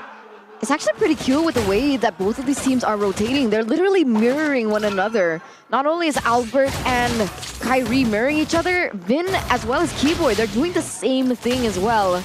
They're trying to give both of their goal laners a bit of a chance. And it's interesting, right? Because RRQ, even though Clay is on the Lilia, I don't see him being able to roam as much as I'd like. He's not been able to clear as fast as I would like as well. And I don't really feel the presence of that mid lane matchup for RRQ. You want to know why? Sans is utilizing the range really well. He's actually zoning Sans away from the minion wave, not letting him get free clear onto the wave. So he's winning the trades and forcing Clay back, playing the lane really smart. But now Clay is adjusting. He's going for a very cheeky lane gank towards the EXP lane. And knowing a Fredrin and 11 matchup is going to be a bit of a fist fight where Clay will just out of nowhere pop in and try and change things around. Interesting move again. It's going to be the roamers clearing out the mid lane. Meanwhile, Sans will be able to pick up that XP lane to get level 4. Everybody right now, level 4, Lemon gonna be slain right now, but the shadow kill doesn't come out in time. Kyrie though, jumping back, not utilizing the shadow kill. First blood still up for grabs for both of the teams as Boots jumps in with a taunt now, connecting on the 2. The stun connecting on a Vin. San still holding on with the damage coming in. Is still gonna do without blast, but Keyboy with a flicker changes it around. Keyboy will be slain as well though. That's a 1-for-1 as Kyrie jumps back and forth, still dishing out the damage now, picking up another. Ooh. Walking in with a taunt. Albert onto Sans, who's gonna be stunned up. The damage comes through. Albert with a taunt road, one more hit, but he gets taunted up and stunned up. Albert will fall to the hands of Sans, and ONIC pick up a 3-for-1. They pick up a 3-for-1, and now they're going to be able to get a neutral objective on the board as well. The turtle going to be uncontested for them as they have been able to win in this early game. Okay, Vin nearly took it, but Boots still able to help him out there. That's the crowd control advantage coming in strong right there. Keyboy canceling out the Numenon Blast. Boots with the taunts and Sans with the stuns. It's just a bit too much for RRQ to try and match up early on in a 3v3. Maybe waiting for the team fight is what they want to do. The talent prediction though, it's the same thing, isn't it? Same thing, 4 versus 2. 2 being me and Mirko. We're just alone It's okay. right now. It's okay, right? I mean, why did you go for ONIC? Why did you go for ONIC? Ooh, reverse card. Oh. Yeah, okay. Okay, why did you go for enough. RRQ? Oh, no, never mind. I'm asking Arashi why he goes for RRQ. That's like a wise water wins question. Anyways, Lemon, what happened? In an XP lane, gonna be taken out. Now is that the kind of revenge, the snipe, everything popped in. Vin will fall as well. ONIC now with a 5-kill lead on the board. A 2,000 gold lead as well built up. Blazing the way gonna be popped in, but Kyrie's Revenge is gonna be able to find its mark. CW not having the render stop, but Kyrie jumps into the back line with the shadow kill. Skylar able to escape, but Kyrie finds the shurikens. Clay now looking for a trade, but will be gunned down by CW. Poked away. He's looking for a snipe, but it's only onto the turret as Sans doesn't get the feathered airstrike down in time. Now you can see the exact opposite situation here. ONIC are the ones that can engage, that has a lot more crowd control, and RRQ are the ones always tentative when they're approaching a fight. Later on though, they have the advantage of having a lot more DPS with that Lolita, well not Lolita, the Lilia in the mid lane. But I think that they have what it takes to try and block, you know, they have counters technically, right, against the members of ONIC. They have targeted crowd control and the Bulwark to try and block damage from CW. So I feel like RRQ has still a very good chance, but it's going to be a lot more difficult because they did relinquish that Kufra pick to Keyboy, and he's making absolutely great use of it. Yeah, because of that, right? Because of that, the aggression on RRQ is very visible. You can see that almost every member is below 1 level of ONIC. And remember now, Albert, he's actually a level below. We'll see what he can do with it. Lemon chains EC to put an airstrike, comes down, Boots with a flicker, appraiser's wrath to the backside. Lemon gonna be forced to back away as he jumps in, again, mounting Boots, but after him now, blast onto 2! That's the follow-up from the baby alien! And that's the time for Revenge connecting on the fence, still able to survive as CW picks up a lot of kills. Now with the gun down and the flicker to pick up a double. Kyrie falls, but ONIC rises to pick up the turtle. Skylar gets a trade up top, an objective traded in for the turtle, but Sans has placed in some damage onto the mid lane. Skylar is rotating back into the mid lane to try to savor it. You know, Keyboy is so good at counter-engaging, right? Because if Keyboy wasn't there to cover up after the Numenon Blast that landed by Vin, I think things would have ended up a lot more different because the follow-up that naturally was there by RRQ. And in the end, once again, RRQ keep forgetting that CW is free to hit. And you can see here in the instant replay. Initially, it's just a great engage, but Sans was able to survive first of all, and afterwards, Clay has a lot of damage on the Lilia, but not nearly enough. It is a hero that really does a lot better in the late game still.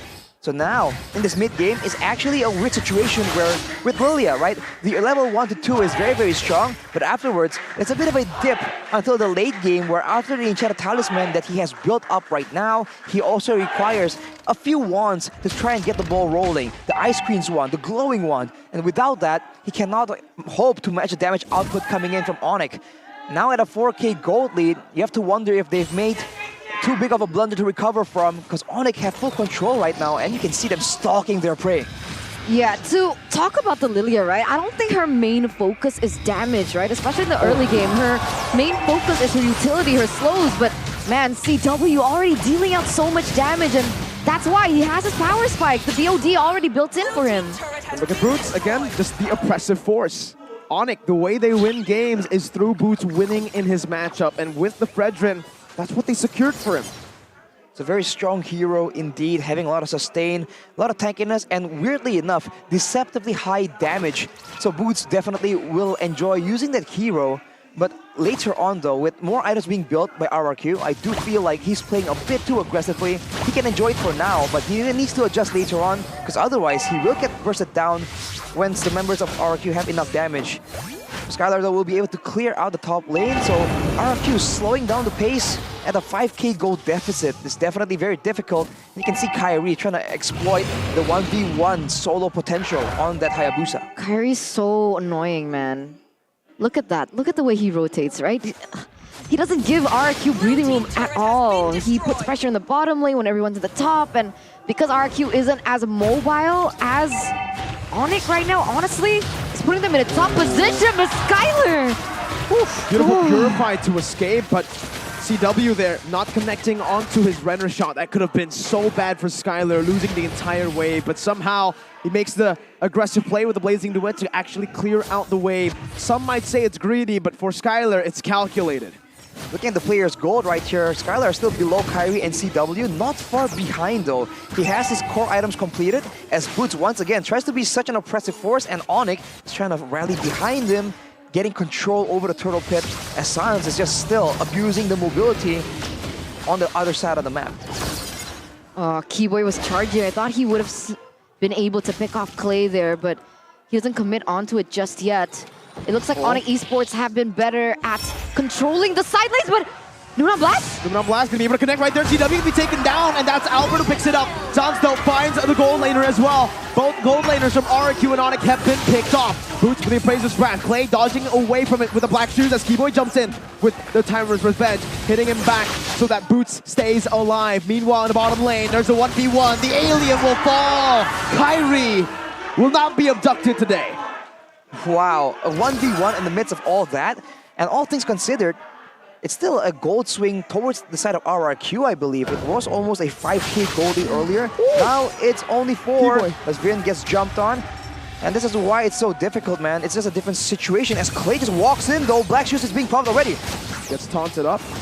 Keyboy actually was able to steal the purple buff away from Albert with a basic attack and a bouncing ball. Bit of a solid resource advantage right there, especially considering that Kairi will be able to secure his own purple buff right here, right now. Oh, it gets resetted though. Keyboy already charging in. Ooh, Viren is blocking the shots with the Bulwark. That's very good placement, but look at the waves right here. RRQ have an advantage. ONIC are the ones pressured to make the play happen, but Clay needs to be very careful, man. Now, especially with the Black Shoes down, with the Purify down, he needs to stay in the back. His role is not to probe for information with spells because he has no range like that. And Kairi, using that window of opportunity, has cleared the top side, rotating towards the Lord yet again. Only an Ice Queen's once built up for Clay. He is on very low items here, not a lot of gold available to try and be the secondary carry. Whereas you can look for the side of ONIC, both Sans and CW, they have a lot of damage and a lot of range being the key factor here. If they go into a siege situation, ONIC by default has such a huge advantage. Skylar needs that Wind of Nature as soon as possible to be able to dish out the damage and not get picked up. But look at this. Lemon gonna be chain CC there. That's a snipe connecting onto Albert as ONIC are able to secure the Lord. Lemon now with the split is able to disengage. Skylar gets that Wind of Nature. A bit of respect over towards ONIC, who built up a 6.2k gold lead. On Kairi with the Malefic Roar here. She more damage, more penetration as well as it goes in for the pickoffs. And that's kind of been the save and grace for ONIC. They have so many options when it comes down to damage. They have damage coming from San, CW, Kairi, and even Boots on the Fredrin. They do have the Wind of Nature completed on Skylar though. That means that Kairi is down 1 target. And considering Clay has the Black Shoes, Kairi might be able to force it out before a fight even happens, so we'll have to see how that plays out. But for RRQ, man, they just stuck waiting right here. I feel like they really should have done this all the way since the beginning instead of playing from so far behind. But look at the damage. Look at Oh my god! Ooh, forcing the Black Shoes, CW and Sans The dynamic duo. Now with the Heptaseas, it's gonna deal even more. CW is gonna have to, Clay is gonna have to respect CW's damage there. On the Lilia, sure, you have sustainability with the black shoes, but I think at this point, CW might be able to one-shot him. Wait, what's Vin doing in the top side there? He's waiting just for a flank. If they overcommit on this Lord, he can pop a conceal and he can look for an amazing flank to get a 4-man, possibly 5-man. Just keep watching him as ONIC look for the base turret. Lemon gonna be taken out there, but here it is. That's finding 2, and it's the core members, but no one's there to follow it up. CW's gonna be able to kite away. Sun flickers out. Keyboy now knocking Vin up. Not able to lock him down just yet, but Kyrie jumps in with the quad shadow. Back again now, the shadow kill already to take Vin down. 12 minutes in the game. Winter Nature popped in by Skylar. ONIC will choose to disengage, looking for the base turret in the mid lane. Guys, remember, look at this, 9,000 gold lead. Sans trying to deal out as much as he can, but Albert tries and go for a kill, but Sans is still able to escape. ONIC, it looks like they're gonna disengage now. I thought they were gonna go for it, and that could be a mistake. You're playing it more calculated, but Albert gets jumped on now, the snipe as well. Albert gonna be taken low, but Keyboy will lose his immortality. This might be a mistake for the side of ONIC, as CW still begging on that Nibiru. Now he swaps. Boots gonna be able to bring Lemon back onto the fray. Kyrie on the back will slay them. Keyboy will fall, but so does Lemon. It's a 2 for 2, but ONIC still have their damage dealers. Whew. Clay just doing a lot of damage right there. That's why we're talking about respecting the potential of the DPS. But ONIC though, despite losing Boots and Keyboy, they made sure that Kyrie and CW, as well as Sans, are all alive and well, and they've extended that gold lead up to 9.5k, with CW picking up a Haas Claws, looking to outlast the damage coming in from RRQ. It's insane how both of these teams are playing, honestly, at to this point. Remember, though, they are going to start collapsing once again around the next Lord. But because RRQ have lost 2 inhibitor turrets, they need to be careful when it comes down to the waves, because that is just an opportunity for ONIC to capitalize over and maybe look in for a split push. And here we go. Let's see what both of these teams can do with it. Albert gets chunked to half HP with the Quad Shadow Shuriken combo. Albert gonna be pinned down. Beautiful Thorn Rose though to get out of the Tyrant's Revenge. Well timed as Boots is able to walk them down. The Phantom Execution is gonna be used up defensively as Lemon tries to jump into the back line, but Sans will still be able to pop in the wings by Wings. Kyrie now jumping in with the Quad Shadow as Keyboy finds one. Now with the Tyrant's Rage, not able to use the flank over the now blast connection to the back line. That's a snipe connecting. Sans still able to front to back. Kyrie in the back, walking them down, taking a double. Clay all alone as he flashes the ONIC PH emote. CW flickers forward to secure the killing spree, and ONIC have equalized in game number 2. Equalized with a 12,000 gold lead. ONIC telling RRQ it's not going to be that easy if you want to break our win streak. 1-1 between the kings of MPL ID. Man, what a game. ONIC has completely turned it around. And in a way, some of these changes that allows ONIC to get so much more success in game number 2, we've called it out. Having a reliable engage tool in the hands of Keyboy, that is not what you want, man. That man was a complete menace. And afterwards, RRQ, in true RRQ style, just keep going for the fights, keep going for the outplays. But against ONIC, it's like quicksand. The longer you struggle, the harder you struggle, the deeper you go. 10k gold lead. Man, even in game number 1, RRQ were not able to get that far of a gold lead. And despite having the unique plays being made, despite Vin finding that amazing flank, everyone was just not on the same page, man. They're unable to get the play together as a team. And like, to get to that point, we gotta talk about the drafts, right? Because the adaptations from ONIC were very clear, and we see the impact in the game, like you mentioned, Arashi. I think the Fredrin pickup for Boots was one of the main factors, as well as the fact that they were able to pick up the Kufra for Keyboy. Agreed, right? I mean, they understood the reasons RRQ were able to actually win game number 1, and Yeb and Adi with perfect adaptations towards game number 2. They still go for the same route with the Farsa, but they change a bit, banning out the Yeve, picking up the Farsa, forcing Clay onto a hero he might not be too comfortable on. they were just really overconfident in the power of the Lilia, man. Trying to rely on it as the sole damage dealing factor in the early game. It did not work out. They lost 3 members. That was the beginning of everything. And honestly, I really felt like the Kufra pick is a lot more important because Clay, we've known Clay to play a lot more other heroes, man. If you require DPS or burst damage, there are still other options he can explore, you know, and the mid lane, it's just not as critical to RRQ's identity compared to Vin being on that Kufra. I feel like they should have picked it up first, and then later on, maybe it's gonna be more difficult, but there are options like the Lunox, for example, that Clay can just like pick up and use to try and get the same kind of result. Yeah, on that note, right? Okay, let's take a look at the book, right? Clay Nasi, can utilize Pharsa, Lilia, Valentina, Yve, and Faramis. So we get your point. There were still a lot of options for Clay to utilize in that mid lane. I'm not really sure what the plan was. I'm thinking Lilia, really good wave clear. Maybe that's what they wanted to go for, but even then, they weren't able to utilize that properly. I mentioned that in game, right? I was like, okay, you have the Lilia, she's really good at wave clear in the mid lane, but I don't really see you doing too much with it. Gotta give props to Sans again, utilizing the pick and playing the Pharsa really well in that lane. Again, I think all of us can agree that we didn't expect the mid lane to be a 1v1. They opted to send their roamers very early on into the gold lane. So it was a 2v2 in the gold lane and a 1v1 in the mid lane, and that's the dynamic that they were playing with. In a 1v1, Lilia will struggle, but with some support, easy wave clear.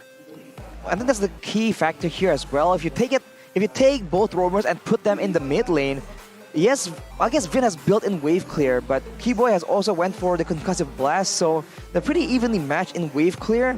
And when it comes to roaming speed, I do feel like ONIC has an advantage there. So maybe the idea is to ensure that everyone stays in their own lanes for RRQ, but afterwards, in the mid-game, what can they do? What can they use to engage? We saw that for ONIC, Boots can serve as that engage tool as well. Yeah. So can Keyboy.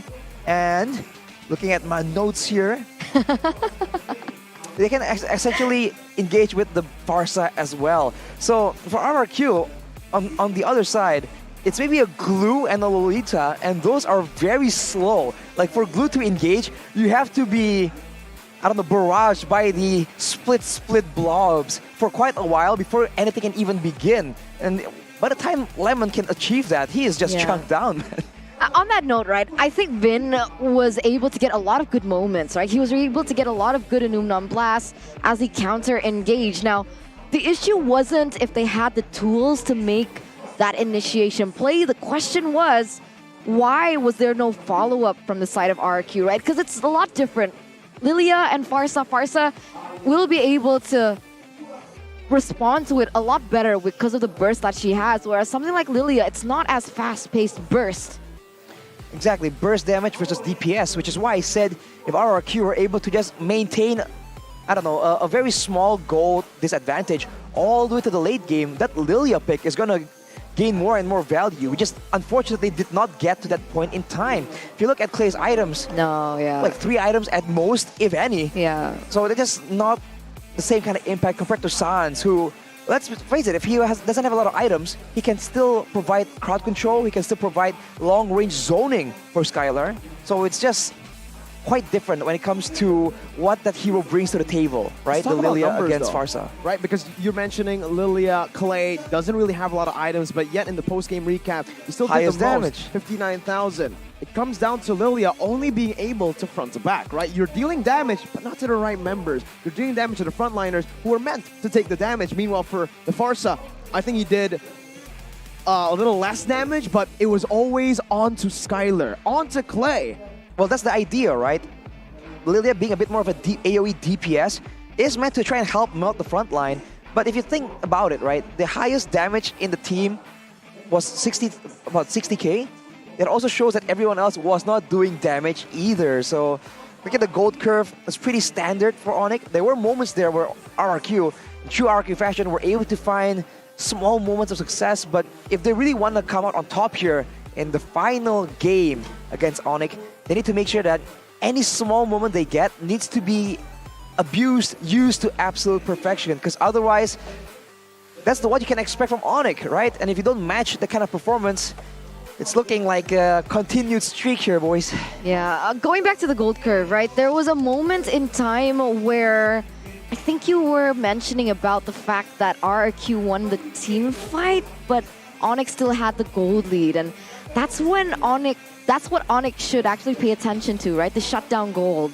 They actually traded for both gold laners, but the problem was, I think the Claude was at 0-2-0, and the Beatrix was at 3-0-1. So the shutdown gold was delivered to RRQ because they had to lose CW in those fights. And, you know, small things like that, even though it may not be major in the grand scheme of things, it's easy to be capitalized by teams like RRQ, but in game number 2, the MVP by the Samsung, was it right? Was it Sans? It was Sans. Why was it so fast? Well, Sans...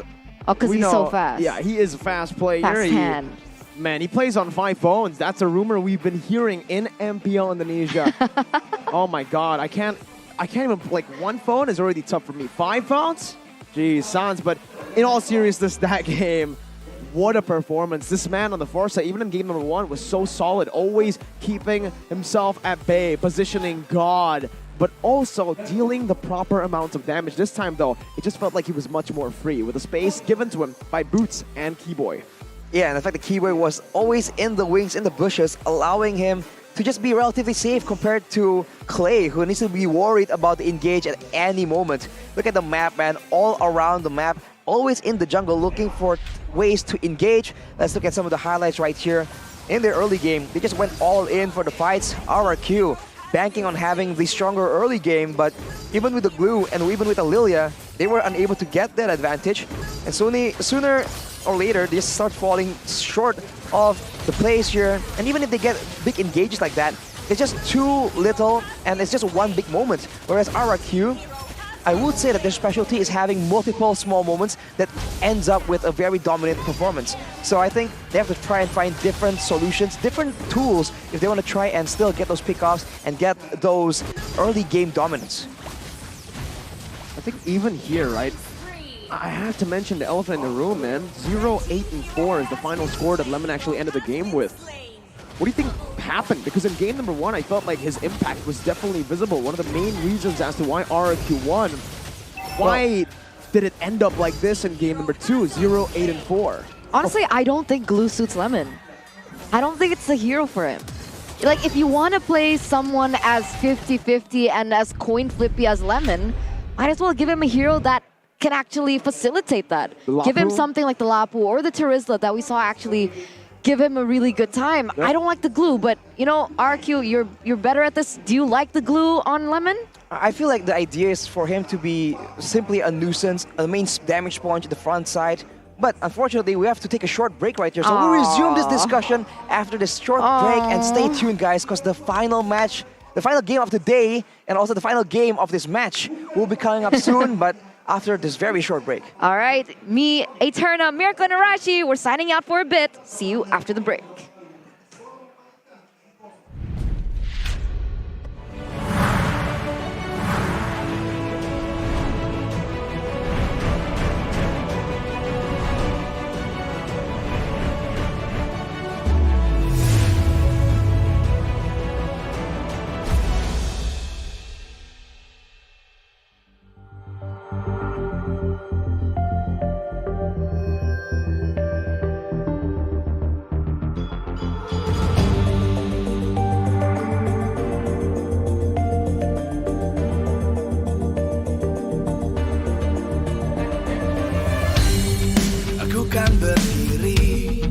Dan terus berlari, terus ke arah puncak tertinggi.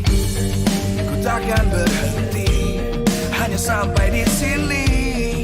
Kemenangan abadi menanti. You know we won't miss if we unite our focus. And if you haven't noticed, we all live. Nyalakan apimu, hadapi semua tantangan. Hadang semua serangan, jatuh bukan halangan. Bakar semangatmu, janganlah engkau menyerah. Kita akan buat sejarah.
kan berdiri dan terus berlari, terus ke arah puncak tertinggi.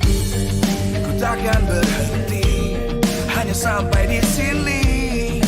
Kemenangan abadi menanti. You know we won't miss if we unite our focus. And if you haven't noticed, we all live. Nyalakan apimu, hadapi semua tantangan, hadang semua serangan, jatuh bukan halangan. Bakar semangatmu, janganlah engkau menyerah. Kita akan buat sejarah. We all this, we won't miss.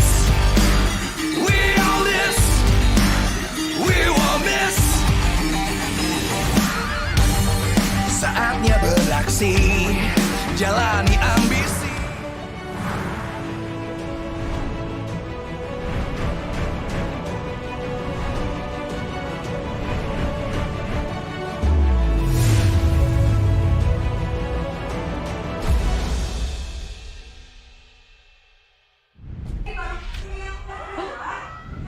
Will RRQ finally break their lose streak, or will ONIC still prevail with their 9-0, make it a 10-0 if they're able to win this one? Ladies and gentlemen, welcome to the conclusion, the final game of the Royal Derby, leg number 2 between ONIC as well as RRQ. It's still with me, Eterna, Mirko, as well as Arashi.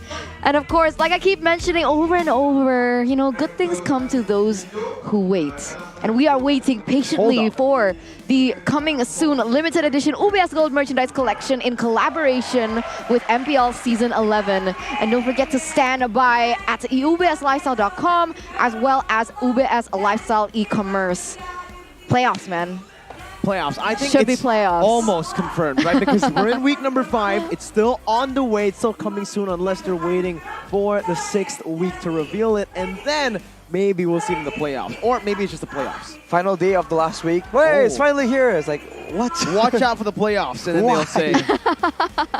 More surprises to come with everything. You know, merchandise coming soon. Even yesterday, the announcement of RQ's 2 coaches leaving was a big surprise. Yeah. I was like on my phone in the middle of the night, you know. On your Samsung phone? Yeah, doing what I do, you know, on my Samsung. And I'm like, hold up. Hold up. What is this? What is going on? But so far, RRQ already getting a 1 point over ONIC, which was very different to leg number 1, Arashi. See, a certain ONIC fan, right, whose name starts with G, let's just call him Goni, he would say like, you know, RRQ, they're great, but ONIC is just experimenting, bro. You know, this is just not ONIC's true form, not their final form. So, you know, that's an example, right? But so what's your response to what Goni said? Still counts. Anyways. Okay, he said G, right? And that reminds me of DG. DG. Because DG is going to give you free quota with every purchase that you do in a game, items or vouchers, whichever it may be. It will still give you a lot of quota, 3 per purchase, 3 gigabytes per purchase. 3 gigabytes per purchase. So if I buy like 6, that means it's 3 times 6. So you're is saying that how maths 18. work? You're saying this has multiple applications. No question, it is 18. Why are you guys doing math right now? Because I can't math. But so she said 18 and she's like, wait a minute. The gears are turning right there, but multiple applications of this promo, man. Wow. Speaking of applications, download it right now. Do the Games app, or maybe if you're like, man, my phone storage is full. I don't know what you keep in your phone because the Samsung phone is like 256 gigabytes, but if it's full, it's all good. Open up the website, compilation. dutygames.co.id. Right, right, Eterna? Right, for sure. And of course, when you're able to grab that promo from Dunia Games, you can also grab some food or even some transportation to the venue here at Menara Kuningan. And don't forget, for those of you who want to grab some food, you guys can get a 50% discount in terms of transport, either grab bike or grab car, whichever you deem fit for your current situation. You guys can get not a 50% discount, a 90% discount. Grab carry? Grab carry. Grab human? Grab carry maybe. Grab guy. carry, grab Yeah. guy. He just picks you up, but no. But not for grab. Mirko, because people would pay to carry Mirko. Oh, funnily To the enough, venue. speaking of carry, I actually carried Kyrie back in M3. You can ask the man. I am not joking. Bro, Gideon, bro, Lafal, Wolf, you have and to let Leo. go, Mirko. You have to I let have, go. Proof. Just ask one of those guys. It's in the past. It's a different time. It happened. It counts. You have to learn to let go, Mirko. He said I was good. Guys, wait. Calm down, because we need to remind them where they can check out Grab, right? They can go ahead and go to grb.to/MPL because the QR code is not there anymore. But it was there, so roll back and scan it if you really can't be bothered to type in grb.to/MPL. Yes, definitely. Don't forget to check that out. But ladies and gentlemen, welcome back here. We can see the situation for both of the teams here right now. We're taking a look at ONIC, and it seems like Coach Yeb and Coach Adi, they're brewing something here for RRQ. They're brewing. What are they brewing? A potion, perhaps. A potion? Right? That's what brewing is. I don't know. Is this a new esports scandal? A potion doping? What? Well, I don't think they're brewing any potions as, the camera's right in their face. They're just holding the Samsung phones. But it kind of feels like cheating when you're on the Samsung phone because it's so good. The performance, the connection, everything is just so good. Luckily, though, it's not cheating because all 10 players on stage are on the same device. But if usually, they play ranked on their Samsung phone, oh my god. Imagine the poor souls facing off against them. And with that in mind, Arashi and Mirko. Yes. We're getting straight into the drafts because that's where everything starts. It felt like ONIC was able to get a little bit of an edge or an advantage in game number 2. Let's see who keeps the same here in game number 3. RRQ still opting for the first pick with ONIC in the second, and literally nothing has changed to game number 2 in terms of those bans. Ooh, I feel like I'll maintain and say that I feel like the main engage tool is always the thing that's being talked about. But now RRQ, they actually pick up the Fredrin as opposed to the Claude. So Claude is available for ONIC. Seems like RRQ are willing to face that for this more reliable source of crowd control. And along with the Claude, it's going to be that long-range artillery. It's going to be Sans from the far distance. Oh, not Sans. Thing is, though, it's a bit different here. When RRQ picks up the Fredrin, it will 100% go to the jungle. We have never seen Lemon play this hero in the XP lane. Sure, he can flex it, but then it is a big question to everybody, especially to Lemon. Can he actually utilize this pick? Meanwhile, for ONIC, we've seen it. It can be flexed, and it was utilized as a flex to pick the Hayabusa last pick. We've actually seen Lemon play Frederick, but not too much, and that poses the question, like you mentioned, is he comfortable on utilizing that in the EXP lane? And you can see here already very quick responses from RRQ with the Brody pickup as well as the Faramis. The Faramis that I kept mentioning from game number 1 here for the side of RRQ. It can be put into Vin, but it also can be played by Clay. So already a flex there, trying to, make ONIC guess. Right, I mean, both Clay and Vin have been able to use this Faramis very efficiently. I do feel like they require some kind of quick engage though, but that is exactly what ONIC was able to take. Man, this is dangerous, but earlier we saw the accolades of Coach Nasiuduk or Bangduk. So, we do see that he has a lot of experience for sure. If anything, that's what he has as a lead, so it's up to him to try and find a solution in the midst of all this confusion, man. Oh, this is an interesting draft here because ONIC are going for straight engage. They built up a lot of AoE damage here beside of ONIC, right? Looking at the Quad, the Farsa, the Kufra, one thing stands out, and that's team fighting. There's a lot of AoE up against RRQ who are kind of forced to clump up now with the Faramis pick. So either you double down on the clumping up and pick up something like an Estes, right? Estes Faramis? Yeah. We said it was a bit too much last time. We saw that combination, but it might just work out. It depends though. If they try and match up and out-sustain the roster of ONIC Esports right now, can they dish out an equal amount of damage? Because they have picked the Brody, so I feel like this is more catered to be aggressive, to have the Cult Alterer there to ensure that they can dive without fear of retaliation. RRQ, do they want to leave the Hayabusa open once again? It actually might not be too much of a problem for RRQ this time around with the Faramis pickup here because he has the Cult Altar. So just in case Kairi wants to go in for the damage, it can be taken off the board with the Cult Altar, but RRQ, they're going to opt for the Terizla ban this time around. Once again, trying to find a winning lane here for Lemon.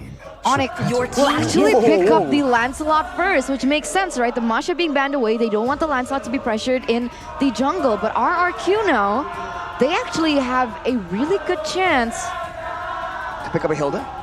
Yeah. No, though, it's going to be the tanks a lot. Even if you pick up the Hilda, you're not really going to be able to be that much of a nuisance, right? If it's the Assassin, full damage Lancelot, okay, GG. But it's tanks a lot. Here, though, what ONIC are doing is typical ONIC. They are setting up for Boots' success in the XP lane. They are forcing RRQ to go for the XP laner first. Every single time, how ONIC wins their game is through Boots winning in that matchup. We saw in game number 2 and even game number 1 when they lost. He wasn't able to snowball in the XP lane. Come on. Oh! Your team is wow. There you go. Oh, first time for everything. Lemon on an Arlet. This is interesting to say the least. Well, it suits Lemon's playstyle because usually once he decides it's time to go in, he stays all the way in, but that's going to be a Thamus. Miracle, good call. Boots has played the Thamus before, and that's the reason he always opts to go for last pick. He wants to get the winning matchup, and I think right now the Thamus, we've discussed about this, Arashi, wins against the Arlet. Maybe not a proper full 1v1, but overall, with the team included and the way he clears the waves, he does.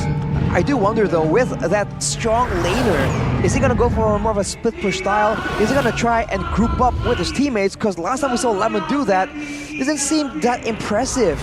So let's see, man. The picks are already on the table for both these teams.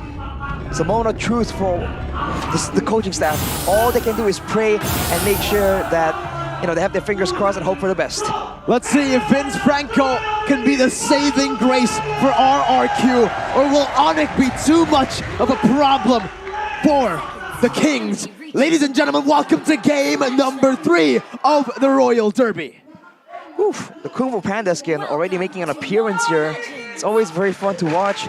But like I was saying, man, in dynamic engage tools, now with the Franco, we saw Boloyski just absolutely shut down teams single-handedly with this pick, and Vin was able to do so, I believe, at the end of Season 9. Yeah. Right? To ensure a very swift and dominant victory over ONIC. So this is a bit poetic as always, but now look at the laning here. Keyboy already making sure that Skylar does not have all the room available to try and make his move. I'm actually quite excited to see Vian on the Franco, right? This was the Franco that was respected all throughout MSC by all the big teams.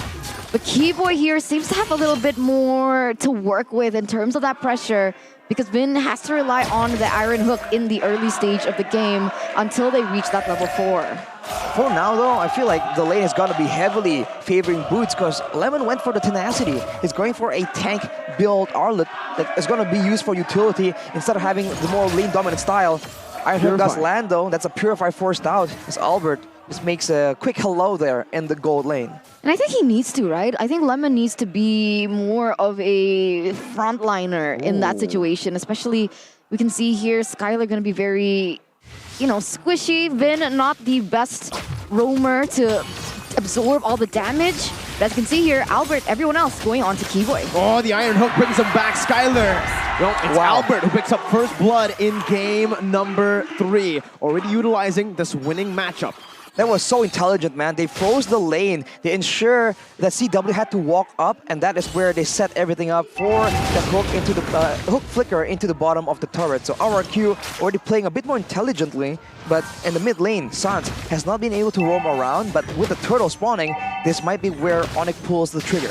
Albert's waiting in that bush right now. Sans able to pop in the feather airstrike against Vin. Oh my god, he actually flickers out from the range as well, picking up a kill for himself. Keyboy right there, but that's gonna be the turtle resetted. Kyrie running away, Lemon chasing him down right now with Boots is caught in the midst of it all, but has the vengeance to sustain back up. He's chasing Albert down with the help of Keyboy. He claps him and takes the kill back. Clay will be taken low, but Lemon has found the kill on to Kyrie in the other side. Sans going on to the turtle, a bit of an auto-click situation, I believe. It's that Skylar who picks up a 1v1 solo kill. Oh, that's unfortunate, right? Because in the bottom lane, CW gets a power spike against the Brody when he reaches that level 4. But even then, Skylar was still able to outmaneuver and outplay CW at that point. Maybe it's a little too early to pull the trigger on it. Maybe he needs a little bit more items, especially with the base damage from a Brody that's a lot more than CW. But here, Bin caught a little offside. Another airstrike, Skylar though, with the flicker forward! Skylar with a massive play to save his roamer. Albert now with the taunt, but Lemon is going to be able to cancel it out. Now with the vengeance onto Kyrie. Doesn't have more CC, but that's what Albert is for. The CC coming in, the final slash as well. Boots now against 2 members, still able to sustain as he dishes damage back out once again. Keyboy looking for a re-engage, but it's still RRQ with a 1K gold lead, holding on to it as they go on to the turtle. RRQ just striking back hard here, using the very dominant gold lane. They have the lead, 1K so far. A great start for RRQ, but they have to maintain this tempo. And so far though, for ONIC, the only 2 kills in the hand of the roamer. That is not ideal. And Suns, you can see, has been kept at bay by the wave clear and the threat of the Franco from the side of RRQ. So this pick from Vin is already showing so much dividends for the early game potential of RRQ. Oh, he's actually going to be able to help Skylar get that as well, realizing that Keyboy was in the bush waiting for a moment to strike onto Skylar. These little things, they're going to help Skylar in the process of getting that snowballing lead. Meanwhile, here in the top side, Boots.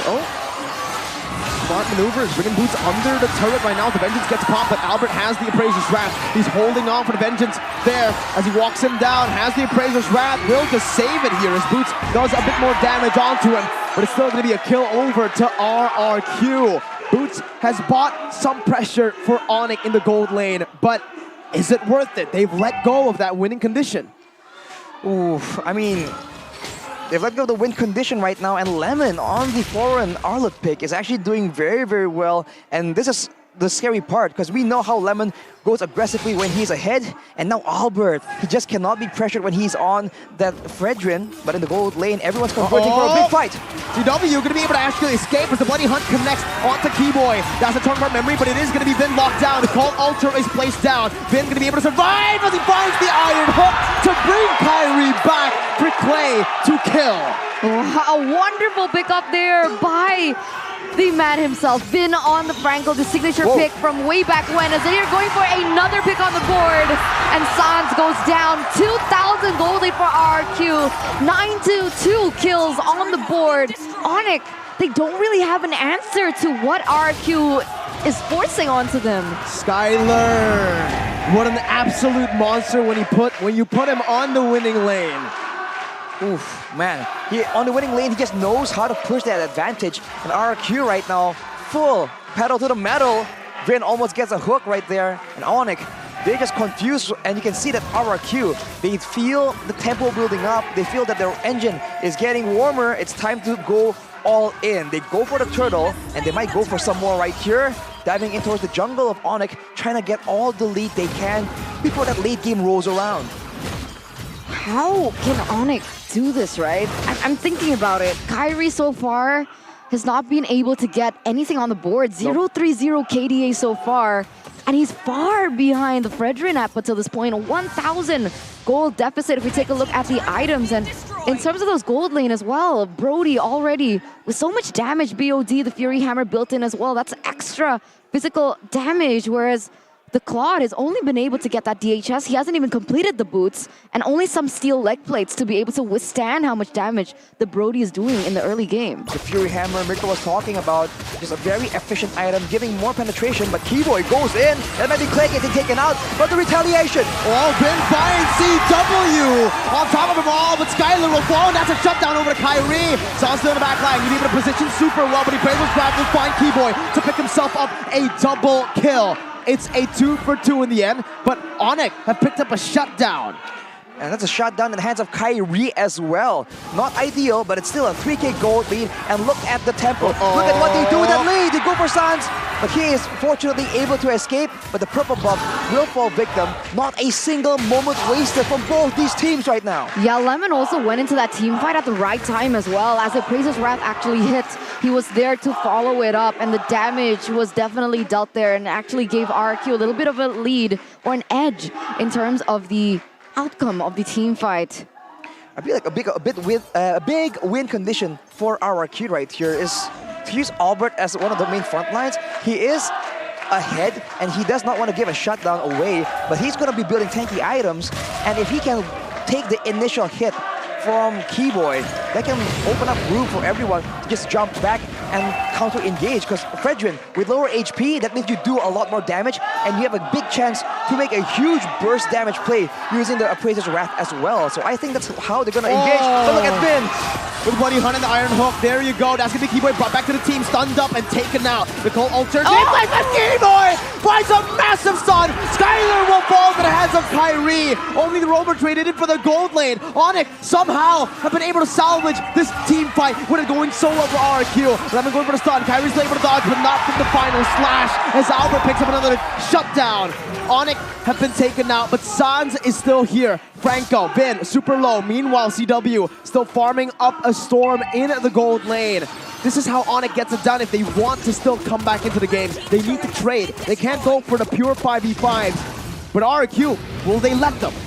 And even in the late game, there's no guarantee that RRQ will not be able to find the insane engages, the insane moments we've come to expect with the Lord taken though, that RRQ taking a lead, going for the objectives, going for the map control. They're looking for the map control indeed, and they are looking for the objectives. And it was such a good play. Unfortunately, it wasn't able to be followed up. Keyboy with a great disengage as well. But RRQ now, they're going to push up the tempo here in the mid side. They're trying to push in that lane as fast as possible. And the issue is, Kyrie's on Lancelot, and the Lancelot, honestly, is not as mobile as something like the Hayabusa. You can't get away with as much as you can if you were on the Lancelot. And you can see that actually happening here. Kyrie already taken down 4 times, taken down right before a Lord take, and RRQ just reaping all the benefits. CW only able to grasp at straws here, trying to look in for the counter setup, right? Counter plays, looking in for more towers on the board, but in the grand scheme of things, if RRQ can still capitalize over the snowballing that they have, it might be GG for ONIC. RRQ though, you can see that Skylar is respecting building a bit more defensive items, and I feel like he needs to start approaching the fights from behind, right? If he's already participating, it opens him up to being punished by Kyrie, by Sans. But if he takes his time and actually just outputs the damage and becomes this very elusive, very hard to catch marksman that does a lot of damage from far away, that might be what RRQ needs as they make a play for the rest of the turrets here, ensuring that ONIC is going to be locked inside their base, unless Vin makes the play happen here. Oof, trying to predict the dashes coming from Kyrie. That would have been crazy if he actually was able to read it out there, but ONIC are still able to disengage here. But honestly, looking at it, RRQ, 5,000 gold lead Eterna. 1-1.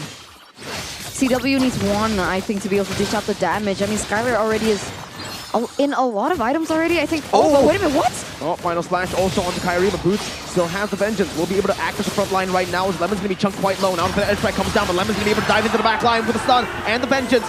Called Alter placed down, facilitating that dive. Kyrie to be caught in the mix. Now going to be taken down by Skylar as he's able to find that last basic attack. Vin is looking for the Iron Hook. Sans zoning or staying away from the position. Vin almost just getting that cheeky little hook onto Boots as they're waiting for the minion waves to crash into the base turret. Albert, what is going on right here? He's standing in the front as Boots goes in. Vengeance popped in. Boots gonna be able to buy some time, but the Torn Apart Memory is ready to take him out in the back line. With the Appraiser's Wrath. CW all alone in that top side. My God. This might be it. This might be them ending the game. Kyrie is finally respawning to the game. He will be able to clear out the cannon minion as CW moves back to the BMI. But ONIC are in shambles. RRQ 6.3K gold lead. Wow, and you know, the Faramis is causing a lot of miscalculations from the side of ONIC. They go all in, take out all their resources onto the members of RQ, but Clay comes in, pops the Cult Altar, and all that damage becomes nullified, and RRQ still have so much on the board, and they're able to utilize the resources onto ONIC, who has nothing to work with. Man, you're talking about all that. What was that from Albert, man? Go into your opponent's base, sit around for a bit, and then completely zone away their backline and get a lot of damage off your ultimate. Talked about Albert being the main frontline here. They can transition into a damage dealer. That is exactly what he did. And my God, that Appraiser's Wrath damage is no joke, man. Truly isn't. 7,500 gold lead now as well, and it makes sense, right? The amount of damage that he's able to output definitely comes from the items that he's able to facilitate. He's just gotten so many shutdowns that he's so ahead at this point. Don't know what ONIC can do, as it looks like RRQ, they're knocking onto the base! Kyrie gonna be locked down right now. Stunned up, but look at the iron hook! It's only on the boots. Keyboy jumps into the back line, but now the torn by memory! Keyboy 5-4! But it's all just for ONIC to take the Lord down. The mini wave is still crashing in. Boots resetting, getting some HP back. The mini waves are gonna be there, but ONIC will be able to clear it out. Lemon with a flicker. Not sure if he was going for it, but CW now with the blazing duet in the winning they draw to the back line, dealing a whole lot of damage, but it's still going to be Kyrie who falls to the Appraiser's Wrath. It's Albert with another, the iron hook connecting. Sans all alone, flickering out. Albert losing his immortality, and Sans pops in for the airstrike to clear out the way, but RRQ, the kingdom once again prevails. 2-1 against the likes of ONIC. The win streak has been shattered. All smiles on the face of Bangan Nasi Uduk. Two of the main coaches of RQ step down. He comes in and he's able to shatter ONIC's 9-0 win streak. MPL ID, beware. Coach Bang Duk is here. He makes the appearance and just completely shuts down, ends the win streak. Man, Coach Adi taking it in full stride, but what a moment this is for RRQ. What a moment for Coach Bang Duk, man. The pressure was on him, and he has led RRQ to victory. The redemption arc of RRQ has officially begun, as they're looking to take down everyone that steps in their paths. And you can see what RRQ can do when given the best support system, as well as given their comfort to take down everyone who dares oppose them. It just seems like they're so much more at home with this playstyle, man. We've seen this since several seasons ago. This is that crazy RRQ. The RRQ that will try and end the game with no minions and somehow pull it off. Wow, if they can shape up. This is a new RRQ and they are still adjusting. If they can maintain this and improve even more and clean up the execution, this is a dangerous contender now, making an appearance in the MPL ID Season 11. Gotta give props, man. Bang Duk, what an absolutely phenomenal draft there. Saving the Arlet, a pick that we've never seen Lemon on, all the way for the final pick, picking it up there, even against the Thamus. He was able to maneuver away from that Thamus, getting a winning lane for Skylar, and playing it all the way from the start. We talked about it, right? We talked about giving Lemon a playmaking hero. He gets it, and we instantly see the results. So now, ladies and gentlemen, we're going to throw you to the interview with Bude Clara Mongstar and Rex Regum Keon. RRQ Kingdom, inilah dia tim RRQ. Dan bahkan dari Sonic dan juga Kingdom bersatu untuk merayakan The Royal Derby, The Royal Basti untuk hari ini. Kalian berhasil memecahkan win streak dari ONIC sebanyak 9 kali. Impossible jadi possible di tangan kalian. Lemon, gimana mewujudkan hal itu? Pede aja sih kita. Pede aja? Ya. Apakah ada hal istimewa yang kalian lakukan untuk The Royal Derby minggu ini, hari ini? Mungkin dengar kocakannya Bang Duk. Kocakannya Bang Duk. Itu ngebawa lebih santuy gitu. Ya. Ada suasana yang berbeda sepertinya ya. Ya bisa gitu. Tapi kalau bisa dilihat di Royal Bestie kali ini kalian pakai 5 player yang sama di leg yang pertama. Apakah ini memang menjadi sesuatu yang ingin kalian lakukan lagi di Royal Bestie dengan 5 player ini? Ya apa ya? Ya gitu. Ya gitu, emang 5 ini ya Mon ya. Tapi kemenangan, memecahkan atau kemenangan ini berbeda gak sih Mon dengan kemenangan-kemenangan match lainnya? Berbeda soalnya kan ONIC win streak kan. Dan kita habis low streak. Dan ternyata kita masih bisa juga menang buat yang win streak juga. Tapi kunci percaya diri itulah untuk Ya. match ini. Ya benar. Wow, dan kalau ngomong-ngomong dari minggu lalu ya, Vin, what happened minggu lalu? 0 kemenangan di minggu yang keempat, Vin. Ya itu jadi bahan evaluasi kita lah. Ada beberapa yang emang bad luck juga, tapi juga bisa diakuin semua tim yang kita lawan minggu lalu semuanya kuat lah. Semuanya kuat, jadi memang dari lawan dan apakah ada sebuah transisi dari mungkin coachnya juga? Apakah itu berpengaruh juga dari kalian? Gimana menyesuaikan dengan secepat itu? Semua orang kaget gak sih? Tiba-tiba ada announcement itu. Dan buat kalian itu transisi membuat kalian lebih ada sesuatu kah untuk persiapan ini? Sebenarnya tetap sama aja sih. Cuma emang mungkin nasi uduk punya sesuatu yang kita butuhkan juga lah. Yang kalian butuhkan apa tuh Clay? Apa itu Clay? Apa yang kalian butuhkan Clay? Enjoy aja. Enjoy aja. Kekeluargaan. Kekeluargaan. Jadi RRQ family sekarang ya? Ya. Oke, dan ini juga membuktikan kalau kalian berhasil untuk memenangkan mantan coach kalian, Coach Adi, yang sudah berpindah tadi di tim ONIC. Apakah dengan kita bisa melihat Adi ada dari tim ONIC, kalian punya Nasduk, apakah membuat Royal Derby kali ini berbeda dari leg yang pertama? Siapa mau jawab, Albert apa Skylar? Skylar, Albert. Ada yang beda gak sih di Royal Derby leg kedua ini, Bet? Ada yang berbeda nggak di leg kedua? Selain kalian menang ya, iya kalian menang. Beda coach kan baru soalnya. Beda coach? Iya. Jadi apa Bet buat kamu sendiri? Jadi apa untuk kamu sendiri perbedaan coach ini? Ya bikin jadi kekeluargaan lah timnya. Kekeluargaan ya. Coba kasih contoh dong kekeluargaannya kalian tuh gimana sih sekarang? Dilempar. Mungkin kalian lebih akrab kah? Boleh dikasih tahu? Ya apa tadi? Tanya Albert. Apa? Jadi kekeluargaan kalian lebih seperti apa sih sekarang dengan datangnya Nasduk? Ya kadang sekasur bisa 5 orang. Iya. Bisa gitu? Iya. Ngobrol bukan ngapa-ngapain. Iya ngobrol ya. Ngobrol dan ini adalah momentum juga untuk RRQ yang habis lusik sekarang menuju ke kemenangan top 2 di depan mata pula. Menjadi top 2. Apakah itu menjadi salah satu prioritas kalian, Vin? Pasti sih, karena kan di regular season ini pasti target utama kita secure upper bracket lah. Tapi kita nggak mau terlalu mikirin ke sana. Ya target kalau kecapai ya bonus lah, yang penting usahanya.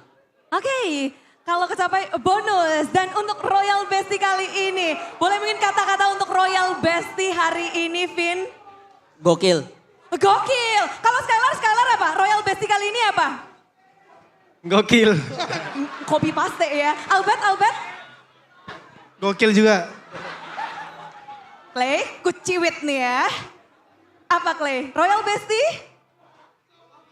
Gokil. Mon, Royal Bestie leg kedua.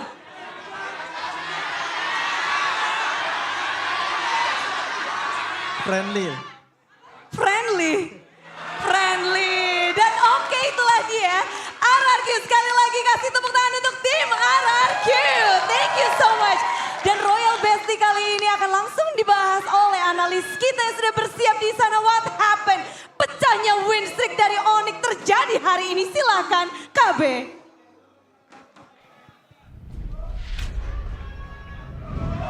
Thank you so much, Bude, Clara, Mongstar, as well as RRQ for that interview. And one of the questions for RRQ was, what was different to leg one within the Royal Derby? What changed?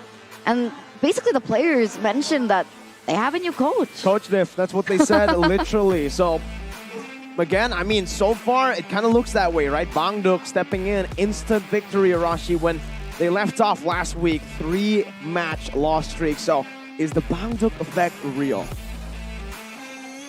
There you go. There you have it, ladies and gentlemen. Arashi, full smiles. It's only natural as, Arashi last week was all frowns. He was crying in the talent room. He was really crying in the talent room after the 0-3, but now it's 1-0. It's all good, right? Because it doesn't matter how you start, it's how you end. It's how you finish. Exactly. Like the future, like Professor KB like to say, life is like a wheel, man. Sometimes it goes down and it goes back up.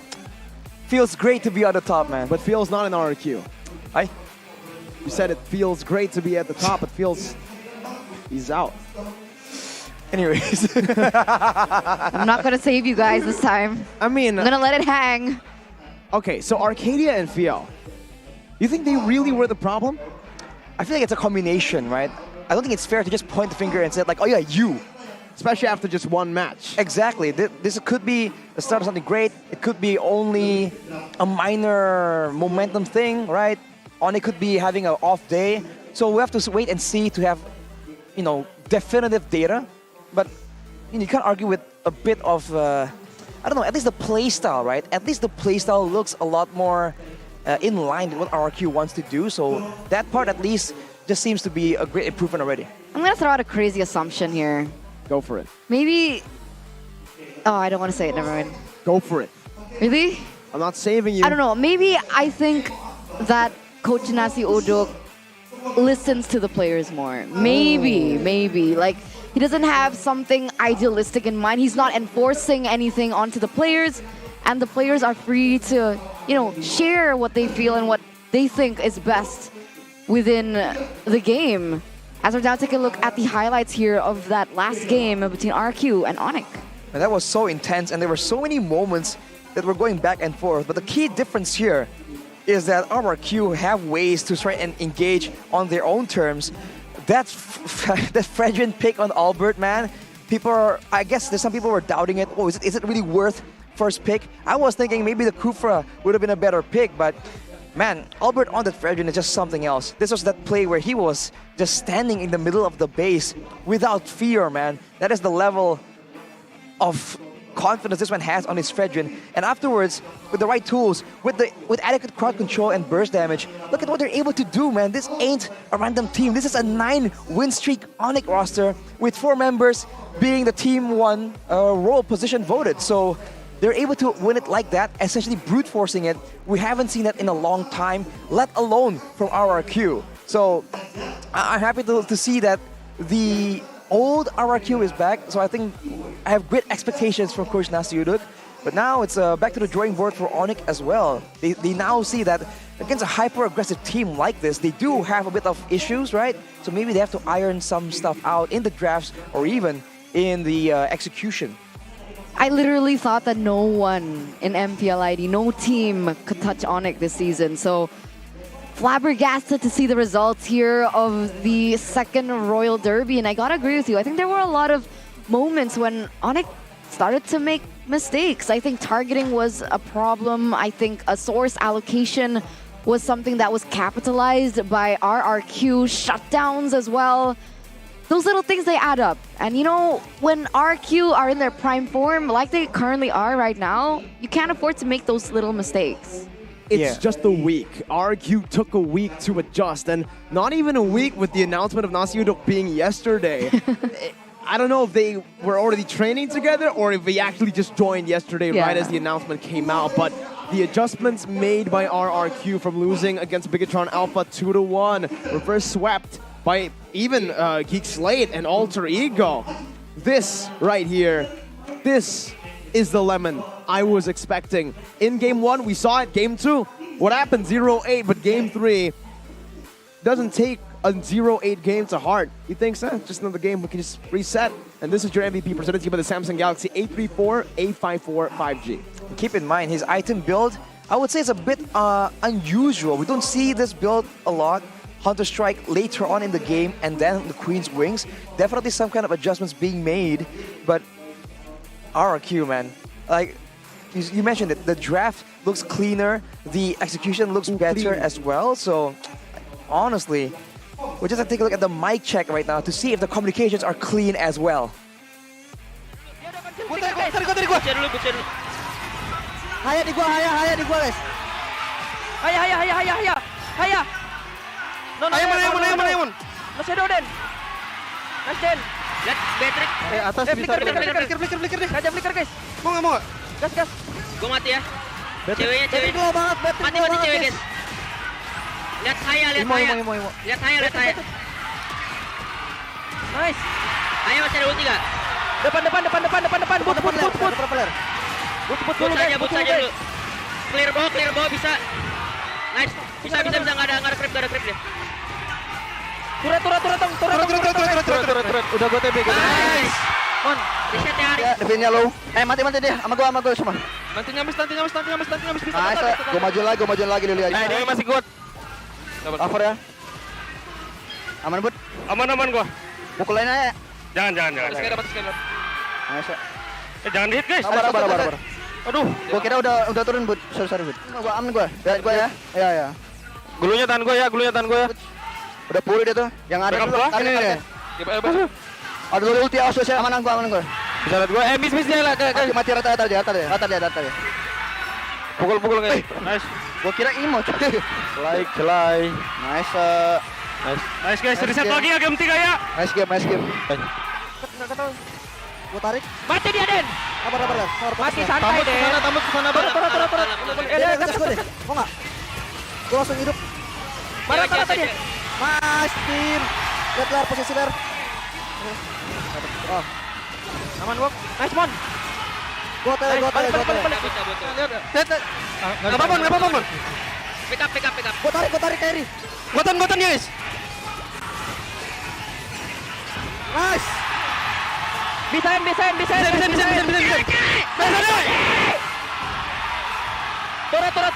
Turret. Gua masuk creep ya. Aman. Go. Mati.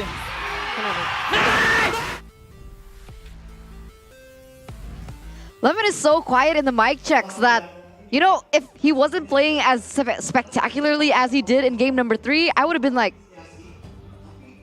are you still there, Lemon? Like, hello? He's so quiet. This is him just in the game. Everybody's yelling, nice, making calls, yelling full passion, and then the Lemon's like, oh, I left the oven on at home. Puts the Samsung phone, just clean. When others, you know, they're like hype, they smack. That's why he has that pose. He's silent but deadly. Silent but deadly. Man, that final game was just so fun, so good. They seem to be enjoying themselves, and the comms, it seems to be a lot more united, right? It's still the standard like go back go forward. You know, like it's just spammed out. But at the same time, they're all on the same page. And when you have players that are that, I don't know, creative in their own rights, giving them that liberty on how they want to go forward, I think works really well for RRQ's playstyle. So soon we'll take a look at the keys to success for RRQ. It's gonna be Skylar winning the laning phase against CW. The third game really highlights how dangerous this man is when he has a definite winning lane. Then RRQ drafting with comfort picks for each player. That, and also the synergy and knowing what each player needs, right? We talked about Vin needing an engage tool. In game number 2, we saw that he was lackluster on that Lolita. But in game number 3, no Kufra. That Franco, though, becomes a great pick he was able to use. And I think I gotta give an honorable mention, a shout out to Albert on that Fredrin, man. That Fredrin pick was super value, and that man is dangerous on that pick. He knows the limits at this point, so teams need to watch out. Yeah, adjusting to RRQ's comfort picks, that's what you get as a result. Fredrin for Albert, Franco for Vin, Arlet, honestly, for Lemon. What the Give him heck, a right? playmaking hero. I know it's not something that we call a power hero because we haven't seen that all too often. But the tank emblem too is a new look. Exactly. So these are the things that were adjusted with Bang Duk in the helms of everything, and we can instantly feel the change But what I found very peculiar was the key to success number one. Point number one, Skylar winning the laning phase. But honestly, I felt like Skylar was winning the laning phase since game number one. Game number 2, I don't think he won, right? He got shut down really early. Right. Everybody kept on ganking, and guess what? RQ lost. It really revolves around Skylar right now, but the difference between RQ and EVOS is Skylar is in form, right? Skylar, he can put the game on his back and carry. We've seen it from time to time again here on the MVP standings for the players. Well, keep in mind though, in game number 1 as well, Albert was also doing a lot better, having a pick that's more in line with what he wants. But of course, enough about Albert. Let's take a look at the MVP standings. Oi, Beloy! Brand's on top there. Beloyski pushing Nino down. Marino, though, peeking his head up there, trying to say like, hey, what's up? Mid lane, what's up? Guys. Is he the only mid laner? He is, actually. Wow. That's pretty cute. That's pretty interesting. Wait, Keyboy is out of the MVP. It was Beloy and Keyboy. Now it's just Beloy, the only roamer and the only mid laner. Then it's just all gold lane, and the only jungler is Kyrie. Of course. Kyrie's still up there, man, for sure. You can't take that away from him. Definitely. And, you know, I'm actually quite curious to see the percentages of all these teams, Yes. right? What the chance is, what the probability is for them to make it to the playoffs. Oh my god, I kind of want to cry looking at this. 8% for Aura Fire. So you're saying there's a chance? You're saying there is a chance, okay? Technically there is, but it will rely a lot on not just their performance, but the performance of the maybe even the third place team all the way to the 6th place. If they continue to lose and if Aura Fire continue to win all their matches, then yes, it can still happen. 4 matches left. They need to make use of all 4 matches. If they lose up against ONIC, that is literally the Dragon's last breath. Oh yeah, so they have 2 more matches this week and another 2 matches in week number 6. Yep. Oh man, it's looking bleak here. Alter Ego though, getting a little bit closer, I guess, to Rebellion Zion. 4-5 to 3-6. There's still a possibility for Alter Ego to make it to the playoffs, depending on how Rebellion Zion does tomorrow. But the chance to upper bracket, now this is what I was curious about. Do GEEK SLATE still have a chance to get that top 2? And the answer is a yes. Very much yes. But So close. RQ recovered though, so they would be in top 2, by the way. But Bang Duk happened, so there's that.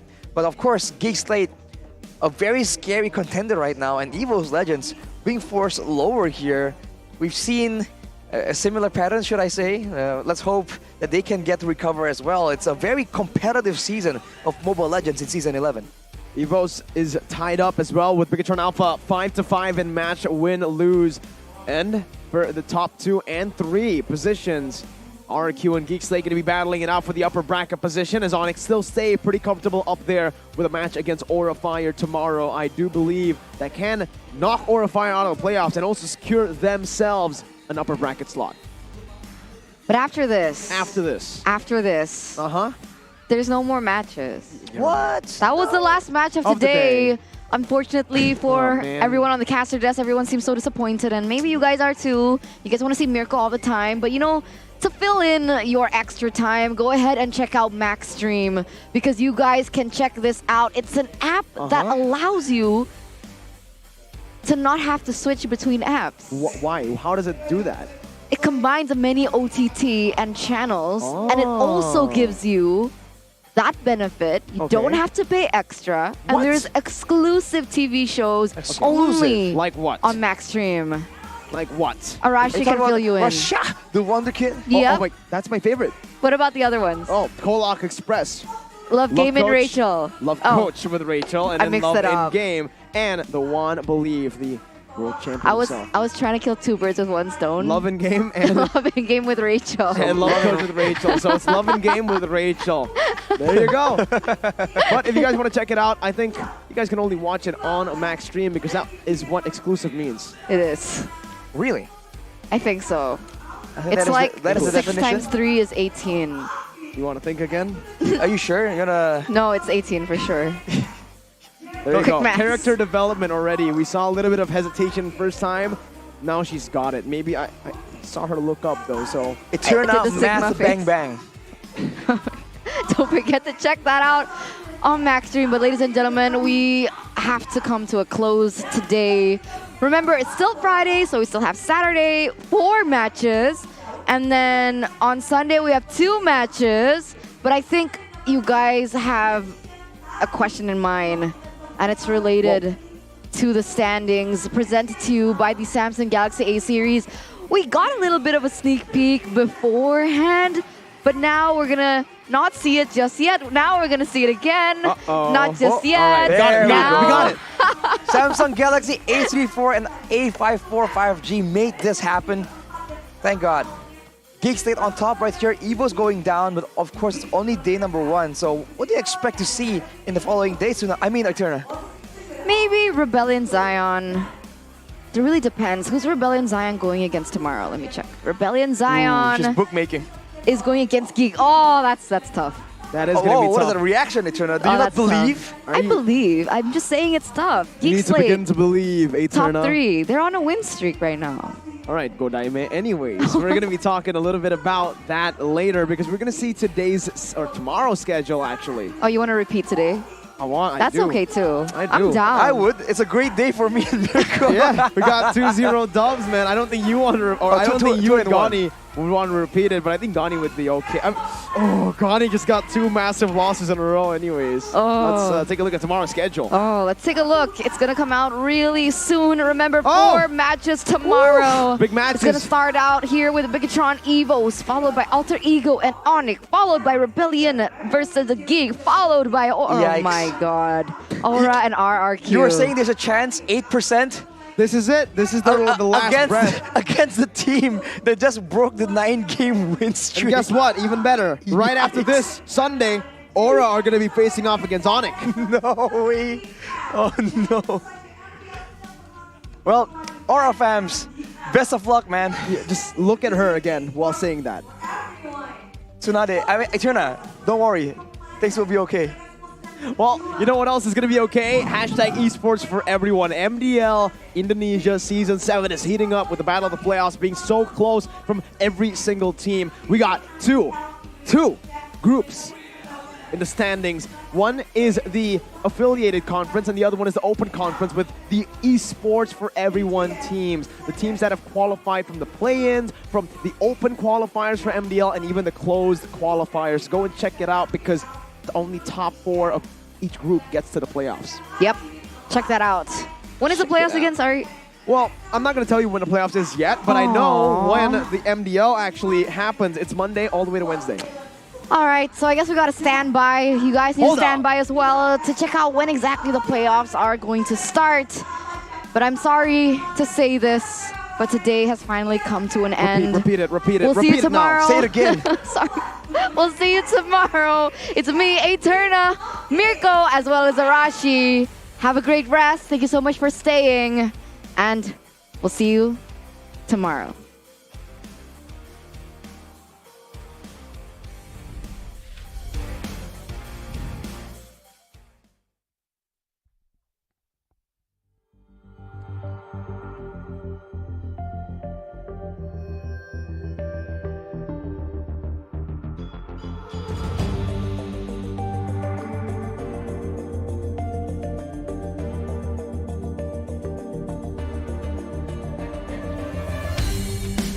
Kan berdiri dan terus berlari, terus ke arah puncak tertinggi.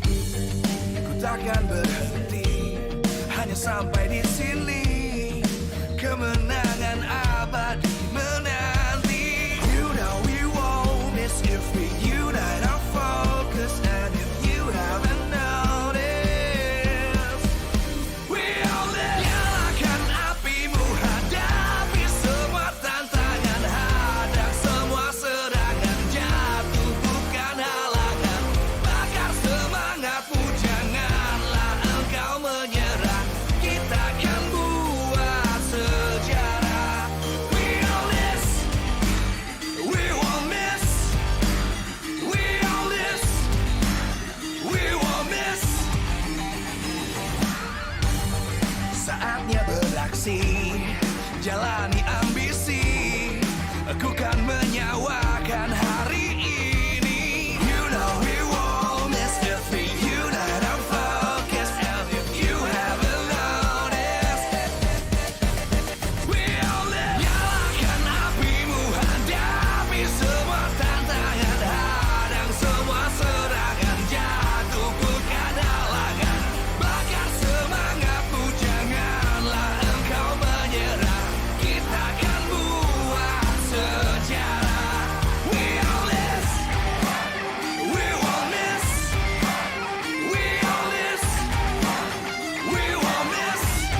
dan terus berlari, terus ke arah puncak tertinggi. Ku takkan berhenti, hanya sampai di sini. Kemenangan abadi menanti. You know we won't miss if we unite our focus. And if you haven't noticed, we all live. Nyalakan apimu, hadapi semua tantangan, hadang semua serangan, jatuh bukan halangan. Bakar semangatmu, janganlah engkau menyerah. Kita akan buat sejarah. We all this, we won't miss. We all this, we won't miss. Saatnya beraksi, jalani